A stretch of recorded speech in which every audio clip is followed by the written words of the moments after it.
Welcome to the best scary stories of May. This video has almost 9 hours of some of the most unique stories I've had the honor of narrating to date. They are in no specific order, as always, so there are many gems to be found throughout. I'd like to give a massive thank you to all of the writers, who are credited in the description, for either sending in a story or giving me permission to share their work.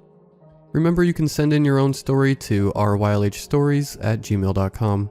Also, I'd like to say thank you for the immense amount of support throughout this month. This was, without a doubt, one of the most fun months I've had on YouTube in the little over 4 years that I've been doing this.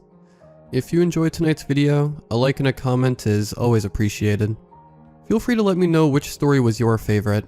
If you're new and you like what you hear, subscribing is also greatly appreciated, as I post fairly long videos every other day. Now, without further ado, enjoy the video. And as always, I hope you all have a great night. Aunt Janet and Uncle Robert never had children, which is probably why they were so excited for me to spend the summer with them in Wexford County in Michigan. They moved to Detroit a long time ago, and then, about a year ago, my aunt died. I don't live anywhere near Michigan, so I could not even attend the funeral. I can still remember how I used to love spending the summer with her and her husband. Not every summer, of course. But I think I must have been there about 7 times when I was a kid. I remember the meadow surrounding my aunt's house, and the woods nearby. I would always have a great time when I was at Aunt Janet's place. That one summer, however, I had just turned 12 years old, did not leave me with only happy memories. My aunt and uncle welcomed me into their home and, since I was tired, let me go to bed early. When I woke in the morning, I made my way into the kitchen where Janet and Robert were preparing breakfast. After eating, they told me to follow them outside. I saw the excited looks on their faces, as they said they had a surprise for me. Behind the house, there was a large tree growing in the middle of one of the meadows.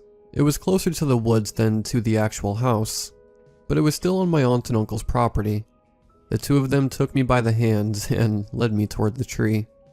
Here we are. Now, it's a little late for a birthday gift, and I'm not sure if you're a bit too old for something like this, but I think you'll like it. We worked really hard on it, Janet said and pointed up to the treetop. There, partially hidden amongst the branches, sat a small, beautiful treehouse. "What do you think, kid?" Robert asked. "I love it," I squealed. "Thank you so much. Can I go inside?" "Go right ahead, sweetheart," Aunt Janet said softly. "There's a rope ladder at the side of the tree." I ran towards the tree and climbed up the ladder. As I finally reached the top, I pulled myself up and set foot into my treehouse for the first time. It was amazing. It was not very big, but I loved it from the very first moment.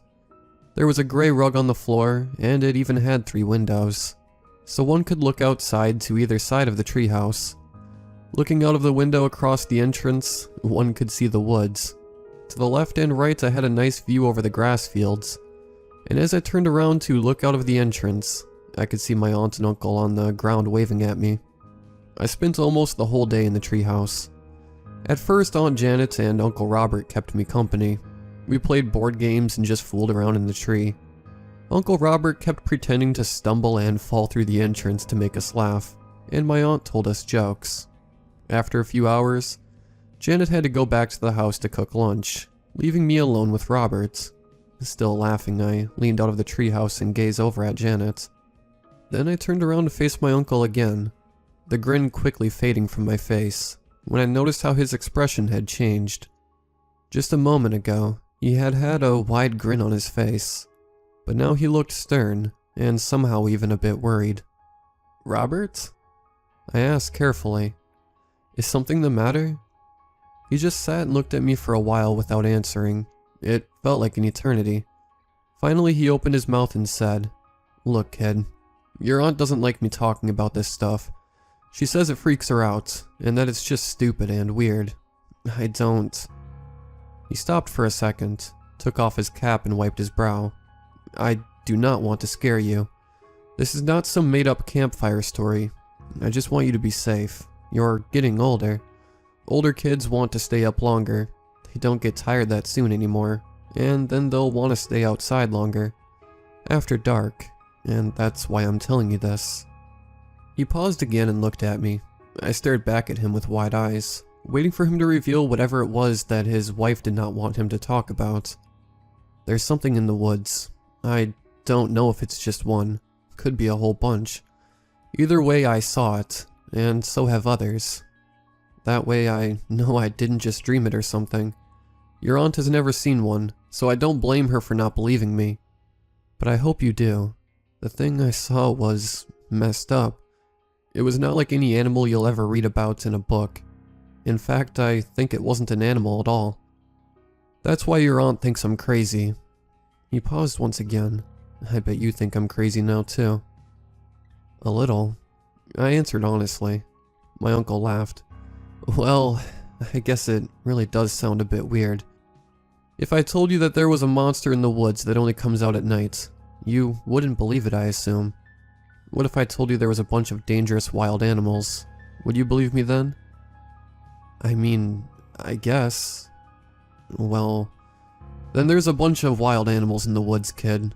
Don't go in there after dark." "I won't," I promised, confused and unsure of what to say. My uncle grinned at me. We continued to play more board games until my aunt called us inside to eat. It was as if the conversation my uncle and I had just had never took place. Still, I couldn't stop thinking about what he had told me. After lunch, I went back to the treehouse, but it was not quite as fun all on my own, so I asked my aunt and uncle to go on a walk with me. They said sure, and we went into the woods. After having walked for a while, my uncle had a glorious idea to play hide and seek. I was the first one to seek, and it was my uncle that I found first. He wasn't very good at it. He had been hiding under a tree, and when I found him, he stood up so quickly that he hit his head on a thick branch. In the end, my aunt had to go back to the house with him since he was bleeding a little. I said that I wanted to stay in the woods just a little longer, and after thinking it over, my aunt said it was okay, but that I should come back home before sunset. I told her I would, thoughts of Robert's warning still in the back of my head. I gazed after them as they walked away. Then I began to look for a tree to climb. Climbing trees was kind of my thing back then. I was actually pretty good at it, and I loved challenges, so I chose a really large tree. I was tall for my age, so I could easily reach the first few branches. I carefully pulled myself up, then reached for the next branch, then the next. It was difficult, and I started to get a little exhausted, so I decided to take a short break. I held onto the branch above me and dared to look down. I let out a gasp when I noticed how high up I was. That's when I heard it. A loud crack coming from right above me. Suddenly there was nothing there to hold on to anymore, and before I knew it, I was falling. I shrieked. I felt a throbbing pain erupting in my left leg as soon as I hit the ground. I tried to stand up, but I couldn't. Tears began welling up in my eyes. I knew there was no use in trying to scream for my aunt and uncle. So I had two possibilities. I could either wait until they would come back to look for me, or I could try to somehow hobble back to the house. I decided on the second option. I got on all fours and began to crawl, trying to put as little weight as possible onto my left leg. But no matter how slow I went, the pain in my leg only worsened. So I had to sit down after about 10 minutes. It took me a moment to catch my breath until I felt like I could carry on. I managed to get a little farther this time. I sat down under a tree, again breathless, and began examining my aching leg. I did not think it was broken, but I assumed I had a sprained ankle. I let out a long sigh and leaned back against the tree. I wanted to rest. Just for a minute or two. I had to. I closed my eyes. The cry of a bird startled me awake. I shot up, in shock. I realized that my surroundings were illuminated by the surreal-looking light of sunset. I should not have allowed myself to fall asleep. The sun was setting. I was supposed to be home by now. I began dragging myself through the underbrush. Soon I began to pant, and the sweat running down my cheeks and forehead did little to cool me off. And yet, I had to get home somehow. The edge of the woods was still nowhere in sight. Maybe my aunt and uncle would come look for me, I told myself. Still, I should at least try to get a little closer. This way it would be easier for them to find me. I assumed Janet had patched up Uncle Robert by now. The thought of him reminded me of what he had told me, what he had warned me of. The light of the setting sun was now rapidly fading away. It was getting darker and darker, and I was still not out of the woods. I began to get nervous. I kept on crawling, trying to gain speed, but no matter how hard you try to hurry, you're never very fast when you're down on all fours, and can't even use both of your legs properly. The sweat on my face began to mix with the tears dripping from my eyes. I never was very brave or tough. To be honest, I stayed a crybaby for a long time after that. I was just about to sit down and start bawling my eyes out when I heard it. Barking. A dog was barking somewhere, and as far as I could tell, it was not all that far away. I stayed still and focused. For a short while everything was silent. Then I heard it again. It was closer this time. Just a tiny bit, but still noticeable. I began to panic. Something about this was wrong. The barking came from deeper within the woods. If someone were to just walk their dog, I could not hear them. Just their dog. It made little sense to me. Plus it sounded strange. There was something off about it. It reminded me of someone imitating a bark. Like how even if they are really good at it, the result would still sound a little different from a real dog barking. And that's what it sounded like. A convincing bark, with just a remainder of human's voice resonating within it. It's strange how something as small as this, something that seems like a negligible detail on first glance, can trigger an impulse that is so sudden and yet so strong that one just cannot help but obey it. So, overrun by the sudden fear creeping up inside me, I stood up. My left leg immediately began aching about 3 times as bad as before, but I ignored it. Instead, I began limping into the direction of the wood's edge. The many days I had spent running around this forest with my aunt and uncle paid off. I was injured, scared and weak, but I knew which way to go. By now there was just enough light left to illuminate the ground in front of me. I hobbled through the woods, slow yet way faster than I had moved on all fours. The pain in my leg was worsening. I gritted my teeth and hobbled on. I did not stand still. Not even when I noticed the slight rustling in the underbrush, seemingly following me. Finally, I could see the forest edge in front of me. I let out a gasp as I started going just a little faster, hurrying towards it. That's when I heard it. A long, deep growl coming from somewhere behind me. I pressed my hand in front of my mouth before I could let out a scream. What followed was the sound of something leaping out of the bushes nearby. I didn't dare to turn around. I needed to act quickly. It seemed to still be at a safe distance. If I was just fast enough, I figured I could make it to the safety of the house. My mind was racing. My instincts took over. While these thoughts were still shooting through my head, I burst into a sprint. I ran. I actually ran. Every step I took, ungainly pacing my injured foot in front of me, hurt in a way that would have probably made me pass out in any other situation. But the sound of the unnatural growling and barking, the noise of large paws drumming on the ground as whatever was chasing me picked up its speed kept me going. How I did not trip and fall is beyond my understanding. I stumbled on, crossing the grass fields, wheezing and blinking as I tried to keep tears of pain and fear from blinding me. My pursuer got closer. I could hear the growling and panting growing louder and louder. That's when I knew I would not make it.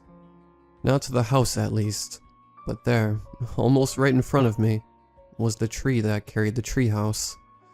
I ran towards it and hastily began to pull myself up the ladder, my sweaty fingers cramping around the rope as to avoid slipping. Had I failed to do so, I surely would have fallen to my death at the paws of this thing. But somehow I made it up and drew in the rope ladder after me. Panting, I crawled over to the window, overlooking the edge of the woods and the part of the meadow I had just crossed. Thankfully, with the moonlight not being blocked out by any trees anymore, I could see just about everything I needed. And there it was. Right underneath the tree stood a giant of a dog. Its filthy fur was still standing on end, in an open display of aggression. It looked around, its large head swinging and its teeth clenched, saliva dripping from its maw. It was looking for me.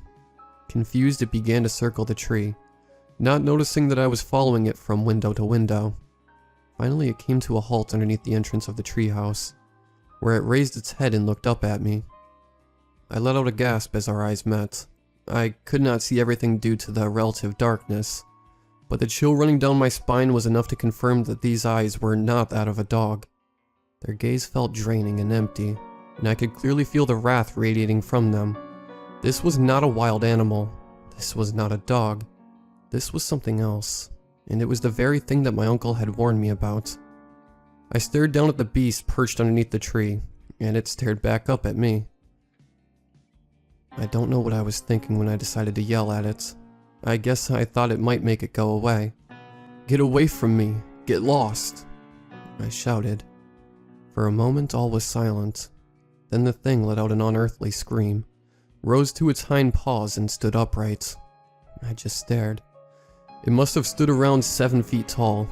We must have stayed like this for a minute or two, or at least it felt like it. Then finally it let out a long howl, turned and ran away on its hind legs. I rushed to the window across from where I had just stood, and watched it disappear back into the woods to where it had come from. I stood there for a while, unable to comprehend what had just happened. When I was sure it would not come back, I threw out the rope ladder and climbed back down. Just when my feet hit the ground, a sharp pain in my left leg reminded me of what was probably a sprained ankle. I limped over to my aunt and uncle's house. Upon approaching, I found that there was a note on the door. I gently detached the piece of paper from the needle, with which it had been stuck to the wood. "Dear Clover, your uncle and I are at the hospital. He felt really dizzy, so I decided it would be best to have a doctor look at him. Please use the spare key to let yourself in. I can't tell you when we'll be back, but I trust you can stay here on your own for a few hours. You're a big girl after all. Love, Janet." I bent down to grab the hidden spare key from under the doormats, unlocked the door and got inside. I barricaded myself, making sure all the doors and windows were shut and locked. Then I sank down on the couch and freed my now swollen ankle from my shoe and sock. When my aunt and uncle came home an hour later, my aunt almost got a heart attack. "Honey, what happened?" she shrieked. I fell off a tree. I said calmly, "Oh no, we should have never left you alone. I'm so sorry." She cried. "I'll get you to the hospital immediately." Uncle Robert, who had a bandage neatly wrapped around his head and looked a bit better than before, picked me up and carried me to their car, where he climbed with me into the back seat. He joked about how the hospital staff was going to be really surprised when they'd see the same people come in again, to which Janet told him to shut up. I glanced down at my ankle, and then at my torn jeans. Robert went quiet and looked at me, then bent down and said in a low voice. There was something else going on though, wasn't there? For a moment I did not quite know what to tell him, but then I just murmured. There were some wild animals in the woods. I had to really hurry to get home. He just nodded and gave me a sympathetic look, a look that told me he knew what I meant. Apart from my aunt's constant apologies, there was not a word spoken on the whole car ride. Fortunately, when we arrived at the hospital, a doctor was able to check up on my leg right away. Just as I had thought, my ankle was sprained. I had also twisted my leg in the process of falling, and had a contusion on my left knee. I remember being unable to sleep that night. Not only was my foot still in pain, but I could not stop thinking about what I had seen. I knew I did not just imagine it, but I could not believe it either. Just the thought of that moment when it stood up on 2 paws made me shiver. It made me wonder why my uncle did not insist on moving away when he had first encountered this thing. I never saw that dog again. I called a dog reluctantly, seeing as I know for sure that this was something entirely different. I spent just 2 more summers with my aunt and uncle. It just wasn't quite as pleasant anymore. Every night I spent at their place would be a sleepless one. The memory of the chase, the thoughts of that creature and the sound of paw steps circling the house, when everybody else was already asleep, kept me awake. I must have suppressed these memories, or maybe it's just one of these things that one forgets when they get older. And yet, I am typing this because it all came flooding back to me today. Today of all days. So many years later, I happened to turn on the radio on just the right channel, and in just the right moment, to hear the moderator announce an old song that I had never once heard before. Indeed, I had never heard the legend before, but when the voice narrating the poem began to tell the tale of the dogman roaming the Michigan woods, I was immediately brought back into the treehouse, staring down at the creature as it stood on two paws. Now, the only thing I can think of is that somewhere around Wexford County, there are dogs walking upright, and that on some large tree, there are the remains of the treehouse that saved me that night. I wonder how Uncle Robert is doing.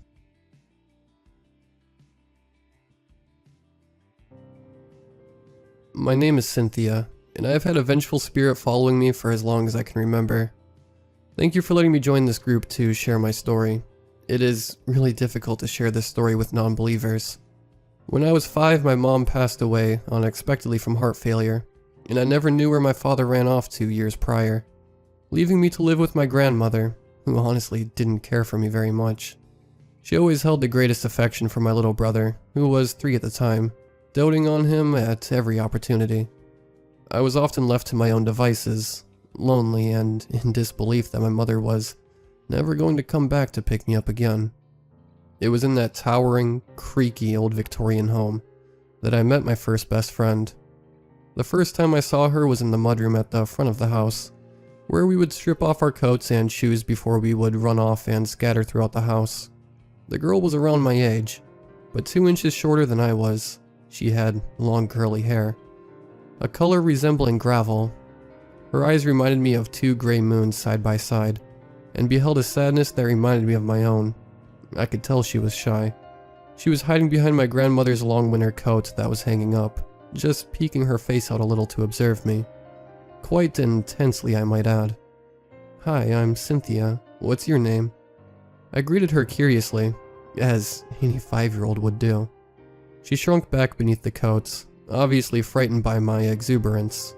It almost appeared to my young eyes that the coat was now still and flatter, almost as if there was no child hiding behind it. I took a few steps towards the coat, but then it seemed to ruffle and billow the closer I became, until I was now standing directly in front of the coat. "Are you nice?" An almost ethereal, adolescent voice asked from behind the coat. I jumped, startled by the sudden sound of the child speaking. I think I'm nice. Are you okay? Should I get my Nana?" I asked. "No," she cried in a high-pitched voice, pushing the coat outwards towards me, without revealing herself. "It's okay. I'm okay. I just want a friend so much. This house is so lonely." I instantly empathized with her. She was just like me, all alone in a house where nobody pays you any mind. "Can I see you? I can be your friend," I told her excitedly. Just then, she seemed to flutter out from one side of the coat, presenting herself to me completely. She clutched her hands in front of her coyly. She paused for a moment too long, as if her own name had escaped her. "Lucille." She sounded so happy and pleased when she finally said her own name, but it made me smile to see her smile. From that moment on, Lucille and I were inseparable. We played everywhere in the house together. We would even play tag in the backyard. It never occurred to me to ask Lucille where she had come from. I was just so happy to finally have a friend. One day I asked her where her parents were, but her face became expressionless, and she said she didn't want to talk about it and ran off. I remember not seeing her for a couple days after that, but then she reappeared, acting as if she had totally forgotten about what I asked, or even being gone for as long as she was. The one thing that I found was strange was that my grandmother never once mentioned Lucille, even though we played in her presence often. One time I asked if Lucille could have dinner with us, and my grandmother laughed at me asking if that was my imaginary friend I was always playing with. I had no idea what imaginary meant at the time, but from the way my grandmother was laughing, I knew it was meant to be hurtful. I never mentioned Lucille again. I let my grandmother continue to ignore my existence. One thing about Lucille was that she was good at playing tricks and telling jokes that made my belly hurt with laughter. One of her favorite tricks to play on me is she would take all my left shoes and hide them. For the life of me, I could not find them, and sometimes a few days would pass before they would pop up in random places. When I would finally find where Lucille was hiding, I'd shout, "Lucille, where are all my left shoes?" And she would reply, always giggling, "I just wanted you to be all right." We would both fall to the floor laughing at her ridiculous joke, and I genuinely missed the days we spent in total harmony, enamored with one another. Once I grew older, I saw less and less of Lucille. It got to points where by the time I was 12, I never saw her at all. By this time, I understood completely what imagination was, and I began to wonder if Lucille really had been a work of fiction my mind created. In a time of extreme loneliness and grief, it made sense to me, and I accepted it as such, pushing the memory of Lucille aside to live my life.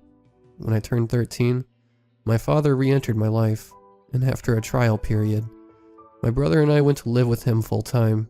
Apparently our father was off making himself successful, but hadn't heard of my mother's death until years later, when he looked her up, and he immediately came out of a sense of guilt and obligation. Things seemed to actually be going okay, living with our formerly estranged father. That wasn't until the strange events started occurring. During my teen years, I'd find that an increasing number of my left shoes gone missing but never returned. It became awkward having to explain to my father why I needed to buy shoes so often. So I got a part-time job when I was 16 to buy them myself. I didn't want anyone to think I had lost my mind. I just kept it to myself.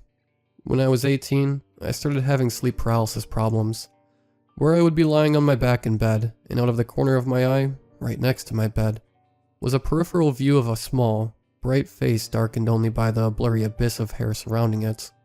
I could never make out the eyes, but I would feel them burning into me, and I felt their overwhelming sadness. I'm 29 now, and I have experienced a lot of pain at the hands of something unseen. I've discovered left shoes set ablaze in my backyard. I have awoken with brands on my arms that I thought were just part of my sleep paralysis until waking up and seeing physical marks on them. There was a time where I woke up with 2 painful rows of dark welts on my shoulder. When I went to look in the mirror, it actually was 2 words that read, "Not nice," and I panicked on the spot. Lucille and I used to play tattoo, where she would take a pen and draw or write something sweet on my shoulders or back. Whenever it was her turn to be drawn on, she would refuse, and I never asked why. I just let her be. This was the moment I started admitting what was happening to me to my friends and family, but they instead had me committed to an institution. Even in there, she would find some way to reach me, mostly through sleep paralysis. Sometimes she would take things from my room, like pens or socks. Sometimes I tried to communicate with her through notes of paper, just asking questions like, "Why are you doing this?" However, she did not like my notes. I would go to scheduled meals and return to my room to find the notes crumpled up on the floor, or sometimes even ripped to pieces. I felt hopeless, but I did not want to spend my days being trapped in an institution with a ghost. I would have rather taken my chances on the outside, so I did my best to act as though I slowly improved, as to not provoke suspicion of false progress. Eventually I was released and rejoined society to the best of my ability. Well as one who is being haunted could. I went to visit my grandmother, now in her 70s, and asked if I could take a look around the house. It was obvious there was no way to escape Lucille, so I figured I might as well try to confront her. My grandmother, still unbothered by my existence, waved me off to go do whatever I wanted. The house was still old and creaky, but much more dusty than I remembered. You would think no one even lived there, but it was just my elderly grandmother and the 4 cats after all. The first place I went was the mudroom. My grandmother's long winter coat still hung in the same place as it always was. There was no billowing, no pushing against the coat to be seen, as there had been when I was a child. I approached the coat with caution, one foot shaking while stepping in front of the other. I reached my hand out towards the coat, saying aloud, "Lucille, are you there? I want to say sorry if I hurt you. I never meant to hurt you or leave you. I never meant to forget you." There was a negative energy coming from the coat. I could feel it tightening my muscles and around my throat. It felt like my ears were ringing from a crackling, humming noise. My heart was beating right through my eyes. Still I proceeded, still I persisted, and my hand grasped the coat, quickly forcing it to the side, to reveal no Lucille. Instead, carved into the wood paneling was a message: not enough. I screamed. My grandmother came shuffling as quickly as she could, asking what all the racket was. I looked at her, my eyes wide with terror. But when I looked back at the wall, there was no writing to be seen. Sorry, Nana. One of the cats startled me is all.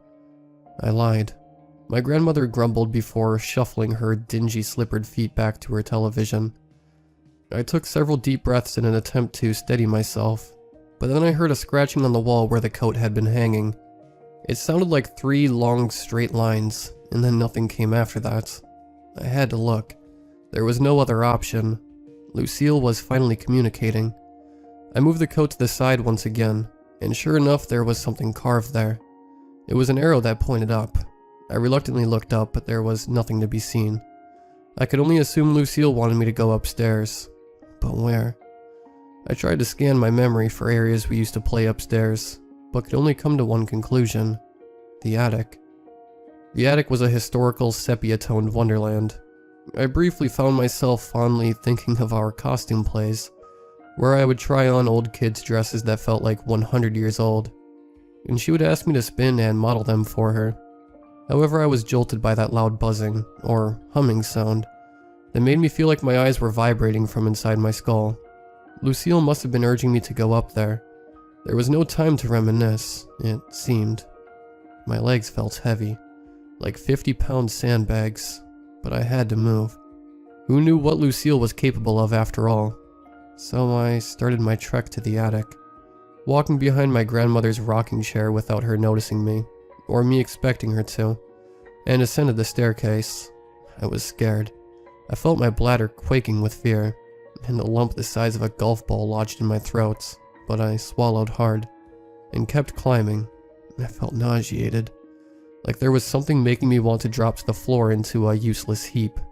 When I reached the top of the staircase, I walked halfway down the long hallway and looked up. The chain that lowered the stairs from the attic was swinging in a perfect circle rapidly. "I'm coming, Lucille," I remember saying out loud. I grabbed a hold of the chain, and it burned me, forcing me to let go. I held my hand with the other, looking to assess the wound, but there was none. I knew what had to be done. Lucille was going to make me suffer to get up there. I grabbed hold of the chain again, letting the burn happen, and pulled as hard as I could. It felt like gravity was fighting me every step of the way, but even as tears streamed hotly down my face, I kept pulling, adding my second hand and using all of my weight to force the stairs to descend from the ceiling. Finally, the stairs came rolling down with a thunderous clack. I didn't hesitate, for fear of the buzzing sound that made my head throb mercilessly. I climbed the attic steps gently. I didn't know what condition the steps were in. When I was finally inside, I looked around the entire space. It did not appear any different than when I played there as a child, but it had somehow lost its sense of wonderment. It almost looked as if no one had been up in the attic since Lucille and I had been there. Judging from the level of dust that caked on old white linen sheets that covered old furniture, and the cobwebs that draped and drooped like opaque curtains from different parts of the ceiling. The sun nearly peeked through dusty stained glass windows, and sunbeams reflected off of an old standing mirror in one corner of the attic. "Lucille?" I called for her. I heard a bang come from the opposite side of the attic from where I was standing. I moved towards the sound when I knew the smarter thing would have been to run away. When I reached the area the noise had come from, I saw nothing. But then I heard her. Lucille was crying. "Why did you leave me? I called to you so many times, and you just looked right through me. How could you? How could you?" The voice seemed to come from every direction, but Lucille was nowhere to be seen. "Lucille, please, I'm so sorry.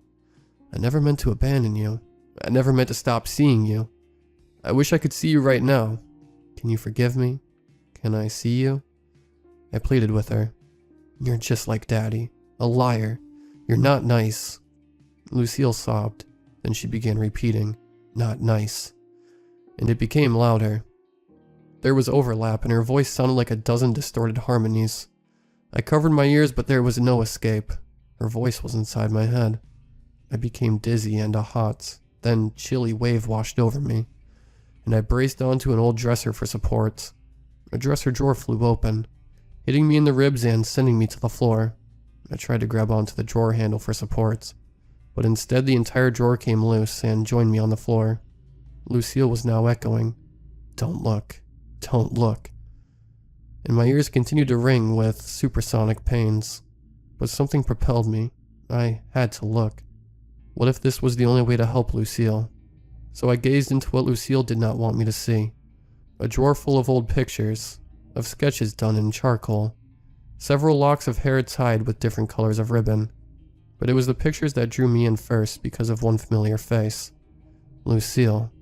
There were several family portraits of what I could only deduce was Lucille's mother and father, with her tucked in the middle or sitting on one of their laps. She looked so happy in the photos, but her parents' faces were stoically fixed. In the last photo, I saw only a photo of Lucille and her father, but Lucille wasn't smiling. She looked like her mother in all of the other photos. The sketches were all of Lucille. I wondered if they were drawn by her mother and father. In some, it appeared as if Lucille had mutilated flesh, not quite cuts or bruises, but the sinking feeling in my stomach made me realize that Lucille had been horribly cared for. The locks of hair had to belong to Lucille. The color matched hers in every way. I knew there was nothing I could say to fix this. How do you avenge a child who lived 100 years ago? Still, I stood up, and gathered the courage to try and reason with Lucille again. "Lucille, I know you didn't want me to look, but maybe I better understand you now. I could only see you when I was a child. But as you can see me, I am no longer a child like you. That doesn't mean I ever forgot about you. It doesn't mean I didn't care. I would never purposely harm you. Lucille, I promise I am not like your father. Even though I can't see you, I want to be your friend forever. If you want to give me a clue that you are near me, I promise I will respond to you. Please forgive me. Tell me where you are so I can give you what you need to feel safe." Everything fell silent after my speech, and I hoped that this was the end. Just then I heard Lucille without echoes, without torment. Just a little girl's voice I became accustomed to as a child. "You want to know, don't you? What Daddy did. Go to the basement, Cynthia. Go there and I will tell you everything, word for word," she said delicately. I thought I sensed some malice, but I shrugged it off. Everything at that point was a means to an end. "I'll go, Lucille. I'll go right now," I replied as I made my way towards the exit. I climbed down the stepladder, looking up only once. And when I did, I thought I saw the outline of a tall person, but it was gone when I did a double take. I knew I couldn't let anything prevent me from honoring Lucille's request. I kept moving forward, walking down the steps that wailed creakily with every step. I kept moving forward, seeing my grandmother too absorbed by daytime television to even have heard me. I kept moving forward. The basement door now before me was begging to be opened. My breaths became shallow. I knew I was having an anxiety attack. I had never felt such animosity from a door in my life. It was as if the air were vibrating and became visible to me. I tried to swallow, but the saliva just clung to my throat as if to warn me to cling to my very life. When I reached for the knob, I felt heat, as if it was burning on the other side of the door. Just like the attic, I had thought to myself. I knew the price of entering was searing pain. It was beginning to become a pattern.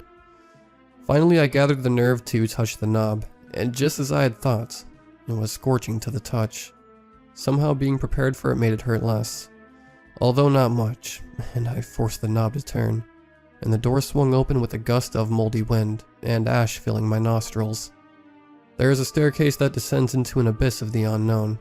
Any sane person would have turned back, but I knew those people weren't being tormented by their childhood ghost friend. Clearly, I could not claim my sanity was in check, because I started to descend the staircase, swallowing chunks of fear and darkness into my body. About halfway down, I turned to look behind me, but where there was once sunlight illuminating the top of the staircase from the open door, was the same darkness that awaited me below. My fight-or-flight response came alive, and I tried to ascend. I tried to move my feet anywhere but down, but it was as if a barrier of child's hands forced me forward. I no longer wanted to see what was down there. I no longer cared if Lucille tortured me forever, if it meant I would still have my life the next day. It was hot when I reached the bottom of the staircase. My vision adjusted to the dim light peeking through small, dust-crusted basement windows. I could see decaying boxes, children's toys, an old laundry sink, the furnace, and one of those ancient wood-burning stoves. Both sealed and empty paint cans were scattered about. Cobwebs lived in every corner of the ceilings. The basement was a land where things seemed to be tossed in and forgotten about, never to be seen again, except by me in that very moment. The heat continued to increase. I didn't even notice that my clothes had become damp with sweat. I thought it was my imagination, but the lighting seemed to be fading. I felt as if my vision had began to double, and in that moment, I realized that I could not breathe.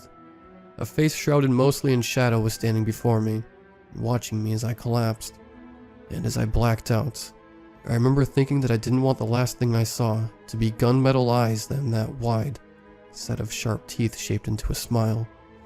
When I came to, the basement looked so different. The windows were boarded up. There were no longer any cobwebs, no rotting boxes of random memorabilia, just easels and paint, and the wood-burning stove was lit. I looked down at my body, but I could not recognize it. Pale and childlike, but my flesh was dirty. I was in a white, sleeveless nightgown, long locks of black falling past my shoulders. But what is perhaps the most concerning detail is that I am tied to a chair. "Are you awake, Lucille?" I hear in a shaky whisper. Lucille. I looked around. I saw her nowhere, but it began to make sense that I was Lucille. A tall figure slowly approached me. My eyes focused, and with clarity, I recognized that this was Lucille's father. I sat silently, only able to deduce that Lucille was sharing a memory with me. His eyes were gray, just inches away from my face, and when the reflection of the fire from the wood-burning stove reached his eyes, they reminded me of gunmetal. "Are you going to be nice for me today, Lucille? Daddy needs to paint, you understand, right? That Daddy needs to paint something beautiful?" he said, petting my hair gently. "What did you do to her?" I whispered. "What did you say, sweetie?" he asked through a sharp smile. "What did you do to Lucille?" I screamed at him, the ropes tugging against my skin, creating red marks where they dug into me. The smile faded, his face now flat and expressionless. "Don't start on this again, sweetie. It's not nice to play these games with Daddy. Just let me set up and we will begin, okay?" "No. What are you going to do?" "You will see," he said, his back now turned to me. "You always do." He walked over to the wood-burning stove, put a few logs into the already roaring fire, and he picked up a hot poker, placing it into the fire. I began to panic. I wanted to wake up. I didn't want to feel this. What Lucille had to endure. I was a coward, and I knew it. "Lucille, please just let me out. I get the point. I'll do whatever you want. Just please don't do this to me." I pleaded quietly, scalding tears rolling down my face. But there was no answer, just a childish giggle, echoing into forever. It proceeded, the volume increasing, as Lucille's father pulled the hot poker from the fire. The part exposed to the fire was glowing brightly, and he was approaching me with that thing. The giggling continued. I became nauseous. My vision doubled, and I was short of breath once again. I tried to scream as the hot poker approached my skin, but then I blacked out. When I awoke again, I heard shouting, which I bolted up from, all the while trying to get my eyes to focus. I was still in the basement, still in Lucille's memory from the surroundings, but when I looked at my hands, they looked like my own. I peeked around and stumbled upon an intense scene taking place. Lucille's father was bound to a chair, and she stood in front of him, holding the very hot poker that he used to torture her for his art. He already had several nasty burns on his arms and thighs. Lucille had burned through his shirt and pants, so that the fabric became fused with his searing flesh.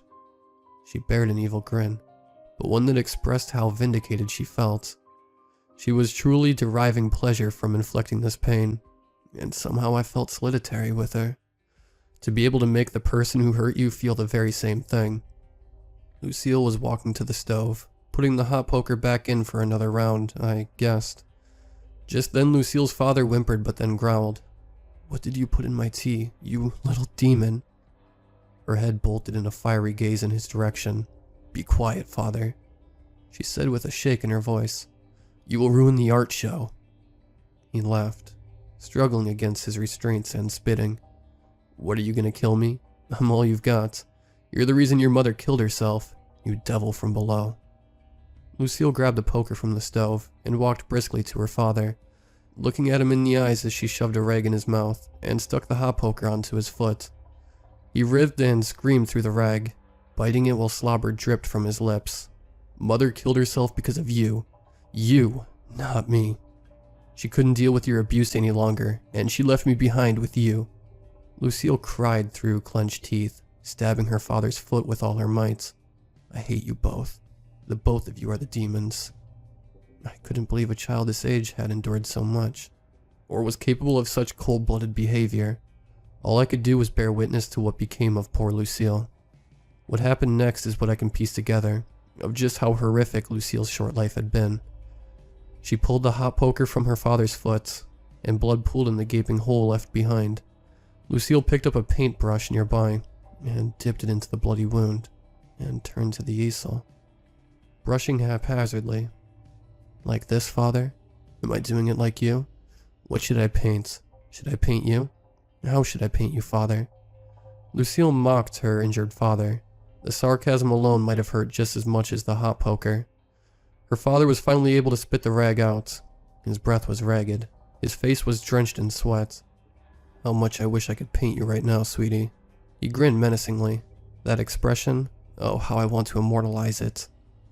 Lucille looked at him, hurt that her methods had not pierced him, as she thought they would have, and a single tear rolled down her cheek. "Father, I think this is the last day we will spend together, and I have loved you for none of it. You will not be missed." She walked somberly towards a shelf that had paint cans on it. She picked up a gas can, brought it to her father, and poured it over his head. "And neither will you," he muttered as he gasped for air, while gas trickled into his mouth and nose.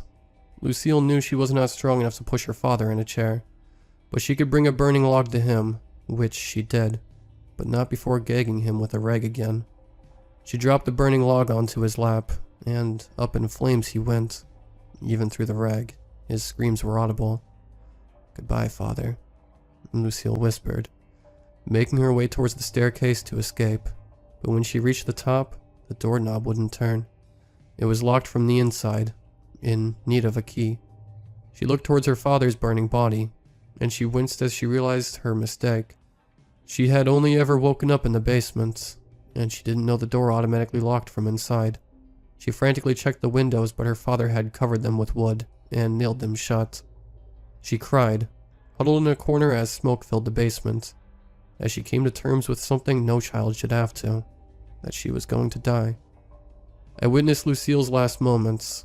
It was the most heartbreaking thing I had ever seen. No child deserves this. I wish I could have done something, anything, if it meant giving Lucille another chance. Lucille is with me almost always. After I rose from the basement that day, I told her that her father was wrong. She would be missed. Maybe it was a mistake to do that, but I didn't know what else to do. Every child needs someone to love them, no matter how malicious they turn out to be. The only problem is that I realize I was not Lucille's first victim. Lucille attaches herself to children who have lived in the house my grandmother currently lives in, and she is also able to communicate with children around her age, as long as she is with me. I learned this when I would be walking down the streets, and a small child would comment on the little girl who was with me. I even researched records for families who owned the house before my grandmother. They all had daughters, but I could find none of them still living. So I started a campaign. That's why all my t-shirts say, "Don't talk to Lucille," to protect children from acknowledging Lucille in public. Because after all, she is always with me. At least I think she is. I still can't see her. I worry when I don't hear her for too long, because even though she is a childhood friend, and I do love and sympathize with her, she is still quite dangerous. I can take no interest in friends or romantic relationships. It makes Lucille feel neglected. I can't visit my nieces because I am afraid of what Lucille will do to them, so I will take on this burden, carrying Lucille with me till death comes for me. I'll wear this t-shirt with the big bold letters, a note of caution to anyone who will believe me. who will listen to protect their children from the flaming fury that is my troubled friend Lucille. Thank you again for listening to my story. And if you see me on the streets, it is probably best that you don't speak to me. Your life may depend on it.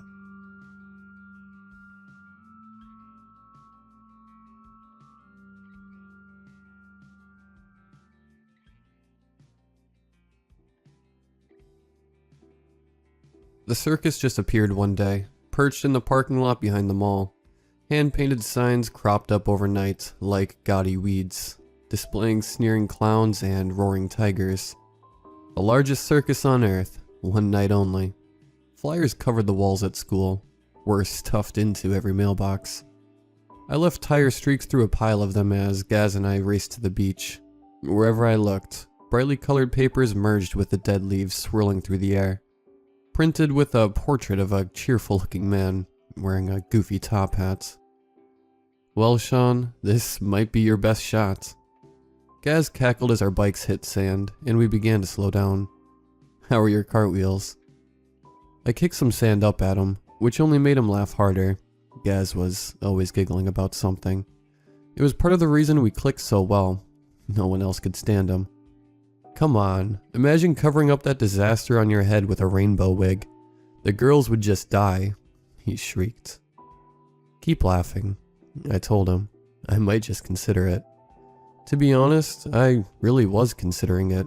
I had been planning, half seriously, on running away from home, and joining a circus didn't sound half bad. I was 16 at the time, bored to death by small-town living, and aching to leave my parents in the dust. Did I have a plan? No. But I was fueled by Home Alone style stories of kids making it in the city with a credit card and common sense. Plus I could do a pretty good cartwheel. Wow, half the school must be out here, Gaz observed, shaking me from my musings. I followed his gaze to the party happening near the water. He was right. Even in the fading light there were a lot of faces I recognized. A few upperclassmen approached us when we got closer, hunched over like cartoon bodybuilders. Are you two supposed to be here? The bigger one asked. We glanced at each other. You don't know us. That's Ray Gun. I gestured towards Gaz, club president. And this is Jazzwipe, vice club president, Gaz wheezed. Lisa invited us. That's the other reason we clicked so well. Ever since we'd met, we'd been playing this game. Coming up with the dumbest fake names we could think of whenever we met new people. Whoever's cover got blown first had to buy the other one a soda. Stupid, I know, but it had gotten me a lot of sodas too. The guys let us pass without comment, and we merged with the crowd of kids on the beach. I was surprised at how many of them were talking about the circus. Even the bro circle had supplemented their usual conversation about girls, with the girls at the circus. You know how they are. It was very scientific. Gaz and I threw around a few more pseudonyms for fun, but most people were too drunk or preoccupied to call either of us out. Each time we saw the guys from earlier, we pretended to be looking for Lisa until they passed. I guess they were the designated guards or something.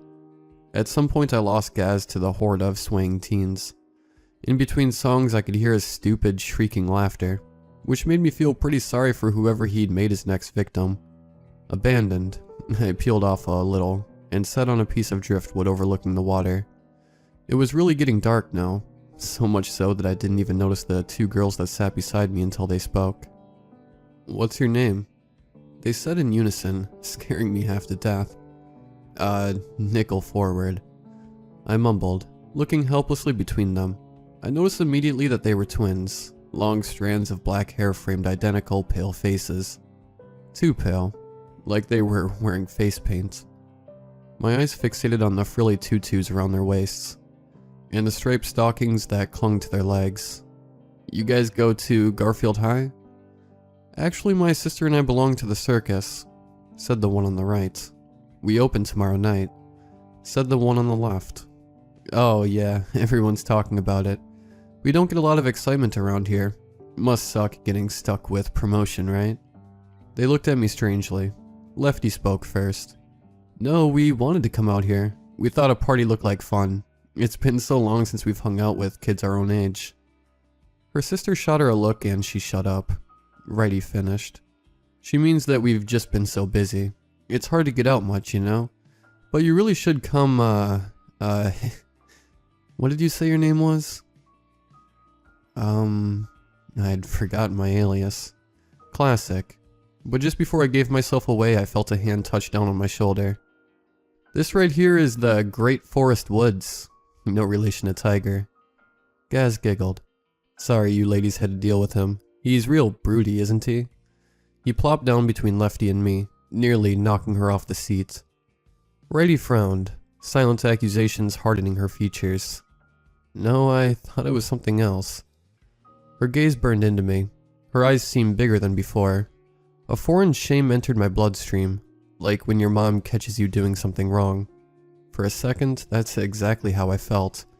Like a little kid, caught in a lie. I almost told her my real name, but her sister beat me to the punch. Anyway, it was really nice meeting you two. Hopefully we'll see you at the circus tomorrow. I watched them walk back up the beach, towards the main road. Gaz whistled a bit, then broke out in a fit of laughter. Usually the sound was mildly annoying, but the party was starting to thin, and the bonfire was being put out. And my friend's wild, high-pitched wails were more unnerving than anything else. If you had told me the next Olympics were going to feature competitive shark wrestling, that would have been more believable than what my parents said at breakfast the next morning. Have you seen the circus up by the mall, Daryl? My mom chirped. Yeah, me and the boys were talking about it at work yesterday. I was thinking we could go see what it's about. As a family, you know? Admission is free. That's how they were, even though I was sitting right there, slurping up cereal. They talked like I wasn't even in the room. I cleared my throat loudly, twice. You alright, Sean? I hope you're not getting sick. I'm fine, Mom. And since when are you and Dad into circuses? My real question was, since when are you and Dad into anything? They shrugged. It looks like fun. Plus a couple lovely girls stopped by the other night to give us flyers. They said it'd be very educational. My mom said. I tried not to choke on my cereal. I tried to tell myself that they'd probably just gone door to door. It wasn't like they'd sought out my house specifically. It wasn't even possible. Still, I couldn't shake the dread that crept into my fingertips and made the spoon too heavy to lift. Did you tell them anything? My dad scoffed. They're not cops, Sean. We just said that we'd love to come see their show. Your mother even gave them one of her famous cupcakes. But, no buts. We're going to have a nice family evening, and you're not getting out of it. The light in the kitchen seemed to die out, as if on cue. A stray flyer fluttered past the window. I watched it with a frown. At that point, I made up my mind that I was going to run away. For real. And if I had to go to this thing, maybe I really could take advantage of it. Even if they were just looking for someone to clean out the elephant pen. I turned back to my parents. Can I bring Gaz? They groaned loudly, which I took to mean yes. Through hours of hostage crisis level negotiation, it was agreed that Gaz and I would ride our bikes to the circus and meet my parents in the stands. Actually, his parents were going too, but they were more than happy to dump their son with us. Sometimes I felt kind of bad for him, to be honest, but he didn't seem to mind. On our way there, I told him about the girls, and got a similar story back from him. I was relieved. They'd gone door to door after all. I also told him my plan to skip town, which admittedly wasn't much of a plan. Really, I was just going to ask the ringmaster for a job after the show, and hope for the best. Like I said, I was running on movie magic. Gaz told me my plan was stupid, and then immediately offered to help. His job was to distract my parents. He was a good friend. When we arrived, the parking lot was swarming with people. The entire town must have been there. Dead leaves and flyers choked the air. The smell of cotton candy and popcorn replaced any oxygen, making me dizzy. Above us, the big top loomed, red and white stripes tapering into a sharp point at the top, with dozens of cheap carnival games scattered around it. A few dirty-looking clowns patrolled the games, handing fluffy toys with big, gloved hands. I tried to picture myself as one of them and felt sick, but still, I was determined. Gaz and I parked our bikes and walked up to the ticket master. Names? He said. Midsummer Shyamalan. Gaz giggled. And this is my buddy. But before he could invent a name for me, I interrupted him. Josh Grant, I blurted out. I still don't know why I said it. I don't know why I played it safe. I just know that something deep inside me told me that I needed to be convincing. The ticket master nodded at me, wrote the name on a shiny ticket, and passed it through the window. Then he narrowed his eyes at my friend. "Your real name?" Gaz glared at me, then said very slowly, "Garrison Fields." We had this rule, see, that if your cover got blown, you had to give up your real name. It was supposed to be a punishment, like giving away a piece of yourself. I think about this rule a lot. I think about this moment a lot. "You're a jerk. You know that, right?" Gaz punched me in the arm as we walked into the tent. "That doesn't count. You have to earn your soda." I just nodded, trying to shake away the fog of carnival confections. We met up with my parents, and the show quickly began. "Ladies and gentlemen, welcome to the largest circus on earth. Our members are very pleased to see your faces, but be advised, there will be audience participation." A troupe of clowns danced into the ring, breaking out into cruel laughter and honking their tiny horns. I guess the gag was that they were prisoners or slaves or something, because of the comically large shackles attached to their legs. Whenever the ringmaster approached them, they all made a big show of screaming and cowering behind each other. At one point, the ringmaster pulled out a whip and pretended to hit them with it. I flinched at the sounds of it snapping in the air, but the audience was eating it up. Even my parents were howling with laughter, slapping their thighs as they watched. I forced a chuckle from my lips, suddenly very self-conscious. Finally, the clowns retreated and were replaced by ballet dancers. I recognized the twins among them, leading the rest of the performers. Only, not everyone was in costume. In fact, most of the dancers were dressed like suburbanites, or wearing business clothes. Ages ranged from ancient to elementary schoolers, all moving together. One older woman tripped and landed face first on the floor, where she was trampled by her teammates. Gaz was doubled over in hysterics behind me. I felt sick. I kept waiting for her to get up. She looked so frail, white, and withered. One of the twins looked back at her, and she finally picked herself up. She rejoined the dance, and I tried to laugh at the way her legs bent awkwardly backwards. By the halfway point, I was rethinking my plans. Short-skirted vendors prowled the stands, offering sugary snacks. "And what's your name, cutie?" Josh Grant." A tub of cotton candy was shoved into my lap. I placed a clump of it in my mouth and almost gagged. It was stale, sour, but when I turned to complain, the vendors had already moved on. I looked around. My parents were sharing a large tub of popcorn, except they weren't really eating it. No one was really eating. Hands dug into containers and brought the contents to laughing lips, only to have them fall right out of their mouth and onto the floor. I watched Gaz grind cotton candy into his teeth, unable to stop giggling long enough to chew. My head was light, and I looked back at my own container and gasped. The pink treat was gone, replaced by a thin layer of black mud and a pile of dead leaves. I touched my fingers to my lips, and they came away black. Now I really did gag. "Dude, something's wrong." I shook Gaz by his shoulders. "I think we should ditch." But he just kept laughing, not even looking at me. "Gaz, come on. I'm being serious." Below us, a dozen or so men were eating fire, or trying to anyway. "Gaz." I shoved him, hard. His skull made a sharp thud on the wooden bench, but he just kept cackling like an idiot. Tears rolled down his face. His cheeks were red. White fingers clutched at his side, but he kept going, glued to the action. My parents were in the same state. Everyone was. I wanted to stand up and scream. "What's so funny?" But a cold fist formed in my stomach and kept me still, kept me quiet. The show continued. I have to be honest, it really was the largest circus on earth. Thousands of people dragged themselves through various stunts and tricks, but it was as if they hadn't been trained on any of it. There were no costumes, no one was smiling. The magician wept as he cut a woman in half. No box or anything. "I'm sorry," he kept mouthing. "I'm sorry." And the smell of blood joined the tango of sugar and butter. I couldn't breathe. I couldn't watch. But a pair of clowns was guarding every exit. For some reason, I felt like I was being monitored, trying to stop the wetness in my eyes. I dunked a fist into my tub of dead leaves and flung them at my mouth. allowing them to stick to my chin. I laughed at the horror in front of me, until my cheeks hurt. Rocked back and forth in my seat, tried to stop looking around.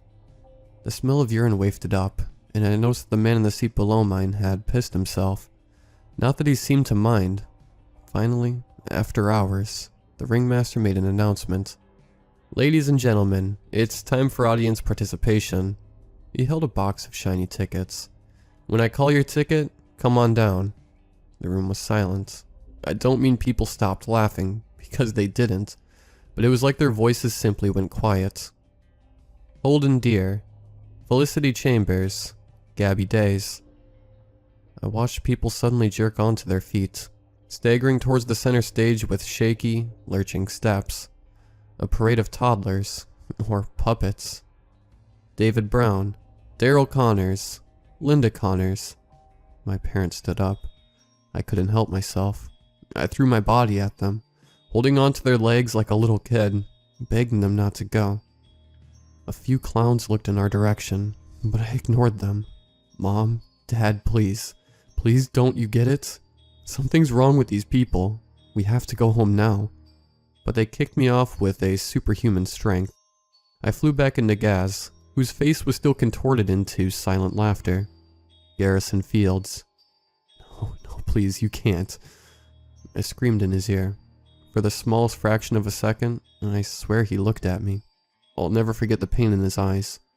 The fear. And then he stumbled down towards the ring. Everyone did. Josh Grant. I stood up. For a moment the world worked in slow motion.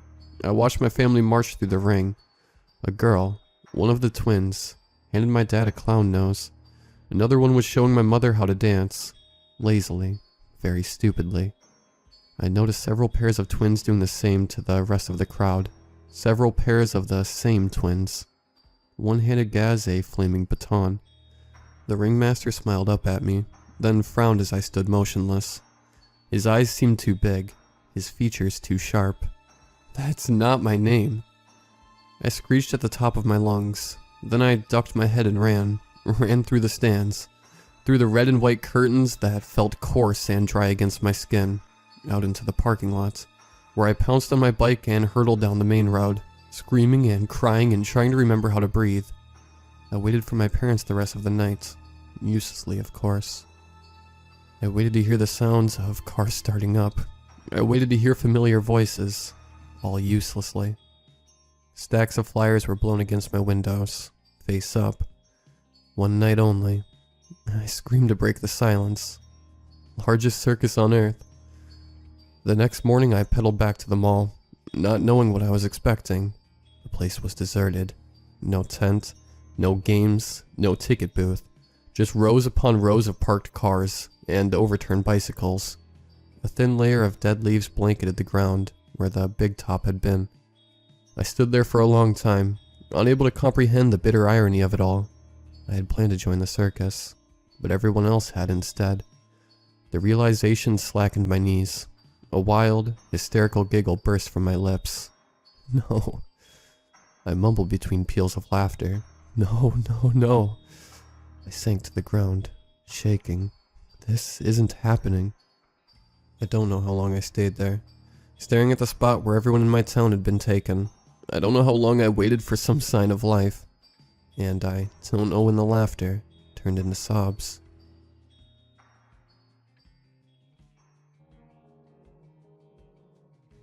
Listen, if you've ever combed the internet for silly little scary games, such as Cat Scratch and Bloody Mary, I hope you don't come across the elevator game and attempt to play. Ever since I was a child, I'd always been fixated with elevators.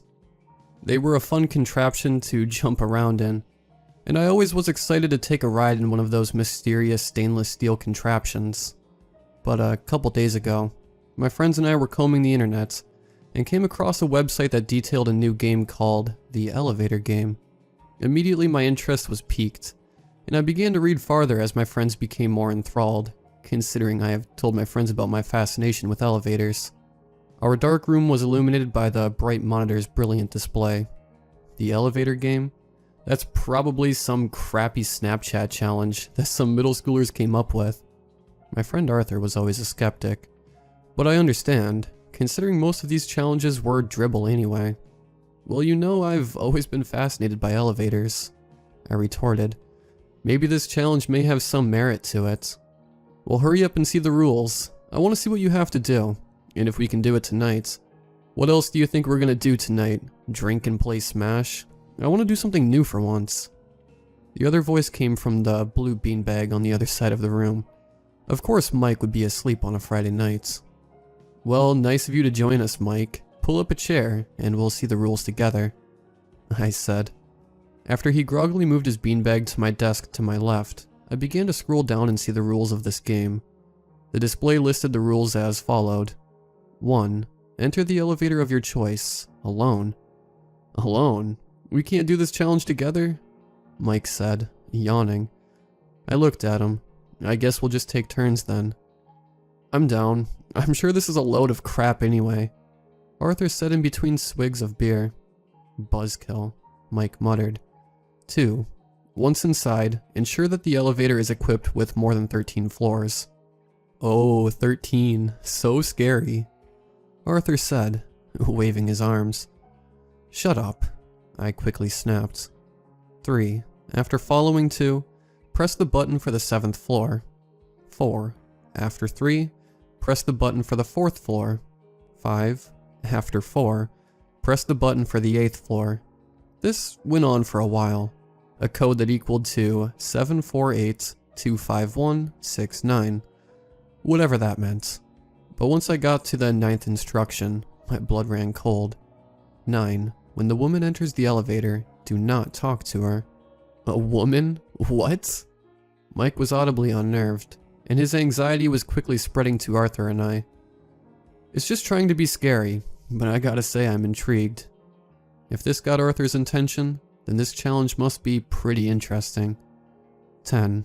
Once the doors open, you have entered the other world. Wait, what? That was all Mike could let out. We were all silent for about 30 seconds, then Arthur spoke. Let's do it. There's the Marriott down the streets. Thing's got like 30 floors. Isn't it like midnight?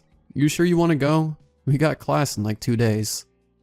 I was pretty freaked out, and I was just trying to get out of this situation. My mind began to wander as I thought about the other world and the woman. What was this? Was this just some kind of joke? It has to be. There can't just be another world that's only accessible through an elevator, right? We arrived at the Marriott, which is a chain hotel that happens to have one in my town. It was a towering building that pierced the thick nighttime clouds. Of course, it had to look as scary as possible, but I pressed on with Arthur and Mike. As we entered through the carousel into the lobby, I immediately had that gut feeling that something wasn't right. The lobby didn't have a soul in it, save for us. The TV was playing some movie, but the concierge was nowhere to be found, probably in the back, taking a break. Okay, let's go to the side elevators, because we might actually get in trouble for doing this, Arthur rationalized. We agreed, and walked to the side, where the gates parking guests are able to access the hotel. The hotel was completely silent, other than the soft hum of a vending machine. We climbed the hallway until we found a lone, stainless steel elevator. It was pretty nice, considering in every horror movie the elevator is usually a decrepit, out-of-order hunk of junk. So who's going in first? I asked. You're the one that even found this elevator thing in the first place, Mike said. He had a point. I was the elevator enthusiast. I should go first. I walked to the button and pressed it, illuminating the little upwards arrow that was plastered across it. The elevator beeped, like it was waiting for me. I walked in. See you in hell, guys, I remarked to the guys as they nervously waved me goodbye. As I enter, I see 35 buttons. Perfect. Step 1 complete. I reach into my pocket and grab the paper that I wrote the code on. I inputted 748-25168. At the final button press, the elevator began to move. My heart began to race, because it was working. The elevator rang, and the display read 6. It stopped, and the doors opened. My heart dropped, because what I saw before me was a woman. She was dressed in pure white, with a red hat that only accentuated the brilliance of her outfit. I couldn't see her face, due to the veil around her face that almost seemed opaque. Her hair was jet black, which was a contrast to her white outfit. She slowly walked in, the only sound being the clacking of her heels as she entered. I was about to say hello, out of instinct, but my mind flashed back to the rules of the game. 9. When the woman enters the elevator, do not talk to her. My blood ran cold, and I looked away from her. Hey. Her voice was as smooth as silk. Excuse me? I need your help. It was getting increasingly difficult to look away from her, and the fear I felt inside was damn near unbearable. Please, at least say something. I looked at her, and didn't say a word. Help me, she said. The elevator stopped. The display read 8. That meant that the ride was complete, and I quickly exited the doors as they opened. It was just another hallway, same as all the others inside the Marriott. What other world was the challenge talking about? As I looked back at the elevator, I saw the woman remove her veil, and I couldn't fathom what I saw. She didn't have any eyes. Not like her eyes were caved out or anything like that, but there was just skin where her eyes should be. I was paralyzed in fear as I saw the elevator doors closed, and I remembered the last instruction. 10. Once the doors open, you have entered the other world. I began to walk through the hallway, wondering what was so different about this new world that I have walked upon. As I walked through the empty hallway, I had a realization that stopped me dead in my tracks. I didn't have a way back. I sprinted back to the elevator and frantically clicked on the button to go back down. The doors opened as I got increasingly woozy. The nausea was becoming unbearable, as I wasn't able to move. The doors opened, and I dragged myself in feeling increasingly weaker. I pressed the first floor button, and collapsed on the floor. The elevator opened, and I crawled out into the lobby. Mike and Arthur were there waiting for me. Hey, where have you been? It's been like 2 hours. Mike said, but it didn't sound like him. Are you okay, Mike? You don't sound like yourself. I'm good. His normally baritone voice sounded pitch-shifted up, and it had an uncanny sound I couldn't shake. The streets were completely empty as we drove back, and almost no lights were on save for the street lights. It was pitch black outside, and we drove in silence. As we arrived to the dorm, I couldn't shake the feeling that I didn't belong here. I wasn't in my own world. I'm not sure what to do, because there were no instructions to escape the other world. How could I be so stupid? I knew this place would be good to put this as a warning sign, and a call for help. Arthur and Mike have not been the same since I came back from the elevator. If anyone can help me with my own predicament, please. I want to return to my own world, and I feel like my innards are being torn apart. I don't feel real. I don't belong. Hey everyone, I just wanted to let everyone know that I made it safely back to my world. Or what seems like it, but what I saw will resonate with me for the rest of my life. Before I detail what happened, I'd like to thank you all for giving me insight in my time of need, even if you people are otherworldly beings, but nonetheless, thank you for your help. Sorry for this post to be unable to be uploaded in a timely manner, but I'm still pretty messed up in terms of time due to my time in the other world. Other than that, I thank you all for helping me in this time of need. As I nervously scrolled through the many suggestions, I saw most of you tell me to try to look up the rules of this game. That's where I got to the bottom of this entire debacle. Beforehand, I want to apologize for not giving all of the details of my feelings and thoughts when I was participating in the game. When I detailed my initial adventure into the other world, I was near hysterical, and was only trying to give the least amount of context so I can get help faster. Now that I'm back, or at least I think I'm back, I will give every detail of the unfathomable experience I had on my return trip to our world. On the subject of Mike and Arthur, I intend to detail the experience with them as well. Let's get started, shall we? When I was in the other world, watching the elevator doors close, my sense of panic instantly flared throughout my body. It didn't feel instinctual like it should. The scariest thing that I noticed about the other world is that the hallway I walked through, on floor 8, was like any other hallway. Despite the usual whirring of the vending and ice machines that were next to me being completely silent. During my panic attack that I had upon realizing my own idiocy, for not even knowing to come back, I felt someone, or something, watching me. As I began to collapse, I felt my muscles failing me, and I had the feeling of pins and needles running up my skin as I attempted to move. Like the feeling when one is in sleep paralysis. When I returned to the lobby and I saw Arthur and Mike, they were not moving. Not like completely frozen, but more like an idle NPC in a video game, just staring lifelessly into the void. Only when I looked in their direction is when Mike snapped out of his trance and began talking to me. Arthur, however, was completely silent, even when I attempted to tell them any recollection of my journey. The thing that disturbed me the most was whenever I even attempted to speak to the two, my throat would not let out the words. You know when you're in a nightmare and you want to scream your heart out for help, when the monster or what have you is about to kill you, or someone you love, but nothing comes out? This was like that, and it was the most surreal thing I have ever experienced. So I had to sit there in pure silence. Wait, silence? There was no hum or sound coming from, well, anything. The world seemed to be on mute. As I sat watching Mike blankly drive, I began to think about the game, and where it's supposed to transport me. The other world. What is that even supposed to be?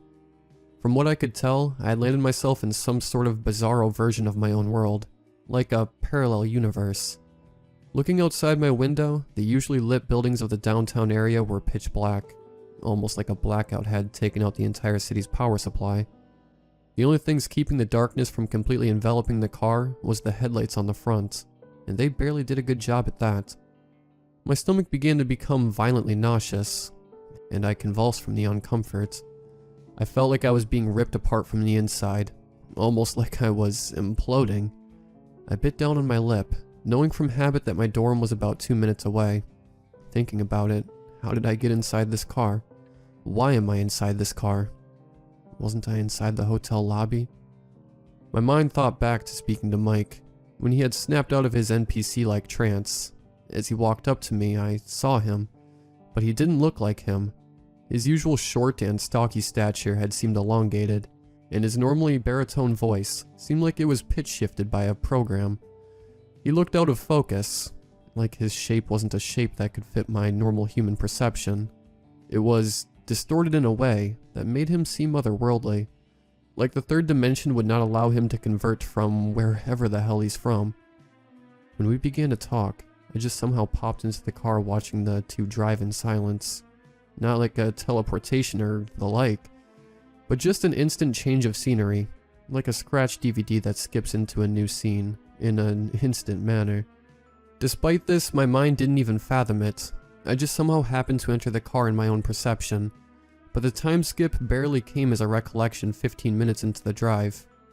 Wait, had it really been 15 minutes? I pulled out my phone and looked at the time. What came staring back shocked me. I was staring at my empty palm. There was no phone in my pocket, nor was there one inside of the car. As I shifted my eyes to the clock on the dashboard, I was met with Arthur's empty face. There were no features on it. No beard, nose, eyes, mouth, cheeks. Hell, not even hair. He was just an empty, smooth face. Despite no eyes or the like, I was still completely paralyzed with fear. He looked directly at me, made a gesture that resembled a phone, and slowly shook his head. I began to type into the search bars ways to communicate with people about paranormal events and such, and all signs pointed to here. I wiped sweat off my brow as I began typing up my post for some help. Why am I here? What the hell? I was still in the car. How am I sitting here in my dorm? All I remembered was Arthur's face, or lack thereof. As I sat down, trying not to break down, I looked at the post, and it had read posted 8 hours ago. 8 hours? I had just posted it. My sense of place was being completely compromised as I stared at the fan on the ceiling. I looked at the comments about 5 minutes later in pure silence. The comments that were on the board were completely rational solutions to escape. Hell, some even sent links to rule guides. As I clicked on it, my mind became ablaze with pain, as Arthur's skinless face was the only thing in my vision. I screamed as pain enveloped my body, and just like that, I was back sitting at my desk as if time itself was being manipulated. I looked at the rest of the comments, and saw that even I had made some myself. Maybe in a trance or whatever had happened, I was subconsciously typing. Despite this, I had my answers. I had entered the code to the elevator wrong. It was 748-25169, and I had entered 8 instead of the 9 at the end of the combination. I began to think this was the case, and it made sense that a mess up like this could send me to whatever this place is. I also saw others give me advice to plug the code in backwards, and do the same game backwards to revert myself back from this place. That was the only hope I had. The only hope for escaping whatever this was. In an instant, the hotel lobby was staring directly at me. It's almost like whatever was watching me or leading me along wanted me to come back to the hotel. Maybe it saw me as an intruder, and was just trying to lead me back to my home, or had more sinister reasons for my instant return. The lobby had that telltale silence, and I knew I had to return. The paper in my hand had the original code, and it written inverted as well. This was my only shot. I knew I needed to take it, or risk staying in this reality forever. I walked up to the elevator, and pressed the button to go up. As the doors opened and I walked in, I saw Arthur's face out of the corner of my eye watching. The doors closed, and I was met with the claustrophobic silence of the elevator. I began to enter the code backwards, ensuring I put it right this time, 96152-847. Right then the elevator began to move, and right on cue when the floor hit 6, the woman in red and white entered the contraption. My blood ran cold as she stared at me through her opaque veil. "Hey, can you help me?" Her voice was as silky as ever, but I steeled myself and knew to not listen. She asked once more, "Help me." In that instant, she looked at me dead in the eyes with her skinless face, being its own entity. She rushed over to me in what seemed like an instant, and began to claw at me. My fight or flight kicked in, and knew I had no choice but to fight. She screamed, as she clawed at my desperate arms, cutting them open various times. Pain erupted in my arms as blood began to drop at an alarming rate. I knew I didn't have much time if I were to falter now. I knew I had to do something, and my instinct led to the single most stupid, but reasonable action I could have taken. I held her clawing arms back with my left hand, and mustering all the courage and strength I had left, I swung my right hand and connected with her smooth, skinless face. She flew back, and uncannily caught herself and just froze. She was frozen like a paused show. She just stared at me with the piercing eyes of nothing. But then I heard a sound. The only sound I ever heard inside of this other realm. It was a cracking noise, and I saw her smooth, skinless face break open like an egg. But what it revealed under, I simply can't put into words. If there was any way for me to describe what was under, I would, but I simply can't. It was truly otherworldly, and my own mind was driven to madness seeing it. It was nothing. Nothing was inside her head. Now, I don't mean her head was hollow. Far from it. It was filled with the infinite nothing. In popular culture, we all come to agree that nothing is perceived as a black or white void with no sense of place. But what I saw was absolutely nothing. It wasn't a color. It wasn't a plane, or had any cohesive shape to it. It was infinite nothing. She or it looked into my soul, and all I heard was distant wailing, as if the voice had been a mile away. It was a distinctive woman's yelling. After the screams ended, after what seemed like an eternity, I saw the woman disappear, as if she was never there in the first place. I sat down, trying to understand all that had happened, but couldn't fathom what happened for the life of me. I was snapped out of my reverie by the dinging of the elevator, and I blindly walked out only to meet an endless pit of darkness. I began to enter freefall, and looking back I saw a sight that was almost more bizarre than the woman. It was an almost infinite amount of elevators, all strung together in this black void. There were too many to even comprehend, but I only had a glimpse as I continued down into the void. I had honestly wanted this nightmare to be over, and if what's meeting me at the bottom of this void was death, I welcomed it. I fell for what seemed like an infinite amount of time. If this was hell, it sure felt like it. And just like that, I saw something. In my free fall, I saw a lone light that seemed almost unfathomably far away. Despite the length, it came into view very quickly. It was an elevator. I began to realize I was heading on a direct path to it. I screamed as I came into contact with the elevator, its hard exterior crushing all the bones in my body, killing me instantly. Wait, I'm not dead. I look at my arm, and only faint scars had been left burnt in it. My clothes looked tattered as I began to look at my surroundings. It was an elevator, and the display read 1. I had just hit the lobby, and the doors creaked open. I slowly walked out, and saw I was in the lobby of the Marriott. I heard the doors close, and I looked behind myself to see that there was no elevator. Only a wall that had a promo for free continental breakfast in the morning for guests. What the hell? Ryan, where did you run off to? You were in the bathroom probably. It's been like 15 minutes, bro. Upon seeing Mike, I burst into tears and embraced him. Okay, you alright? Your clothes look tattered to hell. What happened?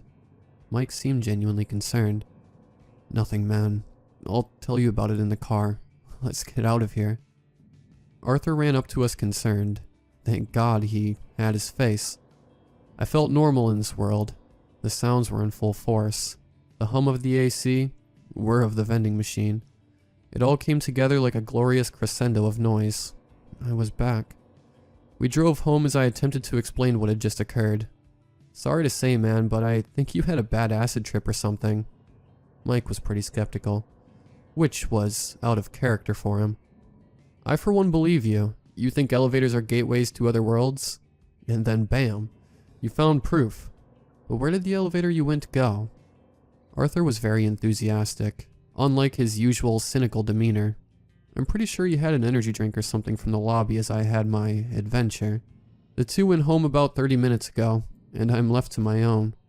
All I want to say is thank you. From this world and the other world. Thank you for helping me come back to my reality, or at least something close to it. I still think to that elevator, and the infinite amount of elevators I had found in that void. Was this all a bad dream? Or did I find something far more existential than I can comprehend? Maybe I did find a true way to travel in between universes. All in all, stay away from this game.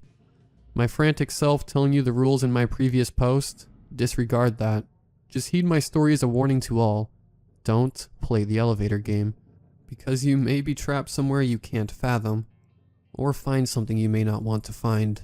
But if you are stupid enough to do it, heed the rules, and be safe. I still see Arthur's featureless face in the corner of my eye, watching me, giving me silent judgment for my decision to cross over. Maybe this is my curse, to have this thing to watch my every move. Almost as a guardian angel of sorts, or something more sinister. I don't really care what. As long as I'm inside my world. Despite this, I gotta go. I need to get some sleep after all of this. My stomach's hurting like hell. Don't play this game.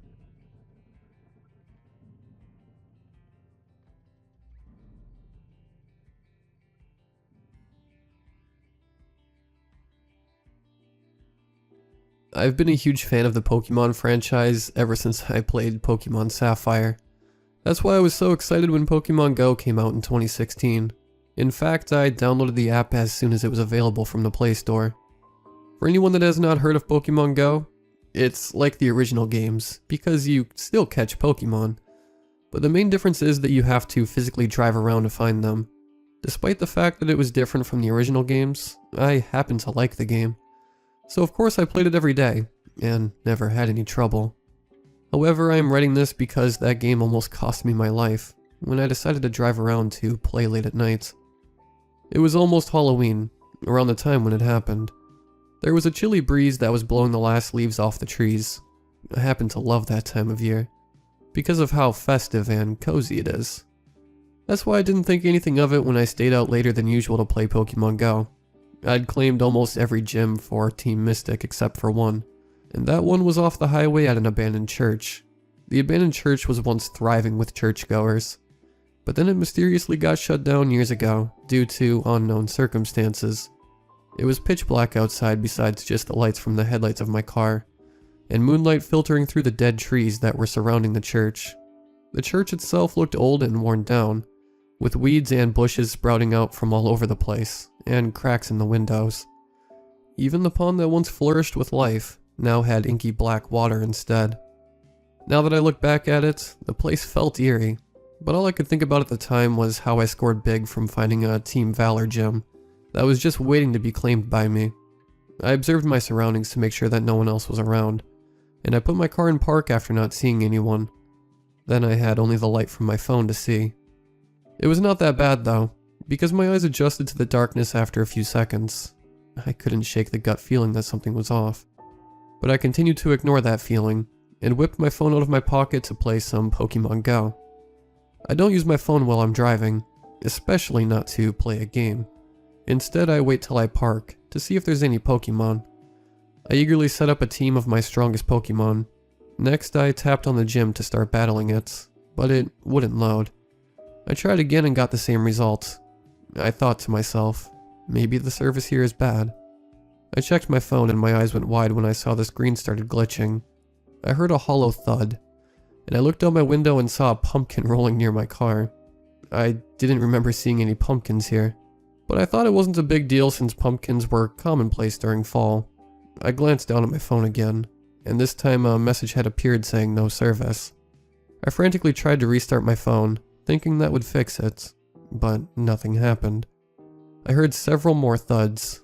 I looked outside and saw more pumpkins appeared out of nowhere. That was when I came to the realization that maybe I should have listened to that gut feeling earlier. I started my car, and the headlights turned back on. As if I wasn't already frightened enough, I heard some rustling coming from a nearby bush. That was when I saw a creepy man's face illuminated from my headlights, and he was looking right at me with a sickening grin. All I could think at that moment was I needed to get out of there. I slammed my foot on the gas pedal and floored it out of the church parking lot. I sped down the highway and back towards my neighborhood. I was thankful that there weren't that many cars driving on the highway at the time, since that helped me get away faster. I almost made it back to my house when I saw in the rearview mirror a police car following me, with its red and blue lights flashing. I started breathing frantically when I got pulled over. I had no idea at first what I could have done wrong to make a police officer pull me over, but then I managed to calm down when I realized that I must have just been speeding. The police officer walked up to my window and instructed me to roll it down. He said, "You need to get out of your car now." I barely managed to say okay, as I shakily opened my door and stepped out. Before I could explain why I was speeding, he started yelling into my car. I was dumbfounded because there was no one else in my car, or so I thought. Apparently a man from the church had snuck into my car while I was distracted from the man in the bush. The police officer barked with his gun pointed at him. "Get out of the car with your hands in the air." A skinny man that appeared to be about 6 feet tall, and wearing all black, climbed awkwardly out of my car, like a long-legged spider of some sort. Next, the police officer pressed him up against my car and handcuffed him. Then he made the man get in his car and told him, "You have the right to remain silent," before he closed the door. Once I realized what had happened, I said to the officer, "Thank you so much. I don't know what I would have done if you hadn't pulled me over." The officer smiled and drove away to go back on his nightly patrol. I realized that if that police officer hadn't pulled me over, that man could have come to my house and killed me in my sleep. That's why I urge all of you that if you want to play Pokemon Go, then you should only play it when it's safe, maybe just during the daytime.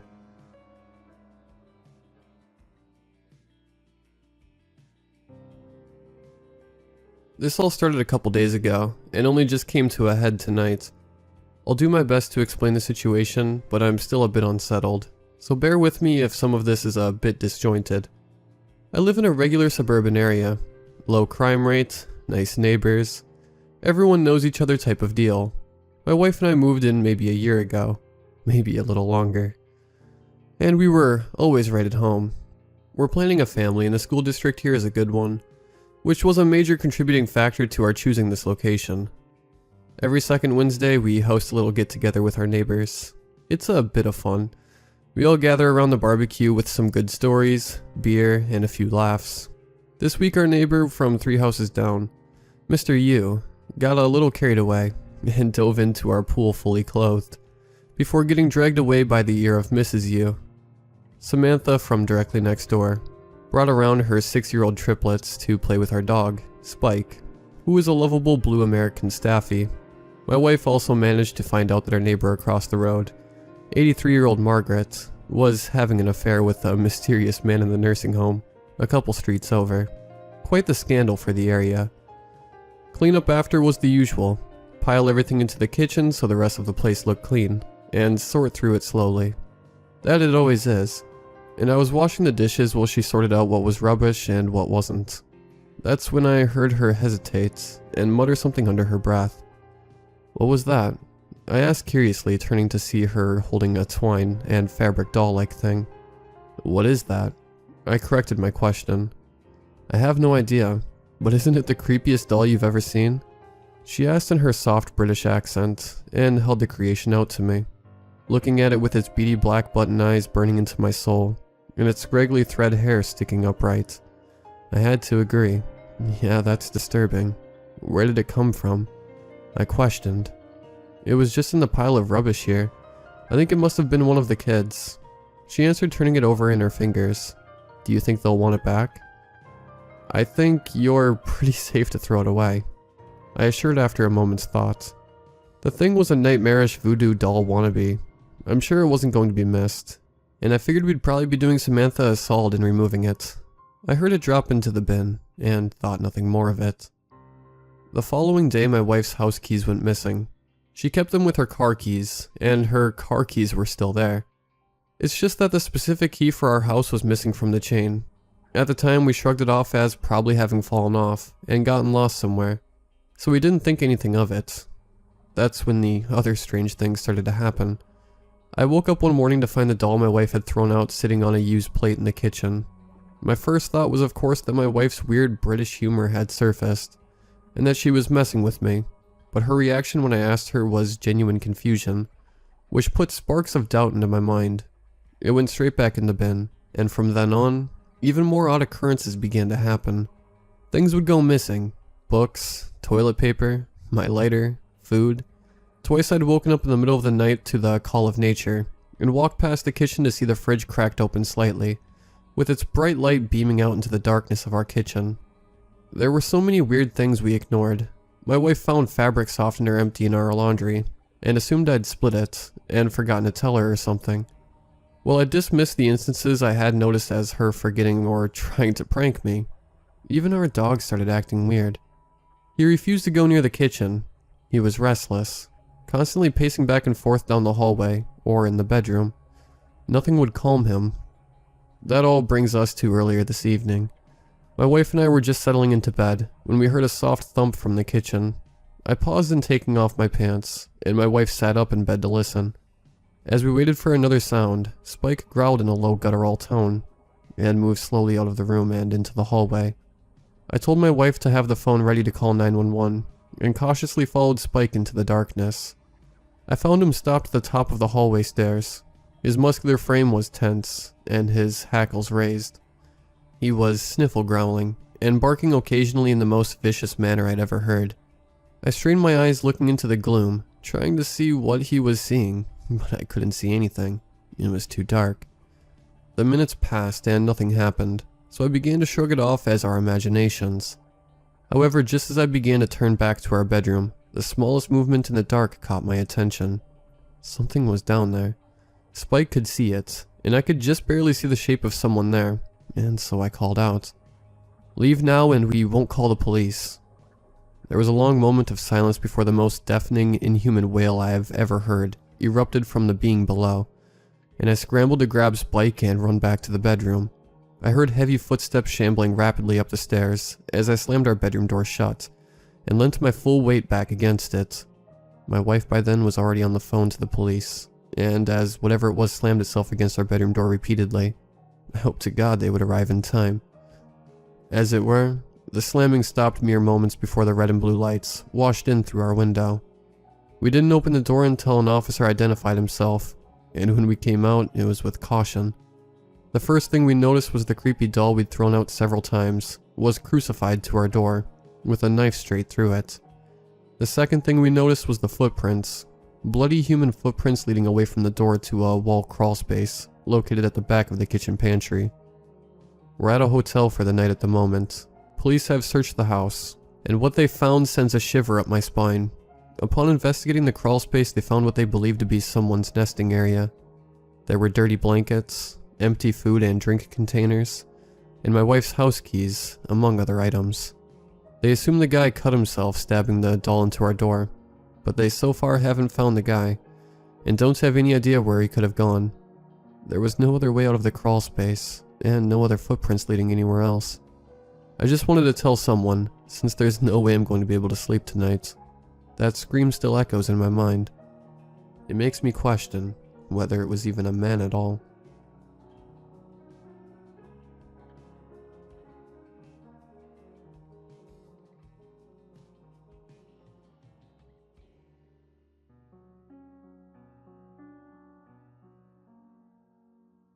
It was approaching the 2-year anniversary of my move to my cabin. I'd loved it so far, getting away from the city and my parents. The air was so clean, and the stars were amazingly clear at nights. I lived alone, if you don't count dogs as family anyway. If you do, then I lived with the most amazing roommates in the world, a little Yorkie named Chess, and my Rot Lucy. They were the sweetest dogs, and they loved the country as much as I did. I trusted them to protect me more than I would a human roommate. I loved them almost more than my birth family. So when Lucy started whining at the door right as I was about to go to bed one night, I was happy to take her outside to pee. It was October, which is still pretty hot in Arizona, but when I went outside I felt oddly chilly for the season. It had been something like 80 degrees out earlier today, but I was almost shivering there on the porch while Lucy ran around. I didn't bring Chess, because he's an old dog, and he doesn't really like to frolic outside as much as he used to. He was laying down in my bed asleep, so I decided to let him be. Because I live so far from the city, there's almost no light pollution, meaning it was almost pitch black outside the light on my porch. I was pretty tired, and I didn't feel like wandering around in the dark, so I didn't follow Lucy out. She knew her way around, and she wasn't the type to run away. Not to mention that there wasn't anyone else around for a couple miles at least, so I wasn't worried about her digging into anyone else's property. I waited for a while, standing in the cold under the porch light above my head. I looked up, and I noticed the light flickering and getting dimmer. I assumed that meant, 1, it was about to go out, and I would have to replace it tomorrow, and 2, I was about to be standing here in pitch blackness. I wasn't particularly inclined to wait around in the dark for my dog, so I called out to her. She didn't come running like she usually did, but I wasn't too worried, because I figured that meant she must be in the middle of doing her business or something.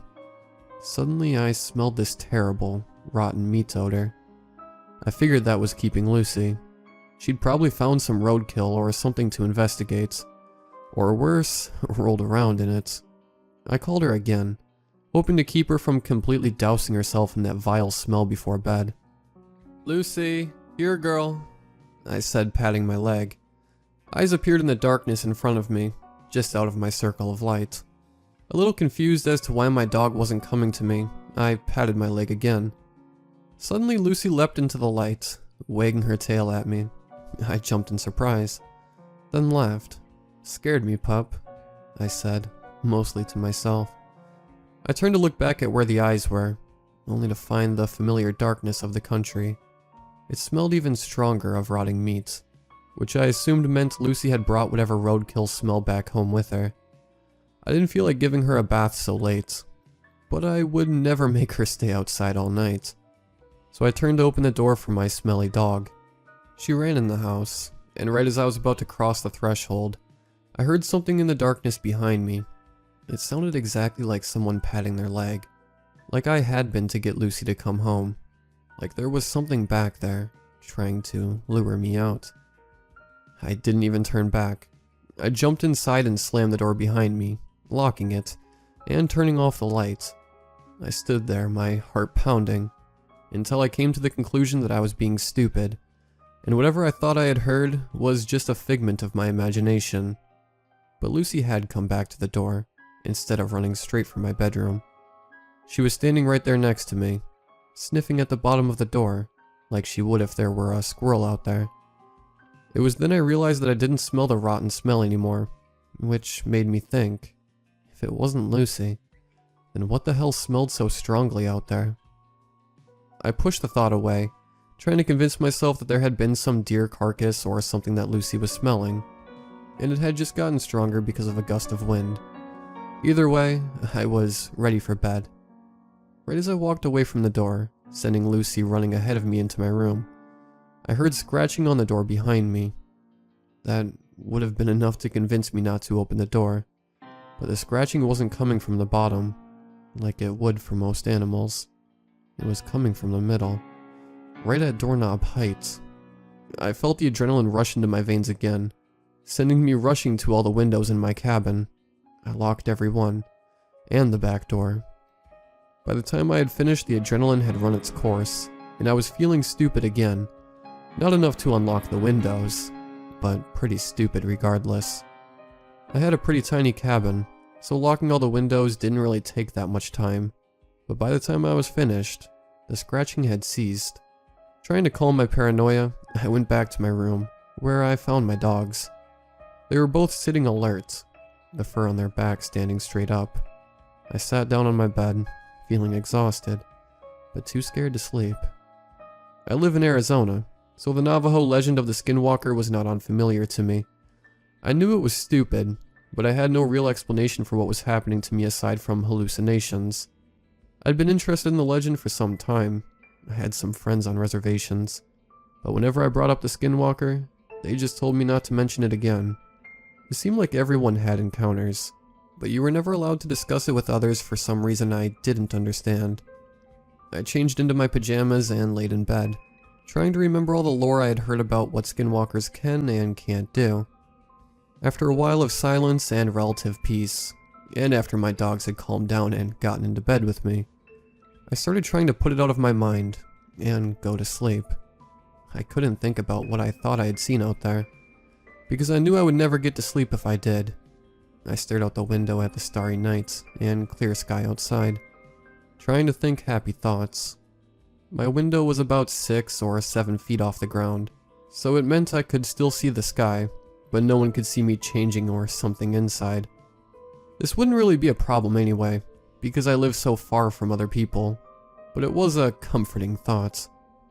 I had just started to drift off when I heard Lucy growl. She was sitting at the foot of my bed, staring at the window. I looked up and saw a flash of moonlight reflected off a pair of eyes outside. It felt like my heart stilled in my chest for a second, as I tried to wrap my brain around what was happening. Something was tall enough to stick its face through the window, at least 6 feet off the ground. I stared at it, trying to sift through the darkness to make out any features, but all I could see was its glowing eyes. I felt like screaming, or crying, or both, but what good would that do? Who would hear me, except that thing outside? So there I sat, staring into the eyes of the unknown. Eventually the sun started to break the darkness of the sky. It wasn't up yet, but it was that dusky color of morning, where you can start to make out things that darkness had hidden. I only saw it for a second before the thing disappeared, but for that second when it was just barely bright enough to make out shapes, I saw it. It had gaunt, hollow cheeks, the color of a dirty pair of white sneakers, sickly gray. Its beady eyes shone from where they were buried in deep, sunken black pits in its face. Its mouth was open, revealing a color that seemed blacker than the darkest night, and it seemed to suck in everything around it, like it was hungry for anything, even light itself. A long, thin claw rested on my window pane, attached to a skinny, bone-like gray wrist. I stared in horror at the thing staring back at me, my mouth open, mirroring the hungry face in the window. I blinked and it was gone, leaving only a smudge of dirt where the claw had rested. I still stared out the window as the sun slowly rose, cleansing the horrors of the night with its pure, revealing light. I stayed in bed that day until noon, When the sun was highest in the sky, I could feel my heart beating the entire time, while I replayed the creature's face over and over in my head until it was seared into my memory. My dogs were asleep, finally resting their guard and giving in to the unrelenting pull of sleep. After I had brushed my teeth and put my clothes on for the day, I went to the front door, cautiously pulling it open an inch or two. I let the fresh air waft inside as I checked for any scent of rotting meat. When I didn't smell or see anything, I pulled the door open the rest of the way and stepped out. I looked out at the ground in front of me, where I had seen the eyes last night. I didn't even see a track in the dirt. I started entertaining the idea that I'd just been up too late recently, and everything that happened that night was just some crazy fever dream, or a sleep-deprived hallucination. I'd almost come to terms with that idea when I turned to go back inside and stopped. I stared at the door and felt my heart sink, knowing that what I had experienced last night was real. Under the doorknob, marring the otherwise perfect coat of paint, was a series of tiny, thin scratches, made by something sharp enough to carve straight into the door. The grooves went a few millimeters into the wood surrounding the doorknob. I touched them with my finger, praying that they were somehow just another figment of my imagination, but they were real. I stared at the tiny ridges scarring my door, the proof of things that go bump in the night. I opened the door and stepped back inside, collapsing against the wood behind me. I was too scared, shocked maybe, to cry in full, but I couldn't summon the energy to do anything but sit there, as tears flirted with the rims of my eyes, leaving a burning lump in my throat, and adding emotional unfulfillment to the pure terror radiating through me. It's been a few months now. I haven't seen the thing again. If those scratches weren't still on my door, reminding me of the night every time I come home, I might be able to brush it off. I haven't unlocked my window since, and I covered up the window in my bedroom with a curtain that has started to collect dust. I always make sure my dogs go out before it gets dark, and I don't ever go out at night anymore. I can't even enjoy my clear view of the stars, because all I see when I look at them is hundreds of eyes, glinting through the darkness, staring down at me. I'm moving out in the spring. I have to. It's the only thing I can think of that might keep the nightmares away. That might cure my fear of stepping into a dark, clear night, or leaving my windows open sometimes. That might make it so the first thing I see when I lay down to go to sleep isn't that face. That horror, staring back at me with its shiny black eyes, in the center of its hollow, inhuman face, its mouth open, beckoning to me, to everything, hungry.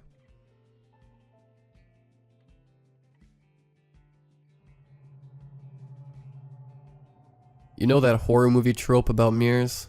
The one where the protagonist is near a mirror and they look or shift away from the mirror for just a moment, and when they look back, a ghost, killer, or some other entity appears, and then usually rapidly disappears when they turn around. I've always disliked looking into mirrors, and for a while, I convinced myself that it was caused by an overactive imagination, combined with seeing the situation play out one too many times in a movie. But as I've gotten older, I've come to realize that it's much more than that. I don't dislike looking into mirrors. I'm afraid of it. Something has always just felt off about it. I recognize the image in my reflection as me, but it has never felt familiar. I brought it up once to a friend, and she goggled at me for a moment, and then laughed, though I could hear a tinge of fear behind it. What do you mean? You don't recognize your reflection. How is that even possible? It's the same reflection that you've been staring at your whole life. And she was right, of course. But that was part of the problem. My reflection has never felt normal to me. Not in the way that it should. Not in the way that it does to other people. I've observed the reflections of friends and family members when they're standing near mirrors. It doesn't feel the same. It feels connected to them, a simple mirror image. Then when their eyes meet mine in the mirror, I don't feel the oppressive feeling of other that I get when I meet my own eyes in my reflection. With no explanation that seemed to fit my experiences, I chalked it up to just being a weird quirk, and decided to just get on with my life. When I moved into my first apartment by myself, I removed all of the mirrors, except for one that I kept in my guest room. It stayed covered with a sheet, unless I absolutely needed it. You'd be surprised how well you can get by without mirrors, when you've been doing it your whole life. I even got pretty good at applying makeup without seeing what I was doing. Every once in a while, I'd catch my reflection in a mirror in a public bathroom, or if I looked wrong into my rearview mirror, and it would set my heart racing. I always felt menaced when it happened, and it would take me a few moments to calm down again. But all in all, I was doing fairly well with my mirror avoidance strategies. But that all changed one day at work. I work in the artifact restoration department in my city's history museum. It's typically fascinating, delicate, and detailed work, and I love it. I mostly work with pottery or statues and carvings, but I always knew that one day someone would bring me an antique mirror to restore, and I would have no choice but to do it. I'd been at the museum for 5 years, and it still hadn't happened. I'd almost convinced myself that I was in the clear. Alas, that was not the case. It was late on a Friday when it was first brought to me.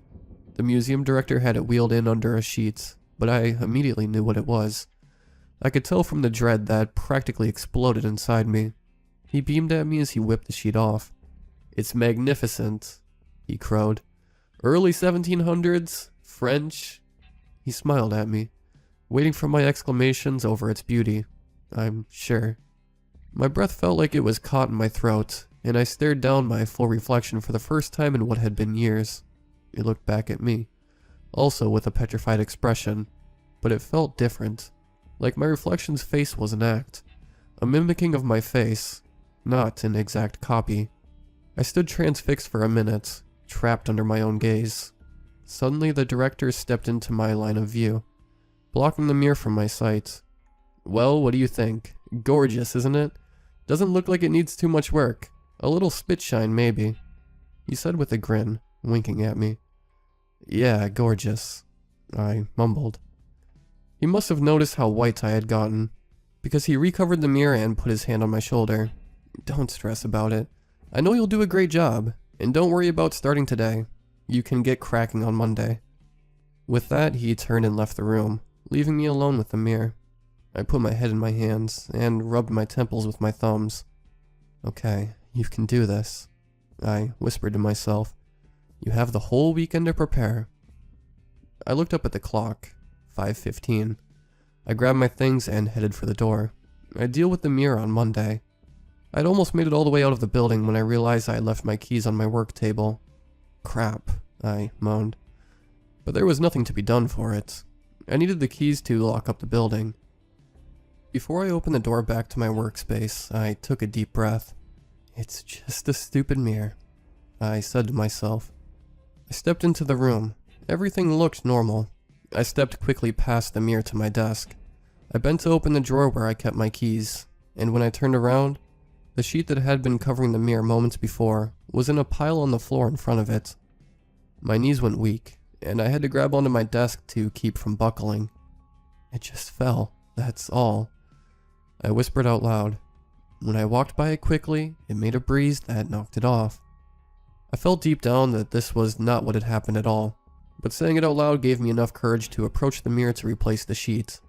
Once I was in front of it, I knelt down to grab the sheet, never once taking my eyes off my reflection. As I straightened back up, I turned to face the mirror head on. With one hand, I reached out and lightly pressed my fingertips against my reflections. My fingers stopped at the cold, hard glass.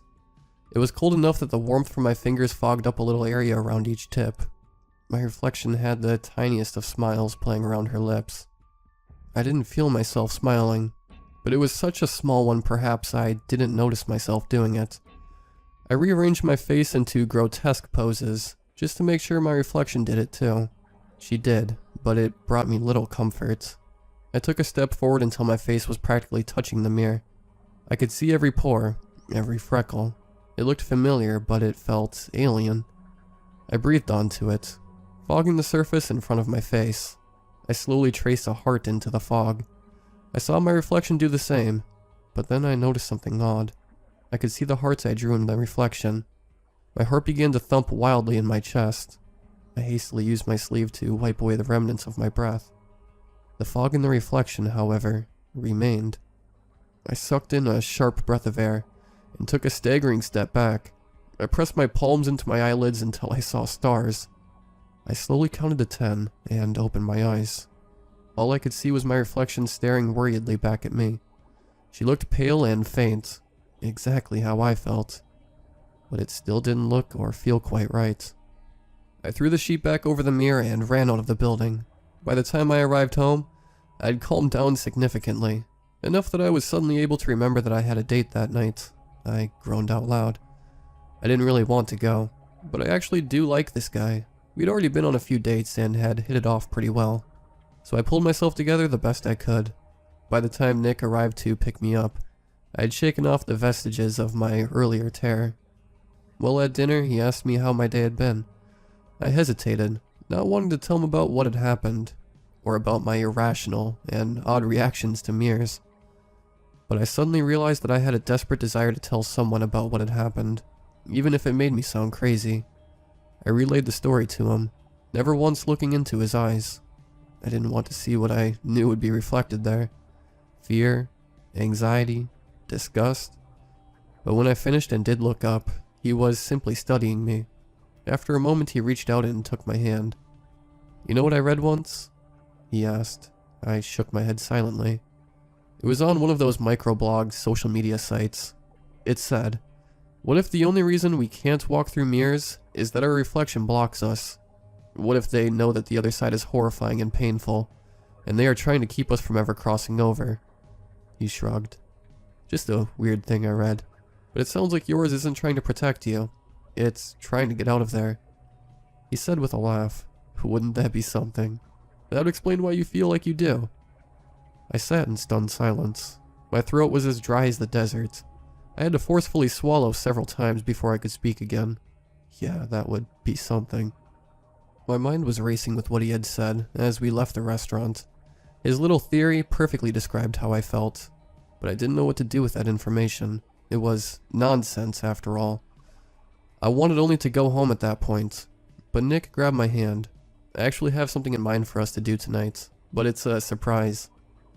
I sighed internally, but smiled at him. "Sure, lead the way." We caught a cab and got out in front of what looked like an old abandoned warehouse. I might have thought that's what it was, too, if it wasn't for the line of people out the door. "What's this?" I asked. "It's an adventure space," he said with a huge smile. "Kind of like a playhouse for grown-ups. I've seen it advertised all over the place. There's supposed to be things to explore and climb on, stuff like that." I couldn't help but smile at his infectious excitement. "Okay, let's check it out," I said with a giggle. The first few rooms were indeed a lot of climbing and twisting and bending and crawling. We kept losing each other and then finding each other by the sound of our laughter. I was surprised at how much fun I was having. He grabbed my hand as we moved towards the last room. "I think you'll like this one the best," he said, pulling me forward. I was about to ask why, but the word died on my lips as we walked through the doorway. It was a room full of mirrors. A much larger and more terrifying version of a funhouse made for children. He shoved me farther into the room so that the door slammed shut behind us. "To help you get over your fear," he said with another shove. Never before had I felt the level of fear that rose in my chest at that moment. It was all-consuming. It wiped nearly every other thought from my mind. I was facing down hundreds of my own reflection, and they looked horrifying. I turned to Nick to beg him to help me get out of there, but he had disappeared. "Nick?" I croaked, my voice cracking with terror. "Nick!" I screamed. I heard him laughing as he shouted, "This way!" I stumbled forward, hands outstretched, unable to tell which way was correct. Tears began pouring out of my eyes as I struggled to breathe under the weight of my panic. Every direction I looked was a reflection of myself, each one looking more ominous than the last. I turned a corner and saw hundreds of reflections of the back of my head, all lined up in a row. I was paralyzed with fear. I closed my eyes and took a few shuddering deep breaths. "Nick!" I called out again. This time I got no answer. I knew to get out I was going to have to open my eyes. There was no way I was going to make it out of there blind. I opened my eyes and was greeted with the same sight I had seen when I had closed them. I exhaled loudly. A tiny wave of relief hit me. I heard a noise to my right and turned my head that way. "Nick?" I asked again. When I looked forward again, All of my reflections were facing away from me, all except the one in front. She was facing me with a horrible grin plastered onto her face. She beckoned for me. Frozen in place, I could only shake my head no. When I didn't move forward, her grin turned into a snarl, and she began slamming her fists against the glass. I let out a blood-curdling scream as I saw my vision go spotty. I stepped back in such a panic that I smashed into the mirror behind me. I felt a sharp pain in the back of my head as a shower of glass rained down around me. I'm certain I passed out for a moment, both from pain and fear. When I came to, I could feel something warm and sticky dripping down my neck. I reached up my hand and it came away bloody. I moaned. I could faintly hear Nick yelling for me. I dragged myself up into a sitting position, wincing as my hands and legs got farther cut up from the glass. Across the room I could see Nick, and hundreds of Nick's reflections, kneeling down in front of me. I closed and rubbed my eyes, shaking my head in the process.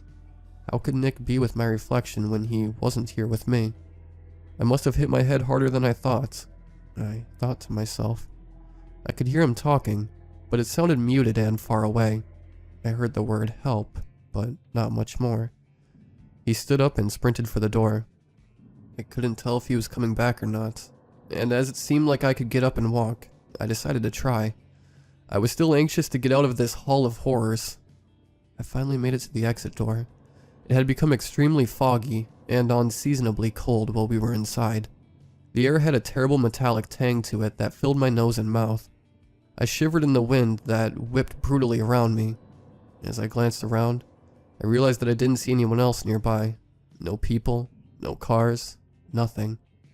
Grimacing, I whipped out my phone to call for an ambulance myself, but the battery was dead. Come on! I yelled out in frustration. I slowly started hobbling towards the road. I figured I could at least catch a cab, but there was no one on the road either. I began to cry. What a nightmare this night turned out to be. I staggered home, alone and freezing. When I got back inside, I plugged my phone in. I needed to let someone know that I was hurt and where I ended up. When the phone powered on, a barrage of texts came in, mostly from Nick, but they were all jumbled up. A random mix of letters, numbers, and symbols. I couldn't make heads or tails of any of it. I tried to send a text back, but it refused to send. I couldn't even get a signal to make a call. Panic, bitter like bile, threatened to rise up again, but I fought it off. I would deal with the shoddy cell service later. For now, I needed to take care of myself. Once I started to clean myself up, I quickly realized that most of my cuts were shallow or superficial. I was able to get the glass out and get everything cleaned up on my own. Well, every piece except one. I could feel one near the top of my head that I just couldn't get a good grip on. I closed my eyes and let out a deep breath. I was going to need to use the mirror. I hobbled into the guest room and slowly pulled away the sheet. Before, there had been nothing more frightening than seeing my reflection in the mirror. But that night, I realized there was one thing more terrifying than seeing my reflection. Not seeing it at all.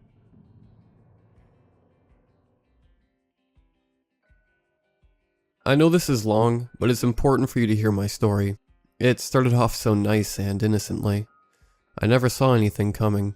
And here's your room key, ma'am. Your room is number 422. I said with a mandatory smile as I gave the key card to the young couple on the other side of the desk. Thank you so much. The woman responded with a genuine smile before taking the key. Then she and her husband walked over to the long hallway of doors and disappeared around the corner. A little backstory. I'd been working the night shift at the North Peak Motel, and I wasn't exactly looking forward to it. It was 8:30 in the morning at this point, and I was close to being done with my shift, but I still had to put on a happy face for all the customers. It wouldn't be right to let anyone suffer because of my own problems, even if they really deserved it. But it would be alright. Everything would be fine. Well, how much worse could things get after last night? There had been a big concert in town the night before, and it seemed like the entire audience had decided to stay at the North Peak that day. The motel needed all the staff we could get, so I had to work that night. There was a period of time during the concert where the motel was quiet and peaceful, but that soon ended when the concert ended and everyone returned to the motel. It was loud and rambunctious throughout the entire night. The halls were filled with drunks, and several of the decorative pictures hanging on the walls were shattered by morning. We tried our hardest to keep everyone in their rooms, and to get them to stay quiet. But our attempts were futile. A small group of motel workers could never overpower a hyped crowd of blasted concert goers. Eventually we stopped trying, so we let the crowd die down when they inevitably crashed. Then at about 4 in the morning, the motel went quiet. All was still. We went around to all the rooms and found that almost everyone had fallen into a deep sleep. Many of them were laying sideways, or dangling off the sides of beds. Some of them seemed to have fallen asleep standing up, but we simply let them be. We knew that the crowd would be terribly zombie-like in the morning. By the time the sun was up, almost the entire concert crowd had left the motel. After a few hours, the rest of them trudged out the door. It was quiet again, so quiet, and it stayed that way all day. I left a few hours after morning broke, but I knew I was scheduled to come back later that night, so I flopped out on my bed as soon as I got home and went straight to sleep, while still wearing my work uniform. At 6 in the evening, my alarm startled me awake. I stumbled around the room in an effort to silence the alarm, but it took almost a full minute for my vision to focus, and by that time, the alarm had already shut off by itself. I stood up as straight as possible, and did my best to shake away as much sleep as I could. I looked over at my bathroom where an empty shower waited to be used. I looked down at my wardrobe, then back at the shower. Nah, I said to myself, as I proceeded downstairs and began getting ready for my shift. Once at work, I used as much of my downtime to recall the huge mass of people who had occupied the motel less than 24 hours before. I listened to the deafening silence which currently engulfed the North Peak and surrounded my eardrums. I would often question if there was anyone staying in the hotel at all. I had to frequently check the book of rooms to reassure myself that many rooms were occupied that night. Suddenly a scream shook the entire hotel to its foundation. I found that I had dozed off because the shriek startled me completely awake. I became more alert than I had been that entire day. I looked at the clock on the wall, 1:28 a.m. It wasn't even close to morning yet, but that didn't matter. I needed to find out what made that horrible sound. It sounded like whatever screamed was suffering a great amount of pain, but I couldn't even tell where it was coming from. I began frantically running around to all the rooms in the motel. I knocked on every door and asked if everyone was alright inside. Many rooms gave no answer. I assumed that was because the motel was halfway vacant at this point. I noticed that several more guests had walked out of their rooms to see what the source of the scream was as well. They too had been startled by it. Many looked scared and jumpy, while others appeared to be lazily limping to their doorways. I asked many of the guests if they heard where the scream had come from. Many of them didn't know, because they too had been sleeping when they heard it. A few of them said they had heard it coming from the far end of the hallway. They also said they'd been hearing strange noises coming from there all day. I thanked them, and told all the guests to return to their rooms. I explained there was nothing to be concerned about, but several of the guests clearly didn't buy this excuse. I didn't even buy it myself. Once all the other residents' doors were closed, I sprinted down to the end of the hallway and knocked on a few of those doors. There was no response from any of them, but then I heard another sound come from one of the rooms. It sounded like running water. But this wasn't completely abnormal. It was a motel after all. Nonetheless, I walked over to the door of the room that was making the water sounds. But when I knocked on the door and no one answered, I could feel something inside me sink way down. I couldn't describe it. I shouldn't have had any reason to feel this way, but I couldn't help it. I looked at the number on the door. 422. My stomach sank farther. My brain and gut knew what to do next, but the rest of me was still quite hesitant. I slowly reached into my pocket and pulled out the master key. I swiped it on the key slot, but my hand acted slowly as it sluggishly reached for the doorknob. After my palm touched the handle, I froze for a moment.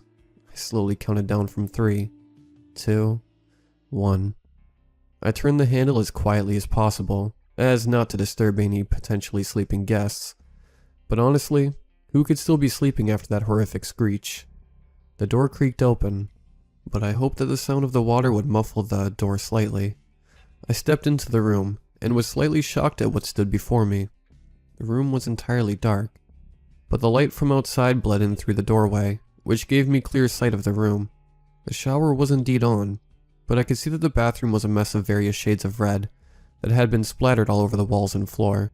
The typical main room setup at the North Peak Motel consists of 2 master beds, a pull-out couch, a television set, a wooden bench, and several pictures framed on the wall. But there was only 1 or 2 pictures left in the room because of the huge party after the concert the night before. I looked into the room and saw that the carpet had been randomly ripped up throughout the room. It was near perfect in some spots, and completely gone in others.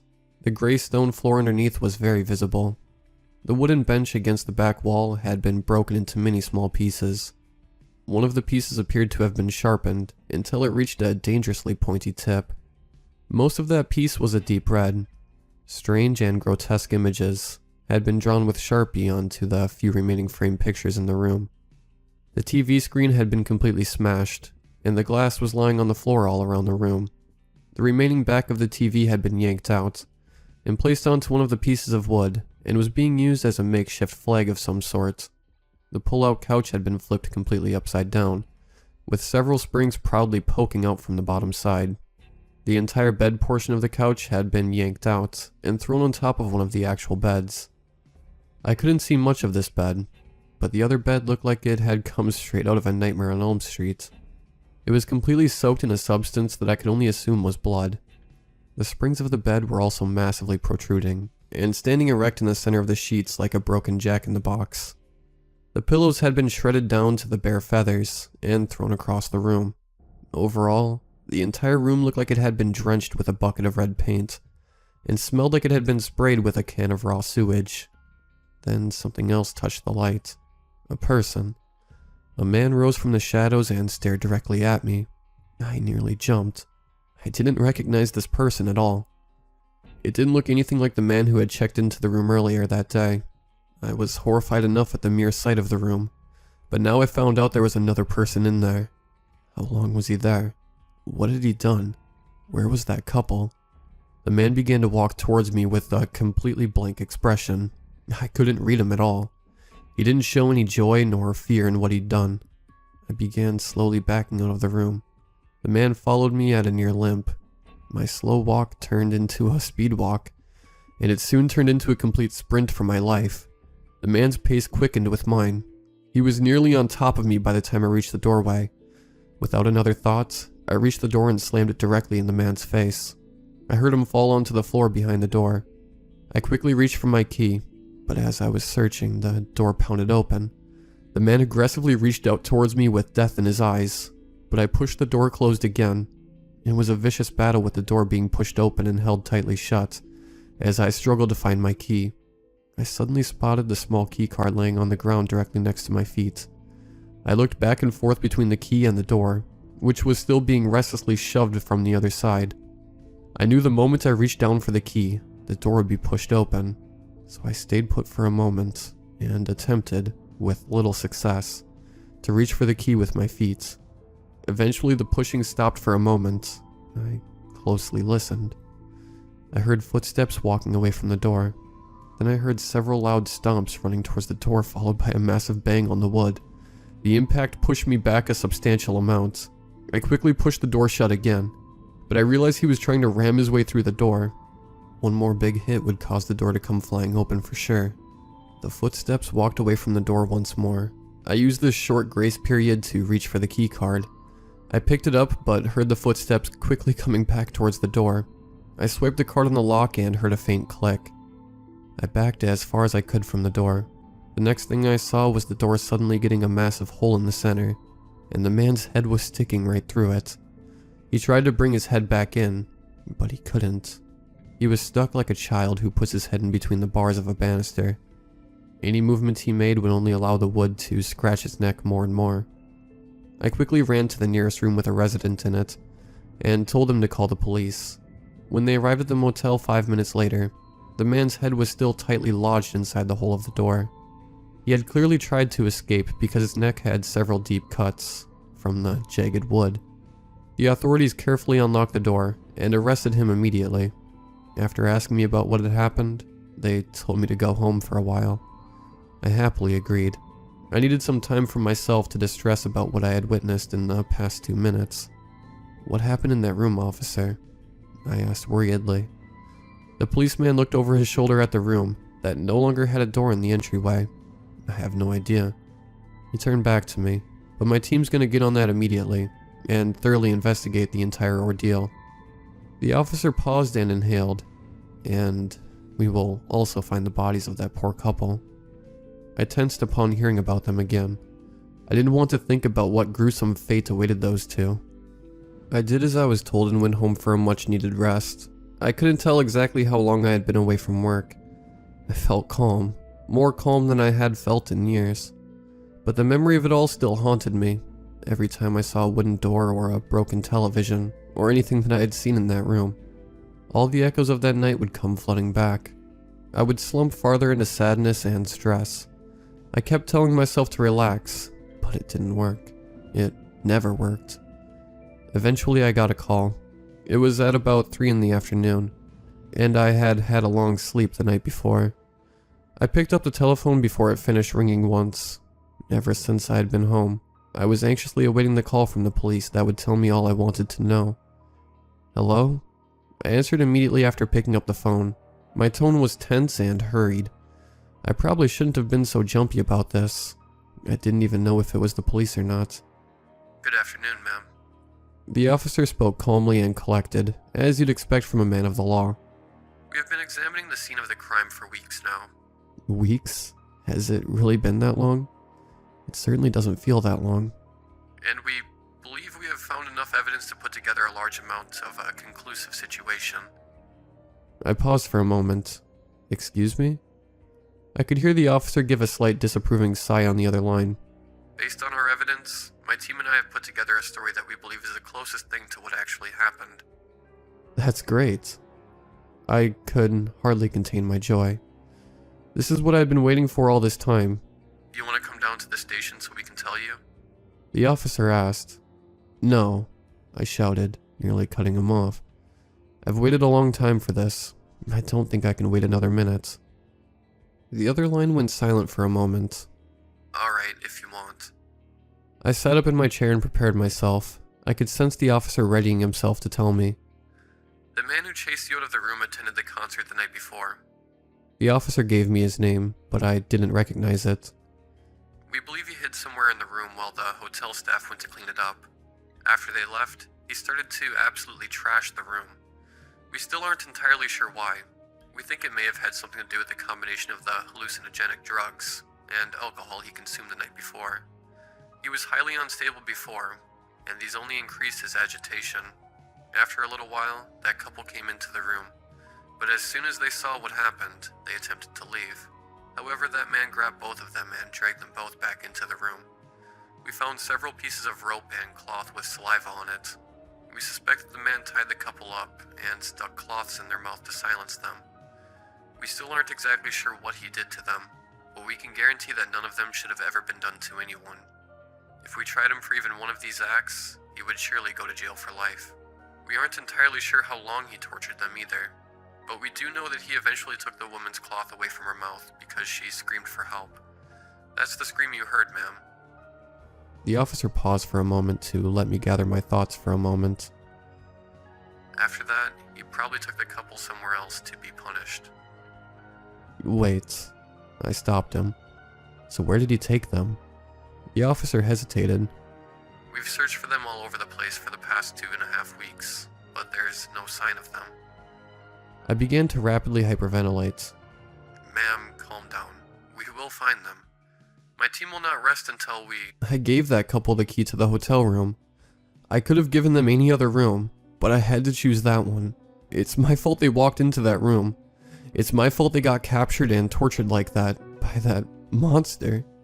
It's my fault they went missing, and it's my fault they're probably dead. I began to weep bitterly. I had lost all hope. "It's not your fault. The officer attempted to console me. You had no idea that man was in there. He could have been in any of those rooms. You forget that you were also the one who called us to come over there and capture him. I doubt any other person could have done that." None of this was making me feel any better. My tears and sniffling was stopping, but I still felt the same depression inside. When the officer didn't hear me respond, he spoke again. The motel called yesterday and said they've cleaned that room completely. They said it looks spotless. They replaced all the furniture except for one of the beds, which was still in perfect working order. When you are ready, you can return to the motel if you wish. I anxiously inhaled and exhaled as I tried to gather myself. What's going to happen to that man? Oh. The officer didn't expect this question. He's gonna go to jail for life at the very least. We have enough evidence on him that even the worst lawyer could win against him. You probably won't even have to testify. I didn't respond. Ma'am, everything will turn out fine. I guarantee it. I knew deep down that this was a lie, but I wanted it to be true so badly. I tried my hardest to trust the officer. Thank you, I answered simply. The next day I went to work in the motel once again. The rest of the staff was overjoyed to see me, but I barely reciprocated the response. I said that before anything. I wanted to see room 422. No one disputed me. They gave me the key card and told me attendance at the North Peak had significantly decreased since the news of the incident broke, and no one had dared to stay in that room. I opened the door to the room just like I did only a few weeks before. It looked as if nothing at all had happened in that room. But everywhere I looked, I could see the memories of what had been there before. The horrible, scarring memories. I could see it all. Even though the room now looked like every other hotel room, I could still see everything. It wasn't going to leave. The memories of that room would never leave my mind. It was strange to think that I was only in there for a few less than a minute, but it changed my life forever. I looked over at the bed on the far side of the room, the only remaining item in the room from that night. It was the same bed that had been drenched in blood and had a couch bed thrown on top of it. The sheets had all been washed and changed, but it was still the same bed underneath. I looked at it with hatred. I walked over to the horrid reminder of that night. Why did it have to look so comfortable and beautifully furnished? I raised my fist into the air and slammed down onto the sheets. It didn't do anything, but it made me feel a little better inside. I pounded on the bed for over a minute, but eventually I began to break down again. I'm sorry. I yelled at the sky. I still wasn't convinced that the couple was alive. I also still believed that I was the sole reason for their suffering. I put my head down on the bed and sobbed. I felt completely defeated. Then I felt something strange. It felt like one of the mattresses was hard underneath. I had felt it a little when I was punching the sheets, but I didn't pay attention to it then. I was in too much of a rage. I felt around the bed for where the hard spot could have been coming from, but there was no specific point where it stopped or started. It was just all around the bed. I was highly curious, so I ripped off the comforter and the fitted sheets underneath. I found the bed had 2 mattresses, just like all the other beds at the motel, but this one was different. The 2 mattresses seemed to be slightly separated. It was as if something was in between the mattresses and was keeping them apart. I immediately grabbed the top mattress and dragged it off the bed. Before I even saw what was under, I could immediately tell that the smell that was in the room all those weeks ago had returned as soon as the mattress was removed. I clenched my nose and looked to see what had been hidden inside the bed. And there, lying directly beside each other with neat positioning, were the bodies of the couple who had checked into the hotel less than a month earlier. They were barely recognizable, but I knew exactly who it was. It was the people to whom I had given the room key. It was the people who had been tortured horrifically for an entire day. Their bodies had been stabbed and sliced in many different places. They were lying in a large pool of their own blood. Neither of them were moving. Neither of them were breathing. Neither of them were living by any means. I quit my job that day.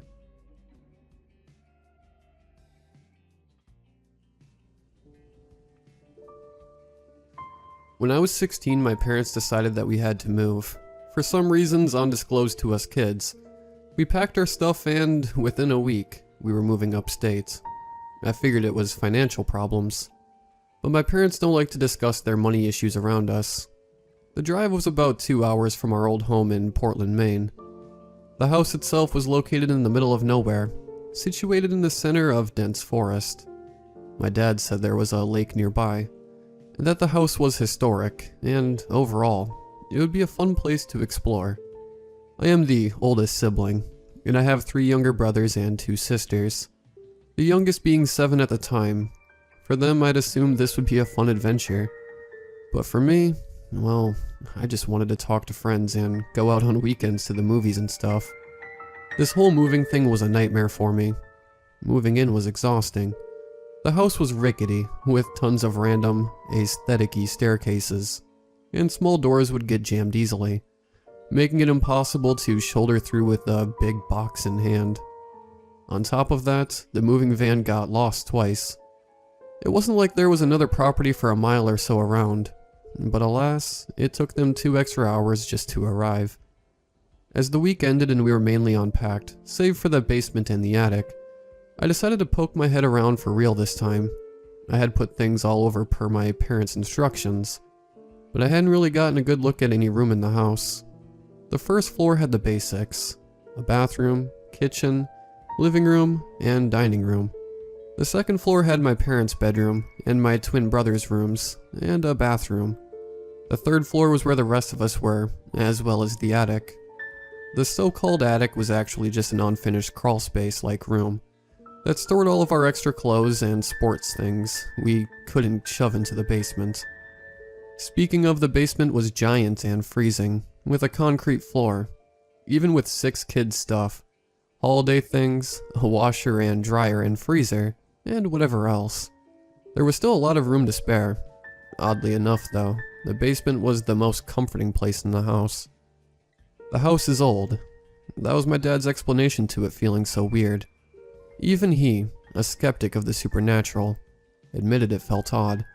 And by odd, he meant that it feels as if you're being watched. It is hard to put into words, but it feels like there is an old man hunched in the corner of every room, watching with weary, angry eyes. I described it to my friends as, you know that old guy in the horror movies, where he's like standing in the window, glaring at the kids across the street, making sure they don't step on his lawn or something like that? Yeah, it feels like that. Like being watched, stared at, or stalked, sometimes even at night. It is the most prominent on the 3rd floor, and as one descends lower into the house, it lessens. But even in the basement, it is still there. Whatever the feeling is, it is still there, inescapable. My mom encouraged us to try and ignore it, as it may be us just settling into this brand new, but very old home. Our old house in Portland wasn't fresh out of the oven per se, but it was at least built close to this century. According to our dad, this house was built in the early 1800s. Maybe even older, but without proper records. It was bound to be haunted. Nearly a month went by, and summer was coming to an end. School was starting again, and all of us kids were nervous out of our minds because we had, 1, always lived within walking distance to our school, and 2, we're going to a completely new place, with completely new people. Our mom said she would walk us to the bus stop on the first day, and show us where it was, but after that, we all walked together but without her, as she had work to go to. Well, at the bus stop, our mom asked us, "Do you guys still feel weird in the house?" One of my sisters, who is 14, said, "It feels like I'm being watched. It's creepy, Mom." Now, I never really told anyone aside from my friends back in Portland about how I felt. I never told my sister about how I felt like it was an old man watching us day in and day out. As soon as the words left her mouth, I got a crazy chill down my spine.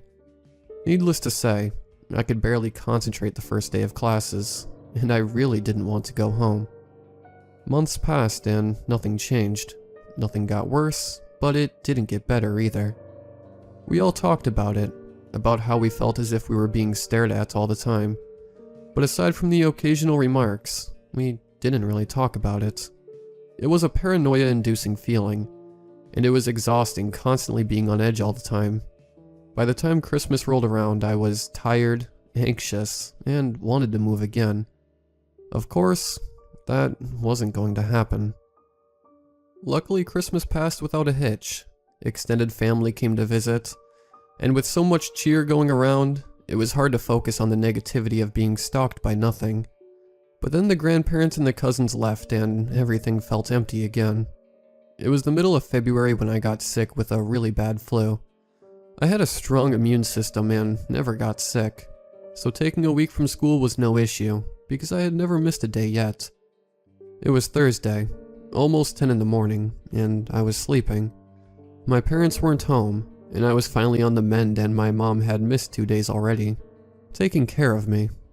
I jolted awake to a crash. Even in my disheveled state, I knew it was from the attic a few doors down from my room. I remained laying down, tentative but not really scared, as I thought something just toppled over. We had spent nearly a month with extended family coming over, and boxes were shoved around that whole time to pull out decorations and old games and hand-me-downs. So I assumed something fell, but as I was falling back asleep, I heard the doorknob to the attic twisting. It squeaked before the latch popped back into place, and the door creaked open. I went stiff, my heart in my throat, and hammering in my ears. I couldn't move. Fight or flight? Yeah, more like fight, flight, or freeze.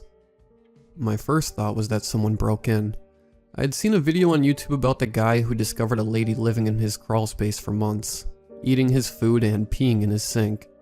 And it flashed in my mind as the door stopped moving.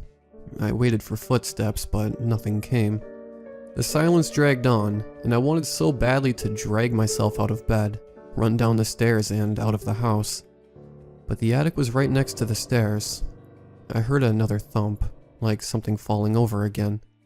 I grabbed the closest weapon I could find, my floor lamp, and began to inch towards my closed door.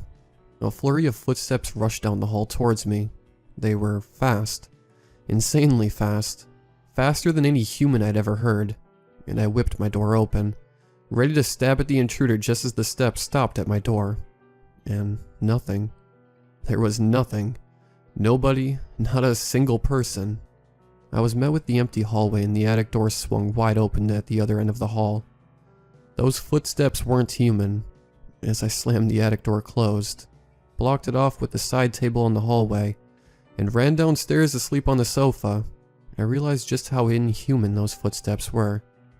They were heavy, like an adult's, but there were so many.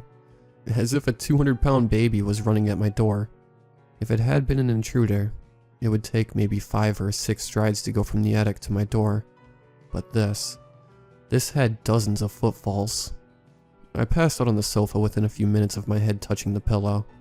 I told my parents for almost a week, and my mom encouraged me to sleep downstairs, on the sofa, if I was scared. She didn't want me to not be sleeping, and she didn't want me to be afraid. She even asked if she wanted me to set up an air mattress in their room so that I could stay with them. But I was the oldest, and a boy, and I shouldn't be so scared when my younger sister's room was right next to the attic and she was fine. That's when I had the genius idea of asking her how she was doing. We were at the dinner table, and I was helping her with homework, when I asked, "So, do you like this house?" She shrugged, and I pushed on. "Well, how are you sleeping? Nothing is keeping you awake, right?" My sister shook her head, and for a minute, I thought I was just imagining everything. Maybe my fever spiked without me knowing, and I was hallucinating. But then she perked up and said, "Kansas keeps me awake." Kansas? Like the state? I laughed. She pouted. "No, like the person." Then I got cold. Really cold. The feeling of being watched got worse suddenly, and we both felt it, because she suddenly got all wiggly and was spinning around to look behind us at the staircase leading up. I, too, couldn't break my gaze from there. It felt like that old man was staring at us through the bars of the staircase, crouched low and eyes bulging. Of course, there was nobody there. I turned back to my sister and, as calmly as possible, asked, "What is Kansas like?" She shrugged again. I wanted her to keep talking, but my mom and twin brothers walked through the door, carrying groceries, interrupting my thoughts and dispersing the overwhelming feeling of being watched. And before I knew it, we had lived in the house nearly a whole year. The last week of classes ended, and summer break finally began. I was in my room, not doing anything in particular. My brother was in his room, the one next to mine, blasting music and cleaning, the sounds vibrating the thin walls. That's when I heard a loud thump. My brother's music stopped seconds after.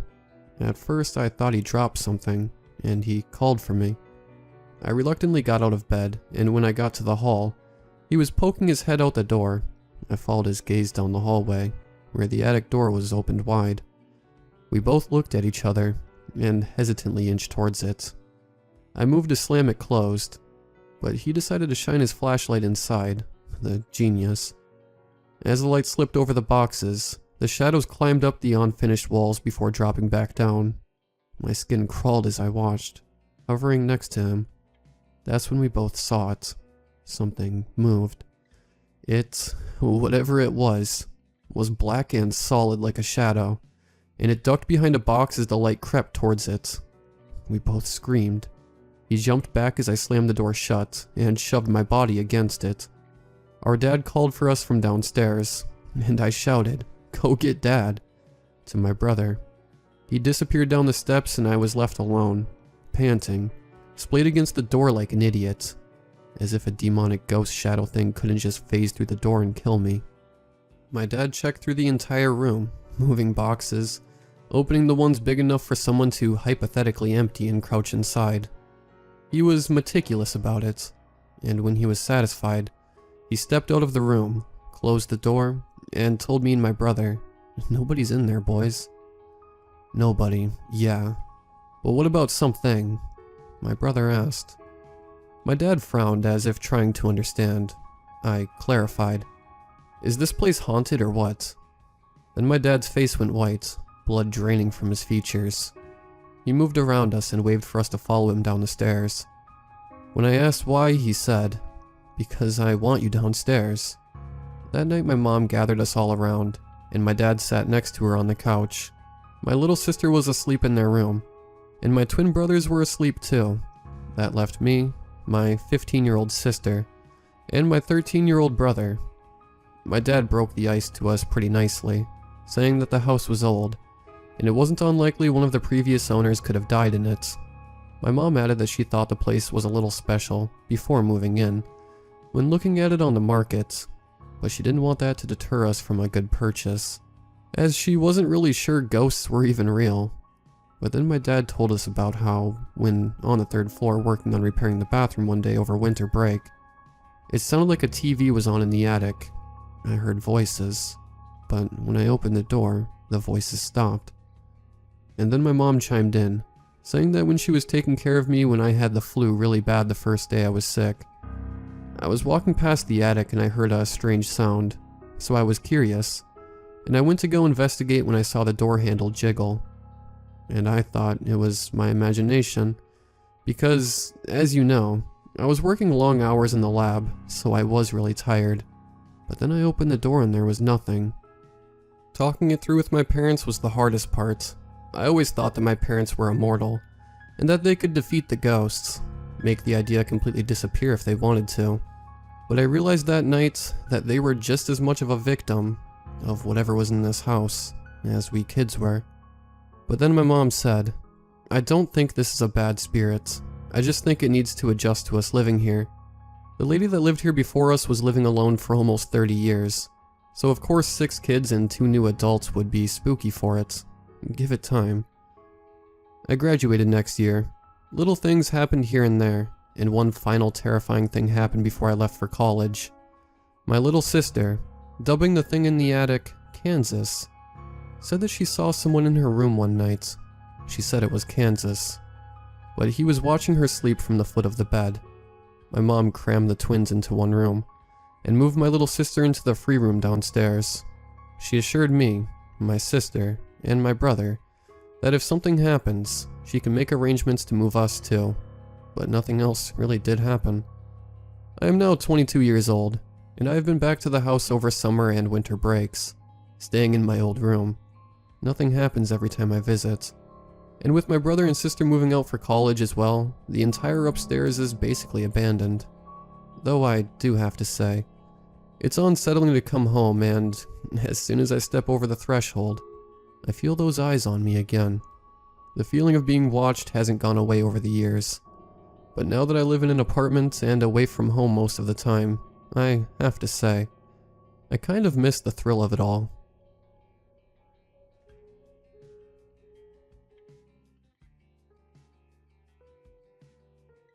It happened about a year ago. Actually, maybe a year and 3 months now. Time isn't the same to me anymore. I was traveling home from work, which is about a 35-minute commute. I worked in a city of average size, meaning our state was proud of the population. But it didn't compare to New York City or even Dallas. I was born and raised in a small town just south of the city where I worked. And that is where I still live. Each morning and evening, I would navigate my way through the busy lanes of the main highway leading from the small town into the city. And every now and then, I would exit and take a detour through the back roads to get home. This was a needed change of pace from the headache that is 5 o'clock traffic. It allowed me to clear my head before I arrived home, to be greeted by my husband and dog. When I say that I lived in a small town, I mean it. We have 2 stoplights and 3 businesses all located on Main Street. And the rest of the town is fandom farmhouses, connected by gravel roads and stop signs. My house was the farthest from the city, and took about 10 different back roads to get to. It was the oldest house in town, my grandparents proud of that fact, and had been passed down for 4 generations in my family before being given to me. It was run down for sure, but was free and comfortable enough that my little family could tolerate its frequent repairs. I knew these roads like the back of my hand.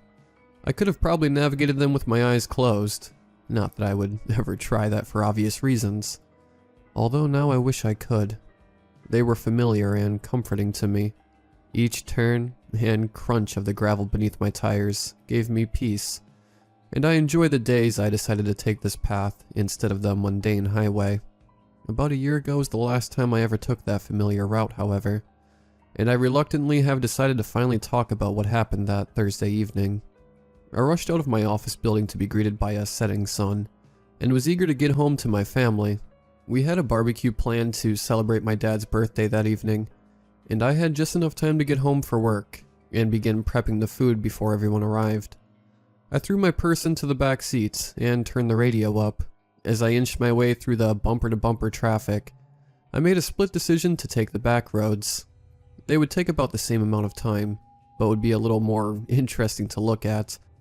It had just begun to get dark, and considering that these roads were in the middle of nowhere, the only light that shone onto the roads were my headlights. I flipped them to high beam, once I turned onto the first out of 10 roads that it took to get to my house. The radio turned to static. That's weird. I always get this station at my house. I thought to myself, as I fumbled to find a different station. After several failed attempts at finding a working radio station, I clicked it off. Silence filled the car except for the sound of gravel kicking up under my tires. As I turned onto the second road, my phone started to ring. I twisted in my seat to try and reach my purse in the back, while attempting to keep my eyes on the road. I only looked away for a second, but when my eyes focused back on the road, a woman in a hospital gown stood about 100 feet in front of me. I slammed on my brakes, and swerved just in time, my car coming to a stop just a few yards past her. I turned my body around to get a good look at the woman. She had turned around to face the direction of my car, but had not moved even a little bit. Her gown was bloody and torn, and her head was looking down to her feet, causing her hair to fall over her face. I rolled down my window. "Hey, are you okay?" I yelled out to her. Clearly she wasn't, because there wasn't a hospital for at least 20 miles. The old one in town had caught fire in the early 50s, and was evacuated. The empty building, now consumed by forest, just sat, decaying about a mile down the road. The girl didn't look up, nor did she even react to my voice at all. I decided to call the police and give them the location so they could help. I got on my phone and began to dial 911. I got a "we're sorry, the number you are trying to reach has been disconnected" voicemail. What? I thought to myself. I dialed again, same result. Just as I was about to dial a third and final time, a loud knock came from my window, causing me to flinch. The woman stood just outside my window, hair still fashioned over her face. I rolled down my window slightly and was greeted with an extremely foul smell. I held my breath, trying to conceal the urge to vomit. "Help me, there has been a fire," she whispered. "Where is the fire?" I hadn't seen or smelt smoke while driving, but I didn't want to question her since she was clearly hurt. "Help me, there has been a fire. Can you get out and help me?" She repeated in the same monotone voice. "I'm trying to call for help, but my phone doesn't appear to be in service. Let me drive to my house, and I can call and report it from my home phone," I said as I started to roll up my window. I put my car back into drive, but just as I did, the engine shut off. The woman swayed her way to the front of my car, and it was hard to make out what she was doing in the now dark road ahead of me. I fumbled with my key for a few seconds, each time the engine turning over and then stopping again. Trying to keep an eye out for the girl and turn my car on was causing me to become uneasy, but I pushed past the feeling and kept retrying the engine. I took my eyes away from the girl to focus on getting my car to start, and with great relief, the engine finally turned on, and the road was filled once more with the brightness of my headlights. When I looked up, I couldn't help but scream in pure terror. The woman was now looking right at me, her pale face and her eyes completely blackened. Her jaw was unhinged from its normal place, and was opened in a screaming shape. No sound escaped her lips, but a dark black sludge flowed out of her mouth and onto the hood of my car. It slimmed and snaked its way around my car, seemingly trying to find a way into it. In full panic, I put the car in drive and pushed my foot down on the gas. The strange thing is, I never hit the woman. It's as if my car went right through her. In full defense mode, I sped home and ran inside. "What's wrong?" my husband asked as I ran into his arms. Unable to explain or comprehend what had just happened, I lied and said I had hit a deer. That night the birthday party went on as usual, but I couldn't shake the smell of smoke from my nose. I tried to remind myself that we were barbecuing, but somehow I knew that the smell wasn't of hot dogs and hamburgers burning. I haven't taken the back roads home since then, and I hadn't really thought about it in a while. But recently, people have started disappearing, and their cars are being found abandoned on that same road I had stopped on almost a year ago. I don't know what to make of all of it, but I feel like I should do some research and find out more. I can't be the only one who has witnessed this and lived through it, and I owe it to those missing people to figure it out. But until then, please stay off the back roads.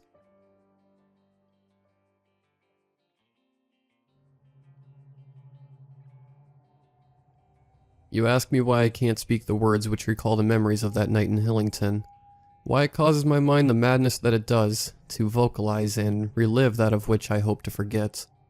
And I respond to you with this: for what evidence should be sufficient enough for you, or anyone, to believe the utterances that stem from my trembling lips? Should you require physical proof, or rather, farther witness testimony? I unfortunately cannot provide, but what I can lend you is my mental aftermath of torment and apprehensive questioning of reality, which you may choose to heed or disregard. Either way, it will not change the truth. And the truth of what happened on that horrendously strange night is something that nay a living soul could grasp in its entire otherworldly existence. I began my visit to the location of Hillington on the morning of September 4th, 1984. A beautiful place it was advertised to be, and for long stretches of winding roads and expanded acres of land and forest, it was. Regarding my lack of natural navigational skills and a pair of curious eyes that embraced the vast landscape in every corner of my vision, it took longer to reach my destination than was previously planned. But there was far more to see than I had anticipated, and there would be no person waiting my arrival, so the unexpected stretches of time cost me nothing. A cabin of an old acquaintance was where the twisting road was taking me, and a near-endless path of sidetracked sightseeing caused for darkness to settle and greet my overdue appearance. I was treated to a delightful welcoming, with a wealth of stored food and a pristine collection of books that sat neatly on varnished wooden shelves. William Goddard, the owner of this shanty, had decorated the interior with careful thought and obsessive precision, shown in the all-too-structured layout of this living quarters, which contained specific cabinets for specific items, and not a single one lay out of place. If only the same could be said for the state in which the furniture was enclosed, for the walls, floors, and ceiling were in awful condition. against the word of my friend. It was here, in the undisclosed dilapidation of tired beams and brick, that I lay my head for the first time. The following morning, when I had awoken to the sound of an interesting sputter and gargle, my day had that of a vagrant's vacation, of which I intended to wander and rest. It was my initial outing, where I aimed to amble through the mountainous region of Hillington, that I first noticed a peculiar grouping of rotting wildlife sprawled across an area of flat ground, not 50 yards from my temporary home. An unnerving but slightly amusing throwaway of animals, and their aquatic counterparts, from a nearby bayou that decayed on the season's browning grass. What was left of these creatures, I have not much to say, for more than a few had been torn beyond an understanding of species, and the descriptions of several brought no words. But I believe the fish to have been those of larger sizes, and the mammals, a slightly broader range, consisting of rabbits, wildcats, and deer, all left broken and partially buried by the fallen branches and leaves from the fray of autumn. My eyes were drawn to what I would later come to acknowledge as an unsightly amphibious beast carcass that stretched oddly acute and sharpened bones across the bodies of the piled, deceased wildlife, covering more than a couple bucks worth in size. Its scattered, slimy skin and chunks of innards painted throughout the makeshift graveyard. I reached down to have an inspection of the skeletal remains, and decided it was worth investigating farther in the cabin.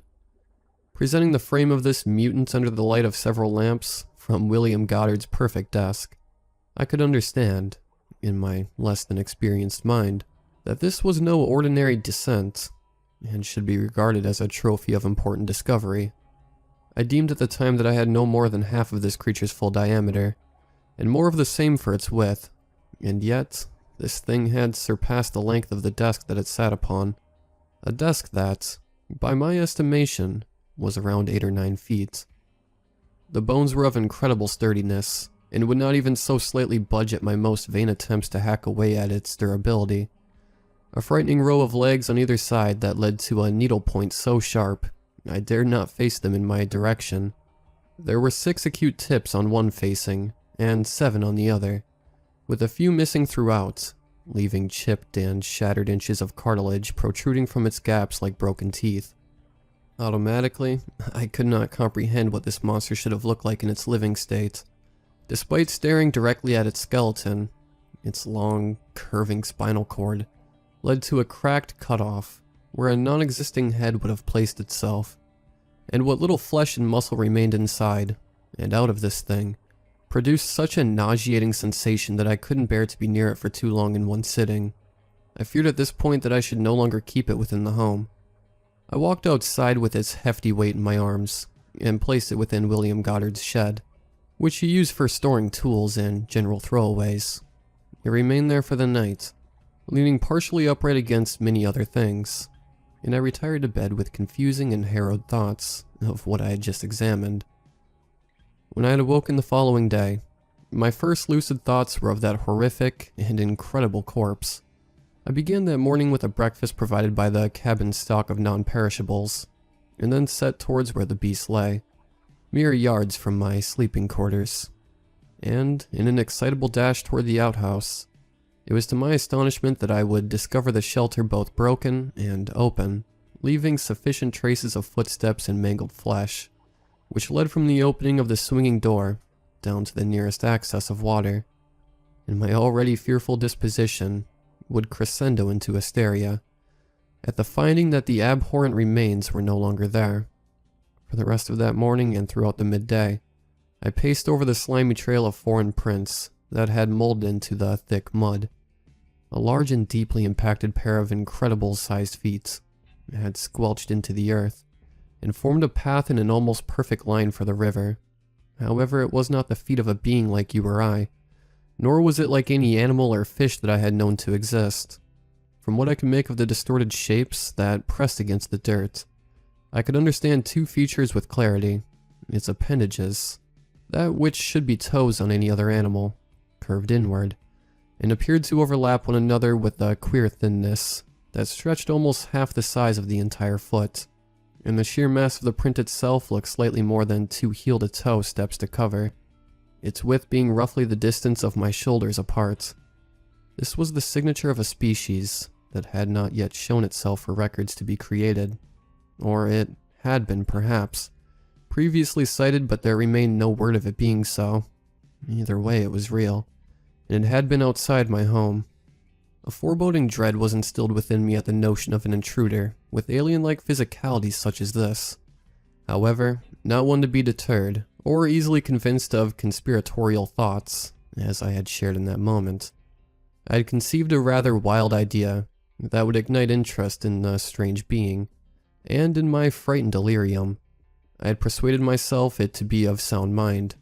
I was to steal another carcass from the crude animal cemetery.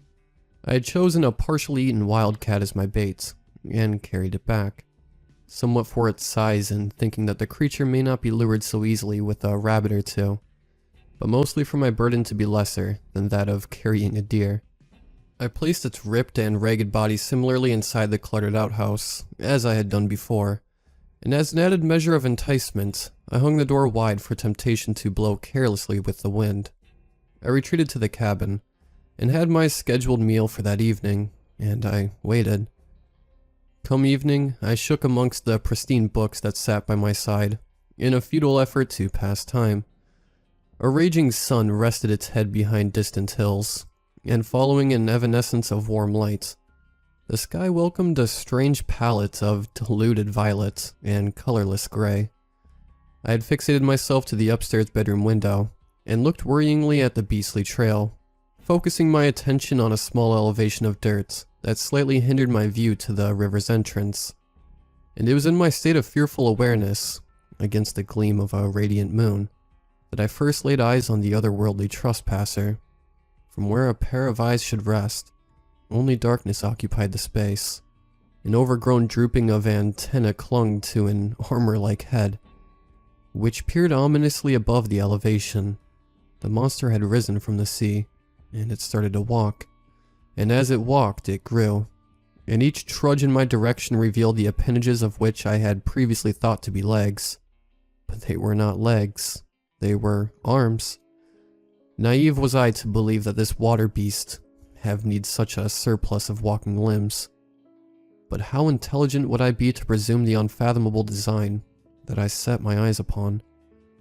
I dipped into the blacker areas of the room, and continued my bewildered study from safer angles, not to be detected by this commanding aquatic figure, which maintained its perpetual growth to heights beyond that of the floor where I resided. It was only now as I stood parallel to the curved crown of this abomination that I could grasp its horrific stature in full disclosure. Its deformed and mangled feet stomped heavily on the grass, and above this were the hideous vertical rows of feelers, solid in death, but lively and wild in life, acting untamed and independently from the next, as though seeking, or desperate for touch. A towering anatomy not dissimilar to that of a gargantuan millipede, with substantial girth, shuffling forward on a pair of disturbing, scaly legs, for the path toward William Goddard's shed, and it moved with such a sluggish, controlled pace that I could not determine its natural gait, but I assumed it to be of a purposeful, slow walk, for I cannot think too long in the sight of this giant running. I was paralyzed in awe to this monstrous menace, its lumbering mass slogging through the dirt, each step heavier and more tremendous than the last. Nearing the wide entrance of where I stored its feline kill, I stopped myself for a moment to think of what method it would use to grab the body, for it was beyond twice the height of the outhouse, and it did not appear capable of crouching, and that it did not. It placed itself directly in line with the open door, leaving a few yards of space in between, and using its elongated, wild feelers, then retracted with unprecedented speed and accuracy. The wildcat now firmly wrangled amongst the rest of the thrashing limbs. If I had caused a blink in that moment, I would have been deceived into thinking the corpse had magically appeared in its clutches, but I bore witness to all, and it was of terrifying power and precision. The frail, flailing tentacles now wrapped its strength around its prey and began to devour, and it devoured mercilessly, spinning and skinning and chomping swiftly as it raised its crowd of arms to its shadowed face. The cat, I could see no more, save for slivers of fur and bone that were tossed carelessly to the ground. The insect-like giant then turned lethargically, displaying the bumps and crinkles that formed its armored back, and abandoned our world of land back to the depths below. The last remnants of its mucky legs, crippled feet, and cocoon body were submerging in the murky, violet-gray water. I had just witnessed something of extraordinary horror, and I couldn't force myself to think of anything else. At some time during the night, when my heart began to rest, and my mind became less clouded of appalling visions, I plucked up enough courage to get in my car and drive the long ride home. And this is why I feared to recall this tale, for I do not possess enough strength of mind to stop the nightmare that will doubtlessly now come, and the constant image of that horrific thing lurking somewhere deep below the rivers and lakes that we share, for there was no creature like this, and I dare not think there could be many more.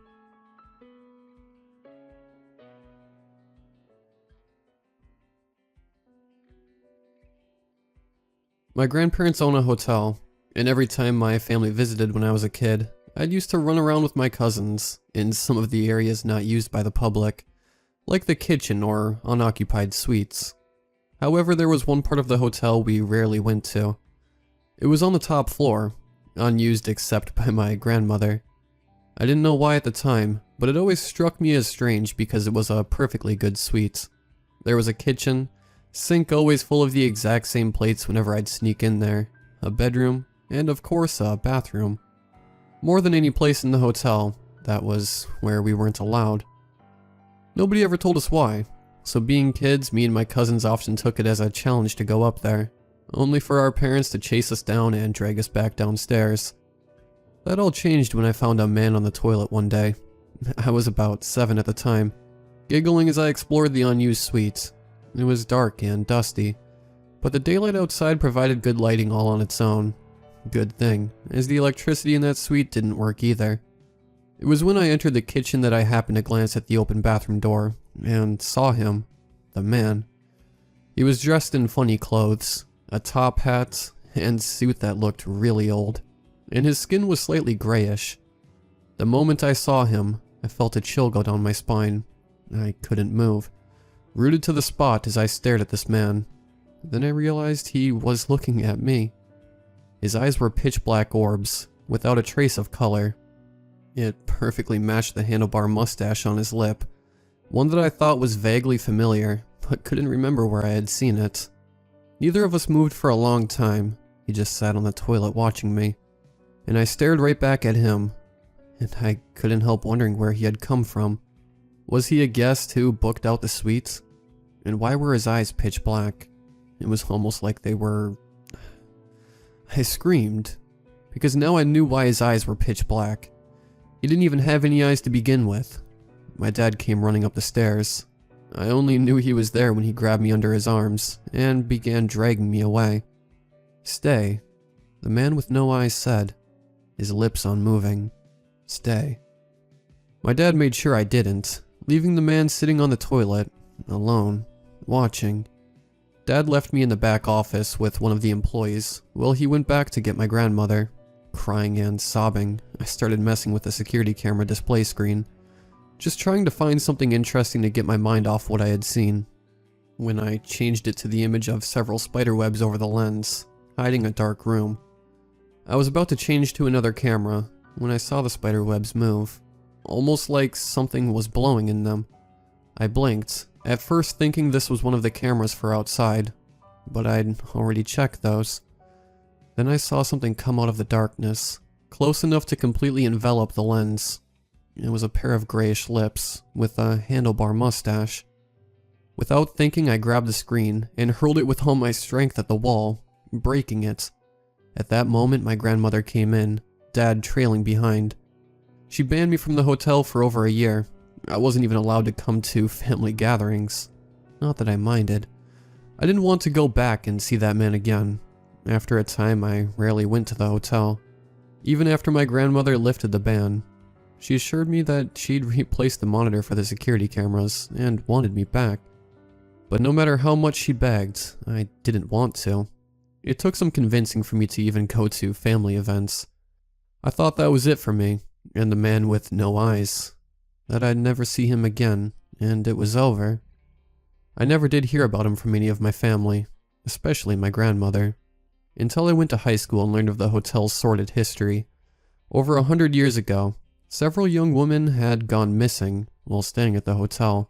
Police investigating found nothing, and people just assumed the women had run off, until a worker at the hotel found their bodies, pickled in barrels in the top floor suite. The owner was charged with murder and hanged. Rumor goes that when he died, ravens came and pecked out his eyes. I never did any research into the rumors, for fear I'd see his face again, but I was not so lucky. It was the day my great-grandfather on my dad's side died that I saw the man with no eyes again. I was sorting through some of his junk, pictures and memorabilia from his childhood. One picture in particular caught my eye. It was of my great-grandfather when he was a little boy. I was stunned to see how much he looked like me when I was a kid. People often told me that, but I never believed it until I saw it for myself. The woman on his right was someone I didn't know, but I guess she was his mother. Then I saw my thumb was covering the man on his left. I moved it, and what I saw made me burn the picture and swear off ever looking into my family tree. Because the man in that photograph, the man whispering in my ear for me to come back, was dressed in a suit and top hat, with a neatly trimmed handlebar mustache and dark eyes.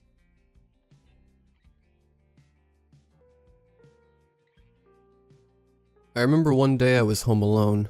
My brother was staying over at a friend's house for the night, and my mom was staying over in a woman's house while she was away on holiday. The morning was just as usual, nothing out of the ordinary. I took a walk over and spoke to my mom for a few hours because she was feeling a bit depressed. By the time I had gotten home, it was around 6 p.m., so the sun was beginning to set. I got home and went into the living room to watch TV for a little while. Then I could hear noises coming from upstairs, as if something was rocking in one spot back and forth. I went up the stairs and saw nothing. Went back down, and around an hour or two later, which would have been around 8 p.m.-ish, it was dark outside. I felt strange.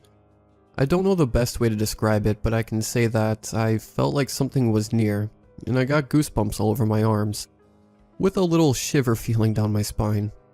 The creaking sound from upstairs, earlier as per mentioned, started again, but it was moving from place to place sporadically. I ignored it, and it stopped completely. When it reached 12 a.m., I turned all the lights off and headed upstairs from my bed, to which again, there was nothing where the sounds originated from. I was still feeling a weird, uncomfortable sensation inside. I folded my bed down, brushed my teeth, and as I walked to my room from the bathroom, I seen something standing directly in my doorway staring at me. I remember freezing with complete fear on the spot. The thing was about 6 feet in height, and it wasn't shaped like any animal I would have been able to recognize. I walked backwards and shouted out my brother's name, forgetting he was at a friend's house. It was moving like the way a candle flame flickers when there's a gentle breeze. Next thing I remember, it dropped to the floor like a bed sheet, similar to the way ghosts act in movies. I stood still for about 15 to 20 minutes, unable to move. I was terrified. I've never forgotten it. Even though it was 5 years ago, I can still remember it vividly, crystal clear. It played on my mind for weeks, and every time I felt really anxious about it. The best way I can describe the thing is it was about 6 feet in height. I'm 6'3". I can't remember it being any distinct color. It looked like a shadow. It wasn't moving like a human or an animal. It was swaying, almost flickering like per mentioned in the same way as a candle flame would. There was no smell whatsoever that I can remember coming from it. The only thing I felt was fear beyond belief.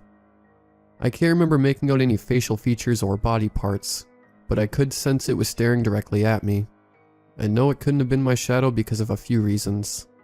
A, it was a few inches smaller than myself in terms of height, and I am broad at the shoulders. The thing seemed a lot more narrow and drawn in. B, when I walked the few steps backwards, it remained in the same position, still the same height. See, when I had frozen stiff on the spot, it was still swaying, like when you see the heat rise on the roads that are far, far away in the distance. D. I was still frozen stiff when it collapsed to the floor and vanished, leaving me stood in the hallway staring straight ahead. To mention another fact, I had been having nightmares leading up to that night, and continued to do so for a few nights afterwards. As for the sensation I felt, you know how we have a sixth sense like feeling hardwired into us, and can feel the presence of something staring at us? It was like that I was feeling.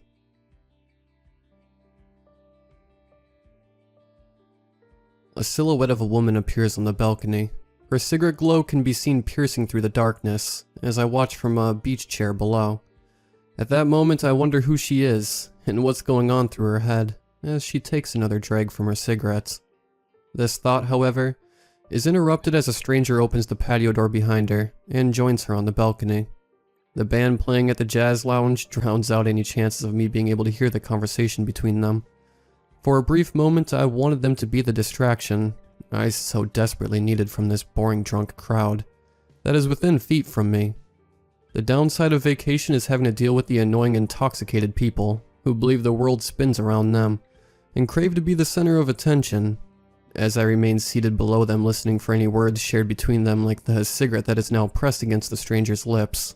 I swear as I lay there invading their privacy, the woman looks down towards my direction and screams for help. The jazz melody in the background makes me question what I heard. Was it actually a scream, or an out-of-tune instrument? Then as fast as the stranger had appeared, they retreat back into the room, with their arms wrapped around the woman, either in distress or passion. Then the sliding door closes, along with the curtains.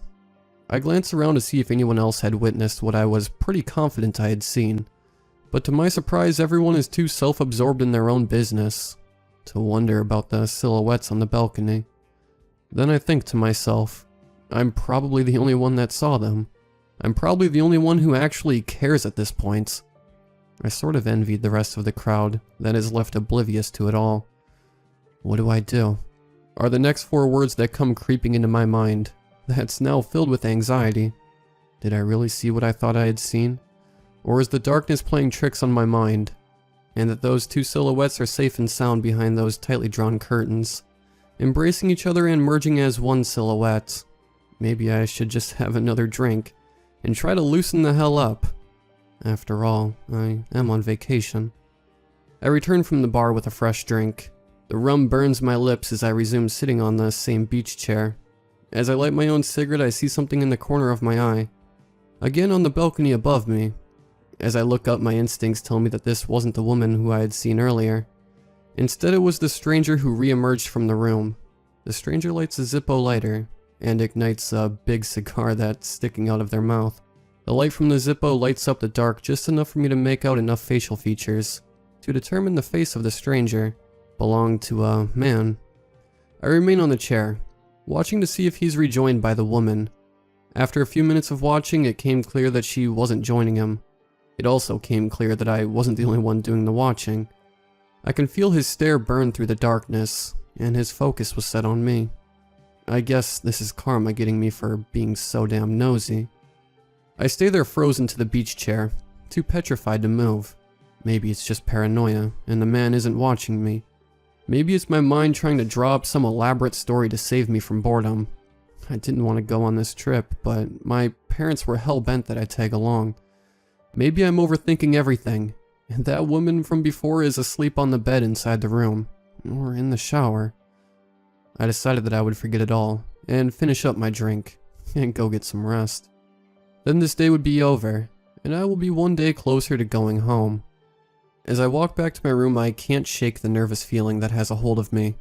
Walking through the hallway, I scan the faces of everyone I walk past, and wonder if any of them were the people from the balcony. Although I could distinguish it was a woman and a man. That was about all I could pick out, as the darkness prevented me from seeing much more. Then the nervousness grew in the pit of my stomach, when I realized that any one of the passing faces in the hallway could belong to him, or her. And if I wasn't being paranoid, and that the man was actually staring me down, he could now be within hand's length of me now, and I wouldn't know it. I reached my door and swiped my key card, and barge in, flipping the do not disturb sign before I closed the door. I then made sure the door was locked and the chain was bolted. I caught a glimpse of my reflection in the hallway mirror, and then I thought to myself, get a hold on yourself. You've watched one too many horror movies, man. Still, the nervous pit in my stomach only grew larger. I walked over to the sliding glass door in my room, only mine didn't lead to a balcony. I was on the ground floor, so it just led directly outside. I stopped and pressed my face to the glass to try and see past my reflection, and I felt the nervousness disappear from my stomach when I saw there was no one around. I did, however, lock the sliding door. I would have done that regardless. I switched on the TV to provide the room with some background noise as I poured myself another rum to calm my nerves. I then turned on the shower and let it run for a few minutes. As I waited, I went back out into the room and took a few more swallows of rum. By now, the burning sensation had faded, and I was finally feeling the sweet nectar. Steam started to emerge from the bathroom, which meant the shower was hot enough for my liking now. As I stand there with near boiling water pouring down over me, and breathing in the steam through my mouth, I can't help to shake the image of the woman. Was she really screaming for help? Maybe I should report it to the front desk or security just in case. But I didn't want to appear to be another crazy tourist that couldn't handle the free booze. The thought, however, was quickly interrupted by an abrupt loud pounding on the bedroom door. I turned off the shower and waited in silence for a moment, but the silence was followed by another bang on the door. I hopped out of the shower, steam still in the air, and walked towards the bedroom door. The room door didn't have one of those peepholes, so I stood next to the door and asked loudly, "Who's there?" No response followed my question, only another loud bang on the door. Once again I asked, "Who's there?" And yet again there was no response. I was growing annoyed and yanked the door open. I had forgotten to unlatch the chain, so the door stopped solid, after only opening a few inches. The door did open up far enough for me to see that there was no one standing there. I closed the door just enough to unlatch the chain, and then open it back up. I stuck my head out the door, and looked both ways, and there wasn't anyone in the hallway. At this point I was starting to think that I was going crazy, but then I heard the knock again. However, it wasn't at the door. It was on my bedroom wall, and the knock was coming from the room next door. I slammed the door shut and made sure the chain was secure and in place again. I went over to the room phone and called the front desk. When I reached them, I complained to them that there was someone in the room next to me pounding hard on the wall. The clerk laughed and said, "I guess your neighbors are having fun." In which I replied it wasn't the two people messing around sound.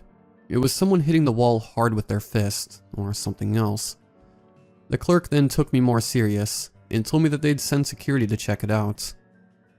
A short while later, I could hear security knocking on the room next door. I couldn't hear anything though, because the voices were muffled through the walls. About a minute after, there was a knock at my door. When I opened up, it was a security guard that worked for the hotel, and he introduced himself and told me he was there to investigate the commotion in the room next door. Before I could ask him anything, he looked at me straight in the face and asked me if I was sure I heard something. I told him yes, and that there was no way to mistake what I had heard. His face changed from the concerned look to the pissed off look, and told me that there's no one in the room next to me. And then he added that I probably just heard the water pipes, or someone walking in the hallway. For the sake of not sounding totally crazy, I just shook my head and agreed with him. Then apologized for the inconvenience. I closed the door for what I hoped to be the last time for that night, and went back to watching the TV to distract me from this entire evening. Just as the movie finally grabbed my focus, it was soon broken by another bang, this time on the bedroom door. I muted the TV and walked towards the door once again, as I had done several times that night. This time I unlatched the chain quickly, so that whoever was there didn't have time to hide away. To be honest, I was growing tired of this. As I flung open the door, my two parents were standing there. They asked me where did I go. They had seen me go to the bar last and didn't return. I told them I got tired and didn't want to ruin their night, so I snuck back to my room to grab a shower and head to bed. I wanted so badly to tell them what I had seen, but now I was so convinced with the entire situation that an undeniable doubt had formed. I reassured them that everything was okay, and that I would meet them in the morning for breakfast. My mother gave me a hug and they walked down the hallway to their room. I stood there watching until I was certain they were in their room. I then turned off the TV and put my sneakers back on and headed once again for the bar. This time as I sipped on my drink, I didn't return to the beach chair that I had previously laid on earlier that night. I just sat at a bar stool that had a perfect view of the balcony from a different angle. I sat there smoking my cigarettes, gazing at the balcony in hopes that the woman was there, so that my mind could be set at ease. But she wasn't. A man pulled up a stool next to me and ordered a drink. At first I didn't pay much attention to him, but in the corner of my eye, I could tell he was paying attention to me. Lovely night, the man said as he placed his drink on the coaster next to my own. I just looked at him and gave him a slight nod to acknowledge his comment. I didn't want to interact with him, so I anticipated that would end the conversation. I can't help but notice that you've been hanging out here all alone tonight. Is there anyone with you? This comment struck me hard and sent shivers through my body. That comment would be odd no matter how my night had panned out, but given what I had seen earlier, I knew that this was the man from the balcony. I looked at the man and gave him a fake smile. I told him that my parents were around here somewhere, and that I was just sitting here enjoying the music. A grin crept across his face at the sound of my words. The conversation ended there, and so did my drink. I casually got up from the bar stool and headed back to my room. I looked over my shoulder a few times to make sure I wasn't being followed. I knew now that I wasn't being paranoid. Once I got back to my room, I closed the door and locked it swiftly. As I turned around to go to my bed, I noticed that my patio door was open, and on my nightstand was a note that read, "You saw nothing. Keep your mouth shut." I stood there for a moment frozen and contemplating my next move. The man knew which room was mine, so I no longer felt safe, and I knew no tiny chain could stop him from getting me. My instincts took over, and before I knew it, I was back in the hallway making my way towards my parents' room. When I finally reached room 144, I knocked fast and hard, making sure that my parents heard me immediately. When my father opened the door, he sensed the panic on my face, and without hesitation, followed me into the room. By now, my mom was awake with the lights turned on in the room, and both of them looked at me puzzled. They asked me what was wrong, and before I knew it, I was telling them everything. Once I was done, I could tell by the looks on their faces that they doubted my story, but before I could let them speak, I took the note out of my pocket and showed it to them. Then without question, my father was on the phone calling security to the room. Security took their sweet time getting to the room, and when they did, my parents repeated everything to them that I had just told them. My father wanted to deal with it because he said that I had gone through enough for one night. At first, the security officer didn't seem to take it seriously, and I could tell he was growing adjusted. Then, to put us at ease, he told us he would go check it out. I was now beyond tired, but I was hell-bent on fighting sleep. I needed answers. A short while later, there came knocks on the bedroom door. When we opened this time, we saw the security officer was back, along with local authorities. I told them everything again. I was getting frustrated and sick of telling them over and over because I didn't want to have to relive it every time. This time when I was done speaking, the lead officer told me that I need to try my best to remember everything about the man at the bar. I asked him why, in which he told me that he is now a person of interest in a crime scene. When the morning came, the balcony above the beach chair was tapped off with yellow caution tape, and from below I could see forensic units dusting for fingerprints and taking photos. The officer had told me the night before that when security arrived at the room, no one was there, but the blood on the floor and sliding glass door was enough evidence to determine that someone was murdered there, but there was nobody. All the woman's personal items were left in the room, including her passports. I had learned from one of the hotel workers that day that she was a solo traveler. She was recently divorced and came here to get a break from everything. By noon, the local media was reporting the case, and soon later it was rumored that there was a warrant out for the woman's ex-husband. He had arrived in the country the previous day, and authorities now wanted to speak with him because he was a person of interest. I was unable to identify him though, because when the detective showed me his passport photo, I told him that I didn't get a good look at him the night before, and that I wasn't sure if it was him or not. The worst part came later that evening though. because by then it became a double homicide. The police finally checked the room next to mine that I had reported the loud banging from, and once they were inside they found 2 bodies inside the room. The first one was the woman from the balcony. The second one belonged to the woman's ex-husband. The police ruled that they were both murdered, and they suspected that the loud banging I had heard that night was the sound of the ex-husband being murdered. To this day, their killer hasn't been caught, and there have been several other unsolved murders at resorts in the same area. The detective on this case did tell me that I was lucky that I didn't become another victim. The cameras in the bar area got an image of the guy who was sitting next to me at the bar that night, and even though you can't see his face in the picture, you can pick out a tattoo on his arm.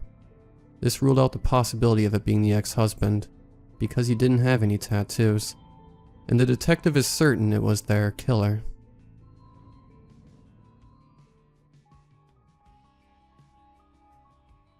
Since I was little, I loved the forests, and have always been fascinated with everything about it and everything that lived within it. However, it wasn't until recently that I have become absolutely terrified of the forest. More of the things it conceals, and my main reason for posting is to get this off my chest to people who will listen and won't tell me I'm crazy. The plain and simple fact is, I'm scared. I'm absolutely horrified by what I have been seeing.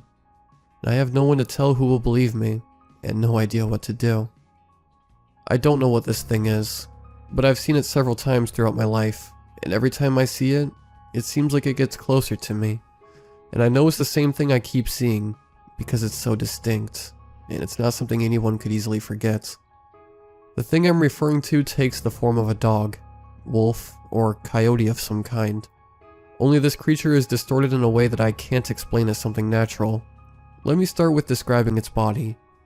Its body from a distance looks like a dog's body, but skinny and elongated, and it has human-like characteristics.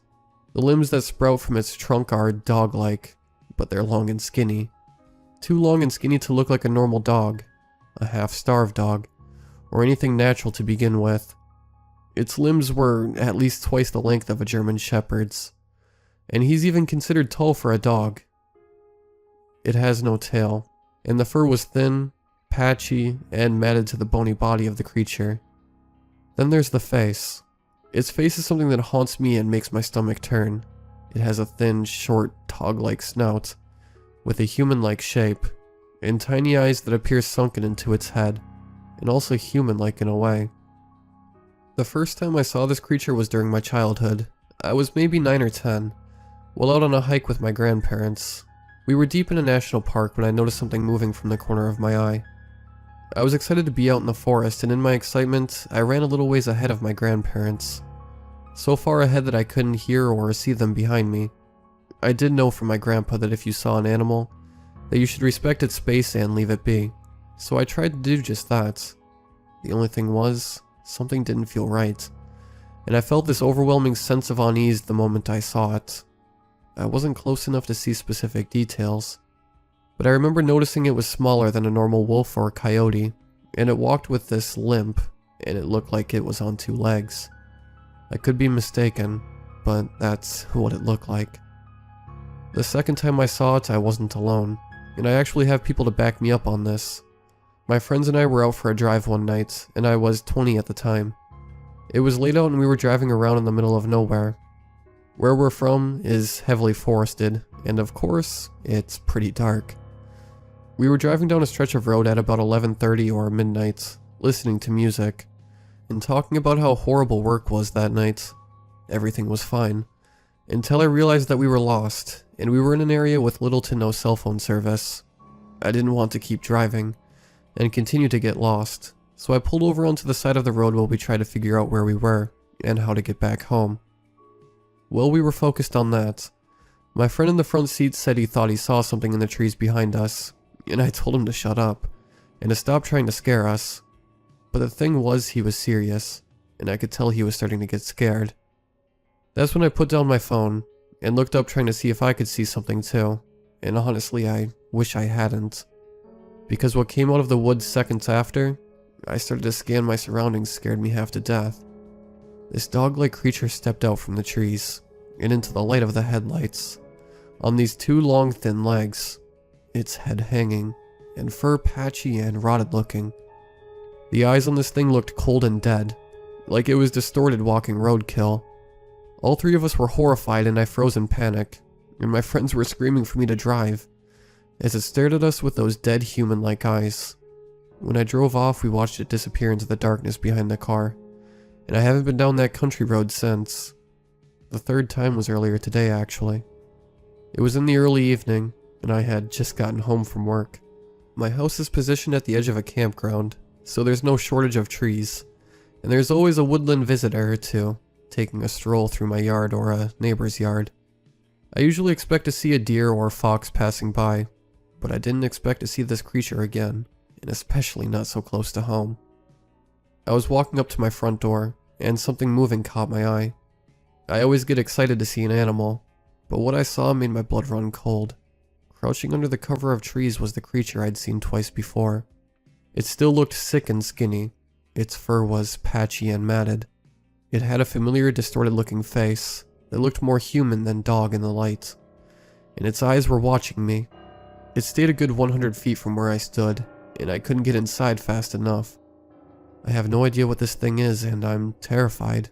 It gets closer every time I see it, and I don't know what it's capable of.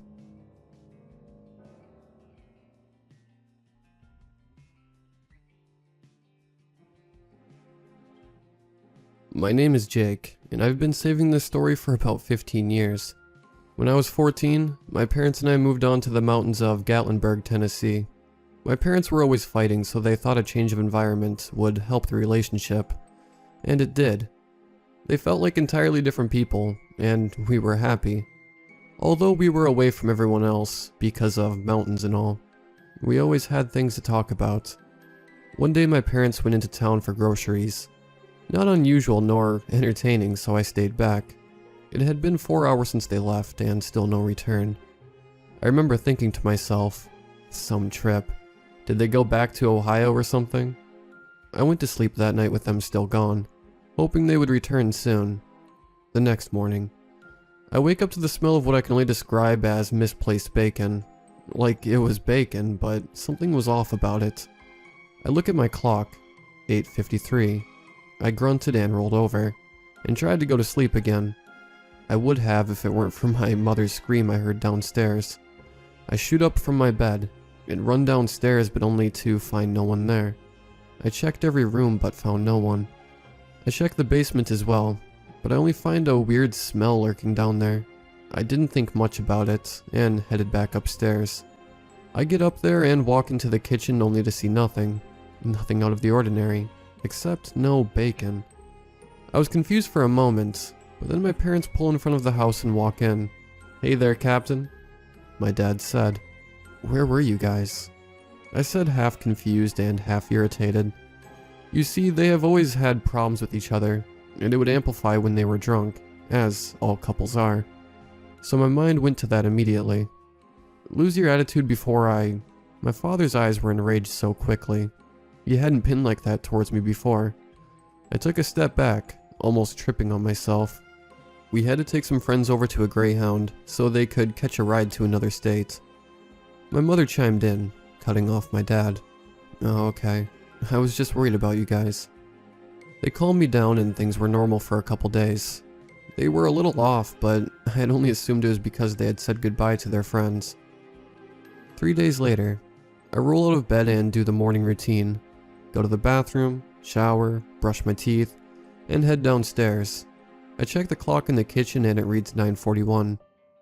I pour some cereal and watch the chipmunks hop around outside. We were on a mountaintop after all.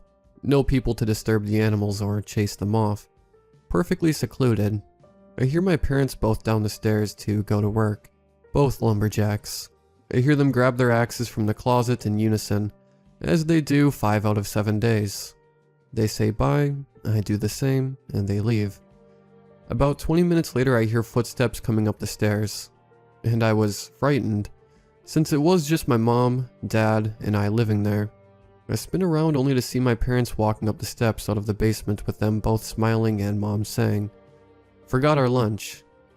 She smiled at me, but it seemed cold. They grabbed the home defensive axe from behind the refrigerator. It's early 2003 Tennessee. Can never have too many exes. Or so my parents said when we moved in, and then they left. The pickup truck was gone, so they must have left it down somewhere at the bottom, and they ran off to work. Concerningly fast now that I think about it, considering they were in their mid-40s and wouldn't play tag with me to save their lives. Confused by everything that just happened, I just set those memories aside. I started to smell the stench again from the basement. I decided to go clean up everything. After cleaning, I used some disinfectant spray to get rid of the odor, but to no avail. I decided to go to the source, the basement. There was an unsettling feeling when I was down there, but I was always like that when I was in basements. The smell was so much worse as I went farther in, like the bacon, but mutilated by feral cats. Oh man, this is horrible, I thought. I reached the furnace room door and opened it. I immediately regretted the choice. There was blood all over the walls, and what I later realized was rubbery flesh on the ground behind the door. In the center of it was two bodies, if you could even call them that, more like husks. I walked up to one of them out of fearful curiosity. The husk had what was left of its skin boiled to the extreme. There were black sacks of God knows what smothering the chest. The only distinguishable feature this thing had was its head. It had a handkerchief around its mouth. It was trying to mutter something, but couldn't get anything out because of the gag. I pulled it off, but ended up peeling off some skin stuck to it. I vomited next to the husk. The stench worsened. The husk whispered out something so horrifying that scares me to this day. "Run, Captain." "Dad." I started to cry. I stood up as I knew I had to get out of there ASAP. I stumbled out of the basement bawling. I ran outside, tears flying off my face. Then I saw something even worse. The fakes. I knew if I said anything they would make me like them.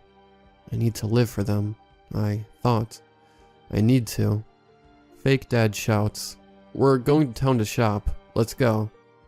I obediently get into the truck, sitting between them. I had to play along long enough to escape.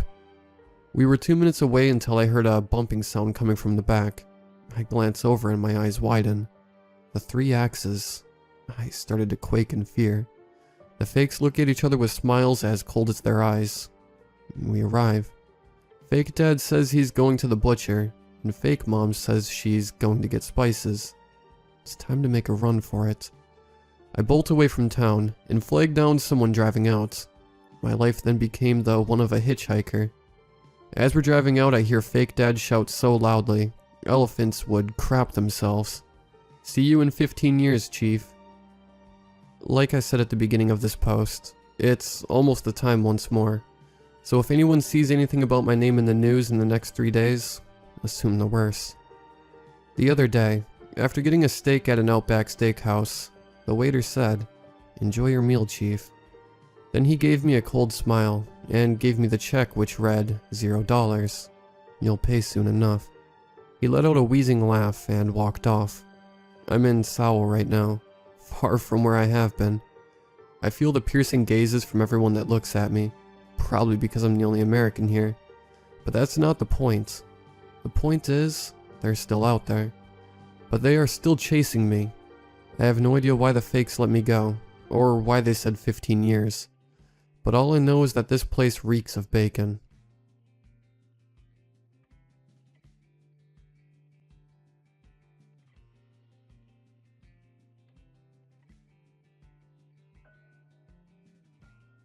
It's been roughly a year and 5 months since Kate and I started dating.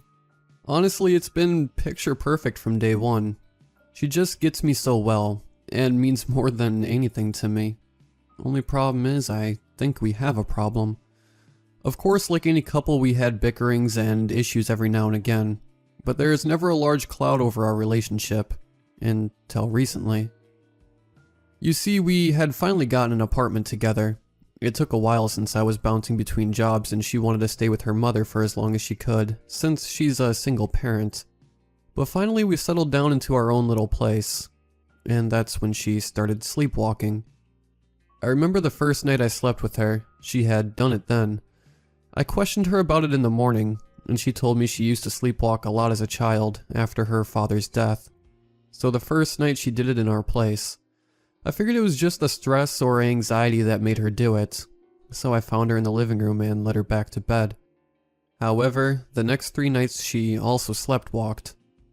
I'm a very, very light sleeper, so her shifting out of bed normally gets me up too. So I would sigh, follow her, then take her back to bed. However, on the 4th night I noticed the time, 3:42 a.m. I remember that from the first night. I scratched my head thinking it was probably just a coincidence, or I just remembered the time wrong. But the next 3 nights on cue, she got up and began walking at 3:42 a.m. I decided to bring it up at breakfast, but she doesn't remember anything about the nightly occurrence and just shrugged her shoulders at how it was the exact same time. That's when the mumbling started. You see, we have a small apartment. It's a living room, kitchen, bedroom, and that's all. So there's really no danger in it like stairs or anything she could hurt herself on. So I figured if this was going to happen nightly, she can get whatever she needs out of her system, and it would resolve itself while I can go back to sleep. Makes me look bad, I know, but I was tired of being woken up every night. I rolled over and pulled the covers over my head when I heard her shout. What was that? That shot me out of bed real quick, thinking maybe she finally woke up. When I got to the living room, she was peering out the window. Babe? I questioned, still thinking she had regained her conscious. No response, and she jumped back from the window. Who are you? I was kind of freaked out at this point. I hurried over, dragged her away from the window and looked out. Nothing. Maybe some perp was peering in, and somehow she caught them sleepwalking. But all I saw was a giant moth in the corner of the glass, and nothing else. Stay in the bedroom and call the police. That was her next line, and now I was really freaking out. Was she having an active nightmare of someone breaking in? I know you're not supposed to wake someone up from sleepwalking, but I had to break her from her trance, and if she was having a nightmare about something that realistic, I figured she'd appreciate the idea, so I gently shook her and told her, "Come on, sweetie, you're dreaming." After a few seconds, her eyes fluttered open, and she rubbed her head. What's going on? I grinned at her confusion. You were living out a dream. Come on, let's get back to bed. She didn't put up much of a fight, and we were quickly cuddling and falling asleep with each other. What was I dreaming about? Kate asked between spitting out during brushing her teeth while I was shaving. I don't know specifically what it was, but it was kinda creepy. You were acting like someone was trying to break in. Her eyes went wide a bit. Ah, that is creepy. Sorry I scared you like that. I giggled and gave her a reassuring kiss on the forehead. It's not your fault you're up and about. It's probably just the stress of moving. It'll blow over quickly, I'm sure. It didn't just go away like I wish it had. Every night, 3:42 a.m., Kate gets up and goes to the living room, and every night she acts out the same scene. What was that? She goes to the window. Who are you? Looks in the direction of the bedroom. Call the police. Then she runs to the front door and acts like she's trying to keep it shut. Thankfully, nothing happens. Like, no one bangs on it or anything. It's just her acting as if a SWAT team is trying to kick it down. After about a minute at the door, she falls, and then the worst of it all happens. Please, no. I never let her pass this part. I shake her awake to avoid in her mind whatever is happening. The creepier part about it is she never remembers having an intense dream, or nightmare like those events play out. Hell, she normally remembers a different dream, but can't pinpoint what time it happens at night. I was starting to lose sleep over this. It was just overall creepy. So I decided to talk to the landlord.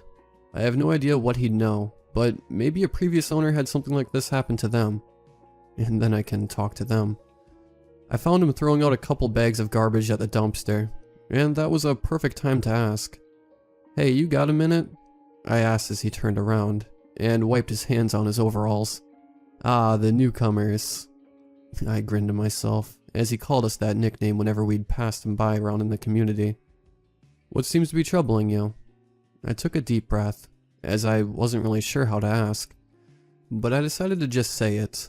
"Do you know anything about the previous owners?" He had a deep sigh himself. before motioning me to follow him. "I think we need to have a chat and walk."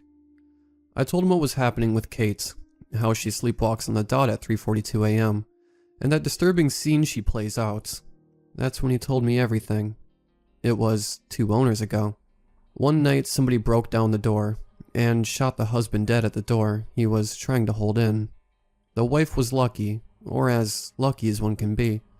The person managed to kick the bedroom door down, but she slipped out the window and ran down the street to the landlord's apartment. He hurried and let her in, and the cops showed up. It turned out it was one of her exes. Ryan was so obsessed with her in high school, and one night finally acted on his dark impulses.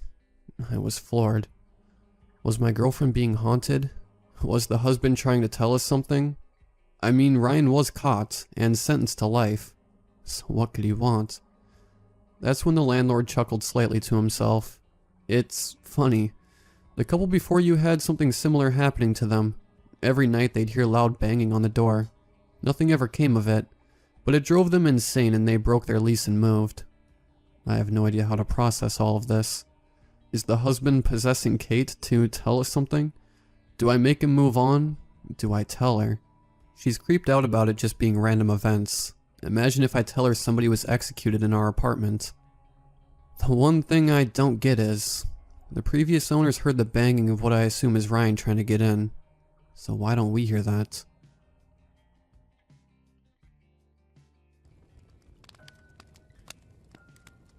I've spent more time in the 77th Street Diner than I had in my own office at some point last year.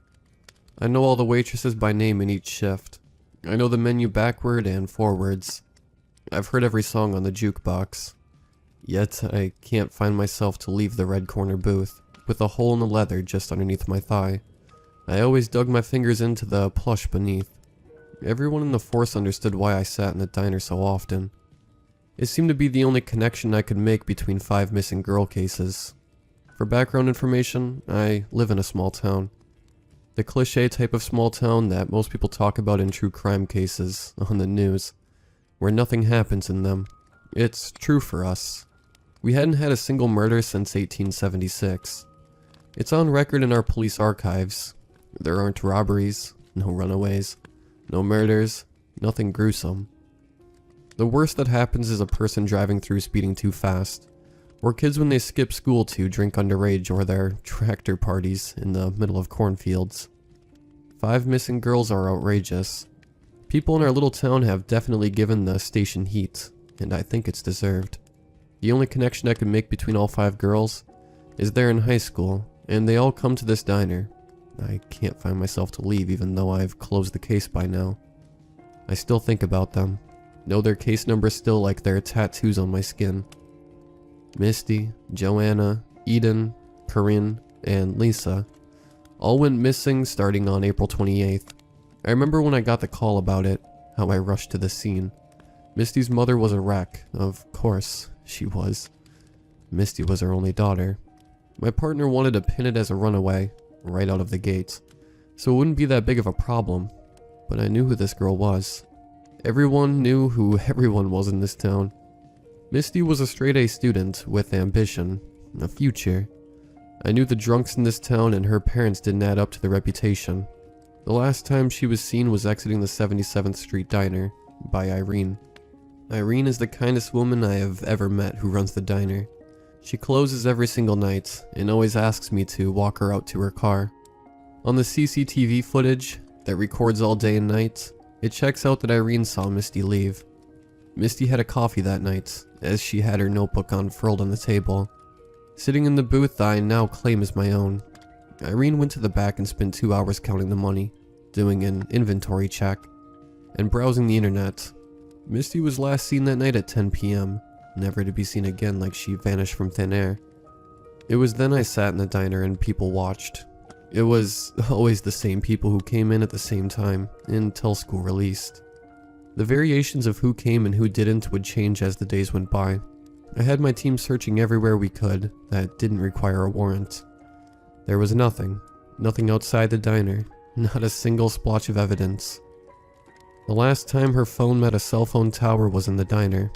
It felt like she fell off the face of the earth. The circumstances for the other girls was the same. May 5th, Joanna went missing as she left the diner at 9:47 p.m. Last spotted by Jonathan and his wife Penelope as they were entering a bar across the street. Their words were they saw her walking, and once they looked back, she was gone. There was no evidence. Her cell phone last pinged a tower there. She disappeared as well. May 18th is when Eden went missing at 7:14 p.m. as she was leaving the diner. Her waitress closed her tab at 7:14. No one saw Eden leave, so that was our closest guess. Eden was always a quiet one, who had a loud home life since her mother had children with all different kinds of men, and being the oldest, she watched them all. Her friends recounted that she would have to study at the diner when she could get a chance, since her house was so loud and she could never get out once the library was closed. Our town is too small to study anywhere else. Like the others, she vanished from thin air. Corrine was a break in the case since someone did see her, and someone saw a man following her. Her waitress saw her leaving on the phone on June 2nd, and everyone knew in the town by now she was on the phone with her boyfriend. Jeffrey and Corrine were usually inseparable, but we gathered as we sat at a family dinner at his grandparents in the town over. They were talking when he was riding home. The whole family was used to them talking all the time. Corrine left the diner at 8:15 p.m. after catching herself some dinner since her parents were always working. It was known she'd always go out to eat. Many eyewitnesses saw her on the phone with a man in all black and all black hat to shield his face, as many described. He was taller than Corrine, but had a hunch to his back, so we theorized he was older. Her phone was also left shattered on the concrete at the scene, but besides that, she was gone too. Lisa was the most recent one.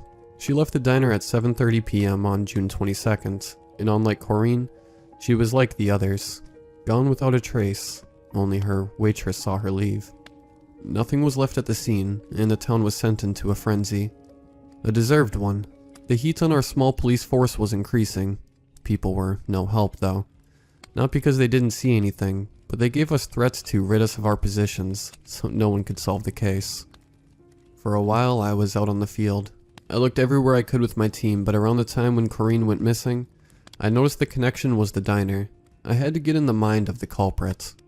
I figured he did people watching, so I became one with the diner and watched people. Watched to see if an old man came in with a hunch to the place. I probably scared him off, once I sat there every day constantly, when Lisa came since no other girl went missing. My profiling was right. He was using the place to scout for his victims. The only other things I could gather about the diner was that the girls came there almost weekly before they went missing. It would have given enough time for the suspect to watch them and memorize a schedule, how they act, if they're vigilant, etc. My only lead was Corrine's case, since hers was the messiest. The one with the most witnesses who could provide what the man looked like, and yet, Corrine's parents provided little to no help. They knew nothing about their daughter's life, workaholics who were so detached from their daughter's life. They didn't even know about the number of colleges interested in her, how she was going to get out of this small town. I get so frustrated when I think about this case, because every other family couldn't help. There was nothing to work with, and everything was seemingly normal with their daughters. Eden's mother even knew what she was doing when she was out. She gave the approval for her to leave the house. The one lead we had was stumped by horrible parenting. The hopelessness I felt when it came around a week after Lisa went missing. But it turns out I was looking for the wrong source. There was someone who knew every single thing about Corrine, and it was Jeffrey. Jeffrey came to find me in the diner one night, just a week after Lisa sat down across from me. The kid looked miserable. Black hair looked greasy with bags underneath his blue eyes that held so much sadness it looked like a weight to carry.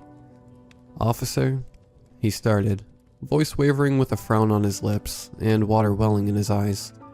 I'll never be able to forget the way my heart physically squeezed in my chest at the way he sounded, the way his body sagged.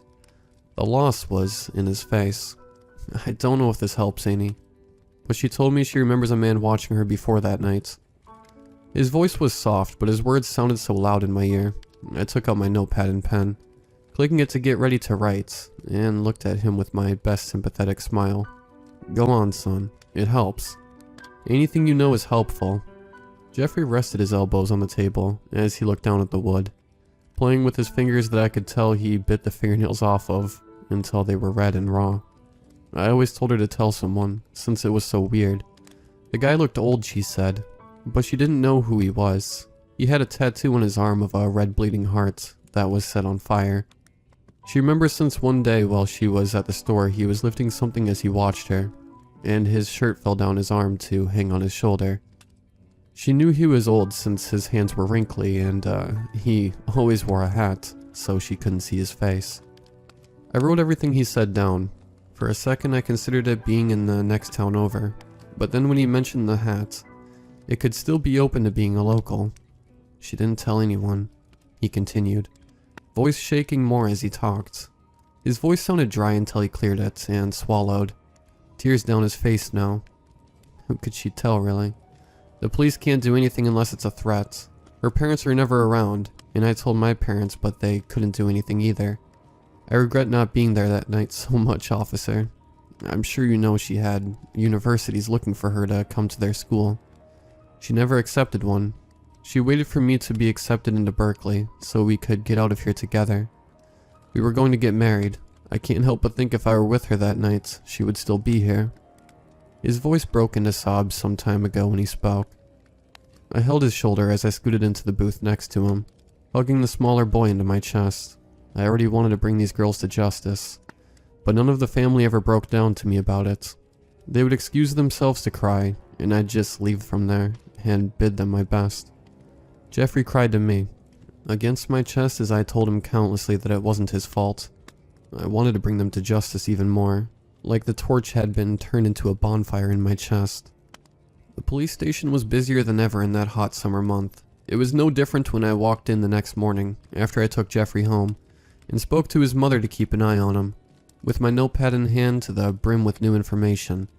I called a meeting for the entire station to attend. I shared what Jeffrey told me, watching some of the faces screw up in confusion, while some had a knowing look on their face of who I could be talking about. But yet they didn't say anything until the end when I dismissed the meeting. A rookie on the force came forward to me after, nervously messing with his uniform.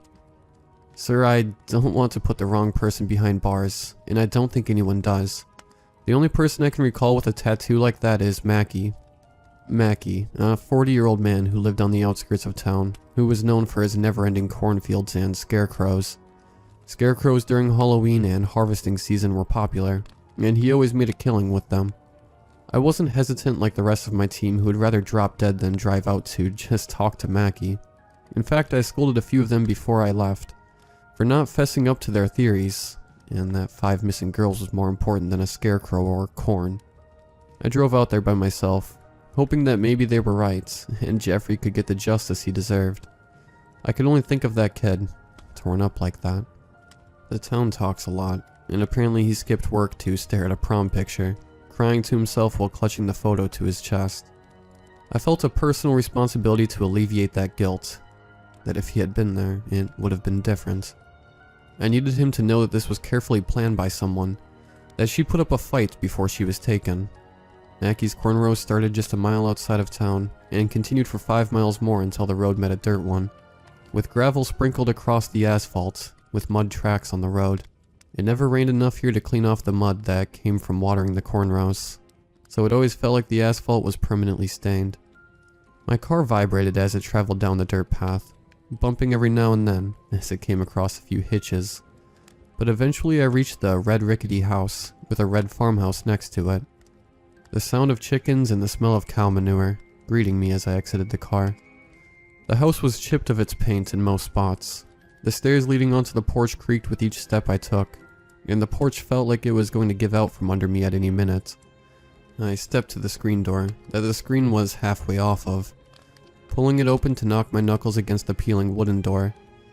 I should have called ahead to make sure Mackie was there, but by some stroke of luck, after a second set of knocks, the man came hobbling towards the front door and opened it up to me. Mackie already had all his gray hairs. He aged miserably, since he spent his entire life in the sun, and his skin always looked like leather. Wrinkled leather. Good afternoon, sir. Do you mind me asking to see your biceps? I'm trying to solve a case, and we're looking for someone with a specific birthmark that seemed to be shaped like a crab. I lied through my teeth. People in this community can't know their suspects. They feel betrayed. And judging by the questionable look on Mackey's face, he thought he was one. Are you suspecting me? His voice was thick with tension, but I faked a laugh and shook my head. No, sir. Just a procedure we've asked everybody in town. Mackey eyed me up and down before picking his shirt up. I felt my breath catch in my throat when I saw the tattoo. But I forced a smile, nodding and thanking him for his time, before stepping off the property to hop in my car, and called a dispatch to get a warrant. I remember the grueling process it was to get a warrant. We called Jeffrey to the station to bring up the text messages from when Corrine brought up the tattoo. It was debated over in court until we had the right of way to get the warrant. This time people in the station were more on board to check out the property, so I had a team with me when I went back. The house was empty, not a single sign of evidence, and the cornfields would take so much searching. I need a bigger team, and that required money the force didn't have. The whole case seemed so frustrated, but there was something about Mackey that gave me the creeps. The way he watched us the entire time we searched the house, or when we would talk outside about searching the fields amongst ourselves. How he'd watch us from behind the screen door. He also had a hunch to his back. The tattoo matched. It seemed like it was him, and it wasn't because there was no other leads, but it felt like when you know, you just know. I'm sure that's a horrible thing for a cop to say, but my gut feeling never led me wrong. I'm sure some of you know what I mean, but for me to lead an investigation based on that would be incorrect. I never told anybody I had a gut feeling once I looked Mackey in the eyes. They'd never trust me again. We came back a week later with a bigger team of volunteers. It was a risky move to bring volunteers into this, but the entire town was in an uproar that we didn't solve this yet. People wanted to help. I overheard so many people call out from work just to be here, or small local businesses closed to be there and assist in the search. We split the 5 miles up in different sections. My team and I took the sheds. The sheds were different ones. One was a normal one for farming materials, but the other one was meant for Mackey's scarecrows. Inside it smelled like mildew and bleach. I couldn't possibly think of why Mackey would need bleach for a scarecrow, but I couldn't jump to that conclusion yet.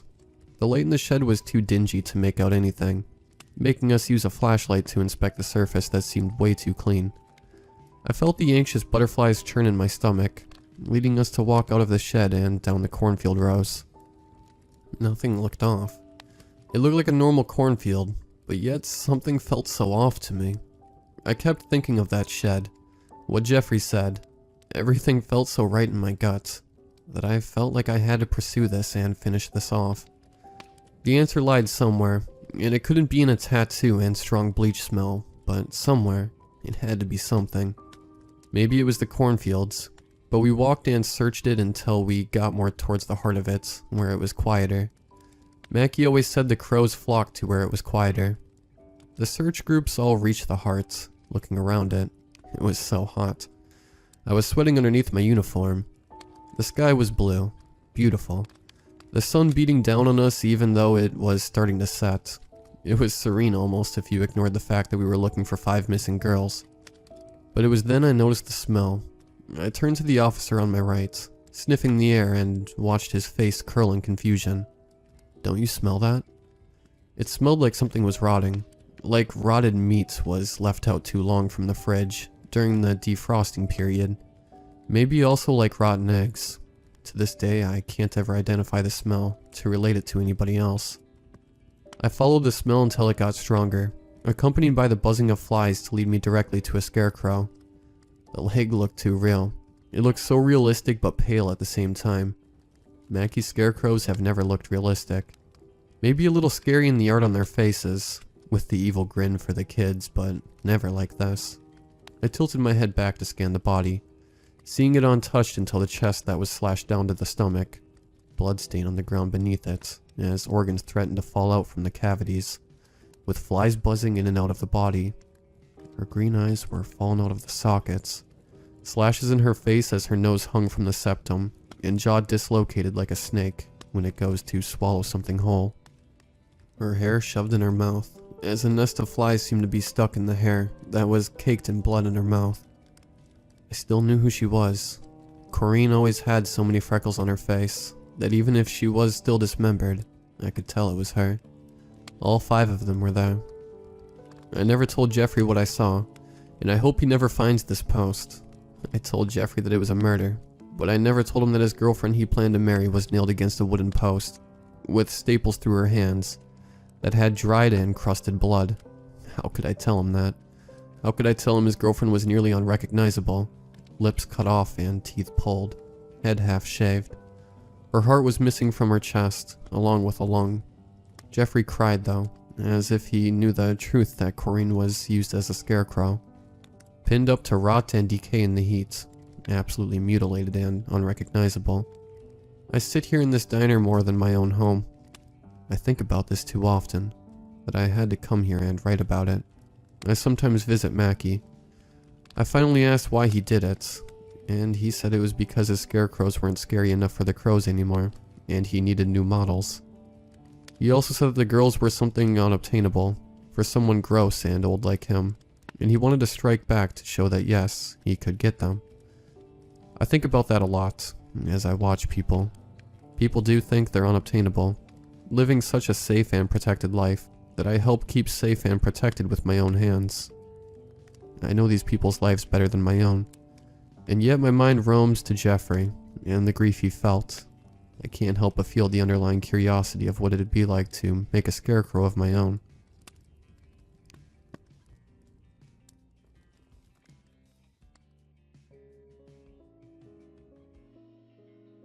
It was the winter of 1978. My friend Daniel and I were at his house playing on his brand new Atari 2600 during a freezing afternoon. He never let go of that thing.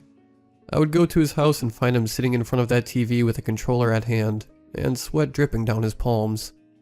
That evening my parents had permitted me to sleep over, so I packed my pillow and a blanket in my backpack. It was getting late, and I decided to call it a night. Daniel was still in front of the TV with his face practically pressing up against the screen. "Hey Dan," I called. "You going to bed?" Without turning away from the screen, he yelled back, "No, I think I'll play for a little bit longer." I doubted that. I reached into my backpack to pull out my pillow, but it was gone. "Hey Dan, have you seen my pillow?" He was so enthralled in his game he didn't respond. I settled on using my jacket as a pillow and went to bed. I woke up to a scampering noise. It sounded as if it was coming from downstairs. I figured it was the family dog, Bucky. Keeping my blanket over my head, I peeked out of a crack. Daniel had passed out in front of the TV, and with the controller still in hand. Peering over to the clock, it reads 2 a.m. Then I hear the scampering start to come up the stairs. Suddenly a wave of fear washes over me when I see it. The dog was sleeping in the corner of the room. So what was outside? That's not the sound of human feet. It was like the sound of nails rapidly tapping against the wood floors. The sound grew faster and approached the room. I turned around facing the wall, hoping not to draw its attention. I heard the doorknob slowly turn, and the door creak open. The noise came into the room and moved around for a bit. Then, as soon as it was here, it left. The next morning I wake up drenched in sweat. Looking around the room, I see Daniel on the floor, but the controller is gone. So is the Atari. I grabbed Daniel by the shoulders and shook him awake. "Hey Daniel," I shouted. "Huh? What?" He mumbled in a groggy voice. "Did you hear the noises last night?"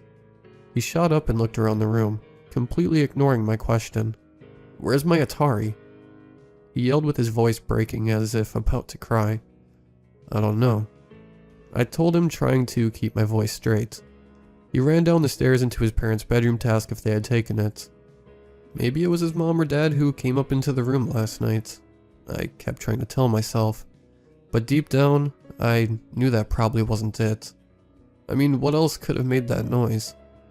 He came back with a face as if somebody had killed his dog. Wait, where is his dog?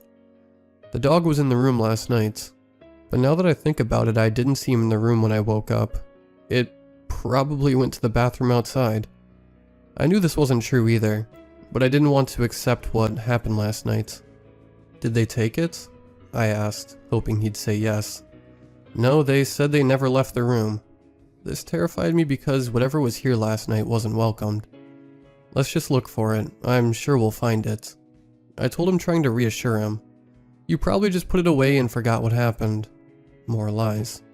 He nodded and went downstairs to check. I looked in the room one more time. I wish I hadn't. Right where the Atari was plugged in were the cables. They were torn apart. Whatever took the game took it by force. I ran out of the room, not wanting to be reminded of what I had just uncovered. We looked around for hours, but to no avail. It was around 4 o'clock, and we decided to go outside to at least enjoy what little time we had left to play. The woods behind Daniel's house stretched for miles. It was our favorite place to play. We'd stay out here for hours in the hut Daniel's father had built for us. It was a safe place. As we were approaching the woods, Daniel said, "The last one to the hut is a rotten egg." I usually don't do that kind of thing, but I decided to humor him. I ran a little slower than average, trying to let Dan win, wanting to make him feel better about losing his game. He got out of my line of sight, so I ran faster, trying to catch up. I reached the hut, but Daniel was nowhere to be seen. I realized he was probably inside already, so I walked over to the door. I stepped on something. It was the Atari. It had been smashed and ripped apart. I picked it up and examined it. Still connected was the controller. It had something crudely carved into it with a knife. Finally, you came out to play. I dropped it. My hands were shaking, and I turned around to run away when I ran into Daniel. We fell from the impact, and as I got up, I realized Daniel had been in front of me, so how did he end up behind me? I helped Daniel up. "Are you okay?" I asked. "Where have you been?" He yelled at me furiously. "I got here 4 hours ago. When you didn't arrive, I went around looking for you." When he told me this, I was in shock.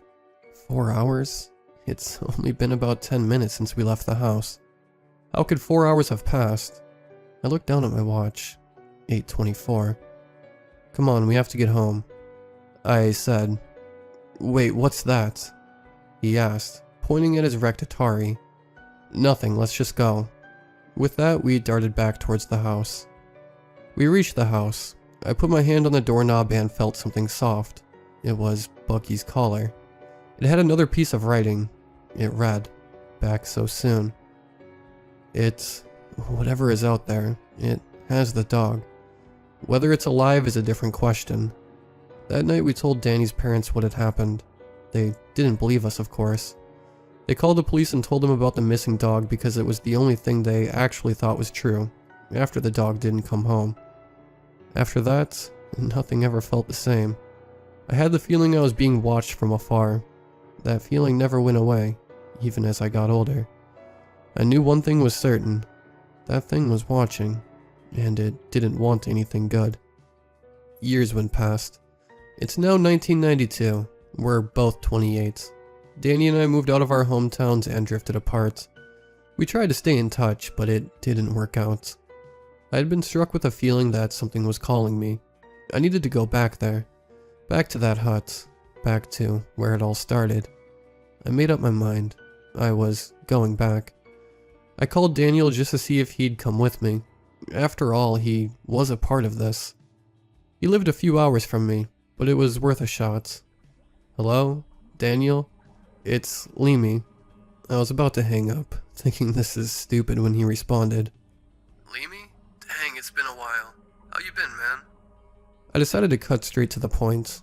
"I've been fine. Listen, I'm going back to the hut, the one behind the house in the woods." Why would you want to go back there? Don't you remember what happened last time? I know, it's just, I feel like something is calling me, like I need to finish something. I was wondering if you'd come with me. He took a bit to respond. I'm sorry, I'm swamped with work today. How about another day?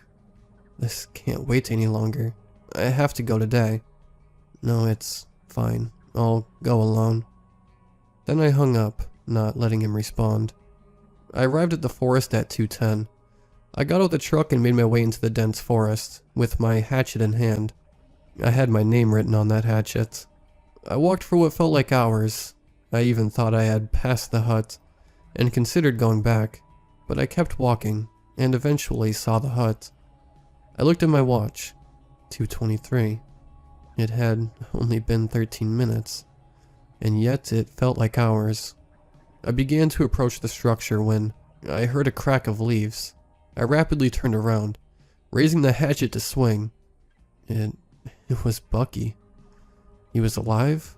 How was that even possible? Bucky started barking at me. Why me? Does he not remember me? Then it hit me. He wasn't barking at me. He was barking at something behind me. I looked at the hut, and standing there was a tall, pale, human-like figure. But it was far from human. It had claws that started at the base of its hands and feet. That explains the sounds of nails that night. It had a wide, toothy smile, but it had no eyes and no nose. For some odd reason, I could still feel it watching me. It started to talk. Well, I say talk, but it was more like its mouth opened, and words just came out. It spoke in a high, shrill voice. I've been calling you, and yet you kept me waiting for so long. I won't wait any longer. It got down on all fours and lunged itself towards me. I threw the hatchet, but I missed, and it landed on a nearby tree. Realizing I failed to do anything to it, I ran away as fast as I could with Bucky right by my side. It reached me quickly, grabbing my foot with one of its claws. It raised me over its gaping mouth, and I looked down at my death and accepted my fate. Then I heard somebody from below shouting. It was Danny. He was wielding a shotgun and aiming directly at the creature. He fired, and the creature shrieked in pain, dropping me onto the grass below. I got back up and ran, Danny in front and Bucky close behind. We made it to the truck. The creature stopped at the tree line, stared at us for a bit, and retreated back into the woods. Why'd you come back for me? I asked. I couldn't let you come alone. You'd die. Thanks. And, I found your dog. He looked at me with wide eyes, and turned to look at Bucky. He hadn't noticed him in the woods with me. Well, you came back. You can keep him. It's now the year 2001. I'm 36, and have a beautiful wife and 2 kids. I woke up to the smell of bacon from the kitchen. I got up and got dressed, then walked downstairs. My wife was cooking breakfast. Where are the kids? I asked. They're playing outside. I know you don't like them to play outside too much, but come on, they're kids. I didn't like them to go outside because I know that thing's still out there. I know we didn't kill it. Just make sure they come back in 10 minutes. My wife served breakfast, and I sat down to eat. Bucky sat under me as usual. My wife called the kids in to eat, and I felt relieved to see them running back. My oldest kid was Daniel, named after my best friend. We lived close by. Now Daniel and his family lived down the street. Daniel, my son, was carrying something. It was a hatchet. My hatchet from 1992. Let me see that. I took it from his hands. It had my name on it. We found it in the woods. On the other side of the hatchet, something had been engraved into the handle. I'm waiting.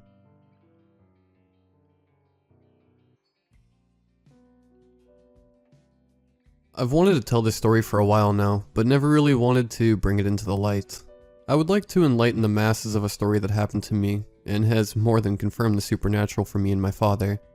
The best way to start this story is with the beginning of that day, to catch you all up. It was Saturday morning and I was packing up my stuff from my dorm to head back home for the first time in over a month. I had missed my dad, and just wanted to hang back home for the rest of the weekend. My childhood home was about a 50-minute drive from my college, so I didn't get there until around 2 in the afternoon. My dad hadn't gotten off work yet, so I just threw my stuff on my sister's bed, plopped down, and started watching Dexter, my favorite show during that time. Notice how I said my sister's bed. That's because when I moved to college I gave my room to my brother, and his room was filthy and hot, so I chose to sleep on my sister's bed, because it was cooler and she was at my mom's for the weekend. The day goes by fast, and my dad got off around 4-ish. He was very tired, so we got ready and went out for dinner. Afterwards we headed back home early, so he could get to bed.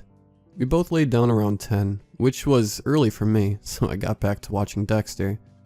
I watched like 3 episodes and scrolled through social media in between episodes until my eyes started to get heavy. Before putting my phone down, I set my alarms for church the next morning and noticed the time was after 2, and I knew I needed to get some sleep, so I passed out immediately after. Now I'd like to pause the story to give you a layout of my father's house. When I described it to my friends, I'd like to compare it to a donut, not because it's round, but because once you enter the front door, you are in the living room, then it opens into the dining room, then the kitchen, my dad's bedroom, bathroom, brother's room, then back to the living room. So each room has 2 doors that connect to the adjacent room. By walking around my whole house, you would be walking in a circle. Because my sister moved out from my mom's, we had to renovate the dining room into her bedroom. Now that you know the importance of my home's layout, let's get to the stuff that changes how I perceive scary movies forever. I'd just fallen asleep and had woken up to a noise I can only describe as ground shattering, because that's what it sounded like was happening. I compare it to having a professional baseball player taking a bat and swinging it over and over at the floor underneath me. I didn't know what was happening, but I was so tired, and my dad has a history of punching walls and doors when he is having trouble with the women in his life. It sounds like my dad is an abusive man, but he's not. He never lays a hand on a woman, just has anger issues, and takes it out on the house for some reason. So I thought he was having another episode, and went back to sleep easily with that assumption. I'd say another 20 minutes pass, and this time it was 10 times louder. It was horrible to hear, and now I was convinced it was coming from the floor underneath me. I stared blankly at the floor, while my eyes adjusted to the pitch black room around me. I was scared and angry at the same time. Part of me was scared because I thought my dad would never be able to make a noise so horrifying, and the other part of me was mad because if my dad was making this noise, I was losing sleep for his ignorant actions. And just when my eyes had adjusted, only like 30 seconds since that last banging, I hear footsteps come from my dad's room, and they are stomping on the old wooden floor very loud.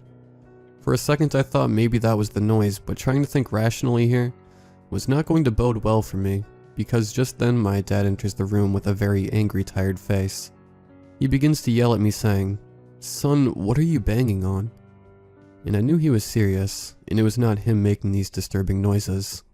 Then I replied with a very shaky voice and said, "But Dad, I thought it was you." I could feel my eyes watering up, because the fear was settling in, and my father must have seen it too, because he just looked at me confused, and I could tell he was sorry for yelling and assuming it was me. We stared at each other emotionless and baffled for maybe 2 seconds, but felt like 20 minutes. Then, just as I finished my sentence, as if it, whatever it was, heard my father yelling and decided to retaliate with 3 more bangs that sent shivers down my spine. The sound was so demonic and horrifying. There's no denying that we both heard the horrendous noise, and its origin was right in the middle of us beneath the floor. My father looked down and looked back up at me with a glowing pale face and walked back to his room silently. He showed no comfort for me and no reaction at all to the noise happening in the room where I was. He just left me as if the noise scared him so badly it sucked all emotion from him. Left to face it myself, I slowly checked my phone and it was 3:31, and I was dead tired. Like my eyes were burning because I was so tired. I must have fallen asleep, because the next thing I knew my dad was on one knee, beside me, gently waking me up. I sat up with a jerk, because I still felt the fear from last night. My dad, with tears in his eyes, said, "Son, I don't know how to put this, but you know that sound we heard last night?" I shook my head, then he went on. I went down to the crawl space to see what could have made that noise underneath the dining room floor. And just to get down there, I had to get out a shovel to dig dirt up from around the door, because the house had sank over time. I also had to cut down multiple vines that had grown over the door. I crawled as close as I could to the point where the noise came from, but just as I figured there was no way any animal or person could get there, because there's only about a foot from the floor to the ground. I had thought this too, because our house sat on a hill, and when I've been down there before, you can only walk, head ducking, for like 3 feet before it gradually gets shorter until the front of the house is actually touching the ground. I could tell where my dad was going with this, and he didn't need to convince me. I had come to my conclusion once he said the door was that hard to get opened. Since the door was the only possible way to get under the house, and that no living thing could have made such a loud noise with only a foot of room to work with. My dad continued, "Son, you know I've never believed in anything supernatural or spiritual, but I am completely convinced that what happened last night was something supernatural. With his face just as pale as last night, he got up and walked away. I was relieved and terrified all at once. I had been trying to tell my dad something was off about the house for years, but he always blew it off, and in a way I guess I had been too. But there was no denying what happened was real. I still asked him almost monthly to repeat the events back to me. It's my way of keeping myself from pushing it off as something imagined. But nevertheless, my father tells the story the exact same way I have for you today, but probably with less grammatical errors. I no longer try to convince people the paranormal is real. I just simply say, when something paranormal happens to you, you will know. P.S. My dad is some kind of supernatural nut now, and has done some research and believes that because of all the negative energy in the house over the years, the fighting, the divorce, drugs, and even a death, happened before we owned the house, made it possible for a dark entity to latch onto it. What we heard that night was probably an entity making itself known. He used the 3 sets of 3 to support this theory, because there were 3 separate bangs, and each time it happened was in a series of 3. My dad has researched, and it's supposed to be a knock, or insult to the Holy Trinity. I do recall the sets of 3, but I guess this last part is more food for thought than anything.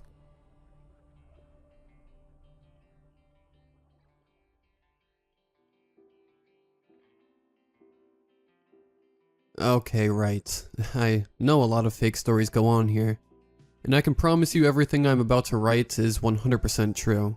I thought I'd share my story before I forget, as I was around 8 or 9, and am now 19, and I can have something to refer back to in the future.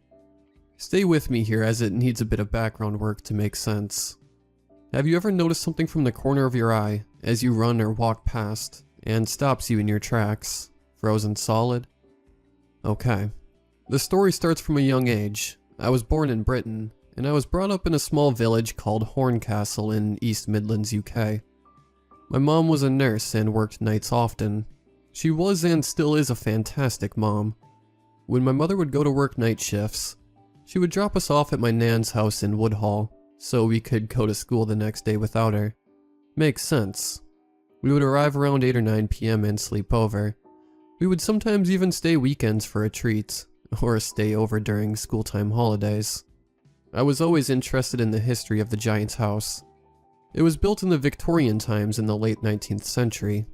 It was used as a family house until the First and Second World Wars, which it was then converted into a British Army barracks. I am not well educated in these sort of backgrounds, as that's as much as I know as history goes with the house. In the back garden was a bomb shelter that had been buried under the back garden. My Nan never let us dig down to see what was in there. It was a constant mystery, which even after selling the house bugs me to this day. When they were taking off the wallpaper, they discovered drawings of women that the men had drawn all those years ago. She painted over them. I'd have kept them. Inside the house, the floorboards were noisy. It was a 4-story house and the staircases were a constant noise when anyone was climbing up or down them. Mine and my brother's bedroom was on the top floor, along with another room where my auntie and her at the time fiance used to stay occasionally. I always used to hear floorboards creak when nobody was home, but I put it down to the house being old. Things moved around. My computer mouse would have moved when I went to dinner, as my PC had not gone into sleep mode after the usual 5 minutes. Little things over the years, nothing substantial that you can say, yup, that was a spirit. The room my auntie stayed in always had this strange feeling in it, like you were always being watched. It had a shower in there, and a bed. I never used to sleep in there and never used to go in there alone. One weekend my auntie and her other half had come down to stay for a couple of days. I knew they didn't like staying in that room in particular. My auntie and my mother had been brought up in this house, and never did they sleep in there. It was around 4 a.m. where things for them started going south. My auntie's fiance, we will call him Jay. Jay had felt the quilt cover being pulled off him during the night. He put it down to the cover being heavier at the end. He continued to pull the quilt, in a constant battle to keep the quilt over himself and my auntie. Maybe it was the wind, or just his imagination. I'll never know. But suddenly the quilt flew off the bed, and the shower turned on. lights flickering and subsequently smashed. Showered glass all over both of them as it exploded over the bed. The razor-sharp glass at high speed left cuts all over them as they suddenly awoke from the commotion. I remember them showing me the cuts on them. I was skeptical at first, but what else can explain that? They never stayed in that room again. This is when all the activity started again, in my opinion. Sometime later I was sleeping in my room alone, as my brother had not come home with me on this occasion. I used to stay up late playing games, till 2 or 3 a.m. during the holidays. I remember getting into bed exhausted around 2 a.m., and was carefully closing my eyes as I was still wary of the house. It was a certain feeling to it. It all felt a bit strange. Glaring eyes where nobody was, heavy air, the usual. I closed my eyes, and suddenly I hear someone coming up the stairs. My granddad would sometimes come up the stairs and would make noise, but this was different. This was constant up and down, up and down, up and down the stairs. I could hear rattling, possibly from the metal clips on boots, I'm not sure, but up and down for a good hour. Eventually I brought myself to come up to the door and open it, and check if anyone was still walking. Even standing up I could hear the footsteps. I opened the door and poof, the sound was gone.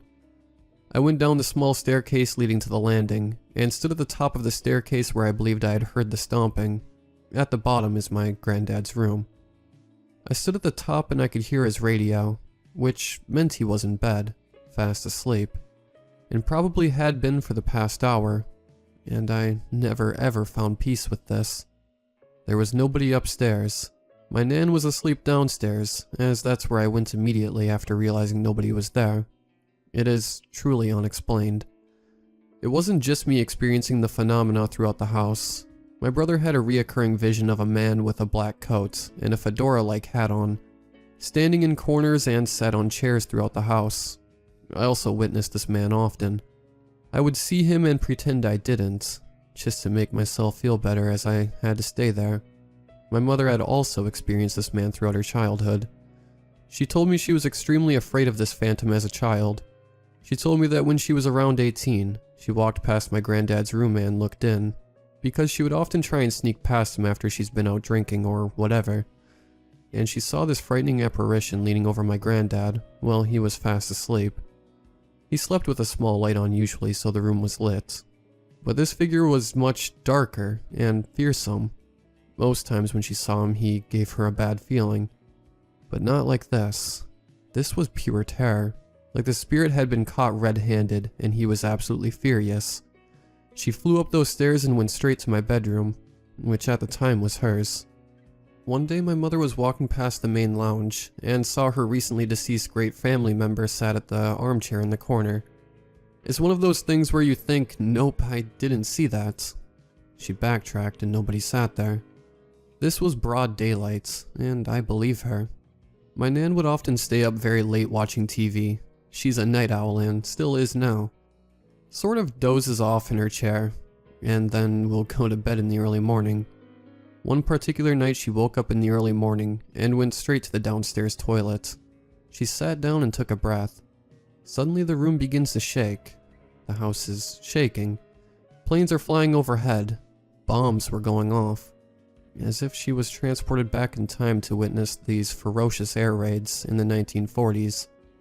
In fact, the house was hit by a bomb during an air raid in the 1940s, which hit a spire and was never rebuilt. In the end, the phenomena got more and more common. We ended up calling, I think it was haunted homes. I can double check this. And we were featured on an episode. I was very skeptical of these shows. Apparently there was a hole to the other side, in the lounge which was connecting 2 times. They apparently closed it, and to my surprise the activity stopped. It all seems rosy, no more footsteps or apparitions, all apart from this mysterious man in black. Constantly in the corners, lurking in the dark, after the closing of the portal. He seemed a lot more angry. The unkempt feeling of seeing him was much more hair-standing and unsettling now than how it used to be. I stopped staying at my nan's house shortly after seeing him a few more times. They eventually sold the house. While clearing it out, my nan noticed a loose floorboard in the main bedroom. She lifted it up, and to her surprise, she found a stash of unsent letters and a general's cane. She still has these to this day, and if anyone wants to see or cares, I can ask her to take some pictures of the letters for all to see. They are deeply personal and heartfelt, and were never delivered. Someone out there never received these letters for some reason or another, which is sad.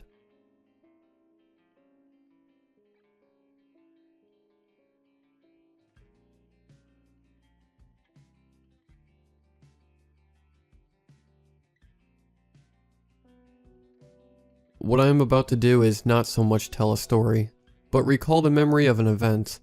This happened about 10 years ago, so some details are a little fuzzy. However, I still recall the main incidents very clearly, and probably will for the rest of my life. I know this is how a lot of creepypastas start, and there is nothing I can do to convince you what I'm about to tell you is real, but I'm not going to let that stop me from telling the story of the most terrifying and stupid decision I've made in my life. I've written a few horror stories before, but nothing I've dreamed up can compare to the absolute dread I felt that night about a decade ago. I'll start off by saying that Pinewood Cemetery is not the real name of the place. That's the name the locals of the area call it. I won't say the real name, because I don't want people to go there for two reasons. The first one is that it has a very long history of vandalism, so cops will arrest you on the spot, and the owners of the place will press charges, whether you were there to vandalize or not. The second reason is that I've talked about what my friends and I saw there to people more knowledgeable about the occult and spirit world, and they've told me that the things we saw and heard were far from harmless. I don't want anyone's life ruined, because they heard my story and wanted to check the place out for themselves. So, back in the summer of 2009, my friends and I decided we wanted to visit the cemetery at night. I'm obviously not going to use our real names, so we'll call my friends Jimmy, Edgar, Keith, and I'll be referring to myself as Carl for this. We were typical bored 18 and 19-year-olds, living in an upscale suburbia with nothing to do but get high or drunk or both, and try to find something to occupy our time besides video games. The town we lived in is mostly filled with older people, so it doesn't offer much variety of nighttime activities for its younger citizens. Edgar and I were, and still are, very big fans of horror things. One night in late May, I believe, after we had smoked a bunch of pots and were just hanging out, he suggested something. He told me that he and some other friends of ours had previously gone to this place called Pinewood Cemetery, a supposed hotbed of spiritual activity. I wasn't buying it at first, but then he showed me a picture on his phone from the last time he'd been there. In the picture, at the bottom of the frame, you could see some of his head and our friend Bill's head. They are at one of the cemetery famous spots, a headless statue of an angel. They were there that night, and this was the era of flip phones, so they had to use the phone's flash in order to get the picture. When I first saw the picture, a chill ran down my spine, though I was far too proud and stupid to let it show. Behind my two friends' heads was the statue, and through a combination of the natural darkness of night and mixed with the shadows created by the phone's flash, the inky blackness took shape of a human skull. This skull wasn't a fully formed skull, as it was missing the lower jaw, but there was no mistaking the black outline of a cranium, cheekbones, and even the upper jaw, where some teeth could be seen. There were even eye sockets and slits for where the nose should be, and those were filled with the dull gray of the statue that stood behind the two. To this day, that photo is still the freakiest thing I've seen in my life. I immediately agreed we had to go. Now, up to this point, I had been some sort of hunting ghosts for a long time. I had a morbid curiosity, and had tried various things from Ouija boards to seances, to try and make contact with the dead. Nothing had worked up to that point, and it had been a while since my desire to find proof of life beyond death had bubbled up to my conscious mind. After seeing my friend's photo, a new spark ignited, and I immediately started making plans for the trip. Edgar and I managed to convince our friends Jimmy and Keith to come along. Neither were as much into horror as we were, but it was something to do on a Saturday night, and it would be a good excuse to get out of our boring town and do something that might actually be exciting. So near the end of May, after Edgar, Keith, and I smoked some pot, we hopped in Jimmy's car and began our first excursion to Pine Woods. I know now that diving into the world of the occult and spirits, when you aren't sober, is stupid to say the least. But we were young and dumb, and I don't think any of us truly believed Pine Woods was haunted. Sure, we'd heard spooky stories about the place, and had some other friends who'd been there to tell us about their freaky experiences. But no one ever said, yeah, I went there and saw a ghost. Even Edgar, who'd been there before, said he never saw anything, though he did say he had a creepy feeling the entire time he was there. Our first trip to the cemetery did not go exactly as planned. When we got to the place, we managed to find a back street to pull onto and park. As we began walking towards the cemetery, and got to the main road that separated us from the long, dilapidated stone wall, a local cop pulled up in front of us, blocking our route across the street to the cemetery. Luckily, Jimmy didn't smoke dope, and was completely sober while driving that night, or else we could have been in some serious trouble. "How you boys doing tonight?" the cop asked when he rolled down his window. Being the sober one, Jimmy was automatically our leader, and spoke for all of us. Luckily, he knew that, and responded immediately. "We're doing alright, officer. Just out for a walk." The officer nodded with a knowing smirk. He knew why we were there. "Not going into that cemetery, are you?" "No, sir." "Good. Because I'd have to arrest every single one of you if you did.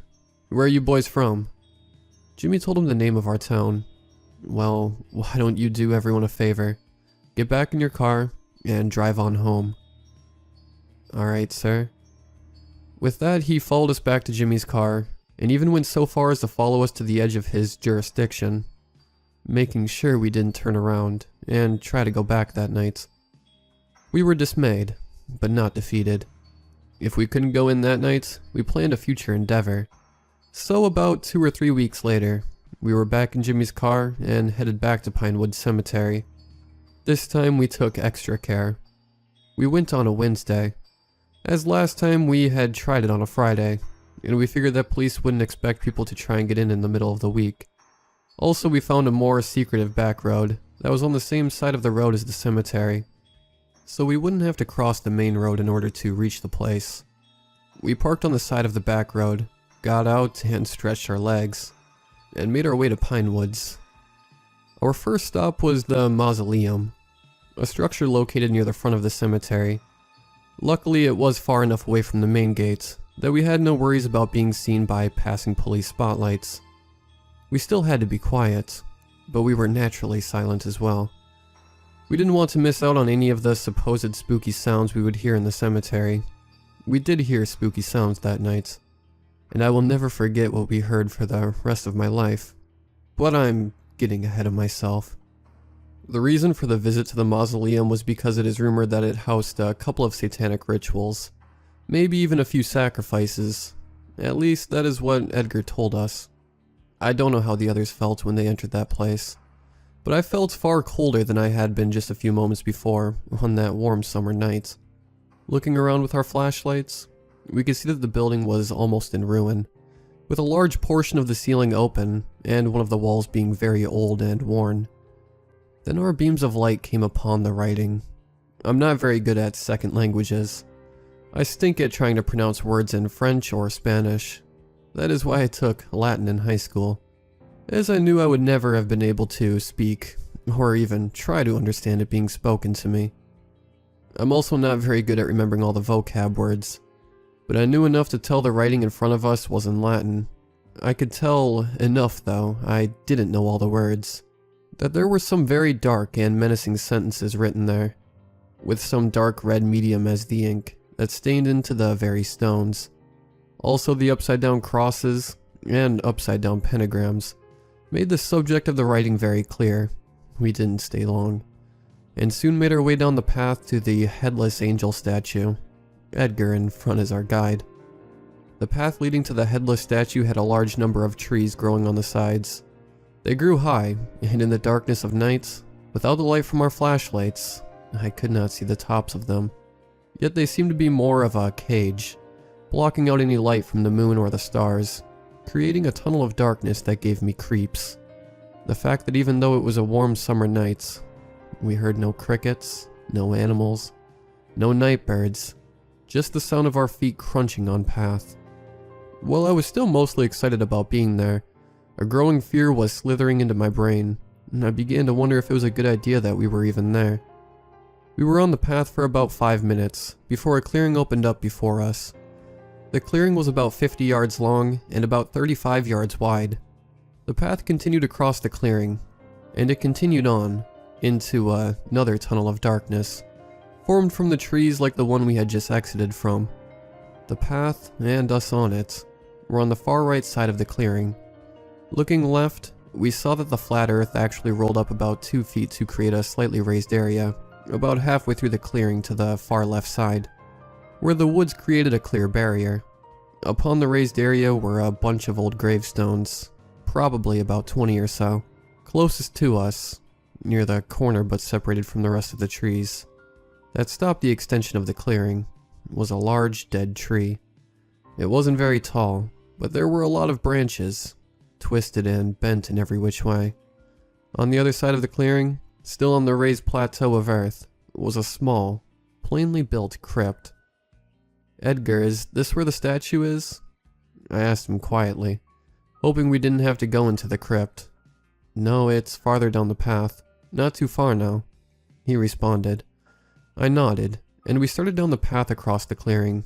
Keith and Jimmy were not looking very happy, and I could empathize with them. I wasn't afraid, but more and more, my gut was telling me that we should not be here, and the best course of action was to leave right now.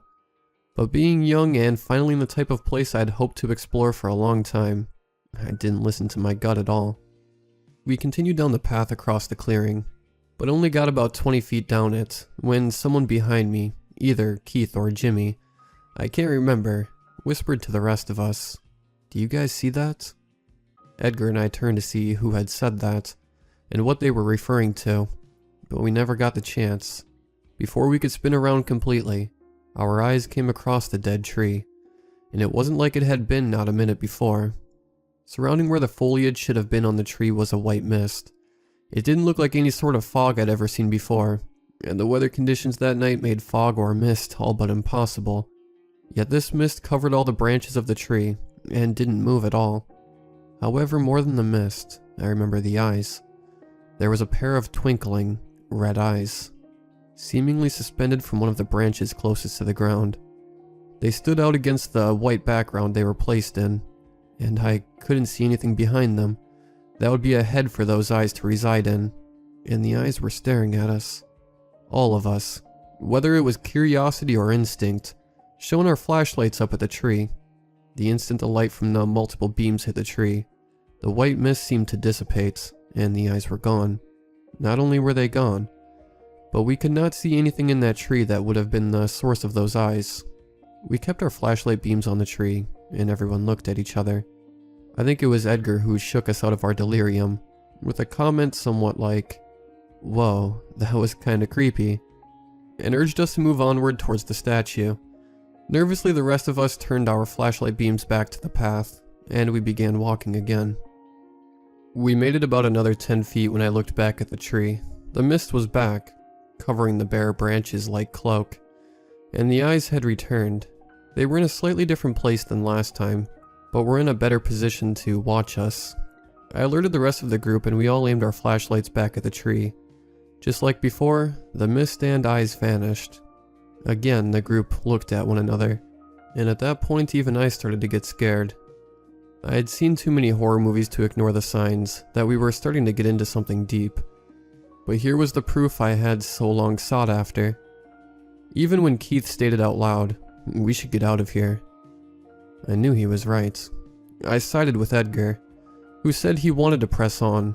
After all, mist and glowing eyes can be explained by natural science, and I wanted something that defied everything I had read about in textbooks. I got my very wish soon after that. We pointed our lights back on the path and advanced. Again, we made it about 10 feet when I looked back again at the dead tree.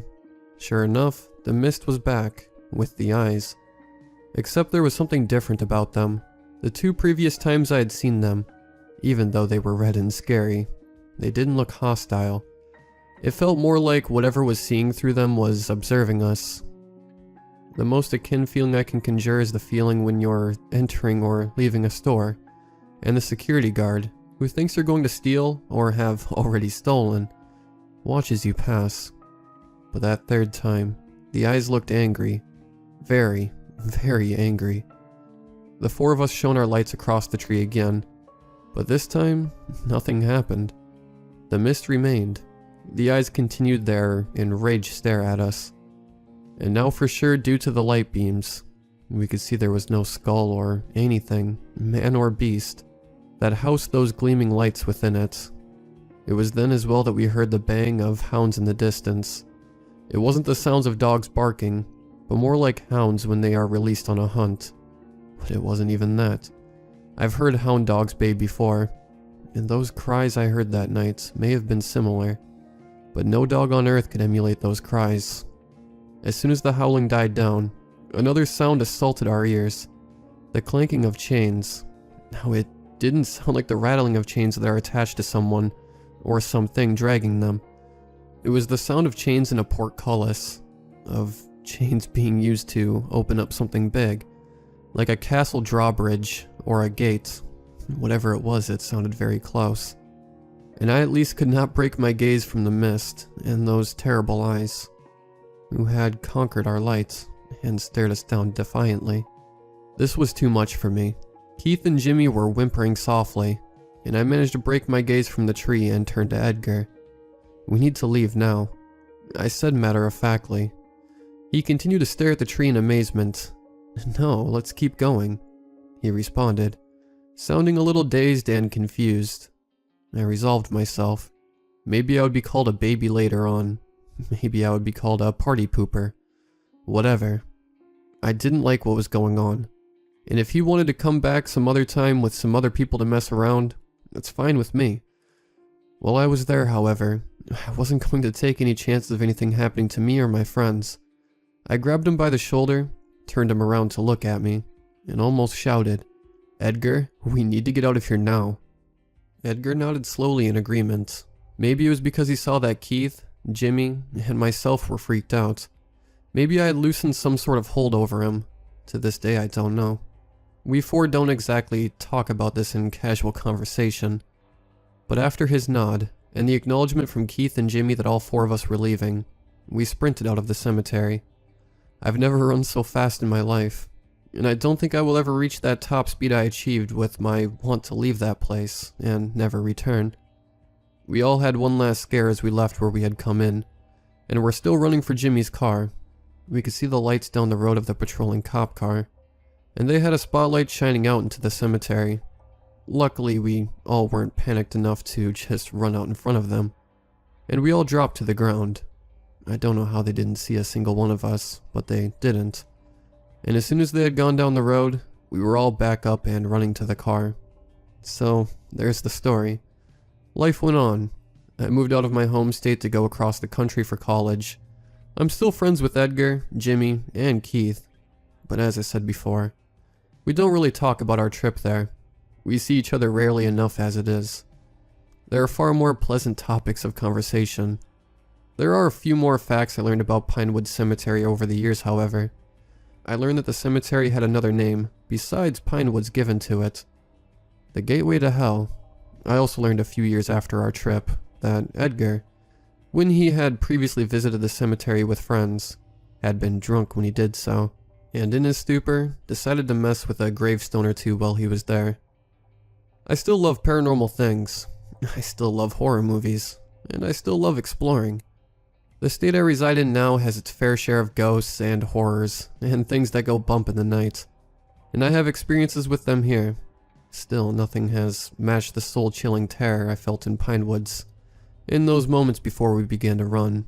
In a few of my stories that I've written, I've talked about the characters being in the presence of evil, and how they feel in its company, but I've never been able to find the right words to truly describe what you feel, what you think, when you see the glowing red eyes of the abyss looking back at you.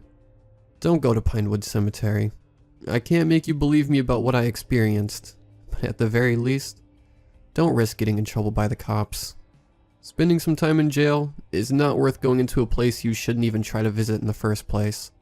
I imagine, however, that if you do go, and you meet whatever were making those horrible cries in the night, and you come face to face with whatever was lurking beyond that chain gate that lay somewhere in the dark of that infernal place, jail will seem like a heaven that is just out of reach.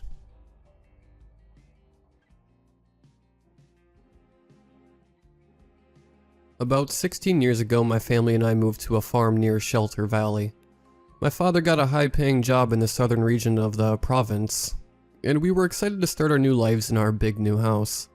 Well, big compared to the shoebox we had left up north. The house was divided in half from top to bottom, as if it had once been a duplex, giving us a grand total of 2 kitchens, 2 bathrooms, 1 office, 4 bedrooms, 1 giant playroom / guest room, and 1 master bedroom with attached private bathroom. We barely had enough furniture to fill the place when we first arrived. My parents' and sisters' new rooms were all in the upper section of the house. I remember how excited my sisters were to finally get their own rooms. The two had been sharing the same small space for so long, we were lucky they hadn't ripped each other's throats out. And I was all too happy to have the equivalent to my own apartment in the basement section. Until it got dark. Nothing worse than being alone in the dark, in a strange new place. Even though I was 14 at the time, that house scared me in the dark. In my room there were these huge sliding mirror doors on my closet. At night I could see the outline of myself laying in bed. But some nights I swear my darkened reflection would move, while I would still be laying still, just watching it, as it was watching me with its glaring whited out eyes. I'd peek through the slits of my eyelids, held faintly ajar, as to not give away that I knew. What would it do if it knew, if it didn't already? I had to push my bed against the wall so I could sleep facing it, and not the mirror, but I would still be thinking about it, worrying it might come out for a stroll, terrified that it might creep up close behind me, grab me by the hair, and pull me into the darkness. One night I awoke with a full bladder, and without even thinking I rushed to the bathroom for relief. When I returned, I found my bed occupied by a large person-shaped lump, resting beneath my blankets. The sight paralyzed me to the spot. What could I do? The light switch was right next to me. No boogeyman I had ever heard of like the light. I figured I could flip on the lights and scare it away. As I went for the switch, something grabbed my hand and started to squeeze. I tried to pull away. Then it started twisting. I struggled, but it only squeezed harder, and twisted my wrist farther around. I fell to my knees and begged for whatever it was to let me go. That I was sorry for trying to turn the light on. The pressure on my hand and wrist felt like I was being held to the breaking point. At any moment my hand was going to be crushed beyond repair. But then it just let go. I woke up screaming in my bed. The sun's out, but my hand still hurts like all hell. So I look down at it, and I see this black spot in the palm of my hand before it begins to fade and spread out into the veins and muscles till it's gone, leaving just the pain. My left hand has never been the same since. I think it took a month before I could use it again, and the doctors didn't understand how it happened. Best they could figure is I had some kind of seizure and injured myself in the fit, even though I've never had one before, or since. After the experience I switched rooms, kept out Annie and all mirrors, and eventually I got over it. But could never really forget. Every time my wrist cracks I remember that moment, and I wonder if it was just my imagination and a bad sleep spasm. Till one Thanksgiving a couple years ago, my sister confessed to seeing something come to the foot of her bed at night. A shadow boy that wanted her to go out into the forest with him. Sometimes she thought it was me, till it would speak in a deeper voice. But that's a story for another time. And this is but one of the many bizarre and terrible experiences we had at the house. Perhaps I'll tell you more. But till then, I wish you all a good night. I woke up at 6:27 a.m., as I did every morning. I have OCD, so time is a must to remember. I walked into the bathroom. I opened the cabinet underneath my sink and got my floss out. I looked up into the mirror, expecting to see myself. Well, I did see myself, but it wasn't right. I moved my arm.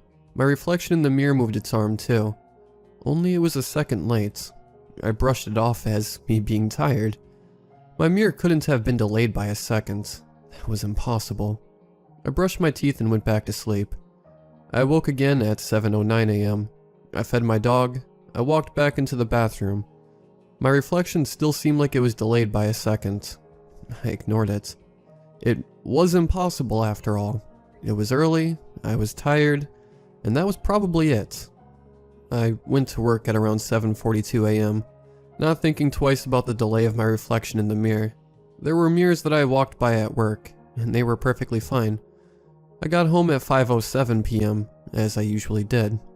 I didn't go into the bathroom until about 10:19 p.m. When I walked in, I looked at the mirror. My reflection was still delayed. I ignored it, thinking it was just because I was tired again. I got ready for bed and went to sleep.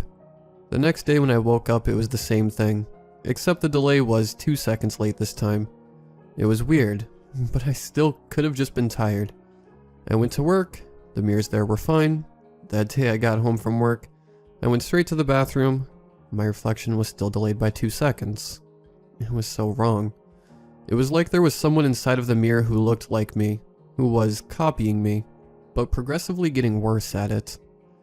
This continued on for a few months, the reflection getting a second later every day.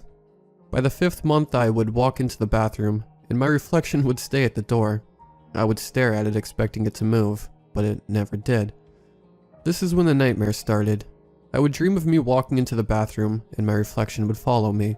I'd look down to get my toothbrush, but when I'd look up, my reflection wouldn't be doing what I was doing. It would stare at me for a couple of seconds, then its mouth would turn into an impossibly wide grin. The grin would slowly open up, revealing teeth, and in an instant, it would stick its arm through the mirror, breaking it. It would grab me, and shove me against the wall, and then onto the floor. It would rip my hands off and then eat them. It'd continue to do the same to my feet, arms, legs, and then head. I would die once it pulled my head off my neck and wake up. I dreaded walking into that bathroom after that. About 3 weeks after the nightmare started, it happened. I walked into the bathroom. My reflection didn't stop at the door. It followed me. It followed whatever I did. I was amazed. I bent down to get my floss. I flossed my teeth and then bent down to get my toothbrush. When I came back up, my reflection wasn't following me. It was staring at me. It grinned its disgustingly wide grin, and continued to reveal its teeth. When it was about halfway through opening its grin to show its teeth, I realized what was happening, and ran out of the bathroom. I grabbed my dog, his leash, his food, and my keys. I bolted out to my car and jumped in. I started it and stepped on the gas. I drove to the nearest hotel that allowed dogs. It was about 3 miles away. I checked in for 6 months. On the 3rd month, I decided to go back to the house and get the rest of my things. I told the lady at the front desk of the hotel that I wasn't going to be back until about 5 o'clock. The next day, to call my parents to come get my dog. I wrote my parents' numbers on a piece of paper and gave it to her. I bought boxes after I left the hotel, and then drove to the house. I hesitated before putting the key in the lock. Weird. I hadn't locked it before leaving 3 months ago. When I opened the door, I walked into my house and went straight to my room. I made a couple of trips back and forth from my car to the house, and then back to my car. I had everything I needed, but I wanted to do a quick sweep of the house before leaving for good, making sure I didn't leave anything important. I was walking back to the front door when I froze in front of my bathroom door. I didn't walk in. I never even looked into the room. As I was passing it to go out of the front door, though, I had noticed something. I looked at the mirror. Without entering the bathroom, there stood my reflection in it, with nothing to reflect off of. I watched it for a couple of seconds before it turned to look at me. It grinned, but it wasn't a slow grin. It was fast, barely even noticeable. It revealed its teeth to me. I couldn't move. I was frozen in fear, in disbelief. Suddenly it moved its arm forward and broke the mirror. The mirror turned from the back of the bathroom wall into a black void. The thing crawled out of the void where the mirror used to protect me from it. It crept towards me. It was slow. I could outrun it if I could move, but I was stuck. It got right in front of my face. I felt its warm breath hit me. It smelled of cigarette smoke and a dead, decomposing body. I gagged, which awakened my nerves and muscles, allowing me to move. I ran out of the house and to my car. I got in and drove. I drove to the hotel, got everything from inside, including my dog, checked out, and drove out of state. I changed my name, got a haircut, a new clothing style, and a new job. I am now on the journey of forgetting that life, that terrible life, in that stupid house, with the deadly mirror. I don't know if there's a void behind every mirror, but be careful. If your reflection ever gets delayed, move out of your house. Don't stay. I still get nightmares. They make it harder to forget. They make it harder to live.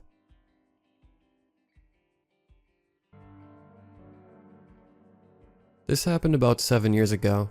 I was 16 years old at the time and was home alone with only my younger sister, Nadine, who was 9 at the time. Our only parent was my mom. She worked a full-time graveyard shift, 10 to 7, and we had easily become accustomed to it because we usually would be asleep or at school whenever she was working. Every night was the same. Get home from school, homework, shower, say bye to mom, and sleep. Often me and my sister would stay up late despite my mother's orders, but nothing crazy ever happened. We lived in an upstairs 2-bedroom apartment. At night, me and Nadine would barricade ourselves in our mother's room, lock the door, and sleep. We were always too scared to sleep in separate rooms. Our mother had the key to every door in the apartment. This specific night, Nadine and I were in the living room watching yet another Family Guy episode. It was getting late, close to midnight, and we definitely had school the next day. As we were preparing for bed, someone knocked on the front door of the apartment. Now this apartment complex had 2 doors, one metal door on the outside, and then the door made of wood which was technically inside. Therefore one would need to unlock 2 doors before they could get in. I looked at Nadine. Is Mom home early? I put my ear to the door, then they knocked again. Who is it? I said through the door. No response. I ordered Nadine to call Mom. No answer. I looked through the peephole and couldn't see anything. It was dark, and whoever it was wasn't tall enough to see even a silhouette. Nadine went to unlock the door. Stop, I yelled. My mom always told me we should call for an emergency, and she has the keys to the apartment. She would have no reason to knock. Before I could come up with a plan, whoever was on the other side of the door began pounding on the door. They were no longer knocking. It sounded like someone banging on the door with a closed fist. As if on cue, Nadine and I ran to my mother's room and locked the door. Nadine began to cry. I tried to console her, but I was scared too. I waited a few moments, in hopes that they would go away or my mom would call to yell at us to open the door. About 2 minutes passed and my mother called us back. She saw that we had called her, and took her break as soon as she could to call back. She was at work. I told her about the knocking and she urged us not to exaggerate. Whoever it was gone for now, and we were okay. She blamed it on perhaps a lone drunk or someone looking for trouble. Regardless, do not open the door. She hung up and we got into bed. I was tossing and turning. It had been about an hour since the knocking first began when suddenly, bang. Nadine and I shot up. The knocking was now at our bedroom door. There were no lights on in the apartment, which spooked me farther. Who is in our home? I called my mom. She answered on the first ring and I nearly yelled at her. They're knocking at the bedroom door. I was in tears, beyond scared. Nadine had hid in the closet. While my mom was on the phone, they pounded on the door again, and I extended my arm out with the phone in hand so she can hear. The pounding was so intense. I felt that at any moment now, they would break the lock on our door and rush in. She called 911 and came home that night. When she reached the front door, both doors were locked. The officers searched the home for any signs of entry, which wasn't likely, since we were on the upstairs level. Nothing was ever found. Nadine and I still talk about this stuff sometimes, because if it hadn't happened to both of us, I don't think anyone would ever believe us. I know I wouldn't believe it.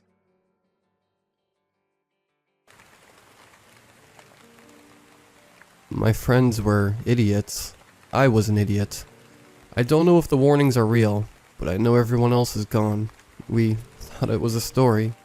We just wanted to play along, have some creepy fun, but now it feels so real. Like it won't go away until it has us all. At least that's what Devin said. To be clear, none of us wanted this. It was supposed to be a fun, cheesy way to spend the night, while Devin's parents were out of town.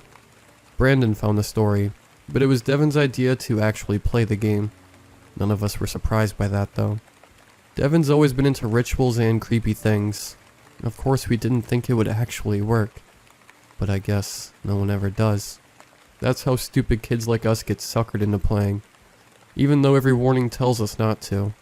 It was me, Devin, Brandon, Hannah, Kennedy, and McKenna. We chose Isaiah as the target because Kennedy had a crush on him, and Hannah and I couldn't resist an opportunity to tease her about it. That and McKenna lives down the street from him. It was a convenient pick. The rules of the game ask for a picture of the target's door. Easy. McKenna got one on her phone on the way to school, and Brandon borrowed a pen from Isaiah in chemistry. The game asked for a personal item, and Brandon said it was the best he could do on such short notice.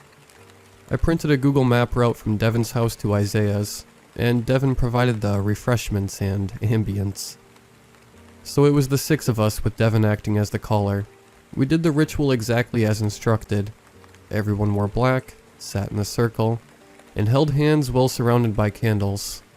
The game didn't call for them, but Devin insisted. We visualized walking from Devin's house to Isaiah's.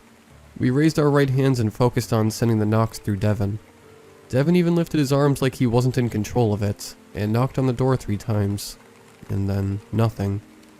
At least at the time, there was nothing. Devin sulked about how we didn't have enough people to make it work. And I pointed out that we had no real way of knowing whether it worked or not, because none of us were in Isaiah's house when it happened. There was a little bickering back and forth about poor planning, and what's constituted as an invasion of privacy. Before we blew out the candles and pulled up Netflix, Kennedy and McKenna ditched early, and the rest of us spent the night watching old horror movies, until sometime after the sun started to come up, and that was it. Isaiah never said a thing about phantom knocking, and we forgot all about it, until about a week later, when McKenna stormed up to me, while I was reading outside during a few. She shoved the book out of the way, and her phone into my face, demanding to know what this was all about. This was a Snapchat message from callme_469, with a message that read, "You called me, but no one answered. I will return. One of you must let me in." It was a creepy message, sure, but we all got the same snap the nights we tried to summon a demon, or whatever. I told her as much, and she complained, but since she left early, she shouldn't have gotten one. The eye roll is strong in me, but I explained that Kennedy had cut out early too, and she got a text just the same as we did. I didn't know how they got our info, but I assumed Devin had something to do with it.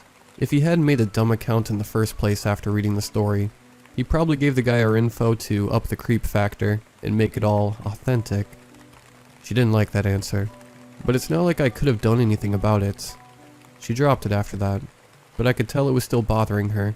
When Hannah found us later that day asking if we'd heard from Brandon or Kennedy, I laughed about Brandon. I thought it was a little silly. Her asking us if we'd heard from her boyfriend, but she said they'd had a fight 2 nights ago, and she hadn't heard from him since. None of us had. McKenna and I both tried calling him to see if maybe he was just avoiding the calls, but they went straight to voicemail. I told Hannah he probably knew we were calling on her behalf. McKenna offered that his phone might have just died. Hannah didn't really accept it.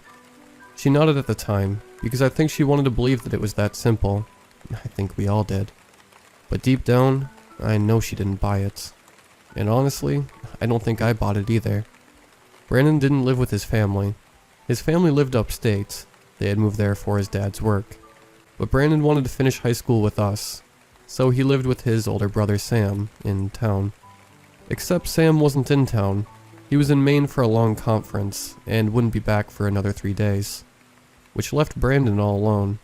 And given what Hannah told us about Kennedy, I didn't blame her for being concerned. Kennedy was gone, so was her family. According to Hannah, it was like a family from Roanoke. Food is on the table, lights were left on, no sign of struggle, all their stuff left behind, and most wide open. Police were stumped, but we thought we knew exactly what had happened. And Hannah was terrified it had happened to Brandon as well. Who could blame her? Struck by a sharp pang of realization, I asked if either of them had heard from Devin, but neither she nor McKenna had. They hadn't seen him since that night. That bothered me. It bothered them too, I guess. But Devin was my friend. I'd known him the longest. That mattered to me. I decided to call him when I was gone. Kennedy was gone, and Brandon might have been as well. I wanted to hear Devin at least was still okay. I wanted to hear his laughs as I explained how our collective imaginations made a bad situation seem even worse. I wanted to hear his voice and remember this was all a game.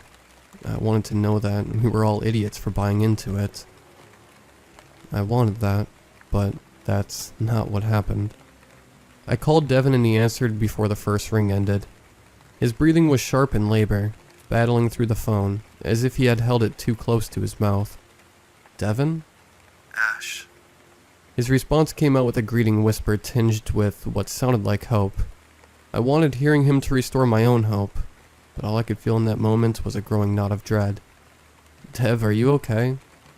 No, Ash, I'm not. We shouldn't have played that game. He sobbed. We shouldn't have messed with it. Isaiah didn't answer, and now we're all in trouble. His voice became even softer, and I heard him shifting briefly before holding his breath in sound. In the distance, coming from somewhere deeper in the house, I heard banging. My heart thundered in my ears, as fear crawled up the back of my neck. Quiet crept through the phone, but it didn't last long. It sounded like something was striking pots and pans, and my mind flashed to the ferry door he painted on an old piece of tin hanging above his bed. Something muted and heavy, like the old steamer trunk at the foot of his bed. The shuddering reverberations of his closet doors. It sounded like someone was moving through the house, knocking on random things and repeating sets of 3, unsure of his location, but seeking entrance nonetheless. Then there was a long pause as we waited for more knocking, and then I heard Devin breathing again. It won't stop. Devin whispered, almost to himself. It won't stop. It won't stop. He repeated it like a mantra. I was at a total loss, completely helpless to even comfort him. What would I even say? How long had he been going through this? Since that night? Devin, I'm so sorry, I whispered, fighting back guilty tears. Why had none of us even checked on him? Suddenly he went quiet. So quiet I pulled the phone away to make sure we were still connected. Dev? He didn't respond. Devin? He took a shuddered breath and let it out as one big sigh. Behold, He said, growing very still on the other end. I have set before you an open door, which no one is able to shut. 3 more knocks followed his words, and then there was nothing. The silence was oppressive. I almost didn't dare to breathe as I strained to hear anything that might be happening on his end. Time became meaningless. Maybe only 2 minutes passed. Or it could have been 30. I have no clue. The only thing that mattered in the moment was the fact that the line is still open, and he was still there, somewhere on the other end. Come on, Devin, I thought with gritted teeth. Come on. Fine. He said at last, startling me. I'll do it. I'll go. I'm just so tired of fighting. Devin, what are you doing? Ending it. He said with a heavy sigh. It's never going to stop, and I can't keep hiding. There are so many doors now, Ash. I can't even count them. And the knocks. All the time. Don't you open that door, Devin. I yelled into the phone, gripping it tightly with both hands. As if by sheer force or will, I could hold him back. Good luck, Ash. He said, sounding both exhausted and very painfully sad. Maybe I'll see you on the other side. Devin. I heard him shuffling around, and the familiar creak of his bedroom door hinges. After that, the line went dead. I tried calling back, but all I got was voicemail. The news reports called him a runaway, said he'd been acting disturbed and irrational for days leading up to it. Some suggested drugs, most thought a psychotic break. No one had any leads, but I knew. He had opened the door. It came from me just 2 days later, at 3:45 p.m. I was at school, getting ready to go home. As I twisted my combination into the lock, the game weighed heavily in my mind. I tried to shake the feeling we were all on a bullet train to hell, with no way off but to go through the door. I thought about living in a cabin somewhere the internet couldn't reach, or maybe getting a big open floor plan apartment, where I could be a shut-in for the rest of my life. I reached for the latch to open the locker door, worried that even if I did manage to do either of those things, I would only be delaying the inevitable. From inside the locker came 3 short raps. The door shuddered under the force, visibly shaking with each hard knock, as my hand hovered less than a centimeter away.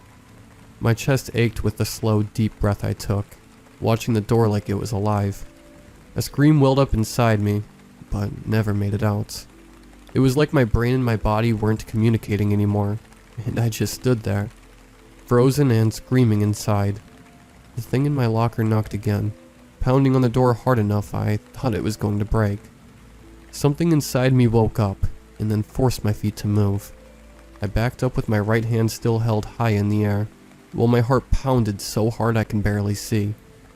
I frowned at my locker in confusion. Adrenaline thundered through my body, leaving me shaken and raw, my every nerve on fire, and my attention honed to a needle-fine point. But my brain was still sluggish, unable to reconcile what just happened with my locker, and what I knew of reality. From my pocket came the familiar blip of a new Snapchat message. I pulled my phone out automatically, caught in the haze of oafish bemusement, able to act only by rote, and tapped the new message without conscious thought. He who enters by the door is shepherd of the sheep. To him the gatekeeper opens. I knew the sender before I even looked at the name. Call me _469. The same demented person that messaged us that night we played the game. As I watched the screen, the little ellipsis cloud popped up the bottom left corner, giving me a jolt of panic. Someone was actively typing. My heart seized painfully in my chest. Cold shot throughout my body, and I felt the instinctive need to throw the phone and hide. But another message appeared. My vision wavered and dimmed. I fought the urge to throw up, as I struggled to read the words from my screen now bouncing in my unsteady hands. You must let me in. I exited the app. No, no more. I'm done with this. I thought, feeling strangely numb, and yet still teetering on the edge of full-blown terror. My head throbbed painfully as I deleted Snapchat from my phone. I don't know why I thought it would help, but it was the only thing that made sense to me at the time. Delete the app and the thing couldn't reach me. The app was the connection, right? I shoved my phone back in my pocket, and all thought of the knocking game, and McKenna, and for Kennedy, and Devin, and whatever was going on with Hannah and Brandon as far as my mind could tell. I left my books in my bag because I was not messing with my locker again. Not until I was sure it was safe. Even if it turned out to be nothing later, I was taking no risks. I had a brief moment of panic when I reached the school's front doors, and realized that you have to open them to leave. I stared at them like a crazy person, listening for knocks that never came. 3 students and a teacher came in and out without incident. I was still uneasy, but since no one was going to let me sleep in the school, I knew I'd have to leave sooner or later. I slipped out when a group of 3 girls came in, hoping the fact that it wasn't me opening the door would grant me some kind of protection. I hurried to the parking lot, fishing my keys out of my purse as I went. When I got to my car, I hesitated. I had to open the door to get in. I looked over the roof of my car and saw several others still in the lot. Doors on everything. Doors on the bus if I wanted to take that instead. Doors on an Uber, so I couldn't use that. I could walk the 7 miles to my house, but I'd still have to open the door to get in. Doors everywhere. A mass of irrational hysteria churned in my stomach, and I stood there, trembling, gasping for breath I couldn't quite catch, and trying not to lose my mind. It was a slow process, and I have no idea how long it took, but logic eventually managed to wrestle its way back into my head and remind me what reality was. Reality was a series of unlikely coincidences. Reality was reading too much no sleep and being susceptible to suggestion. Reality was a friend and her family being missing. And that was tragic. But it also wasn't unique. These things happen periodically. Whole families just up and disappear without a single trace, leaving everything behind. Whole sections of the internet were dedicated to just that kind of disappearance. Reality was another friend snapping under the strain of his own imagination, as I was close to doing, and running from home instead of seeking help. My heart still raced, and I felt like I'd had too many shots of espresso, but my breath started to even out more once I thought things through. I mean, what did I think was going on? Knocking from inside my locker? I laughed. It was ridiculous. It was more than ridiculous. It was impossible. I couldn't stop laughing and crying until I collapsed beside the car with my back against the door and my head between my hands. I had to call someone if I didn't want to end up like Devin, alone, lost on the street, losing my mind and never opening doors. That's where he had to be now. It made more sense. More sense than the alternative. My parents would know what to do. I decided to call them to come and get me. They were inconvenienced by my insistence but worried. That was fine. So was I. It didn't help that I thought I heard knocking coming from inside the car door, right behind my head. When my dad showed up, I just stared at the passenger side door. He tried to reassure me, but he couldn't hear the knocking. He had to get out of the car and open the door for me, but I made him wait until the knocking stopped. I couldn't take the risk. After all, Kennedy's whole family was gone, and I was just crazy enough to think that it was because of that game. When I got home, I told them everything. The no-sleep story, the ritual, Kennedy's family, Devin's mental breakdown, and my unshakable, irrational paranoia that I would be next if I opened any doors. They said they'd look into getting me a psychiatrist, but that wasn't good enough. They didn't understand. I know this isn't real. It can't be, and I refuse to believe any of it is. But I also know if I open any doors, I'm as good as gone. I know it in my bones. The others already are. They didn't get help when they should have, and I refuse to join them. What I need was a hospital in a room, with only one door, that I didn't have to open myself. And I got it in the end. It took nearly 20 pills, a trip to the ER, and unpleasant stomach pumping, but they gave me the quiet room I wanted. And there's Wi-Fi in the rec room, so I can keep up with the stories here while the doctors help me through this. I know I'll be back to normal again, now that I'm getting help. What doesn't help is the email I got earlier today from someone pretending to be callme_469. It said, after this I looked, but there before me was a door.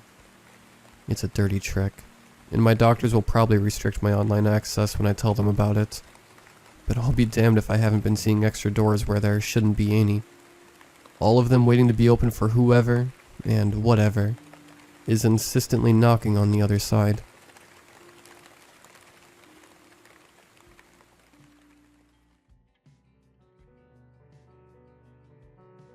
I love cats. I really do. However, I don't fit the crazy cat lady stereotype. Rather, I fit the married crazy cat man. My wife Lauren also really loves cats. We both also like dogs, but we don't have too many of them hanging around here. Where was I? Right. I love cats. So much in fact, despite having no cats of our own. I buy dry and wet cat food to feed all the strays that live in our rather fancy neighborhood. It's not just strays that come in. Sometimes cats from neighboring houses will come around. People might ask, why do this? Well, because we feed the strays, not to mention we did TNR. They don't go hunting for birds, which helps prevent even more birds being wiped from this planet. See, a long time ago, before Lauren and I came around, there used to be an actual cat lady who lived a few houses down. She took well care of her cats, and lived with her daughter and son-in-law. She passed away from cancer. Her daughter was going to give the cats away to a loving home, But during the distractions of her mother's passing, all the cats escaped the house. See, they had just moved in with the mother due to the failing health, so they never got around to neutering and spaying the 20 cats in the house. But you never would have realized she had 20 cats. Such a clean house. I went there once before, said Lauren. So when they left the house, they somewhat terrorized the neighborhood, until we showed up. We would leave food out for the cats, would establish trust, and the rest is history. So we have a daily schedule. We leave food out for the strays, and go about our day. When either of us get home, we go get food and then go to the backyard, where we make sure to do a head count and make sure things are alright with the cats. Our usual number is 20, but when it's a day the neighbor's cats are allowed outside, there's 25. Last week, Lauren and I sat on the back porch, listening to the cats purring and munching on their dry food. I got up and walked over to the railing, leaning against it to glance down at the cats. I've learned no pats during dinner, only after dinner. Out of habit, I looked at each and every cat, silently counting them, 26 in all. Happy, I turned away. 26? Doing a double take, I looked back down.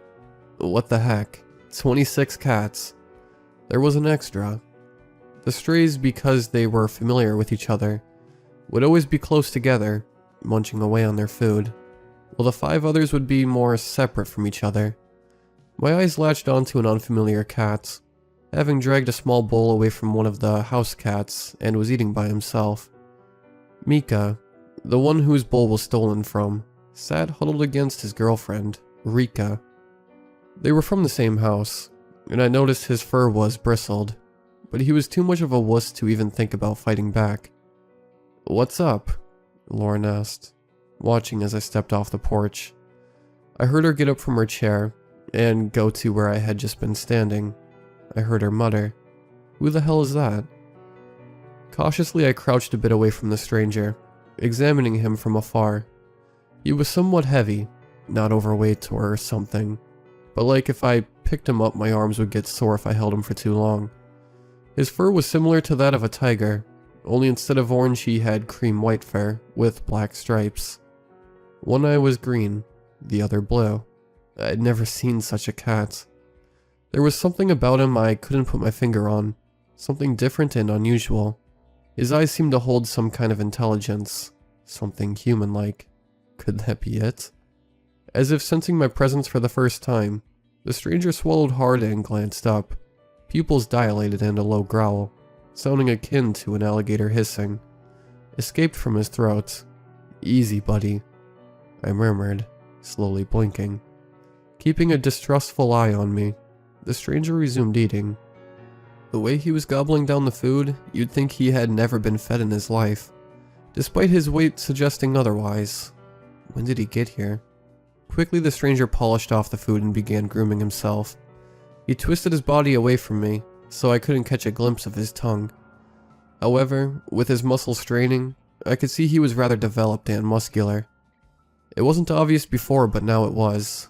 I could see some scars on his chest, which had been hidden due to the way he had been sitting while eating. He turned back to me as I sat down on the grass and held my hand out.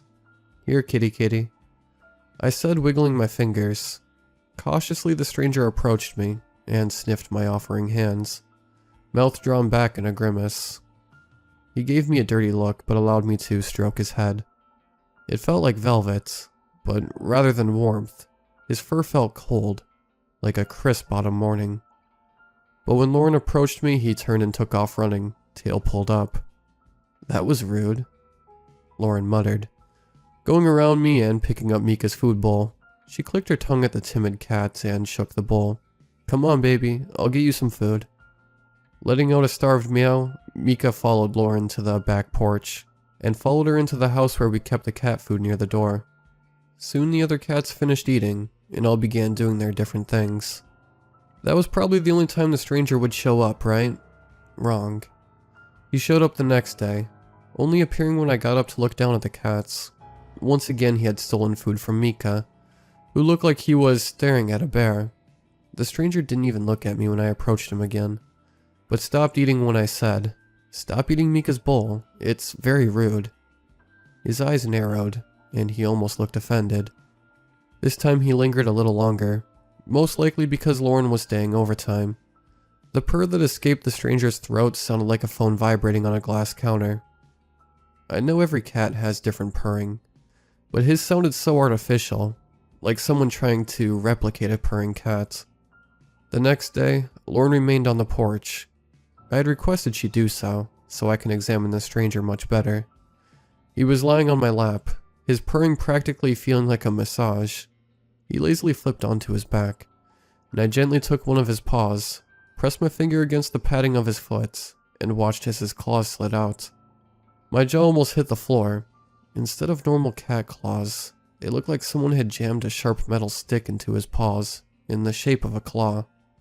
Yet they looked natural, rather than someone forcing them in there, like he had been born with it. Despite being metal, they looked shiny and new, rather than worn down and rusty. "What the heck are you, little dude?" I asked, squinting. The stranger let out what sounded like someone trying to mimic a cat meowing.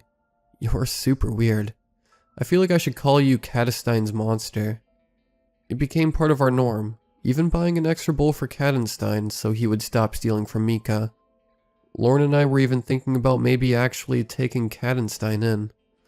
I was tempted to put a GoPro on Catenstein to see where he goes, or follow him to wherever he hides out, but Lauren told me no. It would be rude to spy on him.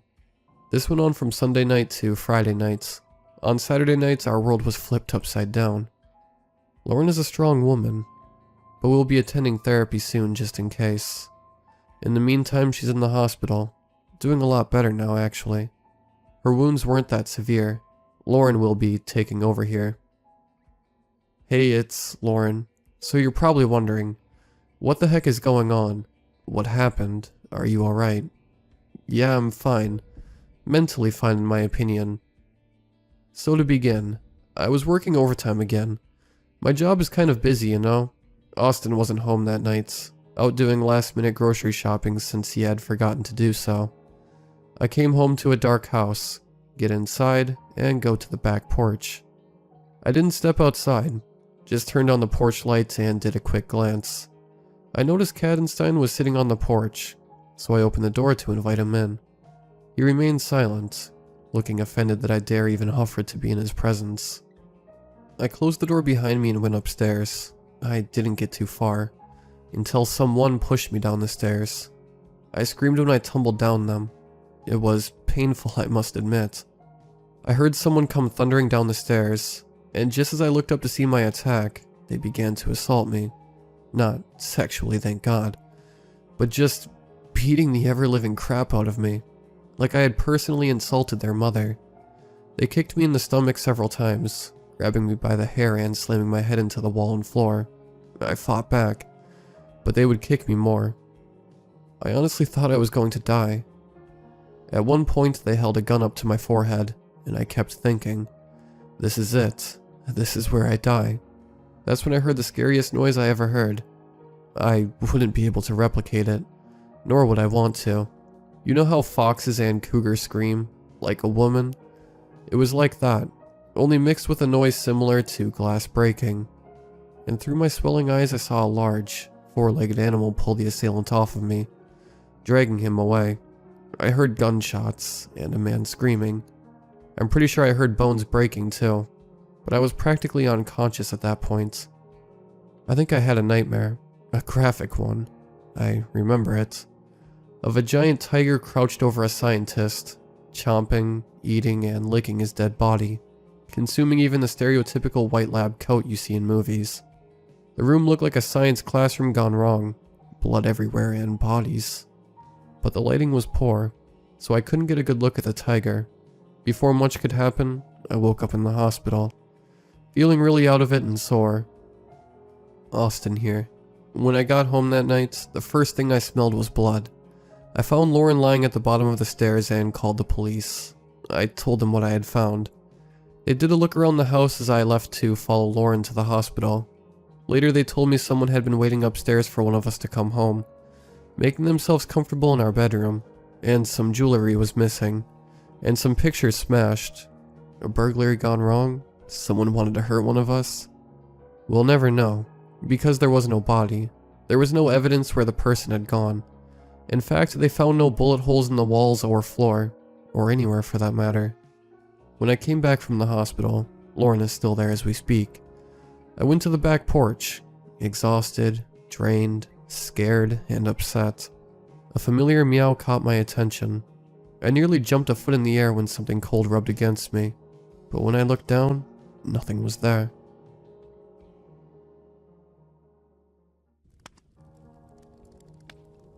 I never expected to be haunted.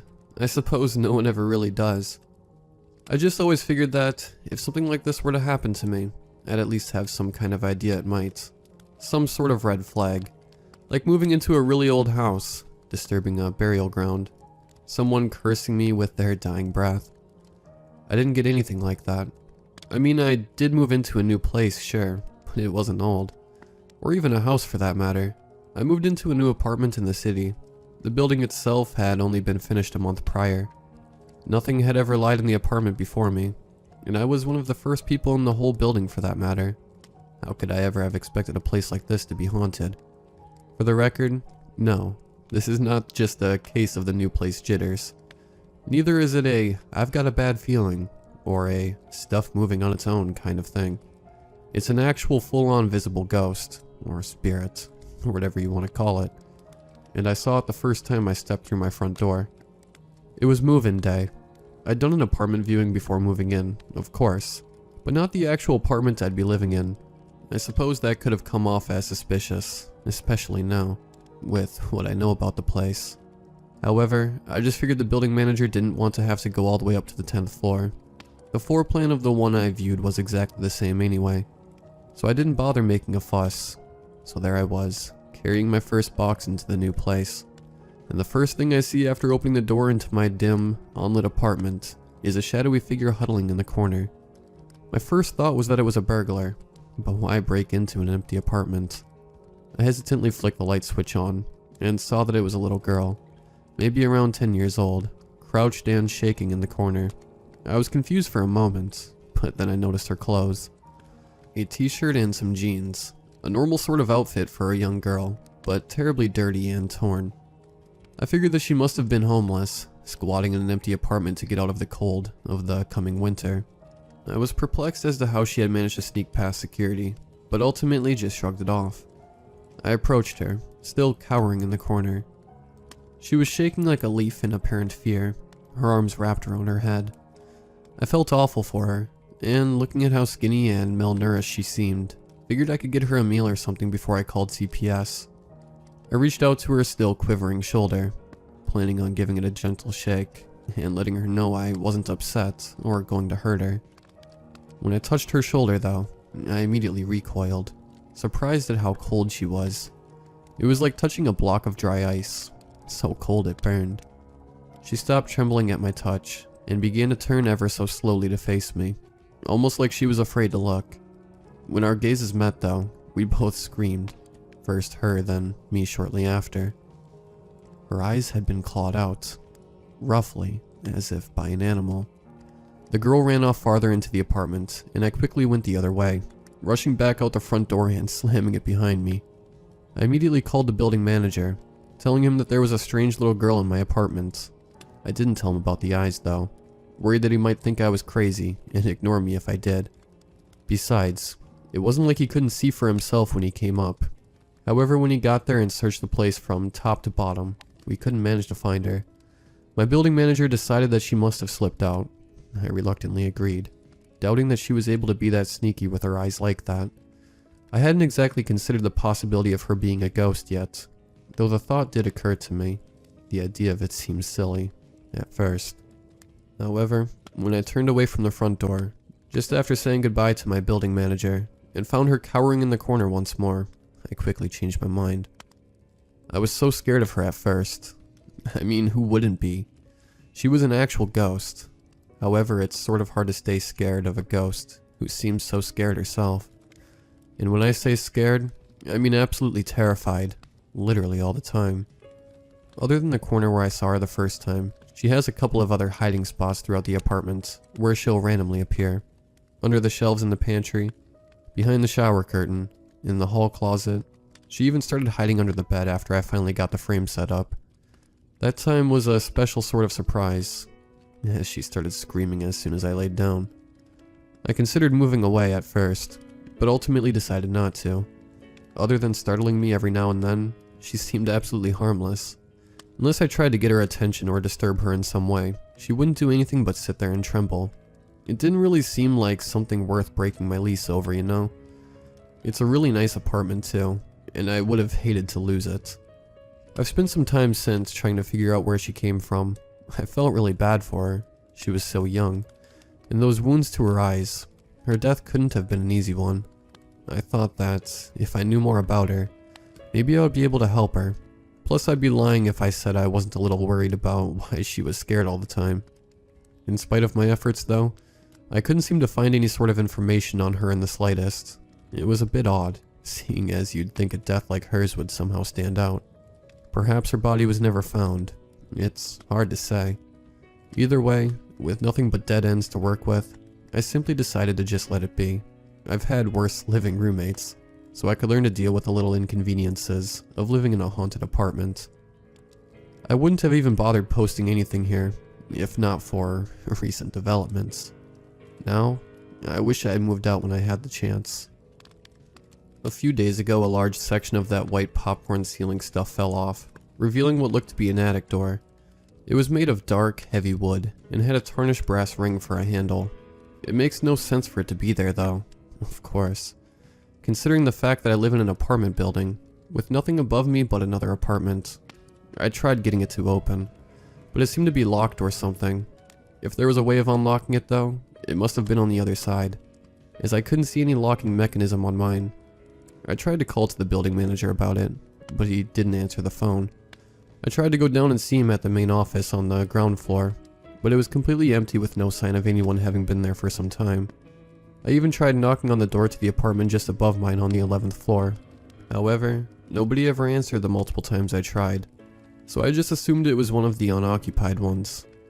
This event started me thinking about all the other odd things I had noticed about the building.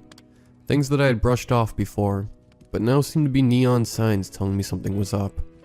You see, I shouldn't be the only one living here, yet I've never once ran into any of the other residents. It's not just that though. Nobody I've mentioned my building to has ever even heard of the place. I was able to find public records on the building when I looked, but still. The city isn't exactly all that big, and new buildings are far from common. I talked to a lot of people at libraries and such when I was trying to find out information on the little girl, and none of them had even heard about it.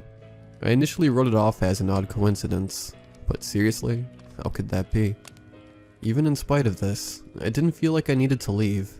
Besides, with my building manager having seemingly vanished, it wasn't like I could get a hold of the paperwork to properly move anyway.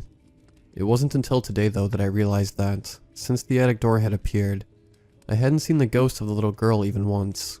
By then though, it was far too late. This morning, I woke up to the sound of the attic door rattling like crazy, the sound of the brass handle smacking over and over against the wood like a frantic victim trying to escape. I peeked out of my bedroom just once, but I didn't look long. The moment I stuck my head out the door, the shaking stopped, and I heard the distinct sound of a latch being unlocked. I don't know why, but I immediately got the feeling I didn't want to see what was coming through. I slammed my bedroom door shut and locked it, hastily pushing a couple shelves in front of it as a makeshift barricade. I wish now that I had made a break for the front door, but it's too late now either way. Who knows if I would have made it out anyway. I heard the attic door open shortly after I finished pushing the last shelf into place. Since then, I've heard nothing. Not a single sound from either inside or outside the apartment. Not a car horn, a bird call, or even the sound of wind. Just nothing. It's been hours now, and I still can't hear anything but a completely dead silence. My bedroom doesn't even have a single window, so I have no way of checking what's going on outside. I've tried to call for help on my phone, but I can't seem to get a cell signal. Weirdly enough, I have Wi-Fi, but nobody has responded to my emails either. Not my friends or family members, my building manager, or anybody. It's funny. As I'm writing this, I just realized I have no idea what my building manager even looks like, even though I've seen him face to face and talked to him multiple times.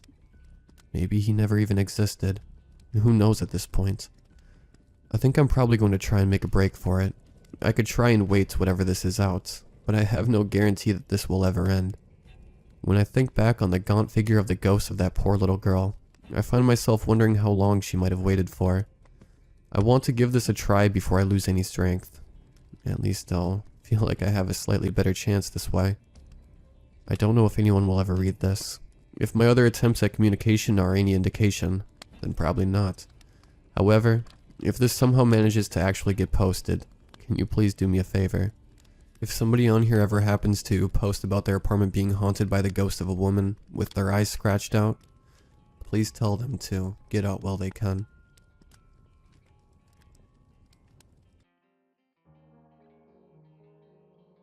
I've worked many night shifts, but today was different. It was a chilly night at the Connie Cemetery. Yeah, I work a graveyard shift at the graveyard. There's a trend of young people filming and doing some kind of dares at cemeteries. Silly folks. There's nothing here but a bunch of skeletons. Today it is extra chilly. I usually wear a sweater and maybe a jacket, but they were doing nothing for me today. Every morning around 3:30 a.m., I take a walk to make sure everything's fine. No weirdos wandering about. No skeletons out of their grave. It used to be scary to work here, but now it's fine, and even funny to bring up in conversations. I took my usual route, went past Kelly's, then Donald's grave. Ruben's was the last marked grave. The other 100 or so were unknown. I was not even half done when I first heard it. I swear I heard someone weeping. Strange, I thought. I walked towards it. As far as the eye could see, there were unmarked graves. I walked cautiously. Can never be too sure in a cemetery, right? A couple of meters down the stretch, a person. I'd be lying if I said I didn't get spooked. It was very odd regardless. I've not seen anyone here past 2 a.m. Even teenagers get afraid and leave. It got even colder and I swear I just wanted to run away. The sight of this person and the temperature was not helping. I kept walking towards the person. I vaguely could make out that this was a man, with his short hair and a fair face, leaning his back on a grave. His head was on his knees as he wept softly. There was something about this scene that made me want to go to him. No, wait. I don't know what might happen. I had this overwhelming, ominous feeling. I never experienced a feeling like this before. I spun around and started to walk briskly. I tried my best to not make a single sound. The watch house felt farther than ever. It felt like eternity. Then I heard him. He spoke to me. He asked why I was leaving. I kept my pace and reached for the handle of the house. I heard him again. I froze. This time it wasn't human-like. In a voice that was low and soft, like the howling wind, it told me to stop or I'll regret it. To face my mistakes now. I turned the handle and locked myself in the dark room. I've started seeing things in the room now. I know I am hallucinating. It's not real. None of this is. Every now and then it weeps outside the house and asks in a soft voice for me to come out. I peep through the window and there is a white figure in front of the door. It is a man and he looks familiar. My mother had always warned me to not work in a cemetery. I should have listened. I don't even know what I did wrong.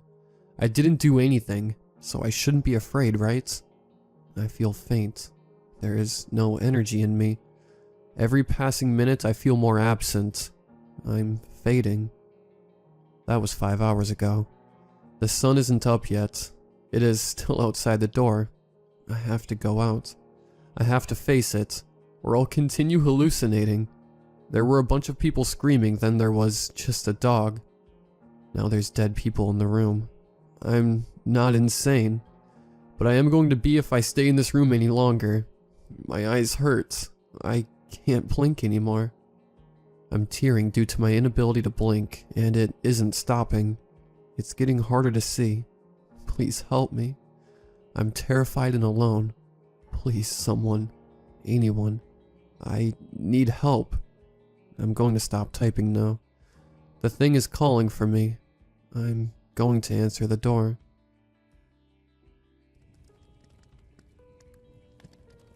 It all started after I was watching these exploration YouTube videos.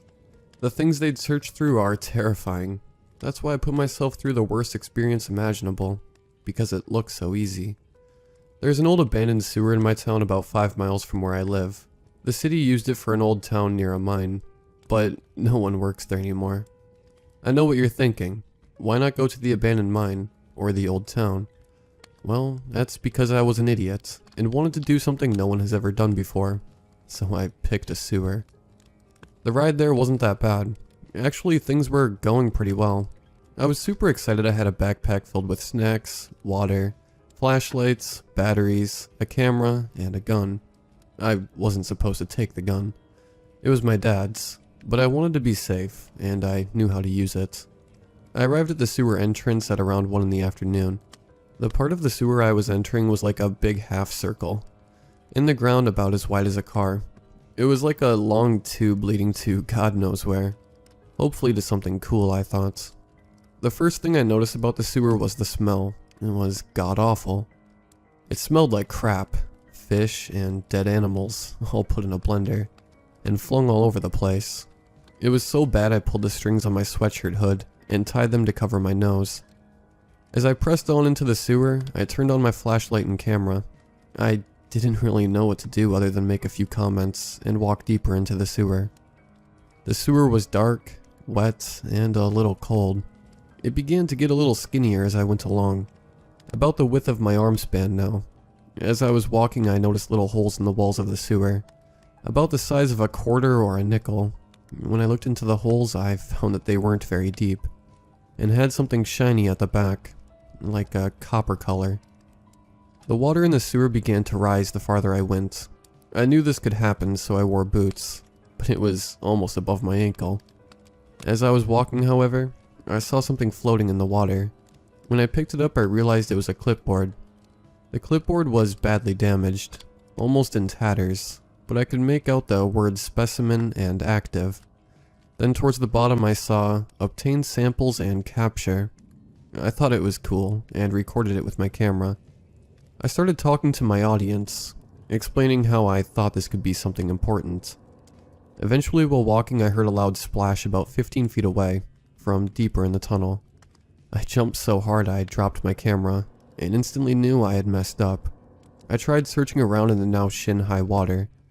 I felt relieved when my fingers hit something in the water. I picked it up and realized that I was holding a bone, with some sort of yellow rubber loosely attached to it. I flung the bone, but as I was backing up I tripped on something below my feet in the water. I fell backwards into the cold water, and sat on something hard. It crunched under my weight, but floated up to the surface. Bobbing in the water now was a body in a yellow suit with a mask. I screamed louder than I wanted to, and heard a splash again somewhere in the tunnel. I grabbed my flashlight and looked around, and realized in my fear and confusion I had gotten lost. I was in some sort of 4-way tunnel in the sewer, with a body and something splashing around. I reached in my bag for my dad's gun, an old 1911 from his service days. I knew by heart it only had 7 rounds, so I was not to waste the ammo.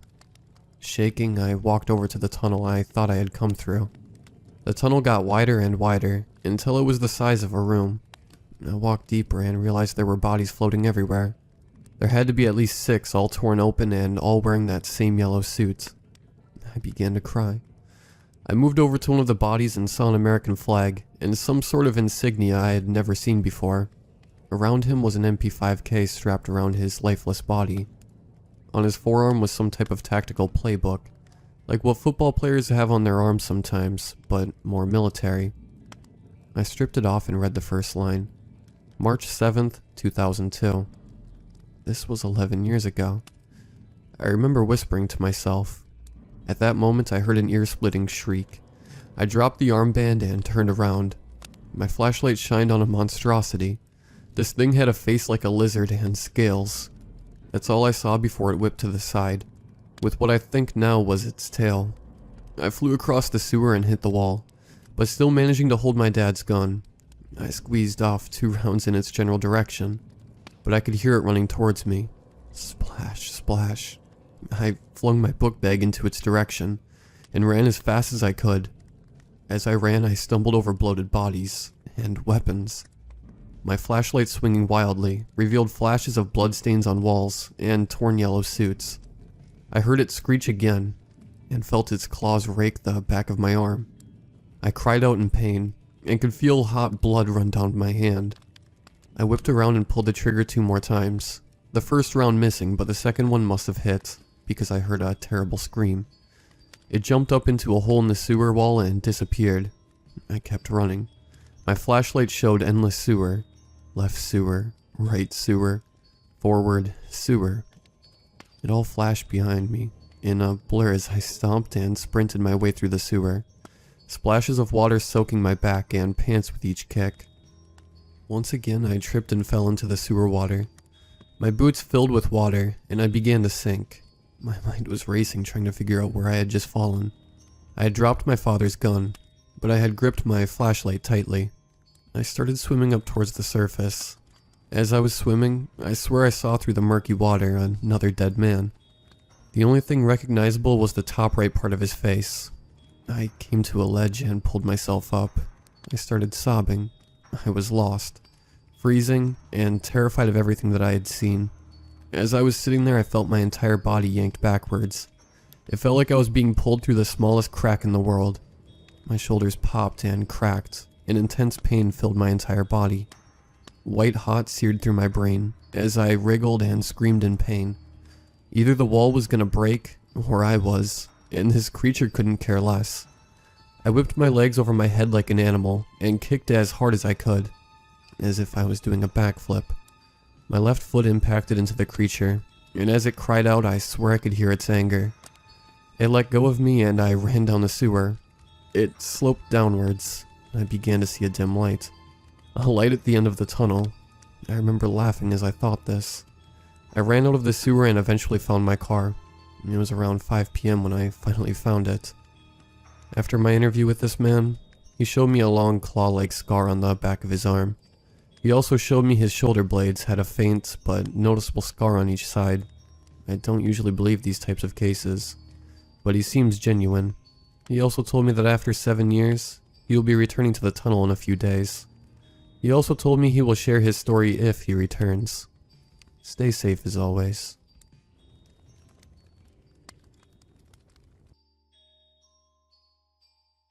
I am in no way superstitious. I love horror movies, love folklore and mythologies, and have great respect for religion. My parents sometimes get a bit irritated about it, saying that I only believe the things I see. Having come from a religious family, I'm expected to follow Jesus wherever he goes. Honestly, it's a bit of a drag. I can't live a life following such tight rules. I feel it takes away the human part of humans. My lack of faith is also the reason why I don't believe in ghosts, which is pretty ironic since I study in a high school that's supposedly haunted. My group of friends is in love with the supernatural. We're kind of like ghost investigators. When you're studying in a school that's more than 200 years old, it's impossible to keep the rumors from flying around like crazy. One moment a kid sees a ghost in the school basement. The next there are ghouls rising from the cabbage patch in the garden. We've pretty much debunked every rumor we hear. Takes about a day or two to find a logical explanation. Strange howling on rainy days, echoing winds as it passes through rooms. Scary screeching in the basement, our jacked up janitor scratching metal with artificial claws again. There was, however, one mystery we couldn't debunk. Students, even staff, have reported crying from within the mop closet. Sobbing, some would say. Some even heard wailing that echoed far into the corridors at night. This, for some reason, we couldn't find an explanation to. There was only so much we could do. The closet was inaccessible to everyone but the janitors who held the key, and there was no CCTV installed within, so we set up cameras and audio recorders outside, but that didn't pick up anything out of the ordinary. I was about to close the case on the crying mop closet as some sort of gag to scare people. Given our school's background, I didn't believe it myself. Until one fateful day arrived, that I would learn that there is more to life than what we can physically sense. Something that would scar me forever.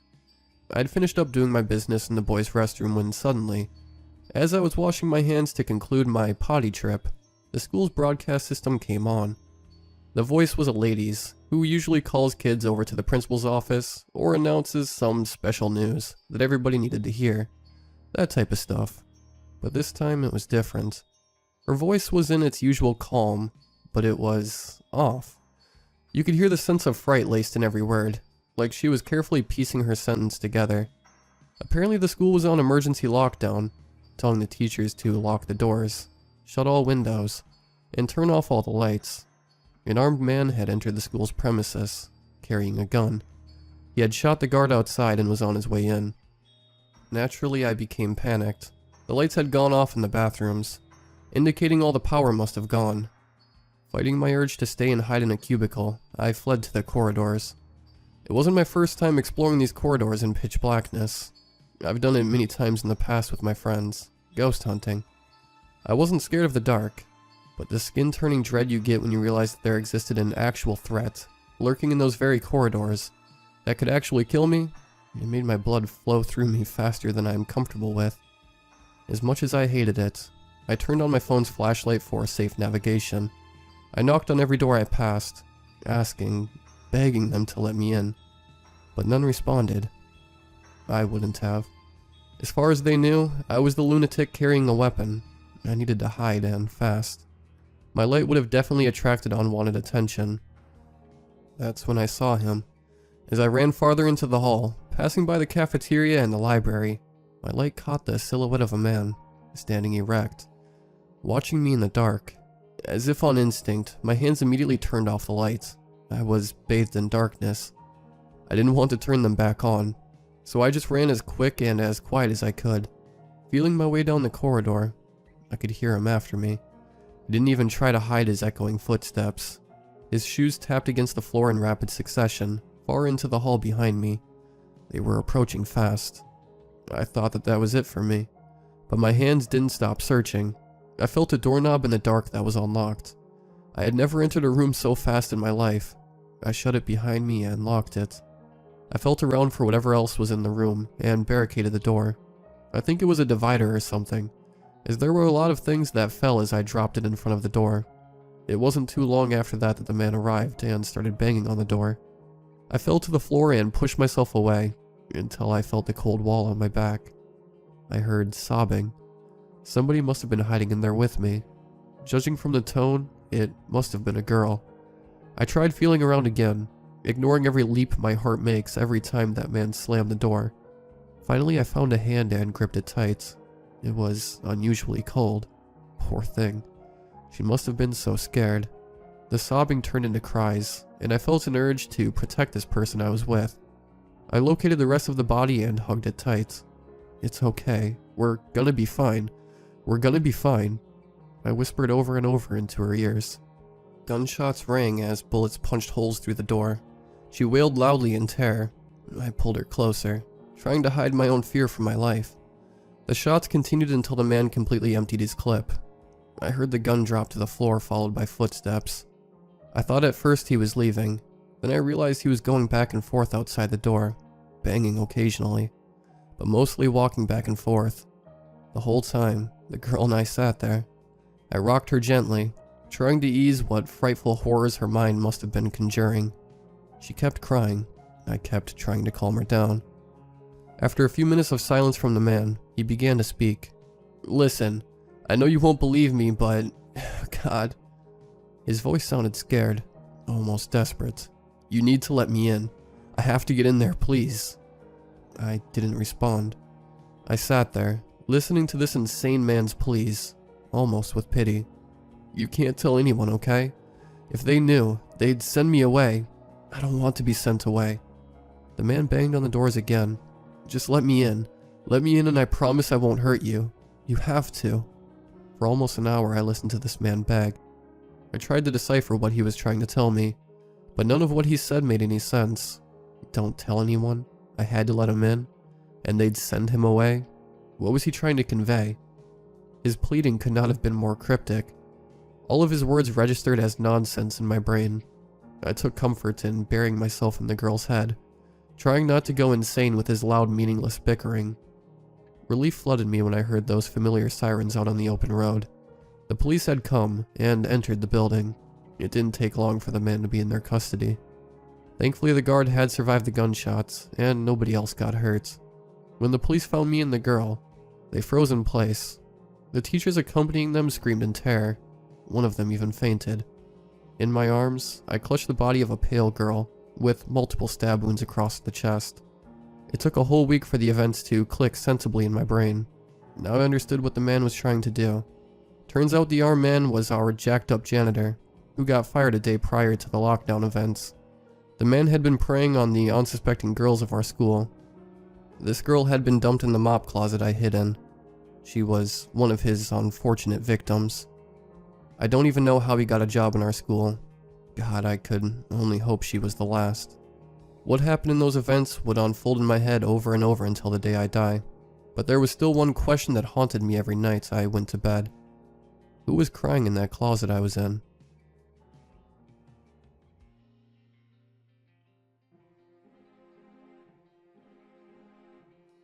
I feel silly even writing this. Maybe Thomas is right, and I'm overworking myself and just need a weekend away. But I am completely freaking out. I feel like I am the crazy homeless man grabbing at strangers, yelling about the end of the world. I thought maybe if I wrote this down, I'll find a logical explanation for this irrational fear. And it really is just that. Irrational. My reflection is scaring me. There, I said it. The crazy is out. Now where do I start? How do I even start to put into words what has been driving me and Thomas crazy for the last few months? I guess it started when I caught my eye in the bathroom mirror one morning. Not unusual to catch your reflection's eye. In fact, it is preferred to look up and have your reflection be looking back at you. But there was something off about it. Her face was exactly like mine, except that I could swear there was shock in her eyes. Okay, that does sound crazy, but trust me, I know my face, and I could tell the emotion in her eyes was not reflecting mine. I brushed it off as crazy, of course, but for the remainder of the day, whenever I went past the reflective surface, I could swear I could see horror in her eyes. The next day there were dark circles under her eyes. I slept well. She clearly hadn't. I asked Thomas and some girlfriends at work. Can't trust your fiancé to see dark circles. And everyone assured me that I didn't have any, but she did. She was always watching me, her eyes glaring at me from a dark train window, or even a shiny spoon. You don't realize how many things are reflective until your reflection glares at you.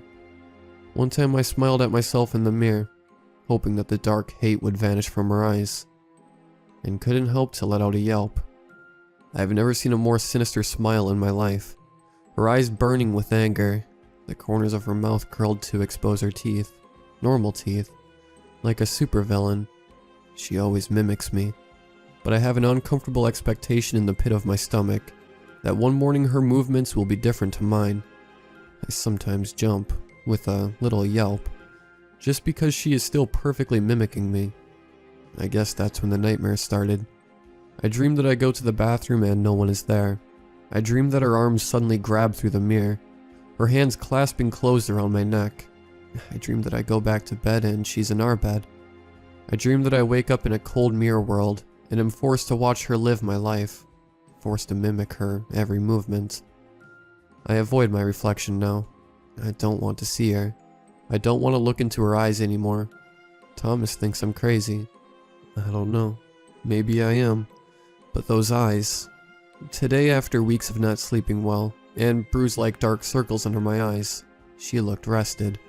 Her eyes looked different. My reflection should look like me. My reflection should look dead tired and terrified. Why is she looking so happy? What do you guys think? Am I losing my mind?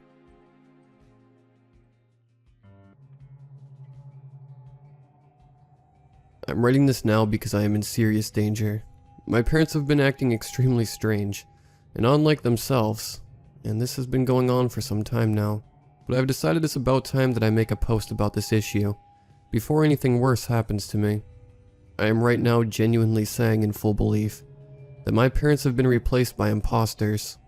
As completely stupid as that sounds, I genuinely believe that I am trapped inside a house with complete strangers. And yes, I am trapped. But I'll elaborate on that later. It all started a few weeks back, I think. My mom and dad came back from work, and right off the bat there was something very off about them. At the time, my brother and I jotted it down to them just having a bad day at work. But they were very cold towards us. They barely spoke to us. For all that night, they just shuffled around the house, whispering to each other but never to us. They didn't even make us dinner. But again, that just seemed like it was a bad day at work. My mom and dad are lawyers, you see. They work together on a fairly large firm and have defended some pretty high-paying clients. But it wasn't often they came home being dissatisfied with what they had accomplished. The worst time was when they lost a court case, and they were just slightly grumpy. My parents are very bright and happy people. Sounds unlike lawyers, I know, but they are. So to see them completely cold and shut off was extremely weird. But nighttime was a lot worse. My brother and I went to our rooms, and were just in there finishing homework before we went to bed. But when I closed my door and sat on my bed listening to music, something just felt so off. I looked around trying to see what was bothering, until I noticed the shadows under my door. Someone was standing right by it. I slid my phone camera underneath the crack, just to see, and my dad was just standing there, staring at my door, barely moving. It didn't even look like he was breathing. Luckily, I had locked my door in advance. A few minutes later, I got a text from my brother asking if Dad was standing outside my door. When I asked why, he said because Mom was doing the exact same thing. I told him to lock his door just in case. I remember sitting on my bed waiting for him to leave, but he didn't go, so I decided just to go to bed. But after a few minutes of sitting in darkness, trying to sleep, I heard the door handle wiggle. He was trying to get in. It wiggled really aggressively, before it finally gave up. I checked with my phone light to see if Dad had finally left. He stood outside my room for the entire night, and in the morning he finally left. And that was just the start of it all. Mom and Dad spoke a bit more the next day, but still rarely. They didn't make sure if we were ready for school, like they usually do, and they didn't even say goodbye. I'm pretty sure they didn't even feed the dog, which is Mom's favorite job.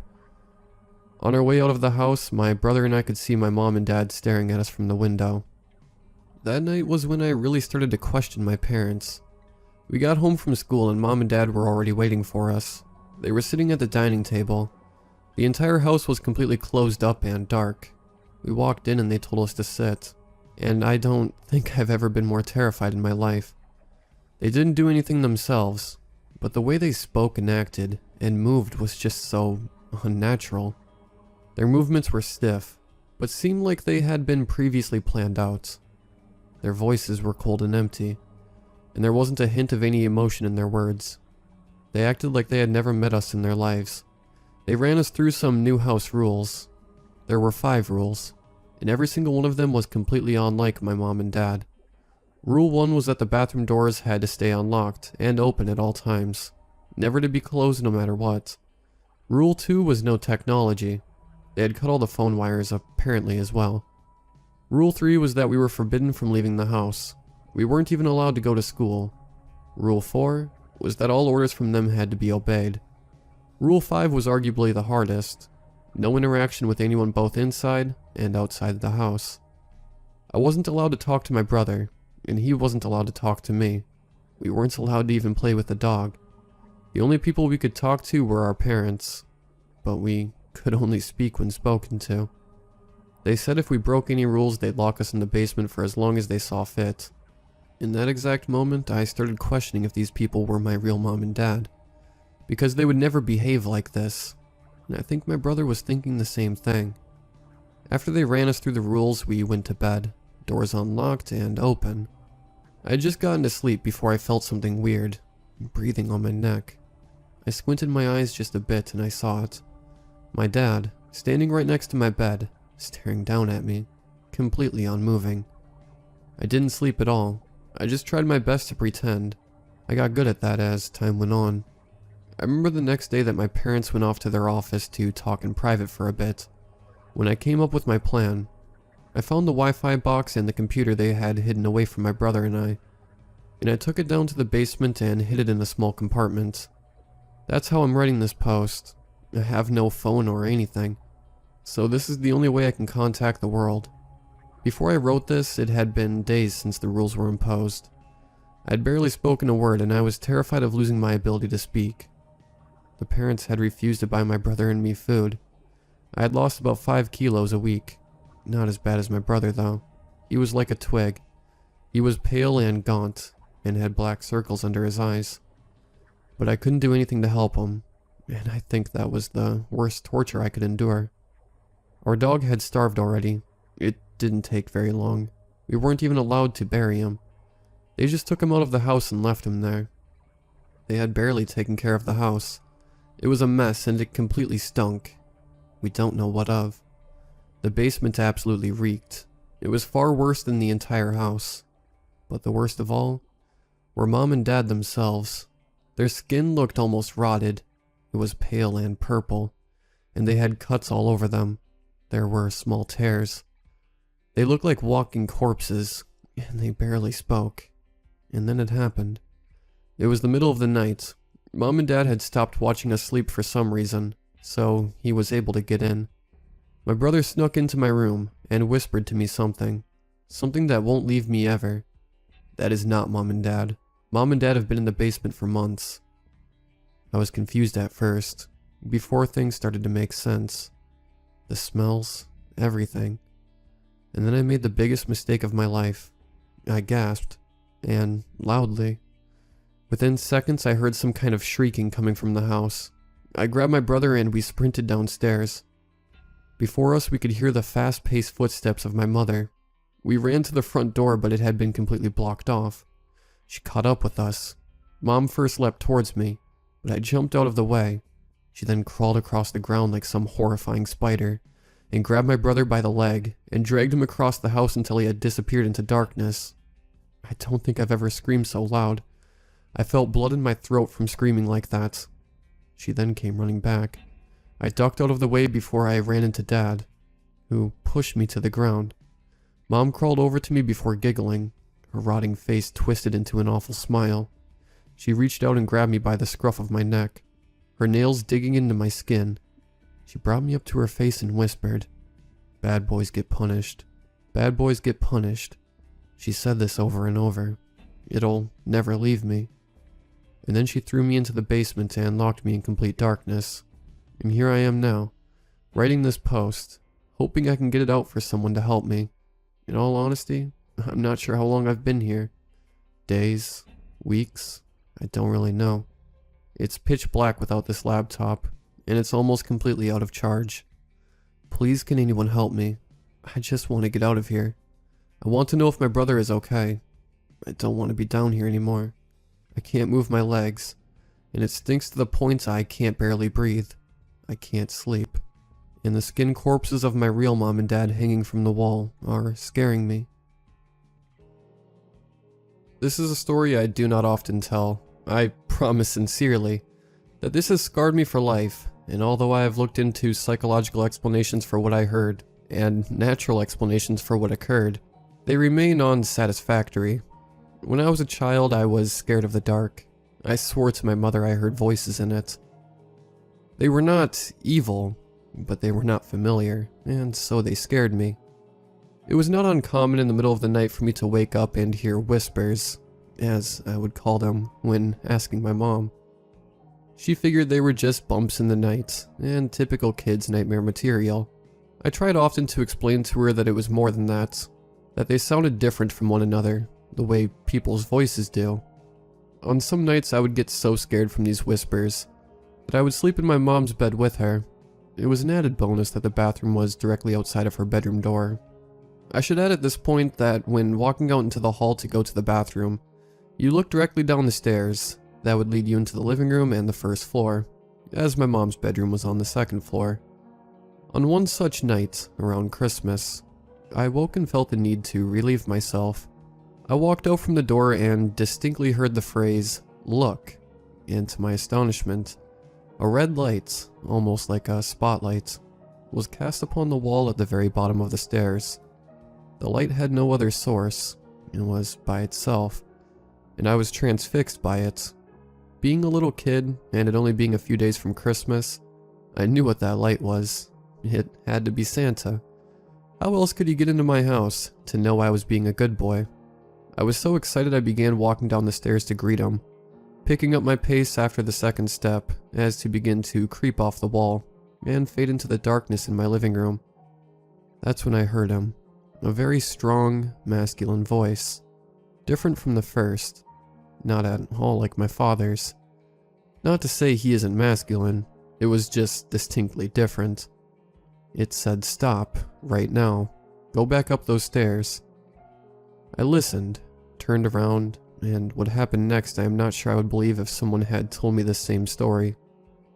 After reaching the top of the stairs, I heard a very loud crash that sent me running back to my mother's bed, where I jumped straight under the covers and stayed there the whole night.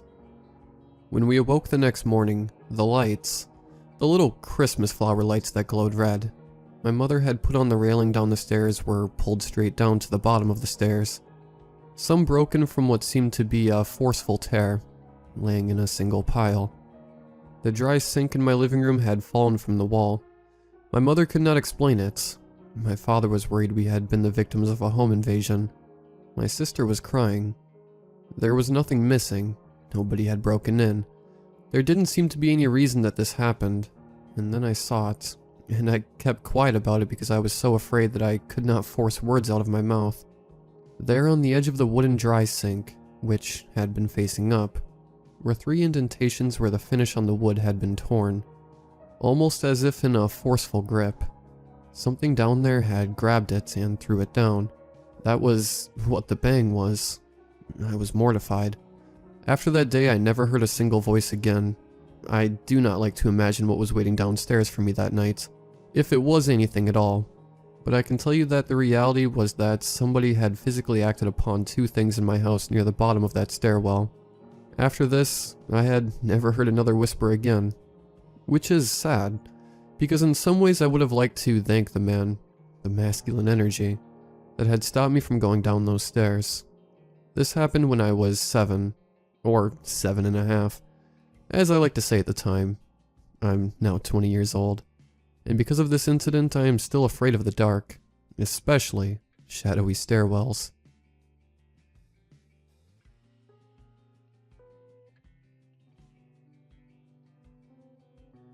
I would like to start off by saying that I work as a security guard for a local Walmart, about 5 minutes out from my house. It doesn't pay well, but if I'm going to be honest, I really needed the money. This happened to me on one of my night shifts a couple of days ago, and I can't walk around the store anymore without feeling uneasy.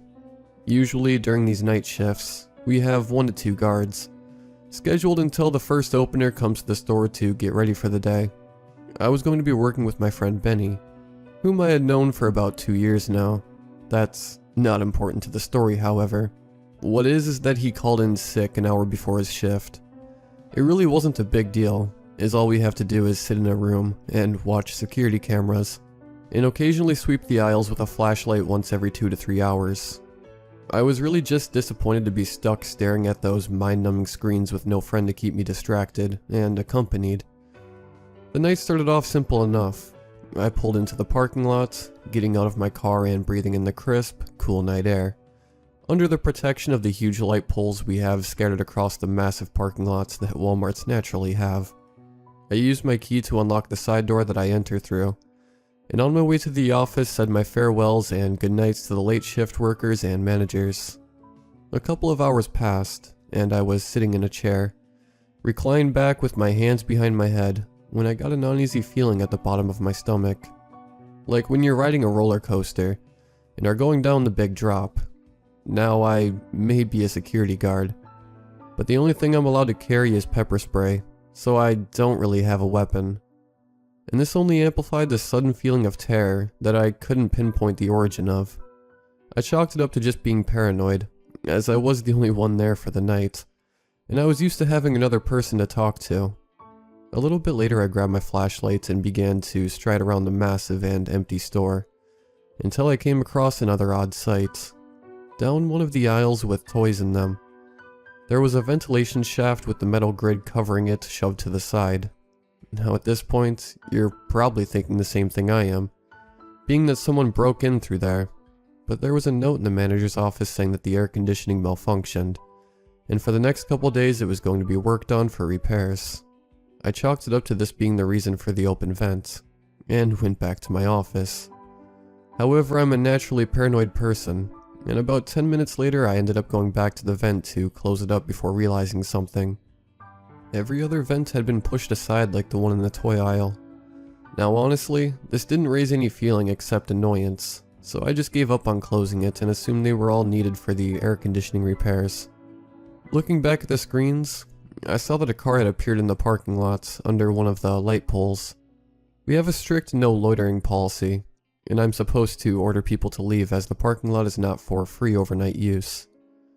I walked out the side door and looped around to the parking lot, up to the car's front driver's side window. I shined my flashlight inside, but it was empty. This was even more strange because I just saw the car pull up a minute ago, and I couldn't find a reason why someone would be out here as it was around 2 in the morning. I went back inside and was returning to my office to call the towing company when something stopped me dead in my tracks. As I passed by the meat aisle, I saw him, a tall, lanky man, maybe around 6 feet, standing completely still, facing the ground beef and steaks. Now I'm a pretty decently sized and well-built man, but the sight of this thing made me feel something that I can only describe as absolute terror. He sat there, silent and still, for what felt like an hour. As I stood behind one of the aisles watching him, through one of the metal beams in front of him in the meat display, I could see his reflection. It was a bony, contorted, and elongated face, his mouth barely hanging open to reveal a toothless smile. I decided that no matter how creepy and weird this entire situation was, it was my job to make him leave. I was about to gain the courage to walk up to him when he did something that I will never be able to scrape from the surfaces of my mind. He quickly grabbed one of the steaks from in front of him, tearing open the plastic packaging and shoving the entire raw steak into his mouth, making these sharp grunting and lip-smacking noises, accompanied by a horrifying symphony of moaning noises, as both his eyes rolled into the back of his head while attempting to choke the steak down. I was so horrified that I almost vomited, as he stood there completely silent again, utterly silent. I was terrified at this point, and stood in shock for what was probably another 5 minutes. The man not moving an inch. I decided that it was a job for the police, as I had a really bad feeling this man wouldn't respond kindly to me asking him to leave. The man suddenly grabbed another steak and began to viciously tear off the packaging when he instantly stopped, the steak being raised to his mouth.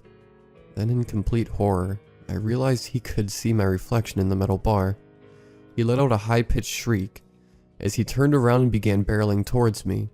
I turned and was running back to my office, but this dude was really fast and was going to get me before I could close the door. I turned sharply into one of the aisles and ran into the pitch-black bathroom, hiding in one of the stalls.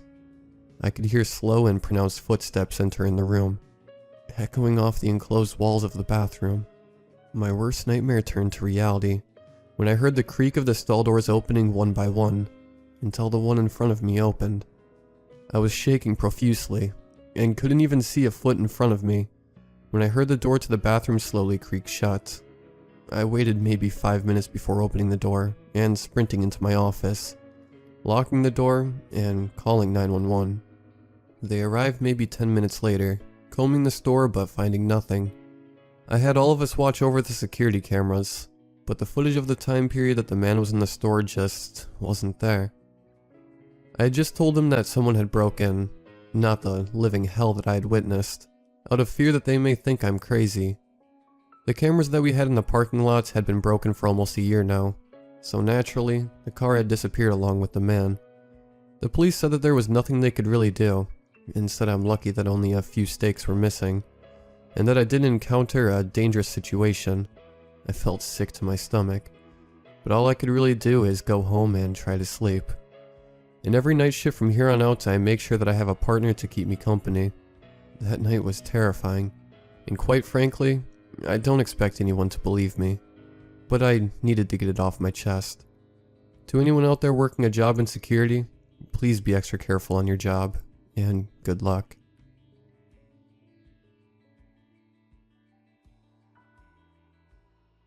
I haven't watched cable television since I was a kid. Those commercials that seem to run on forever turned into 30-second ads on the internet. What used to be an obstacle that kept me from my Saturday morning cartoons became something I could just click away. Yesterday I came to visit my parents, and I was reminded of the droning commercials selling half-baked products. My parents were both retired, so they went to bed early and stayed in the bed as long as they could. They'd done their fair share of working. So while I did agree to hang around their house and fix some things up, I thought I'd be spending more time with them. I found myself alone more often than not, though. As my list of repairs whittled down, I came across a request to fix the TV. One of those bulky old sets that were a TV and a cabinet all in one. It was large and dusty, but as far as I could tell, the television was working just fine. The picture was grainy, and the colors were diluted, but that was par for the course on the older models.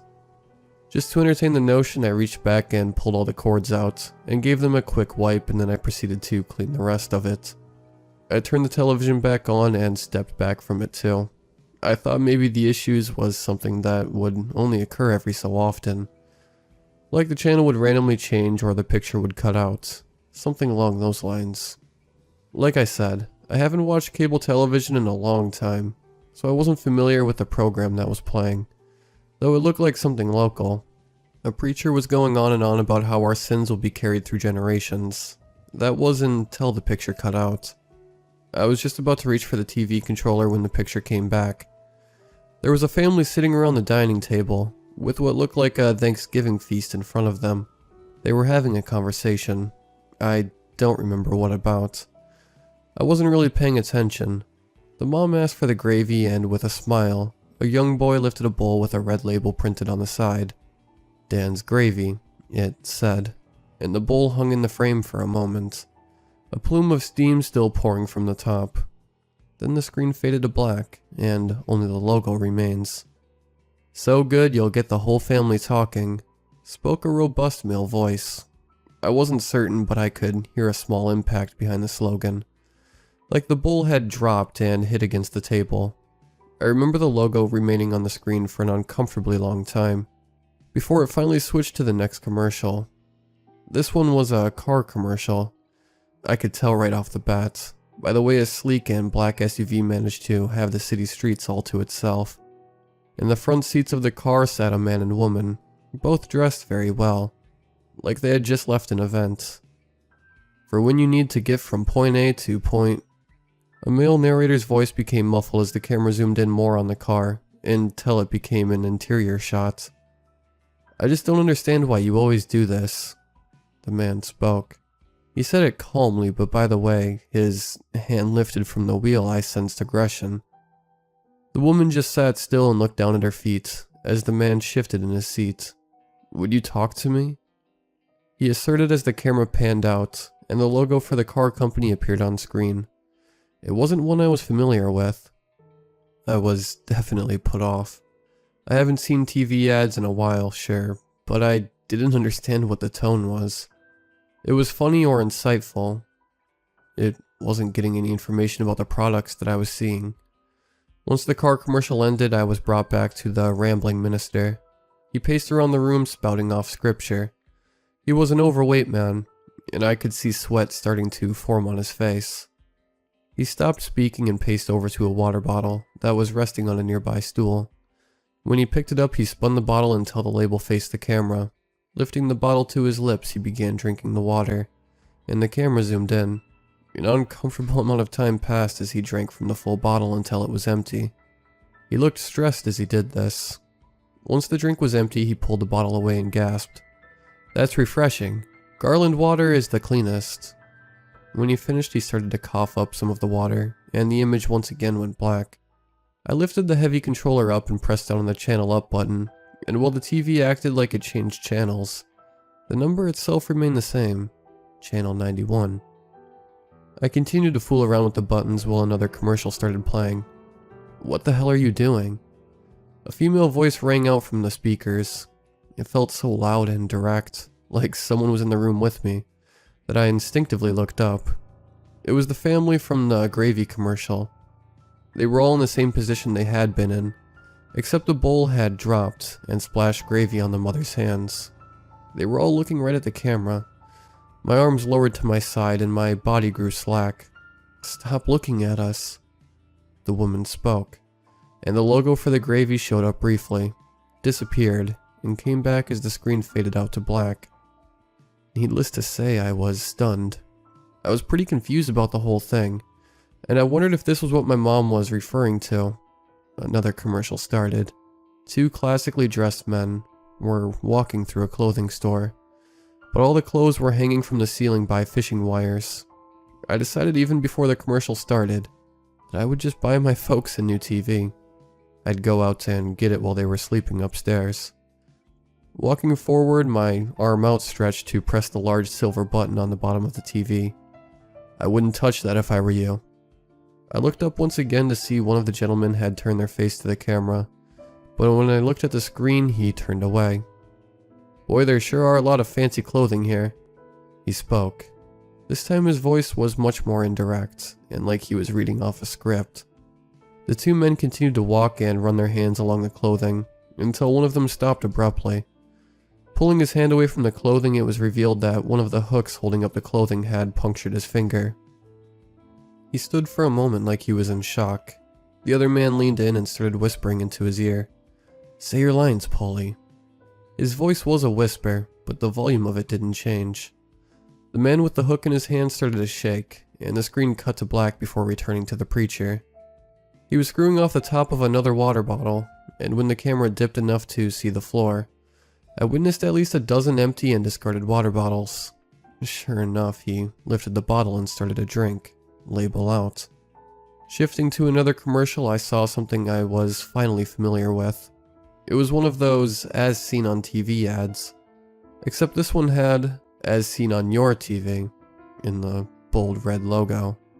The man in the video was holding a mop handle that didn't have an actual mop on it, but he moved it across the floor without a word like he was cleaning something. The white tile that the mop ran across had deep and black grooves scratched into it. "Watch the cleaning power of the Garland mop with your own eyes," he spoke. His words were chopped and said through tightly clenched teeth. I could see his body visibly tensing up. His skin was red, and his hands were littered with blisters that were seeping white, vicious liquid. "You can buy this for the low price."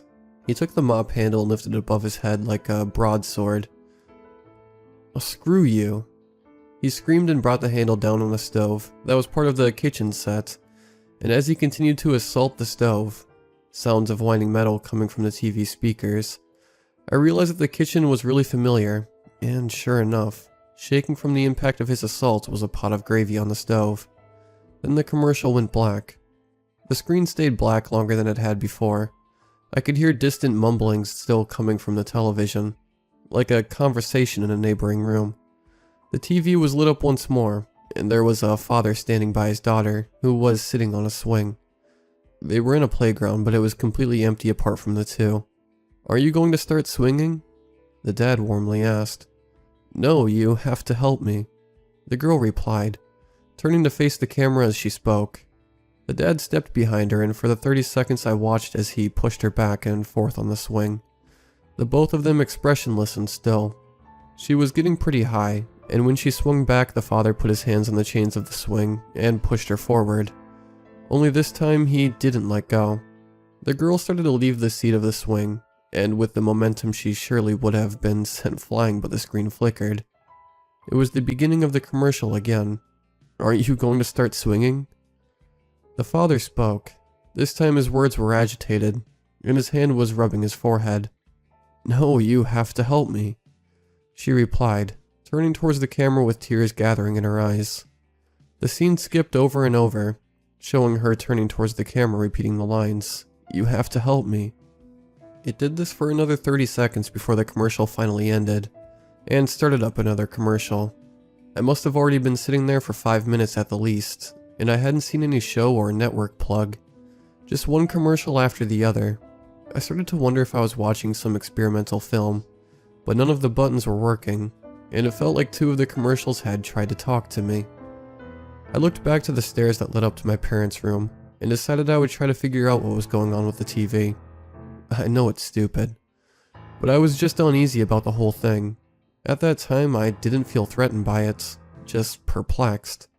Almost like the TV was reacting to the sense of security I had instilled in myself the next commercial started to play. An old woman was sitting on a small and round wooden table facing the camera. She had a steaming cup in her hands and a familiar kitchen set behind her. I'm getting old. She spoke and lifted the cup to her lips. The sipping noise was much louder than the rest of the commercial, so I thought I should look into Garland's life insurance. She leaned towards the camera like she was whispering a secret, before something happens. When her sentence ended, the screen switched to a flickering streetlight, with a dark sky behind it. The camera started to pan out, for when you need to get from point A to point B in style. A bold announcer proclaimed as the camera revealed more and more of the scene. A slick and black SUV had its front folded around the thick metal pole. Steam was piling out from the engine, and the car doors were wide open. A well-dressed woman crawled across the pavement as the camera lowered to the ground ahead of her. A hand came in from off-screen and placed a bowl on the ground with the label that read, "Dan's Gravy." She looked up. Blood was streaking down her face, and she was breathing heavily. Her mouth was moving, lips miming "please" repeatedly. The commercial flickered, showing the old woman dropping the coffee cup, spilling a thick brown liquid out before the commercial's end. The next commercial started. It was a commercial with terrible graphics and charts, and an announcer that detailed the terrible housing economy. The camera panned over a block of houses, and immediately after this I reached down and shut the TV off. As soon as I saw the camera stop scrolling and hover in front of my parents' house, my illusion of safety vanished. I quickly made my way to the windows that overlooked the front of the house. Peering out, I couldn't see anything that was out of the ordinary. "They won't leave you alone." A soft and feminine voice rang out from behind me. I turned around to face the family I had seen earlier. The TV had fuzzed to life once more, and they all sat looking at the camera. All the fixing I had seen earlier was replaced with large lumps of brown sludge, and the lights in the kitchen were dimmed. "Hope you like gravy," she said with an almost vengeful smile. The commercial ended, and when the next one started, I was frozen. I stood in the living room, watching myself standing in the living room. "Are you in need of a new TV?" An excited announcer spoke from the TV. My gaze timidly shifted to the lower portion of the TV, where the brand that made the TV put their logo, in fancy silver writing. The word Garland was printed on the matte silver border. "Of course not. Garland is the only TV you need." The announcer continued. I slowly turned my head towards where the camera was, but when I could see the entirety of the living room, it was empty. I quickly shifted glances between the living room and where the camera should have been, in order to be filming me. When I looked at the TV, the image quickly shifted from me to my sleeping parents bundled up in bed, and then back to me. A rush of nervous energy filled me up, and I ran up the stairs heading towards my parents' bedroom. I swung the door open, but there was nothing there. They were just laying in bed, with their glasses of water on the nightstands. I didn't remember them getting water from the kitchen before they went to bed, though. There was a discarded water bottle sitting on the floor by my mom's nightstand, and I had a suspicion on which brand it was. As I walked back downstairs, I heard the TV beginning another commercial. The same robust announcer started to chime in as the scene shifted through all the commercials I had witnessed. Each time the commercial cycled, the people turned their heads more and more to face the camera. "Do you want to pursue a career in acting?" The announcer questioned as I stepped towards the TV. "Do you want to make money?" A scene flashed of the man who was advertising the mop handle. He had bruises all over him, and his arms were twisted out of its sockets. From out of frame, a green brick of cash was thrown at him, sending the bills flying everywhere on impact. "Do you want to make a name for yourself?" The scene changed to show the father who was pushing his daughter on the swing. He was bathed in flashing blue and red lights, as 2 officers escorted him through the playground. The camera zoomed into a paramedic in the background that was zipping up a large black bag. Do you want to be part of a family? I saw the family from the Thanksgiving feast, all sitting at the table talking to each other, but they weren't saying anything, just mumbling nonsense as the camera panned over them, until it reached the mother who was gripping a knife in her hand. She started at the camera for a moment, before bringing the knife up to her throat. The scene cut to black. And finally, do you want to save your loved ones? The next scene showed the door to my parents' room opening. The scene skipped as it did for the swinging girl. The door opening over and over again, like an attempt to hypnotize me. Then give yourself to Garland Acting Agency. I listened to a phone number being read off, one that had far too many digits. The number ingrained itself in my head like a parasite as I watched my parents on TV. This all happened just an hour ago. I'm going up to bed after writing this, and when I wake up tomorrow I'm going to make a nice breakfast for the three of us. We'll catch up like I was hoping to do when I drove down here. After that, I'm going to order my mom a new TV, and I'll make sure to destroy that piece of crap they have now. And after that, I have a call to make.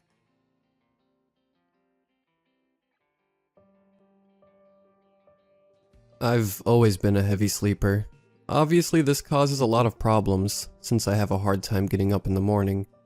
One of the bigger problems is that I live in the rural area, and it takes me about an hour to drive to work. After being late several times, my boss told me I'd better find a way to get up on time, or I'd have to start looking for a new job. He was considerate of my condition the first few times, but it seemed he now thought I was just using a lame excuse again and again. So, after some thoughts, I bought myself a new alarm clock. This one had an alarm that would not stop ringing until I manually shut it off. My past clock's alarms would automatically turn off after some time passed, and I would just sleep through all of them. It also made a tremendous racket, and I was absolutely sure this one would wake me up no matter what. Fast forward a few months, my alarm clock was working nicely, and despite being annoyed from the noise every morning, I found that I could now get to work on time. My boss was also glad that I'd found a way to get up, and asked me how I had done it. I brought the alarm clock with me to work the next day, and gave him a demonstration. After I turned it off, he yelled at me for not warning him about how loud it was, then left. It seemed everything would work out well from now on. Then my dad's birthday came around, and my parents wanted to double it as a family reunion. I drove for a few hours to get to their place, where my siblings and their children had already arrived. We talked about life, ate some nice food, had some beers, etc. I decided I'd stay the weekend, since it happened to be a Friday, and I did feel lonely sometimes when it was just me at the house, with the closest neighbors at least half a mile away. After saying my goodbyes, I started driving back to my house around afternoon today, because I have to go to work tomorrow. But as soon as I entered my house, I had this eerie feeling that something wasn't right. It wasn't as if somebody had broke in. The possibilities of that were already pretty low. Doors are fine, no broken windows, and yet something just felt wrong. And then the horrendous realization dawned on me. I'd forgotten to turn the clock off before I went to my parents' house, and yet I could not hear the clock ringing, even though it should be. I got my answer when I finally opened the door to my room. My alarm clock was strewn across the floor in hundreds of pieces. It was as if a tornado had occurred inside my room and torn it apart to shreds. And yet, nothing else had been disturbed, just the alarm clock. But that sight was already enough for me to freeze up and run to the bathroom. I've been here for hours now, and I don't know what to do. It's already dark outside, and to hell if I'm going outside now. The scariest thing right now is that I don't know whether the thing that obliterated my alarm clock is outside, or still inside my house, waiting for me to fall asleep so that it can rip me apart as well. I don't think I'll be getting any sleep tonight.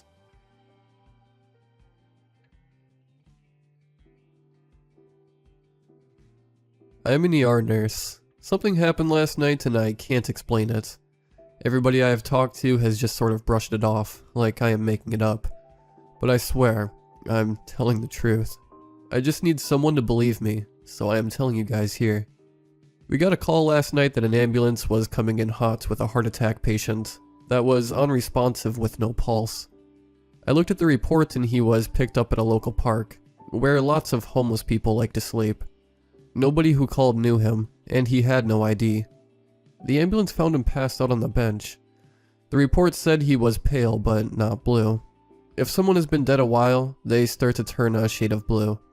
So they rushed him in, hoping there was still time to save him. A heart attack patient is nothing unusual for our ER. It happens frequently enough that we all know our jobs and were ready when the ambulance arrived. The paramedic was already performing CPR, as he wheeled him straight from the back of an ambulance into the bay closest to the ambulance drop-off. This bay has all our trauma equipment and monitors. It just happened this was one of my 3 rooms for the shift. When he arrived, he was still pale white, no pulse, and showing no signs of life. It had been over 5 minutes since the paramedics found him and loaded him up. And he had not even a faint pulse the entire time. In a situation like this, we know the patient is basically gone, but we are still going to fight our hardest to get them back. It may be just a show for the family to tell them we did everything we could, or a way to get more money from insurance. But sometimes a person has no chance no matter what you do. Our team instantly went to work. We started CPR, started oxygen, injected him with nitroglycerin, hooked him up to the heart monitor, drew blood for labs, etc. We did everything right. After a few minutes of no response, the doctor called it. Time of death, 22:17. After a patient dies in the emergency room, everyone takes a moment to collect themselves, and then goes back to doing their job. This is part of working in the ER. People die. No matter how hard you fight, sometimes you come up short. It sucks, but you have to move on and put it behind you. It isn't a job for everybody, but death never has really bothered me. Everyone lives, and everyone dies. I'm just trying to help you live a little longer. Soon enough, the room was empty, outside of the recently deceased. I had 2 other rooms I had to tend to, so I left the patient in peace, while I got caught up with my other rooms I was assigned to. Once I was caught up, it was my job to get the body ready for transport. Basically, that means I unhook all the medical equipment like the heart monitor and oxygen mask, and fill out some paperwork. I went in the room and looked at the patient. He looked to be in his early 30s, in good shape, and looked like he would have been a handsome guy if he was alive.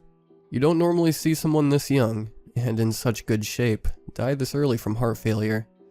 It can happen, it just doesn't happen very often. I cleaned him up the best I could, and then tried to see if I could find some ID. We still had no idea who he was. I needed it for the paperwork, and to try to find out how to contact the next of kin. He was somebody's son, friend, possibly husband, or maybe even dad. Everybody is someone, and everybody has a name. Unfortunately, this person didn't have any wallet or any possessions on them. I looked at his pale face and decided he looked like a James. I finished all the paperwork and called the hospital morgue to come pick up the body. An ER is a busy place, and we need the room emptied so we can see the next patient. I went back into the room one last time. I always take a few minutes to say a prayer for the dead. I don't remember where I learned it, but I have always known it. I'm not religious, but it's just something small I do when I am alone with my patients after they pass. It is, "Eternal rest grant unto them, O Lord, and let perpetual light shine upon them. May the souls of all the faithful departed, through the mercy of God, rest in peace." When I said Amen, a voice in the room said, "Amen. That was beautiful. Thank you." I opened my eyes as I jumped back and screamed out. I looked to the bed and there was James still on the bed, with his eyes open staring at me, and a gentle smile across his face. "But my name is not James, it's Michael," he said. "Oh my God, you're supposed to be dead," I said. "We gave you CPR, you had no pulse, you were definitely dead." I took a few steps back while staring at him in shock. This couldn't be real. "I know, CPR hurts. I bet you guys broke some ribs," he said and then laughed. "Look, I'm fine. I am talking and am moving my hands and legs. I'm a little sore, but I'll survive. I always do." "But you were dead. How is this even possible?" I asked. I took a few more steps towards the door. "You're right. I was dead, and I still am dead," he said. "We usually don't end up at the hospital. but I pushed myself a little too hard and slept right through them picking me up. I reached for the door. Once the CPR started, it woke me up in a hurry, and that really hurts, by the way, he said. It was too late to leave to do anything, so I had to just play dead. That is funny, right? A dead guy playing dead? I didn't laugh. I usually wait for them to take me to the morgue and then leave, but I don't have time for that today, he said as he started to stand up and button his shirt back. I didn't mean to scare you, but your prayer was so beautiful I couldn't resist. This isn't real, is it? I said. This is some weird dream I'm about to wake up from. Let's just pretend it is, he said. Nobody's going to believe you anyways. What are you going to do now? I asked. Just walk out of here like nothing happened? He looked at me while he tied his shoe. Yeah, pretty much. It's hard enough to protect you guys without you taking me from my bed and breaking my ribs. Protect who? The living, he said. Really, I got to go, he said and took a step towards me. My heart raced as I ran out of the door and slammed it shut. I told the charge nurse to watch my rooms for a few minutes and went to my car before they could respond. I sat in my car and tried to grasp what had just happened to me. Was I imagining things? Was it just a dream? Did that really just happen? I took a few minutes to try to convince myself nothing happened and everything was okay. I had to get back to work, so I went in and stopped in the restroom and rinsed my face off with some water. I need to compose myself before I go back out there, and everyone thinks I'm crazy. I will just ask someone to check on the room for me. He will be in there, still dead, and this will all have just been some crazy hallucination I can keep to myself, I thought. I went to the nurse's station and saw my friend Ashley at the nurse's stand. I followed my plan and asked her if she could just check that room, while I went to my new patient, who had come in while I was in the bathroom. When I talked to Ashley a few minutes later, she told me the room was empty, and asked me why I had her check on an empty room. I reminded her that was the room with the heart attack patient, who didn't make it, and then asked her if the morgue had come while I was in the bathroom. She said she hadn't seen anything, because she was busy with her own rooms. That must have been it. The morgue had come and taken him away. That is why the room was empty. Maybe I'm not going crazy. I called down to the morgue to ask them. They told me they had not been able to come up and take him away yet. I told them that he was no longer in the room, so someone had to have come and taken him there. He told me again that they definitely did not. But he was next on the list, and if he was already taken, he wouldn't waste his time coming up there. He said maybe someone had taken him down for them. Sometimes they would have a nurse take them down to open the room faster, if it was going to take some time. Maybe that's what happened. Someone else took the patient down. I asked around, but nobody had, and nobody had seen anybody who had. But the ER is a busy place with everyone coming and going, so it would be easy to miss or not seem significant to even think about if you saw someone go by in a covered stretcher. I went back still not convinced what had happened was real. Did he even exist, or did I imagine that too? I went back and was able to find the chart. Patient was brought in for a heart attack, no pulse, DOA 2217, my room. So it was real, and I had sent some blood to the lab, so I can call them just to see the results. I called the lab and they said the results were inconclusive. It was like their machine broke. They ran the test multiple times, and every time the results came back as an error. That's weird, because it never happens.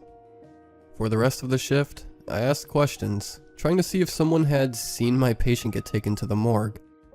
I couldn't ask them if they saw my dead patient casually walk out of the ER, because they would all make fun of me. My shift finally ended. I was still not sure what had really happened. Maybe it was all just a dream or hallucination. When I got back to my car, there was a note on the windshield. I opened it up and it said, "Thank you for the prayer. You're a great nurse. You're not crazy, by the way. AA Michael."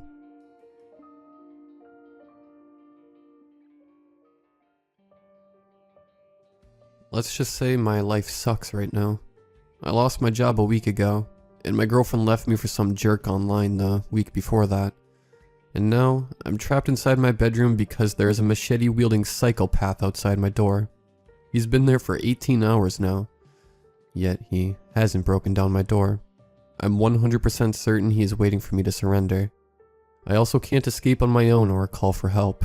My phone is in the living room because I, being the low IQ meat sack I am, left it charging in there earlier yesterday while I was watching TV.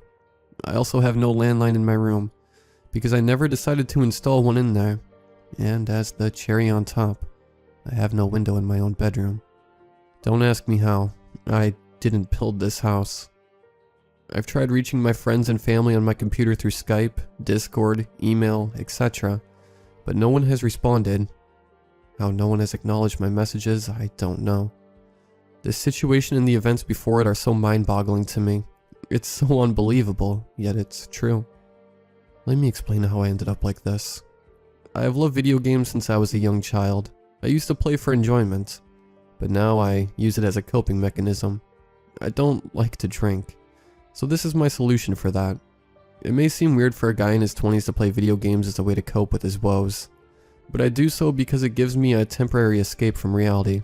It's like when you are reading a good book, or watching a movie. Entertainment helps you enter a fictional realm in your mind, allowing you a short reprieve from real-life struggles. That's basically how video games were for me. My favorite genre of games has always been horror. That, in my opinion, gave the best escape for me. I was put into a scary situation whenever I played, making me forget about the real world since I had to focus on the game, in order to not get scared and or die. I've also always loved getting the adrenaline rush that came with being scared. So anyways, last night, I was browsing through Steam to see what new games were out. My bank account was dwindled since I lost my job, and while it still has enough money to get by, I have to live off the cheap stuff in order to survive. So for now, I am stuck playing games that are either free or extremely cheap. I was scrolling through the list of games when my eyes landed on a game I had never heard of before. It was called Escape at All Costs. It had a small description and I skimmed over it. The gist of it was this. Your car is broken down, and your phone is dead. You are stranded in the woods in the middle of the night. You hear a man yell to you. You turn and see a large man with a machete in his hands. He isn't here to help you. He is here to make you his next victim. Escape at all costs. I'll be honest, it sounded really stupid. Its concept was so cliché that I came very close to buying a better game for $4.99. However, I decided to download it and try it. It was free after all. There's no harm in trying it. I did notice that there were no reviews of the game, but I glossed over it. It was probably a recently released game that hadn't gotten much attention yet. The first weird occurrence happened almost immediately. When the game started up, instead of a main menu or flashes on the screen showing the title or name of the developers, the game just started right up. I have never played a game where there wasn't a main menu startup. It was odd, but I just kind of ignored it. It started with a brief cutscene of a man, in first-person mode, driving his car down a dirt road in the middle of the woods at night. His car then makes noises, and slowly comes to a halt. He gets out of his car and pops the hood. As he is inspecting the engine, a "hey" can be heard in the background. The character turns to his right and sees a man holding, as expected, a machete. The killer charges him, swinging his machete but missing. The character then turns and runs in the opposite direction. I want to point out that the first-person view was really wonky. It was as if someone was filming with a GoPro strapped to their head. Also, it looked like actual real-life footage. The main character, the one whose eyes I was viewing out of, had real-looking features. It didn't look computer-generated. I know I am describing it weird, but it was something along those lines.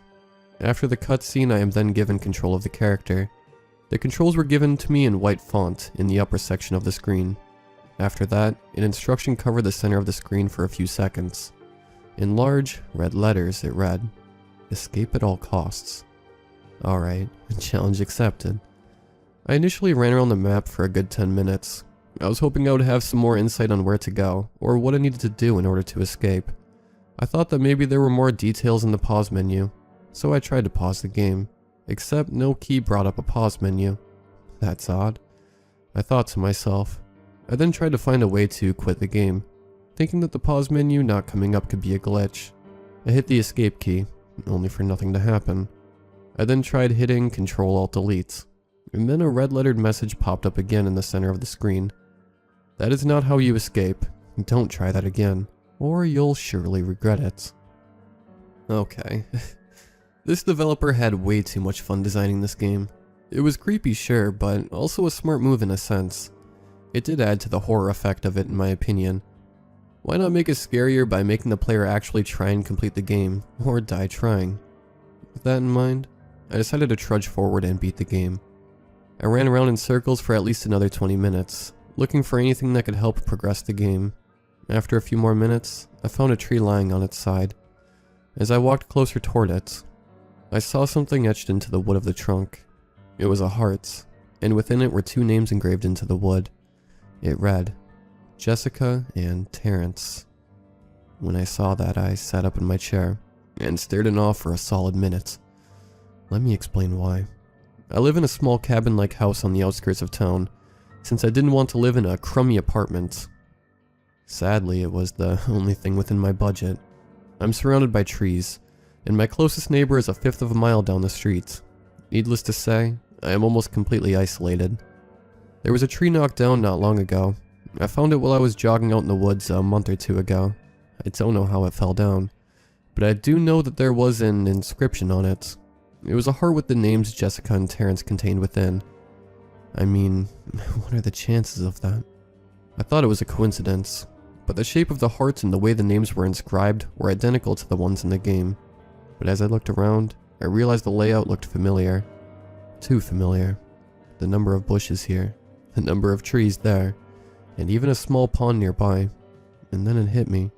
These are the woods I live in. At first I thought that was awesome. The game developers used the woods as a model for their game. That was pretty cool, since my town has literally nothing going on 99% of the time. Wait, if this is the woods, then does that mean my house is here, in the game? Screw it. Might as well look and see if it is. I made the character sprint several hundred yards, and after a couple of minutes, I saw an object in the distance. It was a house. My house, to be precise. This is seriously so cool. I thought as I moved the character closer to the house. My house is in a video game. How cool is that? The character reached the front door of my house, and finally, a new instruction popped up. Press K to kick open door. I obeyed. Not even a millisecond later, I heard a massive bang coming from my front door. I darted out of my bedroom and ran down the hall to my front door. The door was being kicked in, and was already close to falling off its hinges. There were only 2 or 3 bangs before I reached the door, so whoever was kicking down my door must have been extremely strong. I ran back to my room and locked the door. The character on screen was still kicking in the door, even though I had stopped pressing K. I tried to power off my computer. When I hit the power button, a new message popped up. You can't escape us. The door finally broke down, and the character panned the front room. What I saw made me want to vomit. The whole room was set as exactly as to how it is set now. Every picture frame, piece of furniture, even my shoes were set exactly as they are in real life. Even worse, the pictures in the frames were the same pictures in real life. Pictures of my parents, my ex, they were all there. I was then jump scared by the killer's face filling the screen. The killer threw my character to the ground and then mercilessly slashed him to death. I heard the screams of the character, but not from my speakers. They were coming from outside of my bedroom. The screen went black, and a final message popped up before the game crashed and exited back to desktop. It simply read, "He could not escape at all costs. Can you, Jordan?" That's what happened last night. I've been in here for about 18 hours now. The scariest part about all of this, though, is that when I looked up this game online, nothing came up. No reviews, no YouTube videos, nothing. It didn't even come up on a Steam search. It's as if the game immediately disappeared the moment I downloaded it. How could this be possible? How could someone have broken into my house the second I pressed K, then was murdered the same time as on screen? How did it know the layout of the inside of my house, and even my name? That is what I've been trying to understand for the last 18 hours. The killer, or whatever that thing is still in my house. It's just waiting for me to leave.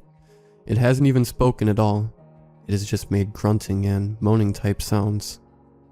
If someone I know is reading this, please send help. I have to escape at all costs.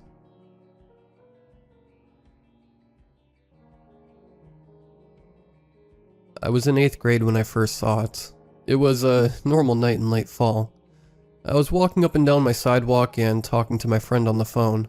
We lived in a quiet neighborhood where you rarely saw people out of their house, unless they were going to their cars. It was a pretty nice neighborhood. It was getting dark and we were still talking. Then I saw a dark figure in the streetlights. I thought it was just someone on a walk, but I was still creeped out. So I sat on a neighbor's front steps, acting like it was my house. That's when the figure stopped in front of the house I was at, and tilted its head slightly towards me, so I could only make out its mouth beneath what looked like a black hoodie covering its head. It had extremely unnatural white skin and a dark mouth, which I attributed to it being dark out. It mumbled something that I just couldn't make out. It just didn't sound like words that I knew. And then it moved on. I looked back where it came from, and when I turned back he was just gone. This all happened within 2 minutes, the longest 2 minutes of my life. I animatedly explained to my friend what happened and hurried home. A couple days later I was staying with my grandparents, who lived about 3 minutes away from my house. It was a weekend, so I was staying up pretty late. It was around 3 AM when I heard their cat, who was extremely sweet and quiet, hiss while standing on the kitchen table and facing the window. Needless to say, I was freaked out, so I leaned over the table and slowly slid back the curtain. What I saw will forever haunt me. It's etched in my memory. When I moved the curtain, I saw a white as white can be face. The eyes were completely black and bigger than normal. Its mouth was open and just pure black. I didn't notice any other facial features, probably because of the shock of the blackness in the eyes and mouth. It didn't make a sound or even blink. I stared for what seemed like forever, but in reality was probably 2 seconds before I jumped back and ran to the couch and hid. A minute later I heard a large crash and what sounded like something or someone running away. I apparently slept that night. Now all of this was scary and creepy enough, but what happened for the next 2 weeks made things even worse. After I saw the face in the window, I started having the same dream every single night for 2 weeks. Then they just stopped. In the dream, I was riding in a truck with my grandpa late at night down a long country road. There were no houses or other cars around. My grandpa and I were quiet the whole ride. Then time seemed to slow down as we passed the graveyard. In the graveyard I saw what looked like a bonfire, with several black figures around the flames. Then time stopped when I saw the thing that stopped in front of me, and it had the same face as in the window. We stared at one another, and the entire time this thing was mumbling words I didn't understand. When the moment passed, he turned back to the fire, and the dream would end there. Since those occurrences, I've seen black figures in streetlights every so often. I try to stay away and not look at them. I also try to avoid even just looking under streetlights at night, as well as looking in windows at night. Doing both still spikes my anxiety, and sends chills down my spine. My only advice is to never look under streetlights at night, or it might notice you too.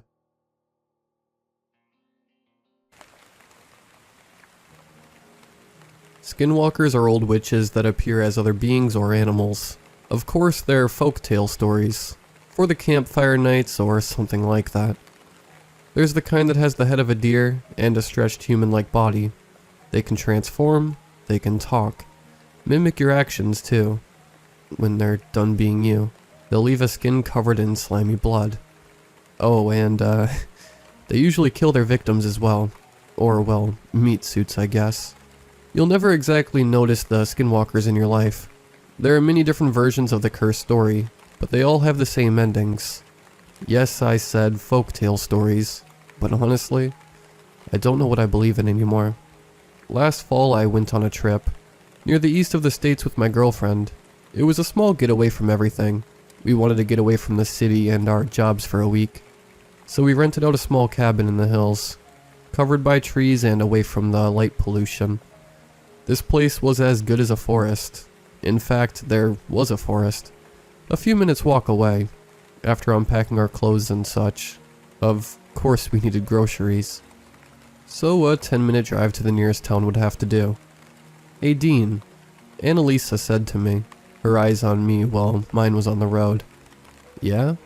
I responded to her, glancing away from the street for just a moment. looking for a grocery store. Given that, I wouldn't be running over someone.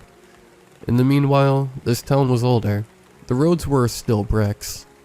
After discussing dinner, I nodded okay, and as I spot a store, I pulled into a parking spot and with small conversations, we walked into the store. She was clinging on to me by my arm. As we walked in, the cashier looked at us. "New in town?" the man asked. "We're just staying for a week," Annalisa said with her bright smile. "Oh, on that note, I'll go find some snacks. You look for the ingredients for dinner, alright?" she said to me, while releasing my arm and skedaddling away, her red ginger hair flowing along with her. "You two are quite something." The guy chuckled. He was a bit older, like an uncle almost. He had gray hair and eye bags. At this point, I'm assuming he owns the shop. She's a sweetheart. I smiled. "I'll be right back. I have to go find dinner." I laughed a bit. He got out behind the counter and led me to the section I was looking for. I said thanks, but before I continued looking, the man looked at me dead in the eyes. "You kids should be careful.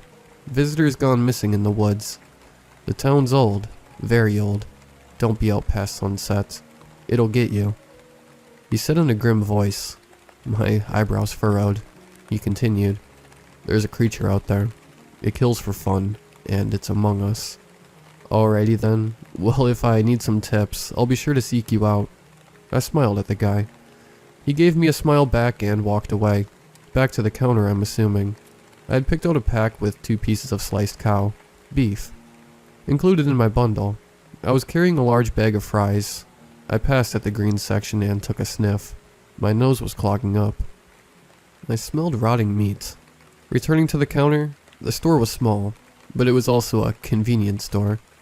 I spotted my girlfriend. In her arms she held lots and lots of snacks, from chips to candy. As we walked to the counter, I had a quick glance. The man just stared at the wall, blanked out. I walked up to him anyway, and we set our stuff down. After paying, we brought the bags into the car. I should have noticed. Ever since I walked into the store, everything was off. When we carried the bags into the cabin, I put them on the kitchen counter, and then went and flopped down on the couch. Annalisa and I decided that, since I drove all day, she would be the one to cook dinner tonight. I turned on the TV while resting my eyes. Needing the background noise, I started to phase out. Until I heard, local convenience store owner found dead in his own back room, located near the fresh greens products of the store. The report woman said. Her soft voice stern had me opening my eyes. On the screen, it was the face of the same man that I had talked to. I thought to myself that it could have just happened after we left. Until... The body seems to be 3 days old. The decomposing time, that is. I switched the channel. "Dean?" Annalisa said from the kitchen. He did seem a little off. Maybe the guy killed his twin. I mean, apparently there's 2 of them. I chuckled at that. I stood up and walked over to the table. We're near one messed up town. I sighed, sitting down as dinner was ready. Skipping to the next morning, we decided that a hike sounded nice. We went to a nearby diner. The food there was spectacular. I was surprised the place isn't even listed on Yelp. After paying and strolling around town, Annalisa and I went back to the cabin and packed our hiking bags and got into gear. It was already 3 p.m. We wasted some time in town, I guess. The sun rays still shined as we walked out. In the back of my mind, I thought about what the old man had said to me. Since it was late, it was getting darker. Being the near end of fall, the cold wind started kicking in. We were warm and we went, I don't know, maybe a mile away from the cabin. On the hike, there were so many different sounds in the woods. It was almost euphoric. While walking, I realized I forgot to get some pie at the store. "Annalisa, we should go get some pie." "Annalisa?" I started to panic as I realized that she wasn't near me. I yelled for her name and it was already getting dark. Don't be out past sunset. The dead man's voice echoed beyond my ears. My heart pounded, and the wind was picking up. Hearing a quick rustle behind me, I turned to see Annalisa emerging from the trees, and picking leaves out of her hair. "You scared me." I sighed.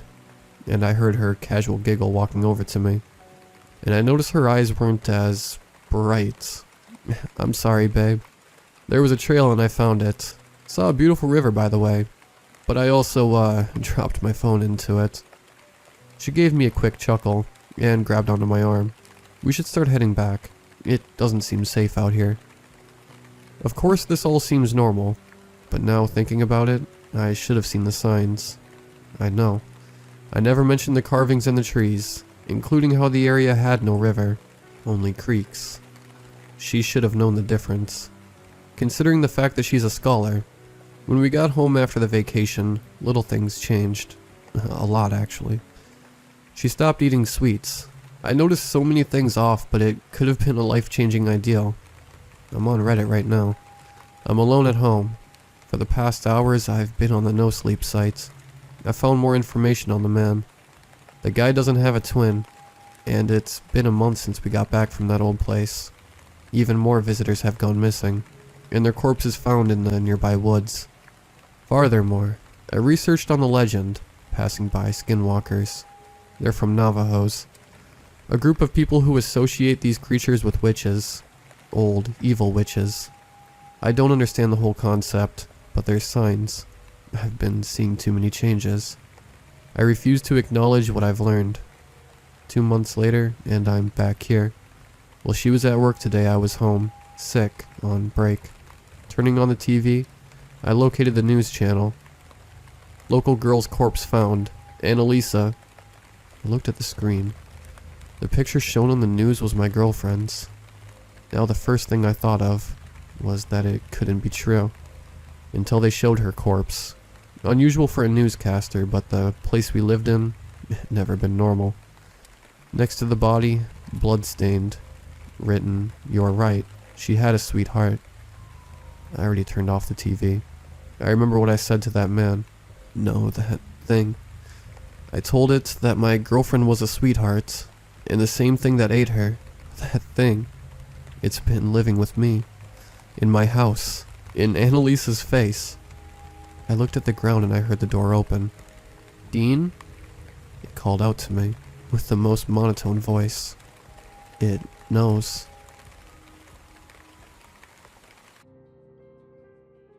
Driving home from my mom's was always calming. I would take the back roads that wind through the valleys around our little mountain town. I seldom saw any other vehicles on the road. It was mainly just me and the deer looking for food, or the occasional skunk waddling across the road.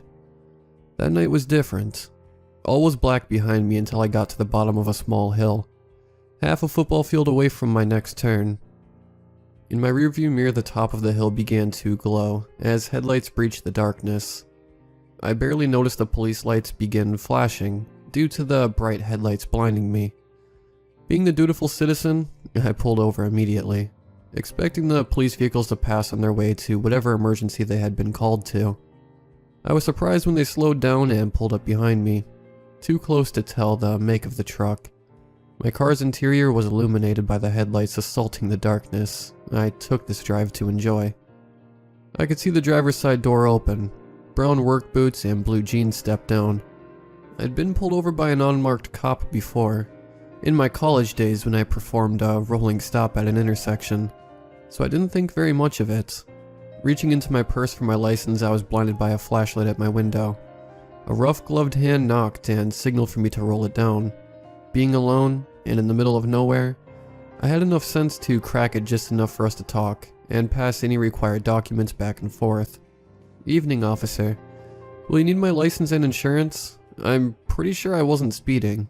I knew I wasn't, as I always had my cruise control set at 43 on this road, 2 digits below the speed limit. "I'm going to need you to step out of the vehicle." The gruff voice behind the blinding glare of the flashlight replied, "Leave your purse in the car." The hairs on the back of my neck stood at attention. A ball of nerves began to gather in the pit of my stomach. "I'm sorry, can I ask why?" "Step out of the vehicle now." I tried to see past the flashlights, looking for a badge or police department insignia. There was nothing but a blurry mass behind the light. "Sir, I don't mean to be contrary, but I'm not comfortable with that. Could we maybe drive closer to town where there will be streetlights? and maybe you could call for another patrol car? I'm really sorry.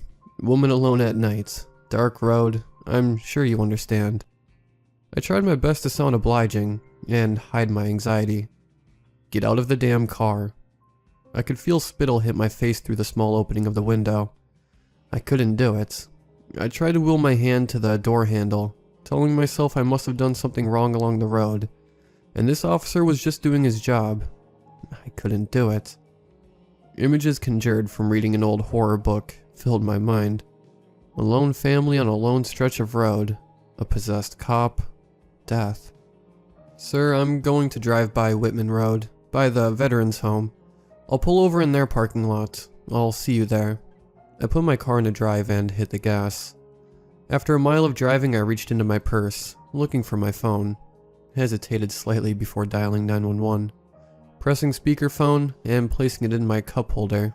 The friendly voice online immediately washed over me, calming some of my nerves. I'm out on a back road, headed for Whitman. I was pulled over by a police officer who was a little aggressive and wanted me to exit my vehicle. I'm alone, it's dark. Could you please contact him and let him know I fully intend on complying as soon as I get to the VA parking lot? Of course. Completely understandable for you to be nervous. Please hold and I'll let the officer know. She reminded me of my mom. Would it be a hassle to maybe request another patrol car to meet us there? I'm afraid he's going to be mad, and I would feel better if we weren't alone. Already planned on it, honey. I'll be right back with you. The line went quiet as I drove. The truck behind me was too close for comfort. But I was already a digit over the speed limit, and didn't want to add a speeding ticket to this awkward night. Ma'am? The dispatcher came back. We don't have any vehicles out there. The ball of nerves met for a reunion in my stomach, and grew too tight in my throat. What does that mean? Is this... When you get to Whitman Road, keep your windows up and stay in your vehicle. I'll have officers there as soon as possible. Are you alright? Is he still following? Yeah, I whispered. The fear was so thick I could barely push out the word. I'll stay on the line until the officers are with you. After getting all my information and exchanging some uncomfortable pleasantries, we drove in silence the 4 miles to the VA center. The truck behind me never changing the distance between us. I flipped on my blinker and slowed down. Turning into the parking lot, I could see the truck behind me, illuminated by street lamps. This was clearly not a police vehicle. It had more dents and rust than pale blue paint. I pulled into a parking spot directly under a light. He pulled behind me, blocking me in. Through the rearview mirror, I could see him rummaging in his back seat for something, as 2 police cruisers entered my peripheral. They were in the parking lot before he even noticed them. He had no way out. Ma'am, can you hear me? The officers are on the scene. Are you alright, ma'am? I had no idea how long she'd been talking. I was too fixated on the scene in my rear view. 3 officers were wrestling the man out of his truck. More cruisers were entering the parking lot. After the man was put in one of the patrol cars, I finally had the courage to grab the door handle. I got out of my car as an officer approached. "Are you okay?" he asked. "Better now. Why is he doing this?" As I asked, I saw a detective pulling a plastic tote from the back of the truck. I moved closer to see its contents. A pile of stained towels under a bottle of bleach, zip ties, a package of pills, a grimy water bottle, several capped syringes, duct tape, and a black roll of chef knives. The reality of the situation hit me, and I found myself backing up until my feet hit the curb. As they pulled a blood-stained blue tarp he had over his back seat out of the truck, I sat down and cried. I don't drive alone at night anymore.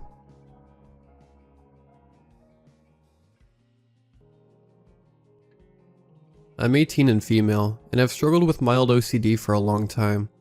I won't go into detail, but one of my compulsions is to lock my sliding glass back door every night, 3 times perfectly. Though I'm medicated, I still have little things here and there that I must do. Locking the door is one of those things. Because if I don't, my brain tells me bad things will happen. I've been working on it though. And some nights I don't need to do it.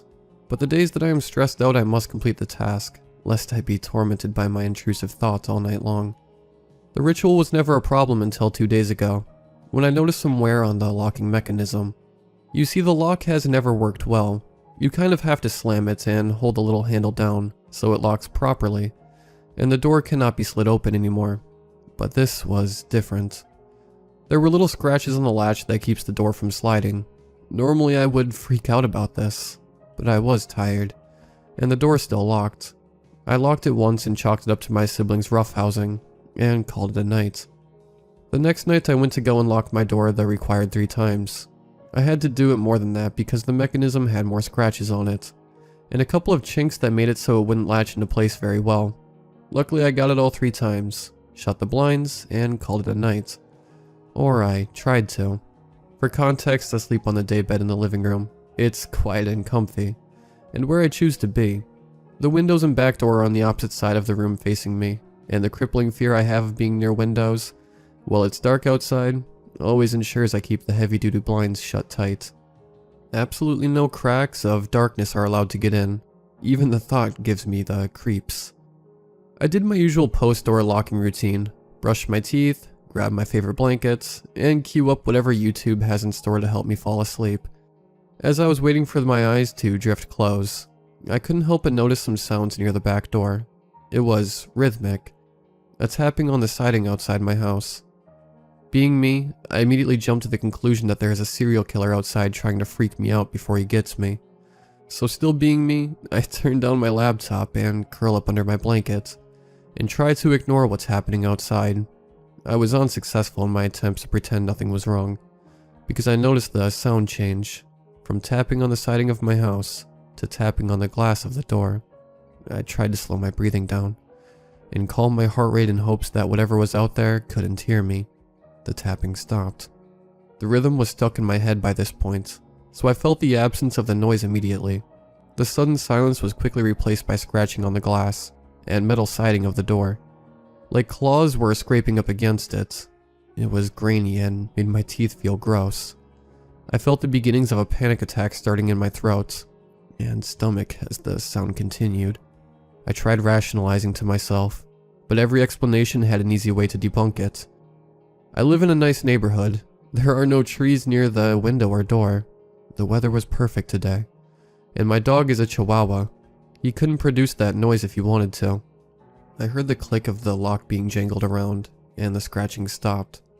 I slowed my breathing once again, hoping that whoever or whatever had gotten bored and left. The room felt colder, and I tightened my blanket around me as I worked up the courage to peek over my laptop screen at the door. 4 huge dark talons were gripped around my curtain. I froze, trying to process what I was seeing. The room was growing colder and I was having a hard time breathing. They were at least 2 feet long and curved. They started tapping in that same rhythm again. "Tell that dog to shut up."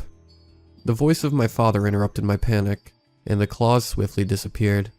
I heard the door latch, and the curtain swung back into place, all in a matter of seconds. I lay there silent and still for I don't know how long, and woke up the next morning as if nothing had happened. Remember the medication I mentioned earlier? It comes with some side effects that may explain last night's terrifying event. Because of this medication, I am constantly tired.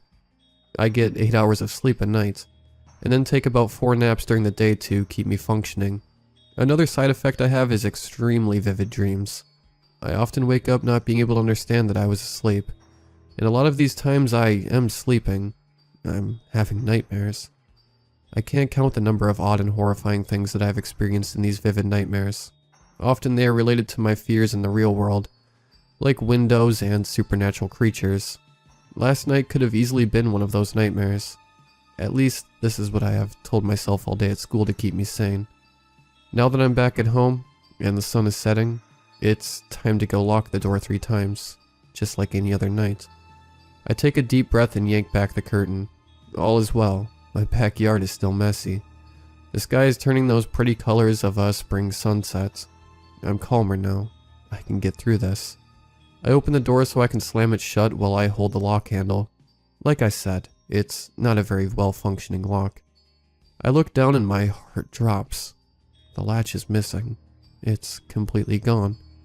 There is no way to keep the door closed. The panic sets in. My throat closes and my muscles clench. I'm frozen at the open door for at least 2 minutes, Not just because of the fear of my lock being gone, but because I have OCD and I cannot perform my ritual of locking the door. The thoughts swirl in my head that something bad will happen, because I have not locked the door 3 times. The monster will get me, my dad will die at work tomorrow, my boyfriend will get injured in a fight, because I cannot lock the door. What happened last night was clearly not a nightmare. This is what happens if I don't lock the door 3 times perfectly. The bad thing comes to get me. As I come back into my body and the adrenaline wears out, I slowly see the door closed and wobble my way back through the house. I brush my teeth mechanically, locate my favorite blanket, and instead of logging into YouTube, I go to Reddit. I guess I'm all caught up with you guys now. That's all the interesting stuff that has happened so far. I don't know if I'll be able to sleep tonight. I don't know if I'll be here in the morning, but I guess I'll say goodnight anyway. This is what I get for not locking that door correctly.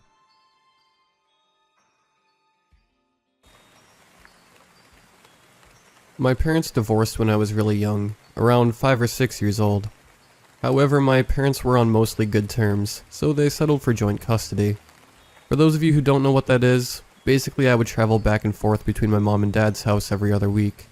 Around 8 years after the divorce, my dad met who is now my stepmother. She was a few years older than him, and financially stable, having a government job, something to do with the housing authority. I don't know the details of what she does. She had a son that was a couple years older than me. She and my dad had pretty okay credit, so they bought a large 2-story house in a mill town in Louisiana for practically a steal. They could almost buy it up front, and having opened our own gas station, money was rolling in. It was currently my mother's rotation, so I didn't get to see the house until a week later. When I had found that they had already set up my bedroom, in one of the 2 bedrooms upstairs. They were both built really simply. To paint a mental picture of them, the stairs basically led up to a small hallway, with a linen closet to the wall to your left. My stepbrother's bedroom on the right, and my bedroom a short walk down the hall to the left. Each room had a walk-in area with another door that led into a bathroom, which could be used to travel between the 2 rooms, which I found to be an odd design choice, even at my young age of 13. The first night I had stayed at the house, me and my stepbrother Dylan were upstairs. I distinctly remember we were playing Ratchet and Clank, going commando split screen on the PlayStation 2. We were both sitting on the floor with our backs against the door, when we heard and felt 3 distinct knocks on the door against our backs. We both looked at each other, not hearing anyone coming up the stairs. So we asked who it was. No reply. Just silence. So he got up and opened the door to find, you guessed it, no one there. We kinda just shrugged it off, but we did tell our parents, who told us not to worry about it. I'd stayed in the house for several months in weekly rotations. One night, however, I woke up extremely hot. I don't know what time it was, but it couldn't have been too late, because I heard my stepmom and her friend Jan talking downstairs. I should mention that at that age, I slept with my door cracked, and the hallway light on outside. I know, I was kind of a scaredy cat. Anyway, when I woke up, my room was pitch black, and my fan was off.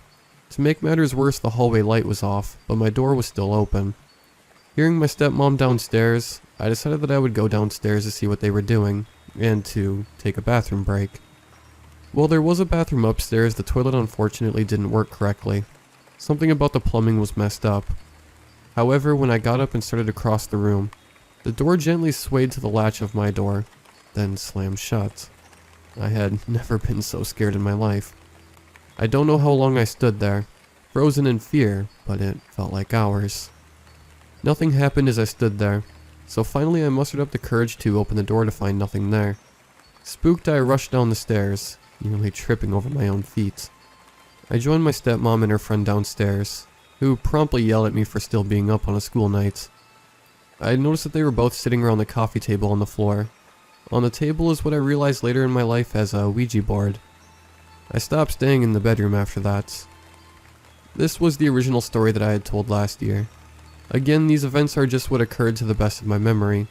My stepmom and my dad have both moved out of the house since then, but last night I was having a beer with my dad, and I asked him about the house, and if anything strange had ever happened to him while he and my stepmom were there.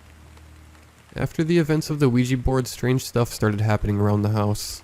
pictures and crucifixes especially, would randomly fall off the walls. In some cases we would come home from working at the store, and every wall decoration would be on the ground. In other cases, items would randomly disappear. Most frustratingly, my dad's keys, which included his truck keys, and a multitude of keys for the store, storage, door keys, etc. They would eventually turn up, but always in the most bizarre places, like the back of the bathroom cabinets or in the kitchen sink. In some of the weeks that I wasn't there, they would say they heard a drum, but could never find the source of the noise. My dad would always follow the sound to one room, only for it to start up somewhere else in the house. Another time, all three of them were in the den watching a movie, when there was a loud bang coming from the master bedroom. My dad says it sounded exactly like a gunshot. Rushing into the bedroom, he found nothing but a black stain on the wall that was roughly the circumference of a quarter. Supposedly they scrubbed and scrubbed at it, but it wouldn't come off the wall, so they eventually covered it up with a picture. The last experience they had was by far the scariest. Supposedly one night my dad had gotten out of bed, presumably to use the bathroom, but instead of going to the master bathroom he went to the little closet bathroom that was located under the stairs. My stepmom tells me that she awoke to banging outside of their room. She quickly realized my dad wasn't in bed, so she promptly got out of bed to find him. According to her, she heard him banging around and yelling from inside of the bathroom. She tried to open the door, and despite the handle turning, she couldn't open it. Finally, after 10 minutes, she had forced the door to find him in the dark, covered in his own urine and crying. I should mention that my father is hard as nails, and is not one to cry. He claims that he doesn't remember getting up, nor going to the bathroom at all. He also won't tell us what it is that he saw in there. It was only a few months later that they moved out, and put the house up for sale. My dad didn't even go back to sign the paperwork. Whatever he saw shook him to the core.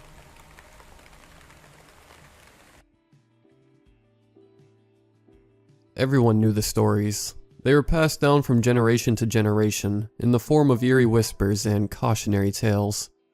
The kind of ghost stories kids hissed into the ears of their younger siblings and passed around the playground, until it spread from one child to another like a plague of fear.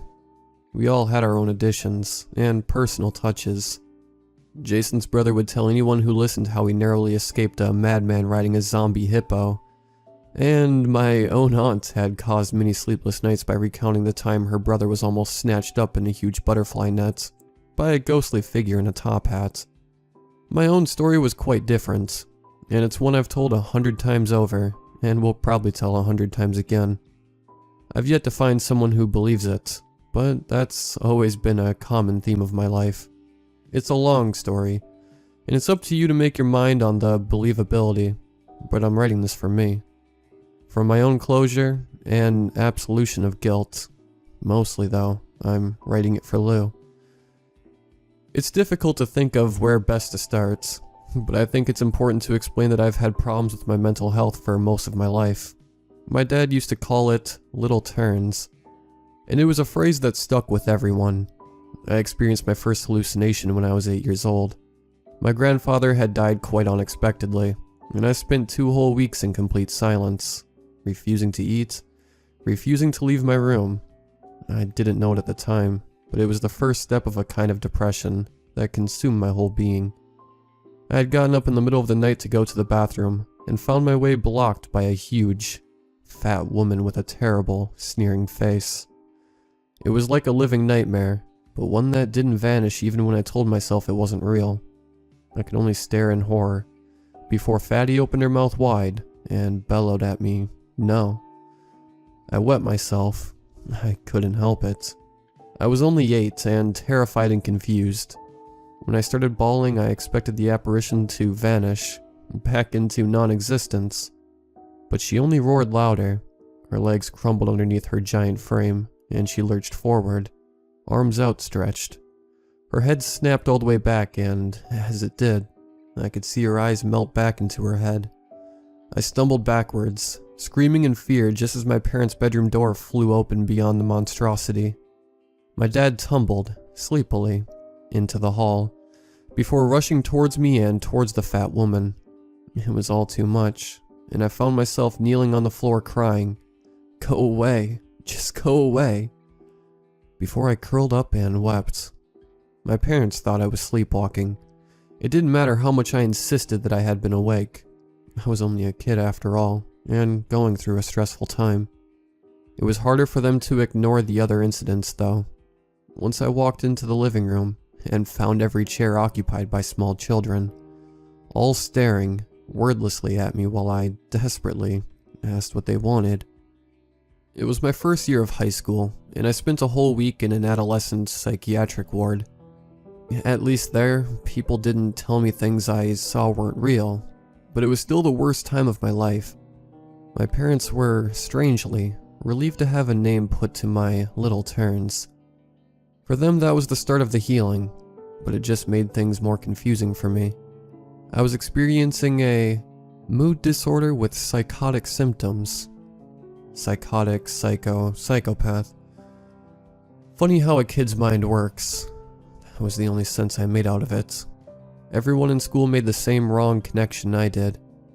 Thankfully, I still had friends who were hugely supportive and, surprisingly, undeterred by my poor reputation at school.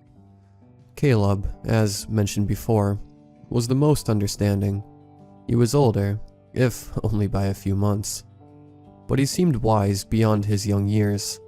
Jason was more uneasy, usually choosing to change topics if any mention of my little turns were made. He was a guy's guy, always strutting his masculinity whenever he could, most likely to appease his own insecurities. Emma was the black sheep of our gang. Puberty had hit her harder than psychosis had hit me, and she suffered in her own way for that. She was a quiet girl, and so desperate to please those around her, she often made herself vulnerable to the most sadistic kids of our year. I was lucky to have them around me during one of the toughest times of my life. Lou was my best friend, though. We'd known each other since we were old enough to establish what a friendship actually entailed. Her dad was one of the local patrolmen, and a mean bastard at that. My own parents were more easygoing, and Lou spent countless days and nights at my house, where we would share our deepest, darkest secrets, and talk about the things we could never discuss with anyone else. That's where this all started. A harmless sleepover at my house one Friday night. I had been to my appointment with my psychiatrist earlier in the day, so I had missed the latter half of school, but he had encouraged that I was doing much better, and seemed to be stable now. I was happy. I felt really normal for the first time in a long time, and was determined not to ruin that. We were sitting on the floor of my bedroom. I had my back up against the bed frame, and Lou was laid out on her side, propping her head up in the palm of her hand. The floor was strewn with magazines, big bags of sweets and chocolates, nail varnish and jewelry. It was a typical carefree, fun night. It was the last we ever had together. "You won't believe what Jason did today," Lou said, her cheeks reddening. "What?" "He's such an idiot. Really, I sometimes wonder what it is about him that's... Well, anyway, wait until you hear. It'll be Christmas before I do at this rate." I teased. "Come on, spit it out." "He proposed to me." "No, he didn't." I laughed. "Yeah, he did, with a plastic ring from one of those goodie bags." We fell about laughing. Lou and Jason had been dating for almost a year now. I always found it odd that she would be into such a brainless guy, but I could see how much she liked him, and how good he was to her. What an embarrassment. I cringed, shaking my head. What was he thinking? He was just being romantic. Lou rolled her eyes, but her smile and every increasing blush gave away her happiness. No way I was gonna say yes, but, you know, it's something to think about. Sure, but in like 10 years or something. I mean, neither of you have even told your parents about each other yet. That might be a good place to start. Lou said nothing. She dropped her eyes and pulled herself up into a cross-legged position, hugging her arms against her sides. I can't ever tell my dad. He'd ground me forever, and there's just no way he'd ever be okay with it. Not now. I agreed sympathetically, but maybe in a few years. I mean, he can't stop you from getting older. He'll definitely try. Lou started pulling at a loose thread on her pajama bottoms. I hate him so much sometimes. He thinks he's something great. He really does. Just 'cause he has that stupid uniform. It was my turn to be speechless.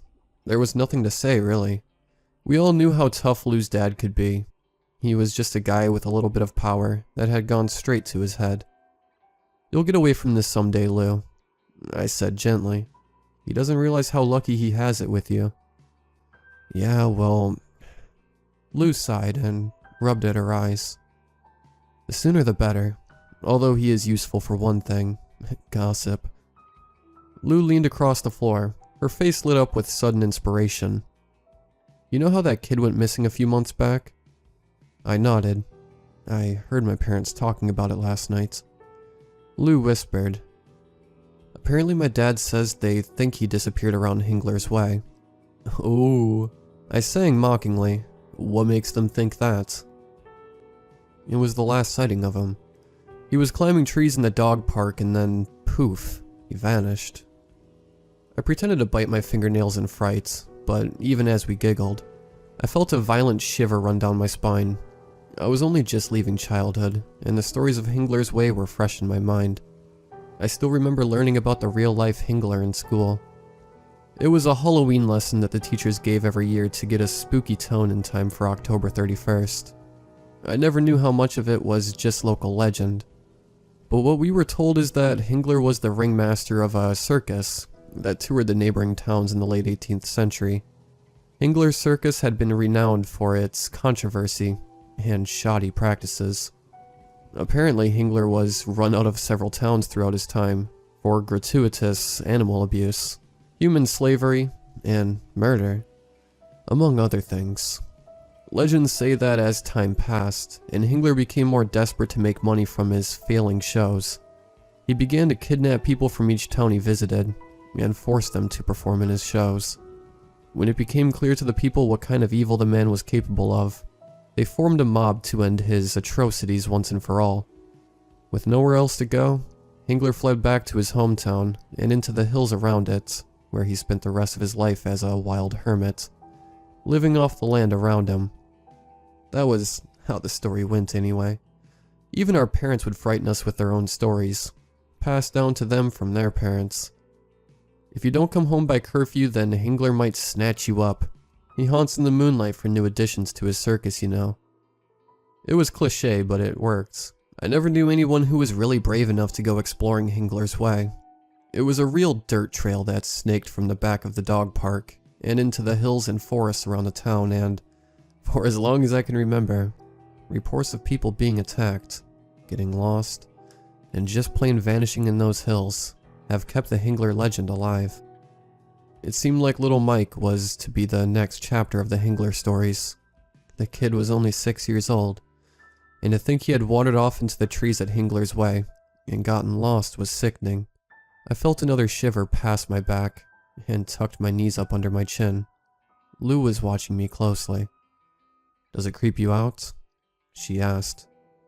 "It's just a sad story," I mumbled. "Poor kid." "You ever been up there? I mean, up in the actual hills?" I stared at her. She knew I hadn't been. We used to play games at the start of the pass, standing with our toes firmly behind the stone blockades that prevented cars from driving up the dirt trail. We would dare one another to go as far as we could along the trail. Jason made it farther than anyone I knew. I remember how we had all watched, in horror, as he sprinted along the path, seemingly unable to stop, and even followed its curve round and up into the trees. There was a split second of panic as we all called for him to come back, and Caleb even darted out from behind the stones to go after him.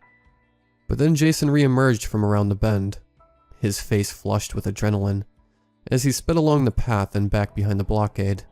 We eagerly quizzed him on what it was like going farther along the path.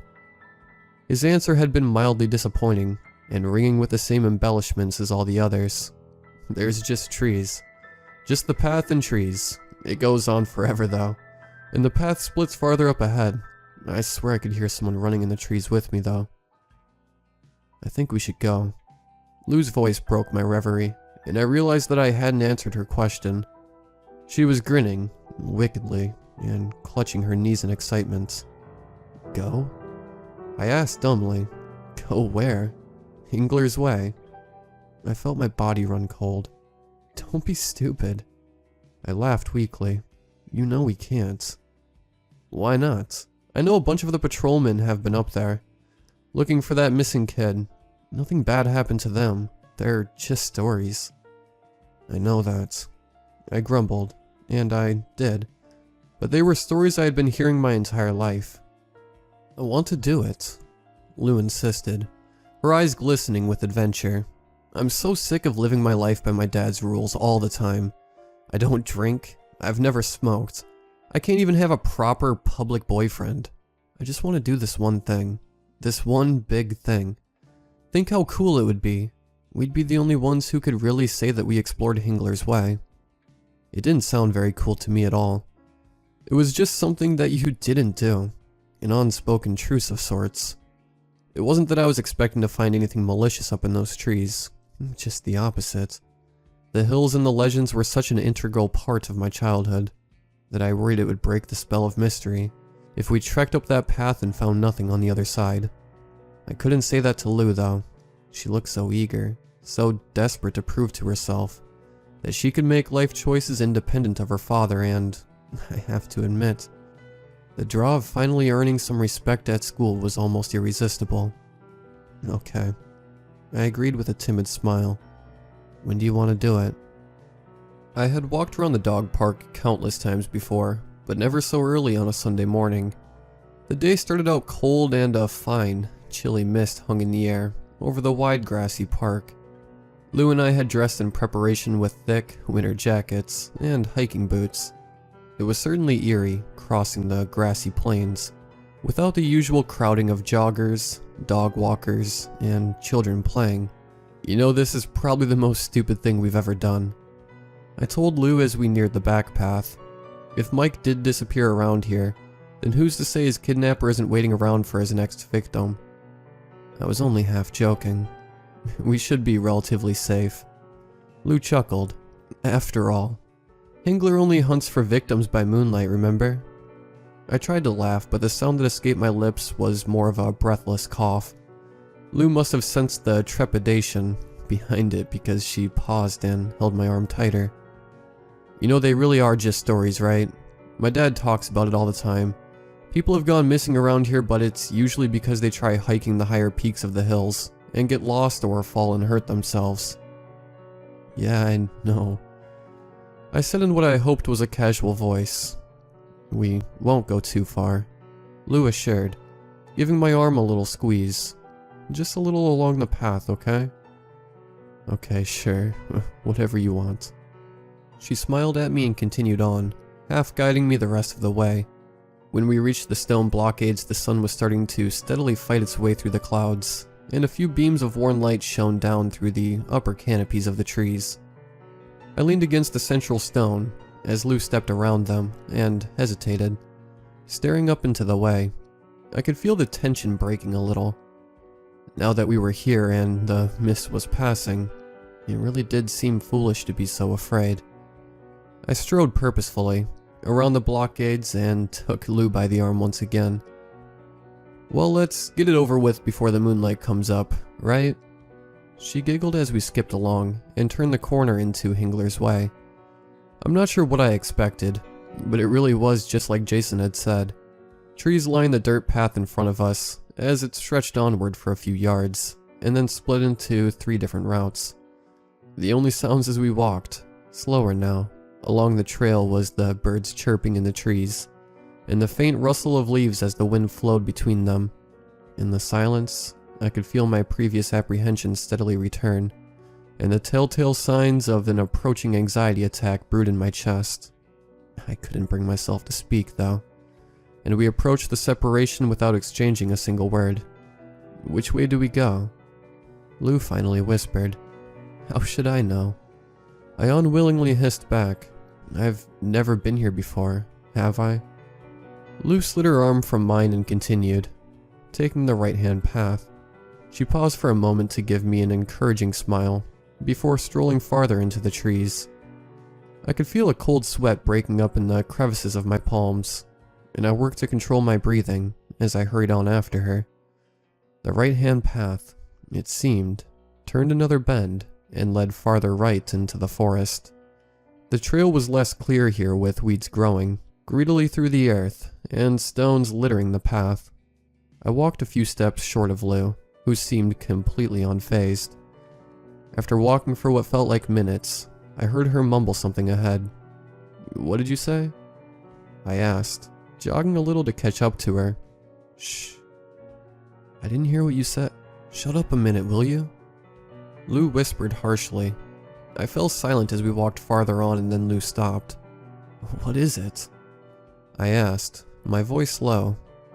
I thought I could hear something. "What kind of something?" "Like, I don't know, maybe footsteps or coughing. I think it was coming from deeper into the forest."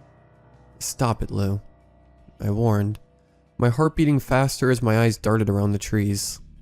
"You didn't hear it?" "I mean it, Lou. Don't do that." "I'm not doing anything," she argued, and I winced as the volume of her voice raised slightly. Maybe it was just a squirrel or something. A coughing squirrel? I snapped in disbelief. We fell silent, and I knew we were both straining our ears, trying to catch whatever sounds Lou had heard before. "Nothing," Lou said quietly. I nodded, but I couldn't say that I thought I heard something, because maybe I hadn't. Maybe it was a bird with a low whistle or a distant cat. Maybe I had been trying so hard to hear something that my brain detected something that wasn't really there at all. It wouldn't be the first time I was hearing disembodied voices. I followed Lou on as we moved a little farther along the path, fighting the urge to turn and flee back towards the park. Lou was moving a little slower now, and I guess she was finally feeling that same sickening dread that I felt.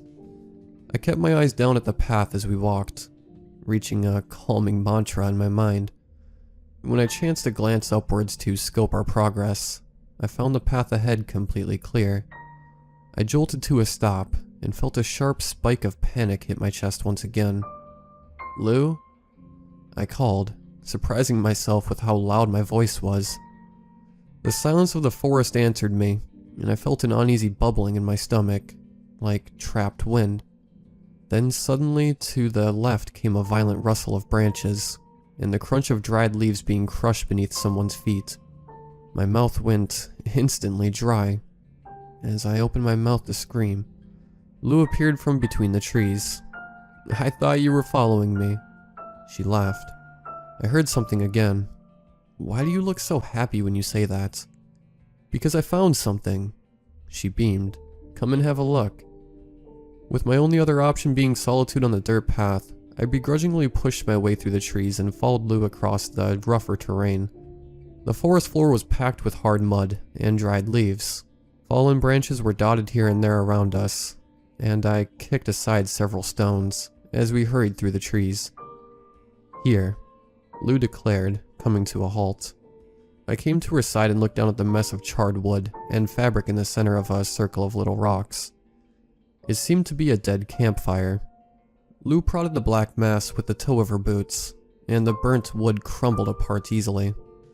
"It's not just this," Lou said. "There's another old fire pit farther that way, and another a little ahead." I remained where I was as Lou walked around me, pointing out towards the fire locations as she spoke. My own attention had been drawn elsewhere. It was my turn to lead the way as I stepped over the fire's remains and pushed farther into the trees. I heard Lou come crashing after me, but I didn't stop until I was standing right in front of it. I shook my head as I examined each article of clothing that had been tied between two trees. The arm of one small jumper that had been tied to the leg of a much larger pair of trousers, and so the chain of clothing continued. The materials were dirtied and had clearly been there for some time. It didn't seem like an optimum method of drying clothes, and something about the array of garments made me feel uneasy. Ouch.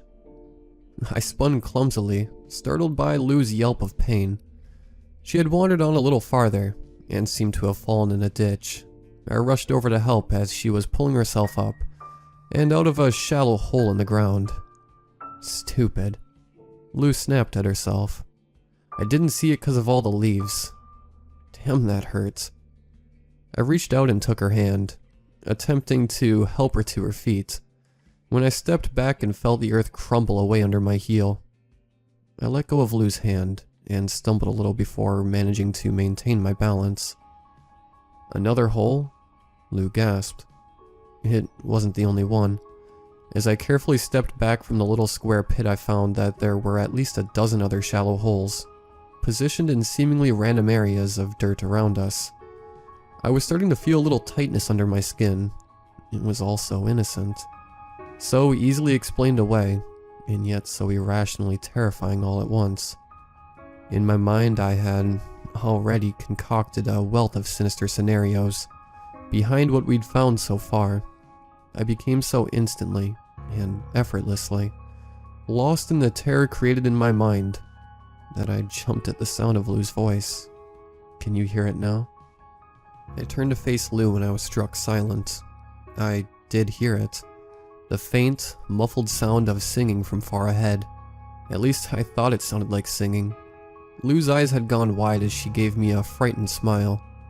Lou clambered free of the hole and wiped down the dirt from her jeans. I wasn't surprised when she wandered on, searching for the source of the sound. I think she was having her own little turn of sorts. She was afraid, that much I could tell, but she was spurred on by resentment and stubbornness. The melodic sounds were getting louder now, but it was still indecipherable. It certainly didn't sound entirely human, but it wasn't completely animalistic. Just as I was thinking that we were doomed to follow the sound forever like sailors being lured to their death by singing sirens, Lou slowed to a stop. We had come to a thicket of bushes at the edge of the forest, and beyond was a wide, grassy clearing blooming with wildflowers. It was a beautiful sight, and not something I had expected to find. The clearing was surrounded on all sides by more forest, and the sun, now fully risen, cast a warm glare from above. I crouched down behind the bushes and came to Lou's side. She was peering over the top, and I could see her eyes narrowed in confusion at what she saw. I turned and looked for myself. There, in the center of the clearing, was a young girl. She sat with her back to us, cross-legged among the tall blades of grass. I guess she was younger than us by her size, and she had a thick head of long, shimmering dark hair that cascaded down her back to pool in the weeds around her. It seemed she was the source of the eerie singing, and she continued to croon the flat, toneless sounds, completely unaware of our presence. I exchanged a questioning look with Lou. She shrugged and smiled. "You want to say hello? Or do you think we'd frighten her?" Lou asked in a soft voice. "She doesn't seem all that scared," I reasoned. Lou nodded, questioning the next choice. Lou rose and led the way through the brambles. The sounds of our careless travel did not seem to reach the girl, but as we walked a few steps across the grass, she froze in place. I could see her suddenly become rigid, apparently startled by our advance. I felt bad that we had frightened her, and was about to call out that everything was okay, when the girl snapped around, like a wild animal, to face us. Lou and I stopped walking at the same time, finding ourselves struck dumb with sudden terror. The girl was still some way across the clearing, but we could still see her face clear enough. She stared at us with wide, bulging eyes that shone with fear. Her face was thin and pointed, her skin a chalky white with dark shadows beneath the eyes, and her mouth gaped wide in a terrible, silent scream, revealing raw, red gums, encasing an empty black hole. The skin around her mouth was heavily scarred and stained with blood. "Oh my God." Lou gasped shakily. I wanted to reach out for her, just to grasp onto something so I didn't feel so horribly isolated. We were so far from town now, so far from anything and anyone. My body urged me to scream, but for what purpose? Who would hear? I managed a few strangled, choking sounds that were wretched from my trembling body, pulled sharply around the aching lump in my throat. The pervading silence was becoming too much to bear. It was unnatural. Then the girl shot to her feet. She moved swiftly and rapidly like a snake, I felt a swell of relief as she turned and began to run across the clearing, heading for the cover of the trees across the way. I finally managed to reach out and grasp at Lou's t-shirt as we watched the girl retreat. I wanted to tell Lou that we should go, right now, but she was so captivated by the strange girl's movements as I was, it seemed. She was only a few feet away from the forest when, quite suddenly, her body made a sharp jerk and she fell, face forward into the grass.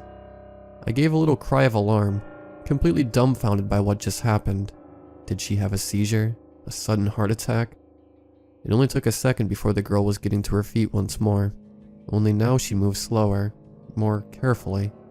She straightened herself up, and I was able to see how filthy her clothes were, how the muddy dungarees were frayed and torn around the arms and knees. The girl seemed to be struggling with something, and she reached down for a moment to retrieve the apparent cause of her sudden stillness. It took a moment for me to make it out, but then I saw how the thick, metal chain snaked around her ankle, with a link stretched across the meadow, affixed to what appeared to be a thick iron stake in the center. The girl held the chain in her hands for a moment before letting it drop again. Then her head snapped back to look at us once more. This time I did scream. Someone had to.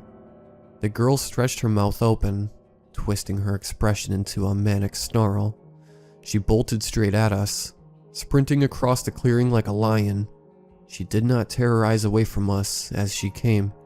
My body didn't seem to know how to react. I was racked with sharp shudders that made my limbs flail and my feet twist around beneath me. I held tighter to Lou's t-shirts and pulled her back with me as I willed myself to turn around and run. I thought my heart would explode as I tripped and stumbled toward the trees. Blood thudded in my ears, causing an urgent ache in my head. Adrenaline surged through my veins, dulling the otherwise stinging pain of nettles and thorns. As I threw myself across the bushes and tore across the forest floor, I leapt over the strange holes, crushed the blackened remains under my boots. I had started to cry at some point, and I made desperate, sobbing sounds as I screamed in my brain. When at last, I burst forth onto the dirt path, I could barely bring myself to feel relieved. The world seemed to have turned itself upside down, and as I glanced back and forward along the path, I couldn't decipher which way was the way out. I was so wrapped up in trying to secure my escape that it took me far too long to realize that Lou had not emerged with me. No. I found myself crying. No, please, no. I was pacing back and forward, making the occasional step towards the trees again before thinking better of it and tearing myself away. Lou? I cried, as tears streamed down my dirty and bloodied face. Lou, are you okay? Lou? Of course, there was no response, and the previous silence of the forest came crashing back down on me. It was too much. I chose a direction and headed down the path, moving as rapidly as I could, holding my hands over my ears to block out the silence and anything that dared to penetrate it. When I rounded a bend and found myself facing the long, empty trail, I gave a desperate cry of relief and sprinted towards the final bend, willing my legs to hold firm until, at last, there was the stone blockades, and there was the dog park beyond. My legs lost their strength at the final step and I fell, hard, against the central stone. Grasping at it like a life preserver, I began to weep uncontrollably. I worked hard to stifle my tears, and control my breathing once more as I shakily straightened up. I stared straight ahead as I edged around the stone, knowing that I couldn't look back. I couldn't handle any more horror. Then I heard the unmistakable sound of footsteps, of running straight behind me, getting closer and closer, and in my mind I could clearly see the silently screaming girl, with her bloodied mouth and frantic eyes, and I knew she would catch me before I could get away, and I turned, hands raised in defense, screaming out a distraught cry as I prepared for the end. Lou was only half running. She looked as bad as I felt. Her hair was wild atop her head, and infested with twigs and bits of dried leaves. She had small scratches all up and down her arms, and across her face, And her knees. They were bloodied and black. I staggered to meet her halfway, and she fell into my arms as we hugged fiercely and cried into each other's shoulders. I fell. Lou was shrieking. I fell in one of those holes again. I thought that was it. I crushed Lou against my chest and let her sob earnestly against me until we'd both run out of tears. We were only a few steps away from the start of Hingler's Way, but somehow, on our own side of the stone blockades, everything felt much safer. We walked slowly back across the dog park, feeling amazed to see the first dog walkers of the day strolling across the grass. It seemed unreal that life had gone on as it always had, while we battled pure horror only moments away. We received the odd, concerned stares as we made our way into town. There was no way Lou could go home looking like she did, and even at my house there would be too many unanswerable questions. Lou seemed to be operating on standby as we made our way through the shops, picking up a fresh change of clothes for each of us. I took the lead and used the small savings in my kitty bank account to pay for everything. As we reached her house, I stopped at the corner, just out of sight, and made sure she was cleaned up all right. That was when Lou finally found her voice again. "What are we going to do?" she asked feebly. I had anticipated this, but I felt unprepared.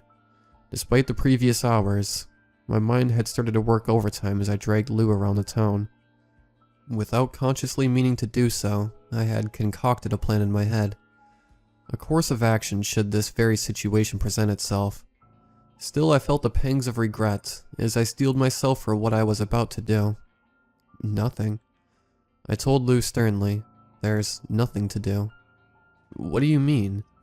Lou looked at me, incredulously, her eyes shining with fresh tears. "That little girl, didn't you see?" "Stop it," I ordered sternly. "I won't talk about it." "Her face," Lou interrupted desperately, her voice rising. "She was hurt. There was something really awful." "I mean it, Lou." I snarled, stepping up close. "I want you to tell me you won't mention a word of this to anyone ever." "We can't ignore it. She needs help." "We needed help," I countered. I don't know what we saw.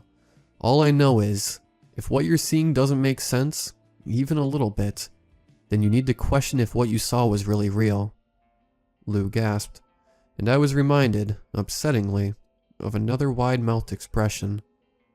"Don't do that," Lou whispered, shaking her head. "You know what we saw." "I don't," I insisted. It was true. I was already convincing myself of that. I won't make excuses for what I did. It kills me to think back on it, but I was pressured. I had spent my entire life trying to make sense of the things I saw, while others around me told me I was wrong for seeing it. I didn't want to be haunted by screaming fat women, or have people's faces melt away around me.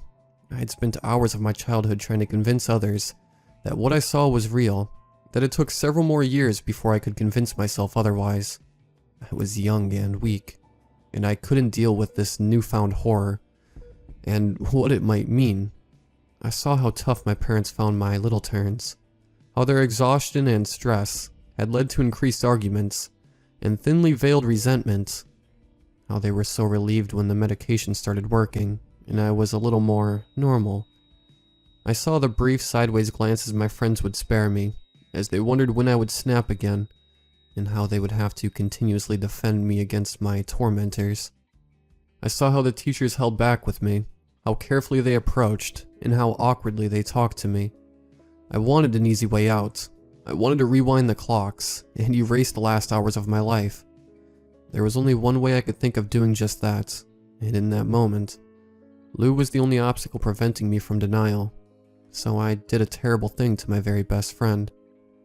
"What would your dad say if he found out where you'd been today?" I asked quietly, strangely calm. "What would he do?" Lou bit her bottom lip as a few sad tears trickled down her cheek. She still bore the tiny scratches from tree branches across her arms, but they were nothing compared to the bruising she had sported on more than one occasion. She would never tell the others about how bad her dad's temper could really get, but she had told me. She had shared it all. "He wouldn't believe you. You know no one would. I don't believe you. The tears were flowing freely now as Lou stared straight into my eyes, maybe searching for where her friend had gone. I wasn't finished yet, though. You'll make everyone think we're liars if you say anything. You think I want people calling me a liar as well as a freak? You think I want to put up with any more of that? Some things are more important, Lou argued quietly, her voice dripping with distaste. You do what you want to do then, I stated flatly. I'll tell him about you and Jason. I'll show him the emails you send me at school about it, about your first kiss, how you like the way he holds you, everything. Lou's lips trembled as she frowned, trying to hold her composure. It had been a stressful day for her too, and she seemed to have reached the breaking point. She didn't speak. She didn't yell. She didn't do anything for what felt like the longest time. She didn't need to. I felt like a piece of crap, and part of me wished she would tell me so, or at least punch me in the face. I didn't deserve any retribution though. I had made my choice. I had taken the easy way out, and now I had to suffer for it in an entirely different way. Lou turned wordlessly and walked dejectedly back to her house. I watched her go, made sure I saw her open the front door and step inside before I turned and made my way back home. I never saw Lou again. The worst is yet to come.